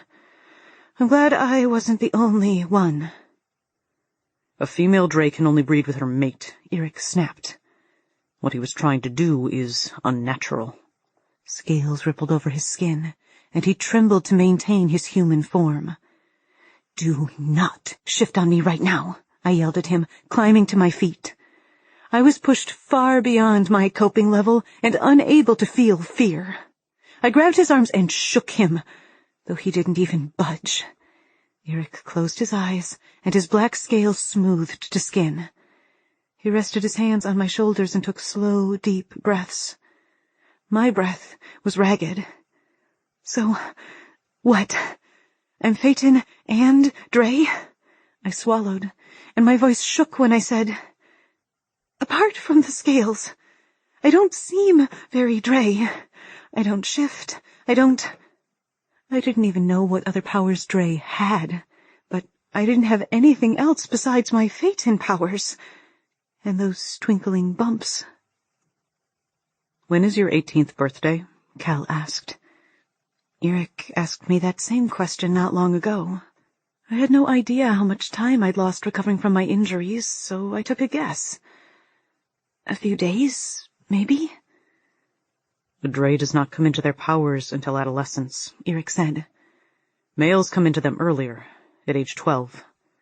He fidgeted, then met my quelling gaze, and said in a strained voice, Females, later. Usually around 18, when they are of mating age. He did not just say mating. Drac, no. I backed away from him, suddenly needing distance. It hit me. You knew I was Drae? This whole time? Was it my itchy arms? Eric exhaled. No. That's when I knew your transformation was close. I knew you were Drae the first time I touched you. I recognized you as my kind. But I first knew you were both Phaeton and Drae when your mother told me before. She killed herself. My mother was Drae, I said in a daze. I'd suspected it once before, long ago, believing if she was, that would mean I wasn't actually her daughter. But my mother had been Drae, and I was her daughter. That was something. It was outweighed by everything else at the moment, but it was something. The Phaeton blade that killed her. I had to know, but couldn't actually ask. Eric's eyes flashed black, and his fangs lengthened. He trembled for a long moment before answering. Yours. I closed my eyes as a dead weight landed in my stomach. It shouldn't mean anything. I hadn't been the one to put the blood on there or shove it into my mother. But my blood had killed her. Why didn't you tell me? I asked, hugging myself. My question fell flat. I knew the answer before he parted his lips. Shaking my head, I answered my own question. Because you couldn't trust me. Rin, No. I held up my hand to stop his excuse. I didn't want to hear him say it. My heart couldn't take any more. It's fine. You couldn't risk it in case Jotun got it out of me or I screwed up in front of the king. I get it. Truly. I'd made that mistake with Ty. Arnik had been broken. Everyone cracked under the right pressure. My mind understood that. Guider's arms closed around me, tugging me to him. My girl, he whispered in my hair. What have you been through? So much. Too much. I couldn't even feel anything anymore, and didn't know when I would. I turned to my friend, my mentor, and buried my face in his chest. A low, grieving sound came from deep in my chest, but my eyes remained dry as my mind spun to take in all that had happened and all I had learned. You're all right now, Guider shushed, rocking me. My eyes were drawn to where Tyr's head still lay facing me on the ground. I wasn't okay. I wouldn't be. I was a Phaeton and a Drae. I wasn't stupid. I knew that would make me highly valuable or highly threatening. I returned Dider's hug, my heart swelling. Dider, I'm so glad you're okay. He choked. I'm so sorry about your mother. No, please. I stopped him in an emotionless tone. It's not your fault. It's not anyone's fault except that man's. I pulled away and studied the king's body. He was dead, but I didn't believe it yet.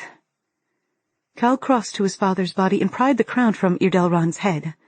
The prince studied it, tipping the golden circlet side to side, and I wondered what he was thinking. Sighing, he held it out to Eric and said, This belongs to you. You slayed him, so his possessions shift to you, including control of the Drewmen. You are their alpha once more. Eric's nostrils flared, and he clenched his teeth. If you held a Phaeton blade to my throat, I would not take anything from the House of Ir. I glanced over at him. That's right.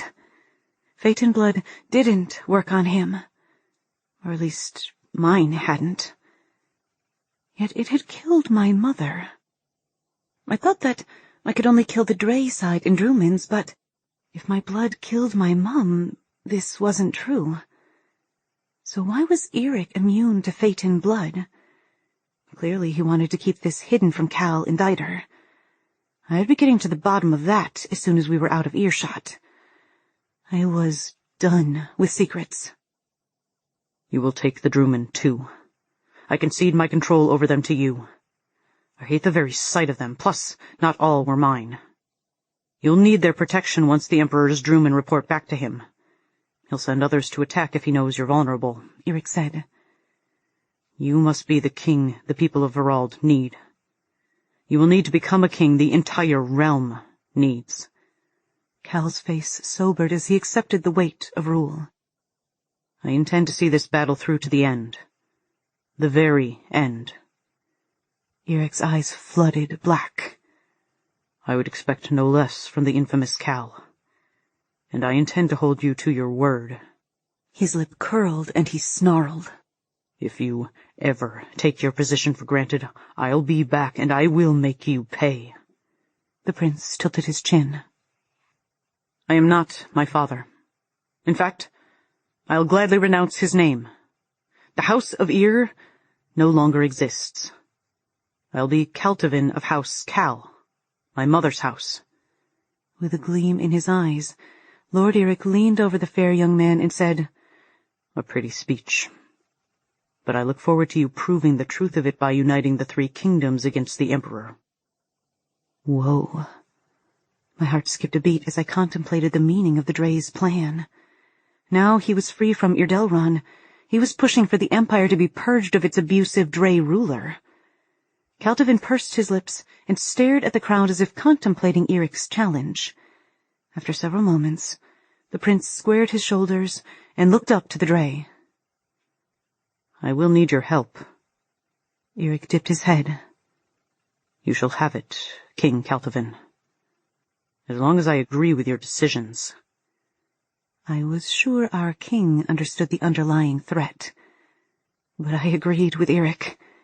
Someone needed to help maintain the balance of power. Mom's stories weren't just stories, after all.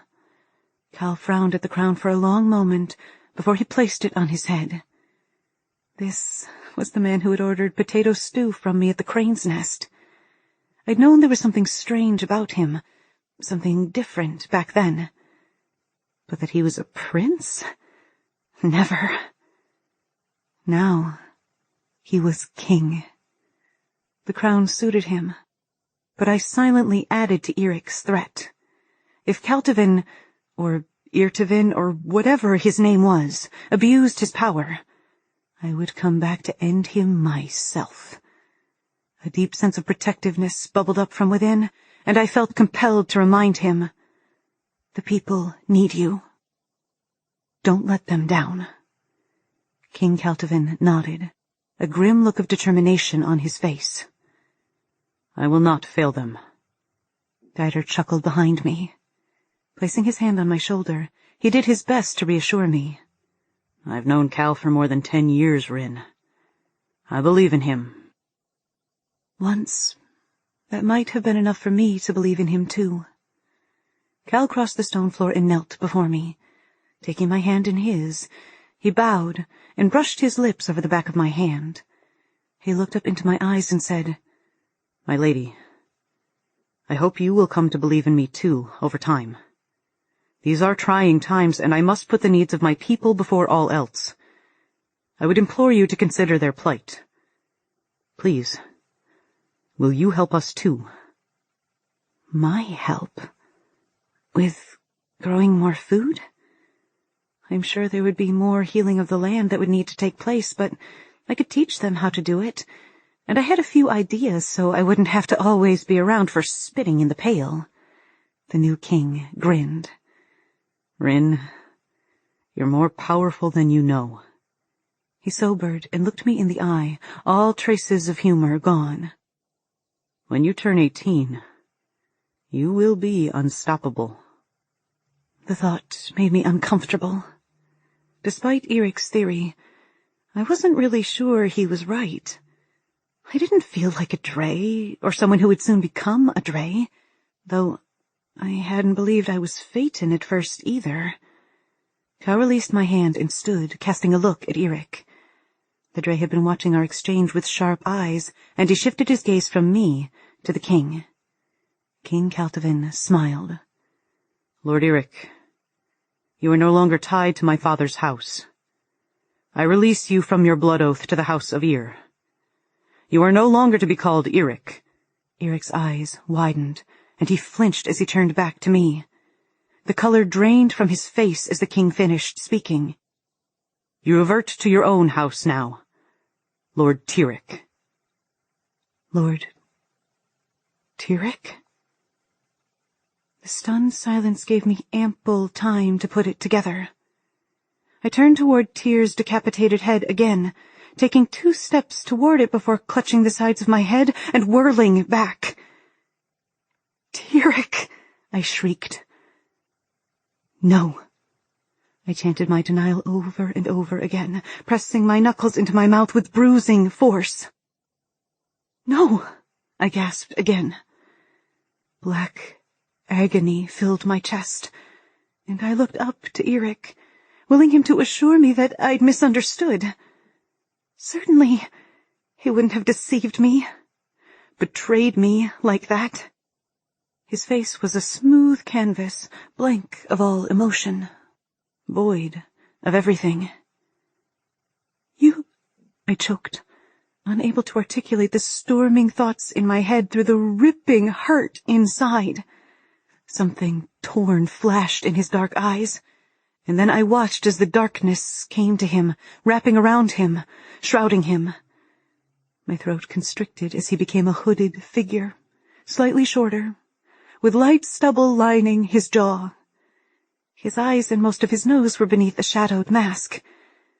I looked down at his hands, but he had no reason to change them. His fingers were long, and my eyes burned with tears as I remembered their gentle touch.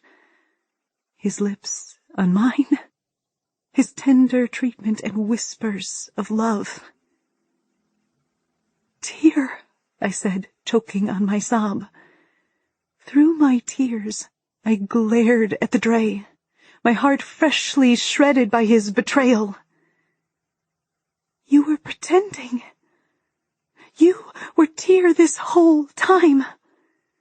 A loud whining noise filled my head, and a blinding white light exploded across my vision. I clutched my chest, feeling as if, at any moment, my ribs would shatter from the hurt. Yes, the Drae spoke. Except it wasn't in his voice.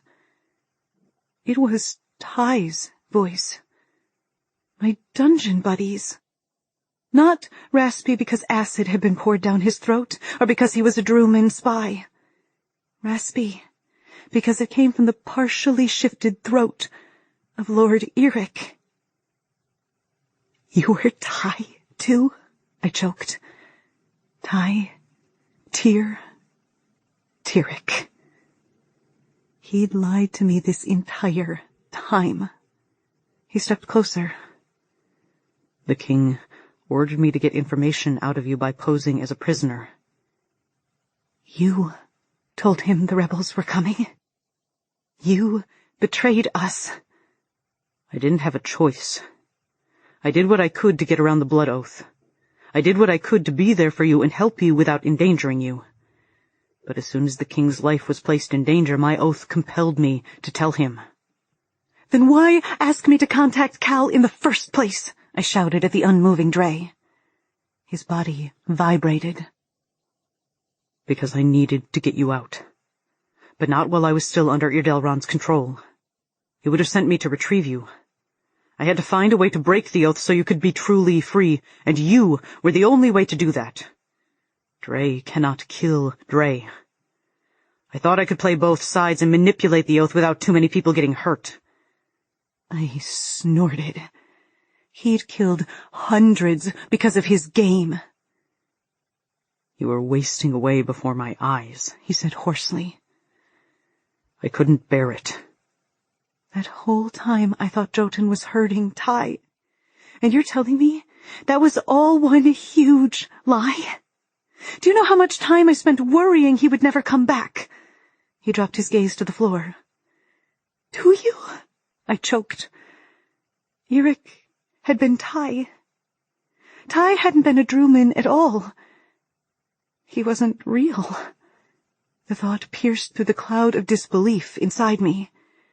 And if Ty wasn't real, my eyes landed on the head I'd assumed was Tyr's. I let out a hollow sound. Tyr isn't real either. I fell to my knees. Why would you do this? When he didn't answer, I screamed. Why did you do it? I sobbed, digging my nails into my skin as though clawing to reach my heart. Tiho teres, moja laska, stive spets, the Drae said in his language. Then he placed his hand on my arm, and in my mind, Tyr spoke. I will always keep you safe, my love. Safe? His words were a slap, and anger surged within me hot and swift. Keep me safe? I asked shrilly, pushing him away from me. Cal and Ida stood back, watching the exchange with matching expressions of bafflement. But I had no time or inclination to explain anything right then. I turned on the Drae and continued my verbal assault. You manipulated me, I shouted, my body burning with rage. A heartbroken cry escaped my lips, and I pressed my trembling fingers against them. You used me. You... I stared up at Eric and marveled that his expression was still smooth, uncaring. How was I so affected, and he felt nothing? I crossed to him, lifting my hand, and slapped him before I knew what I was doing. But I did know he could have moved if he'd wished. He kept his face averted after the slap, but I wasn't done. My chest heaved, and I hurled my whispered accusations at him, my voice breaking. You made me fall in love with him. How could you? He stayed turned away, unflinching, unmoving, unfeeling. How could he have played Tyr? How could he be Ty, too? They were figments of his imagination. There would be no saving my dungeon buddy. Whoever that head belonged to, it wasn't my Tyr. But he was still dead.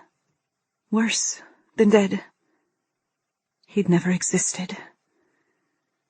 Tears poured down my cheeks.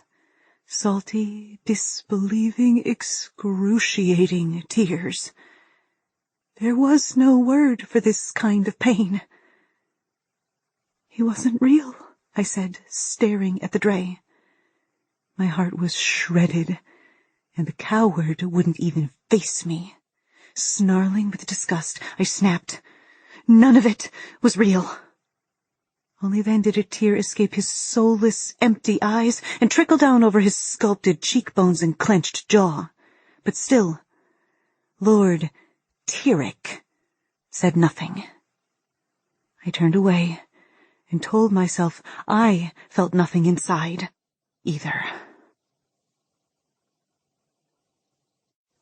Chapter 33. I left then. I walked out of the castle through the front door, once I found it, with nothing but the clothes on my back and Ty's dagger.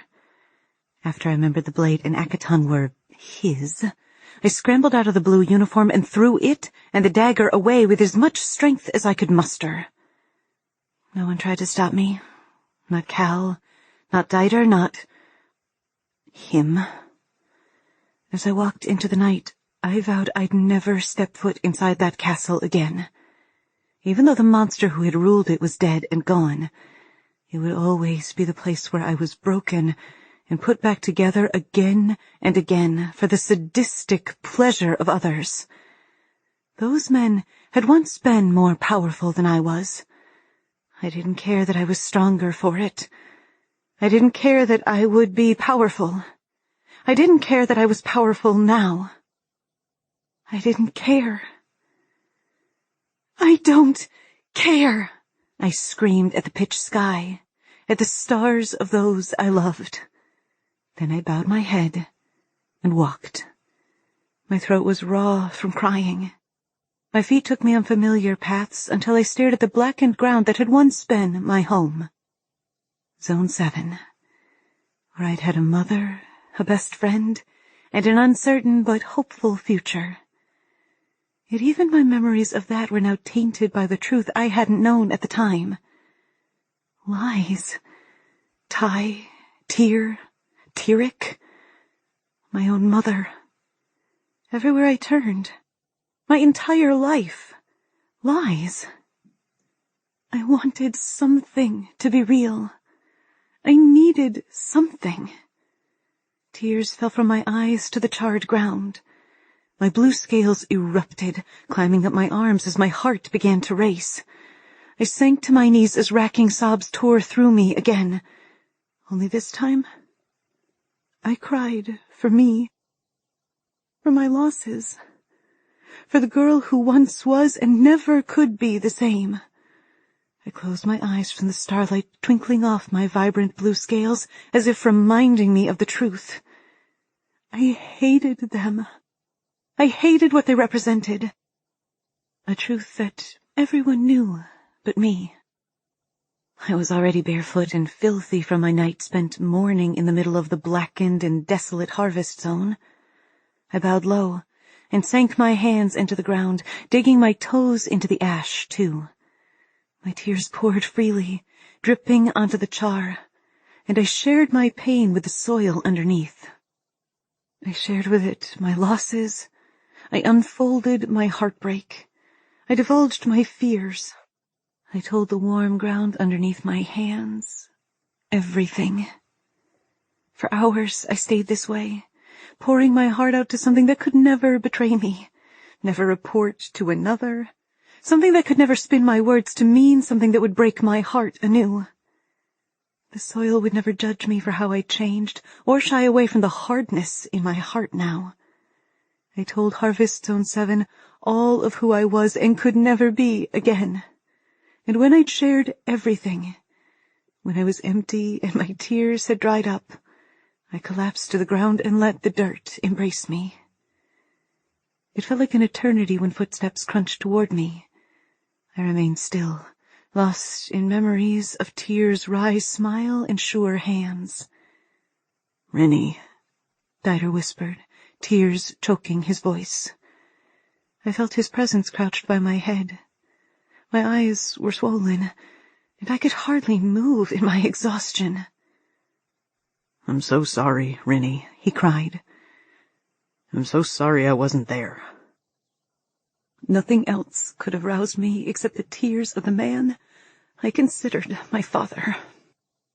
I moved my head to look at him. "I went down to the dungeons," he gasped, his scarred face twisted in agony. "I saw—" He broke, his body shaking as he cried silently. "Help me up," I asked. He hurried to do so. Pulling me to him as he sat, he propped me up next to him. He wiped his face, and together we surveyed what was left of our home.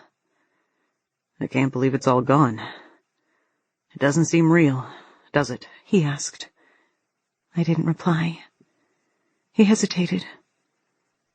"I'm sorry about the man you loved, Tyr." I closed my eyes, trying to block out the memories that rushed at me. "Please, don't speak his name. He wasn't real." Dieter sighed. When I opened my eyes, he was still staring at the endless black. He turned and looked me in the eye as he said, "But what you felt was real. And I'm sorry your heart was broken." Not just my heart. It seemed deeper. I blinked away burning tears. He spoke again. "Your mother—" He paused. "You know, she only kept those things from you to protect you. Don't you, my girl?" I remained mute. He nodded after a time. "You'll see it in time. But I hope you know she loved you with all her heart and soul.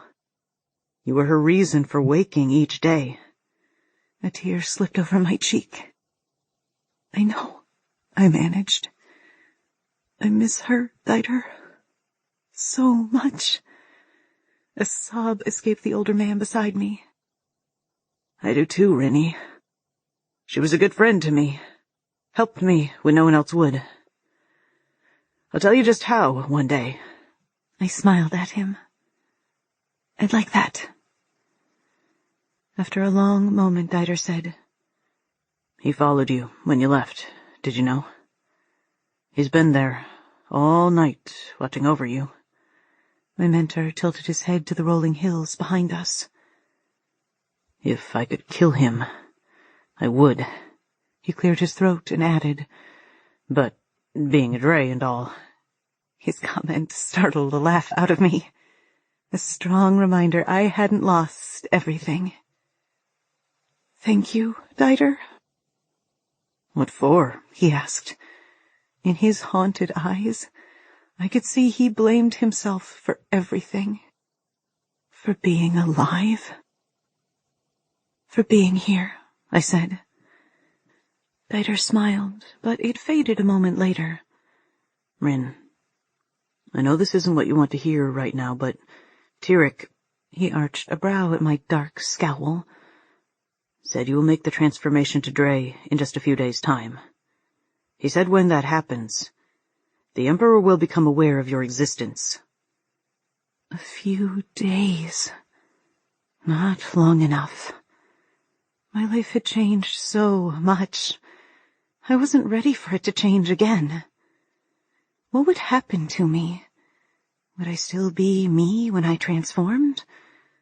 Unfortunately, I refused to speak to the only person in Verald with those answers.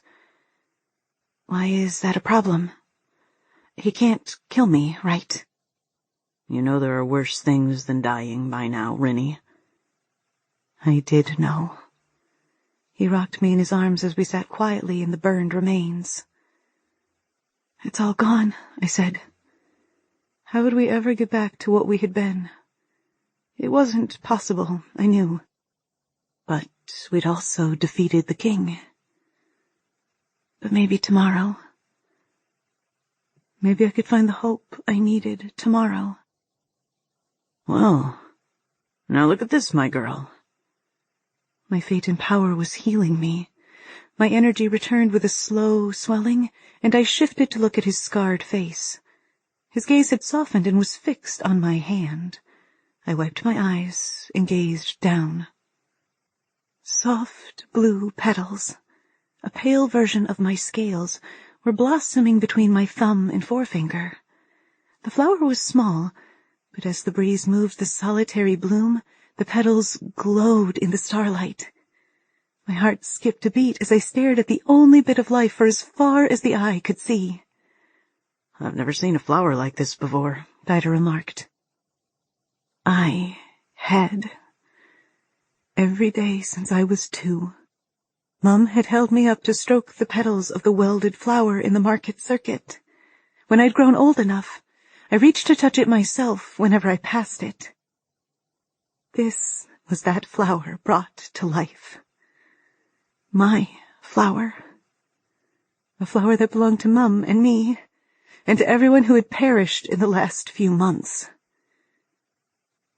It's a new flower, I answered him in a firm voice. A reminder of who I was today, and who I'd loved at this moment. In a few days, I would transform into a Drae, but I would always have this flower here as a sign of who I'd been once. Dieter squeezed my other hand, and I returned the gentle pressure, whispering as I looked to the sky. It's called a tear. A tear, Dieter said, misunderstanding the name as I'd known he would. That's a beautiful name, Rin. I hope more grow. My heart squeezed, but I took a breath, and air finally filled my lungs. As do I, Dieter. My gaze flickered to the rolling hills concealing Lord Tyrek. In a handful of days, he wouldn't be the only Drae in Verald anymore. I'd be a monster, just like him. I took a shaking breath. As do I. This has been Blood Oath, The Darkest Drae, Volume 1, written by Raye Wagner and Kelly St. Clair, narrated by Sierra Klein. Copyright 2017 by All the Words. Production copyright 2018 by All the Words.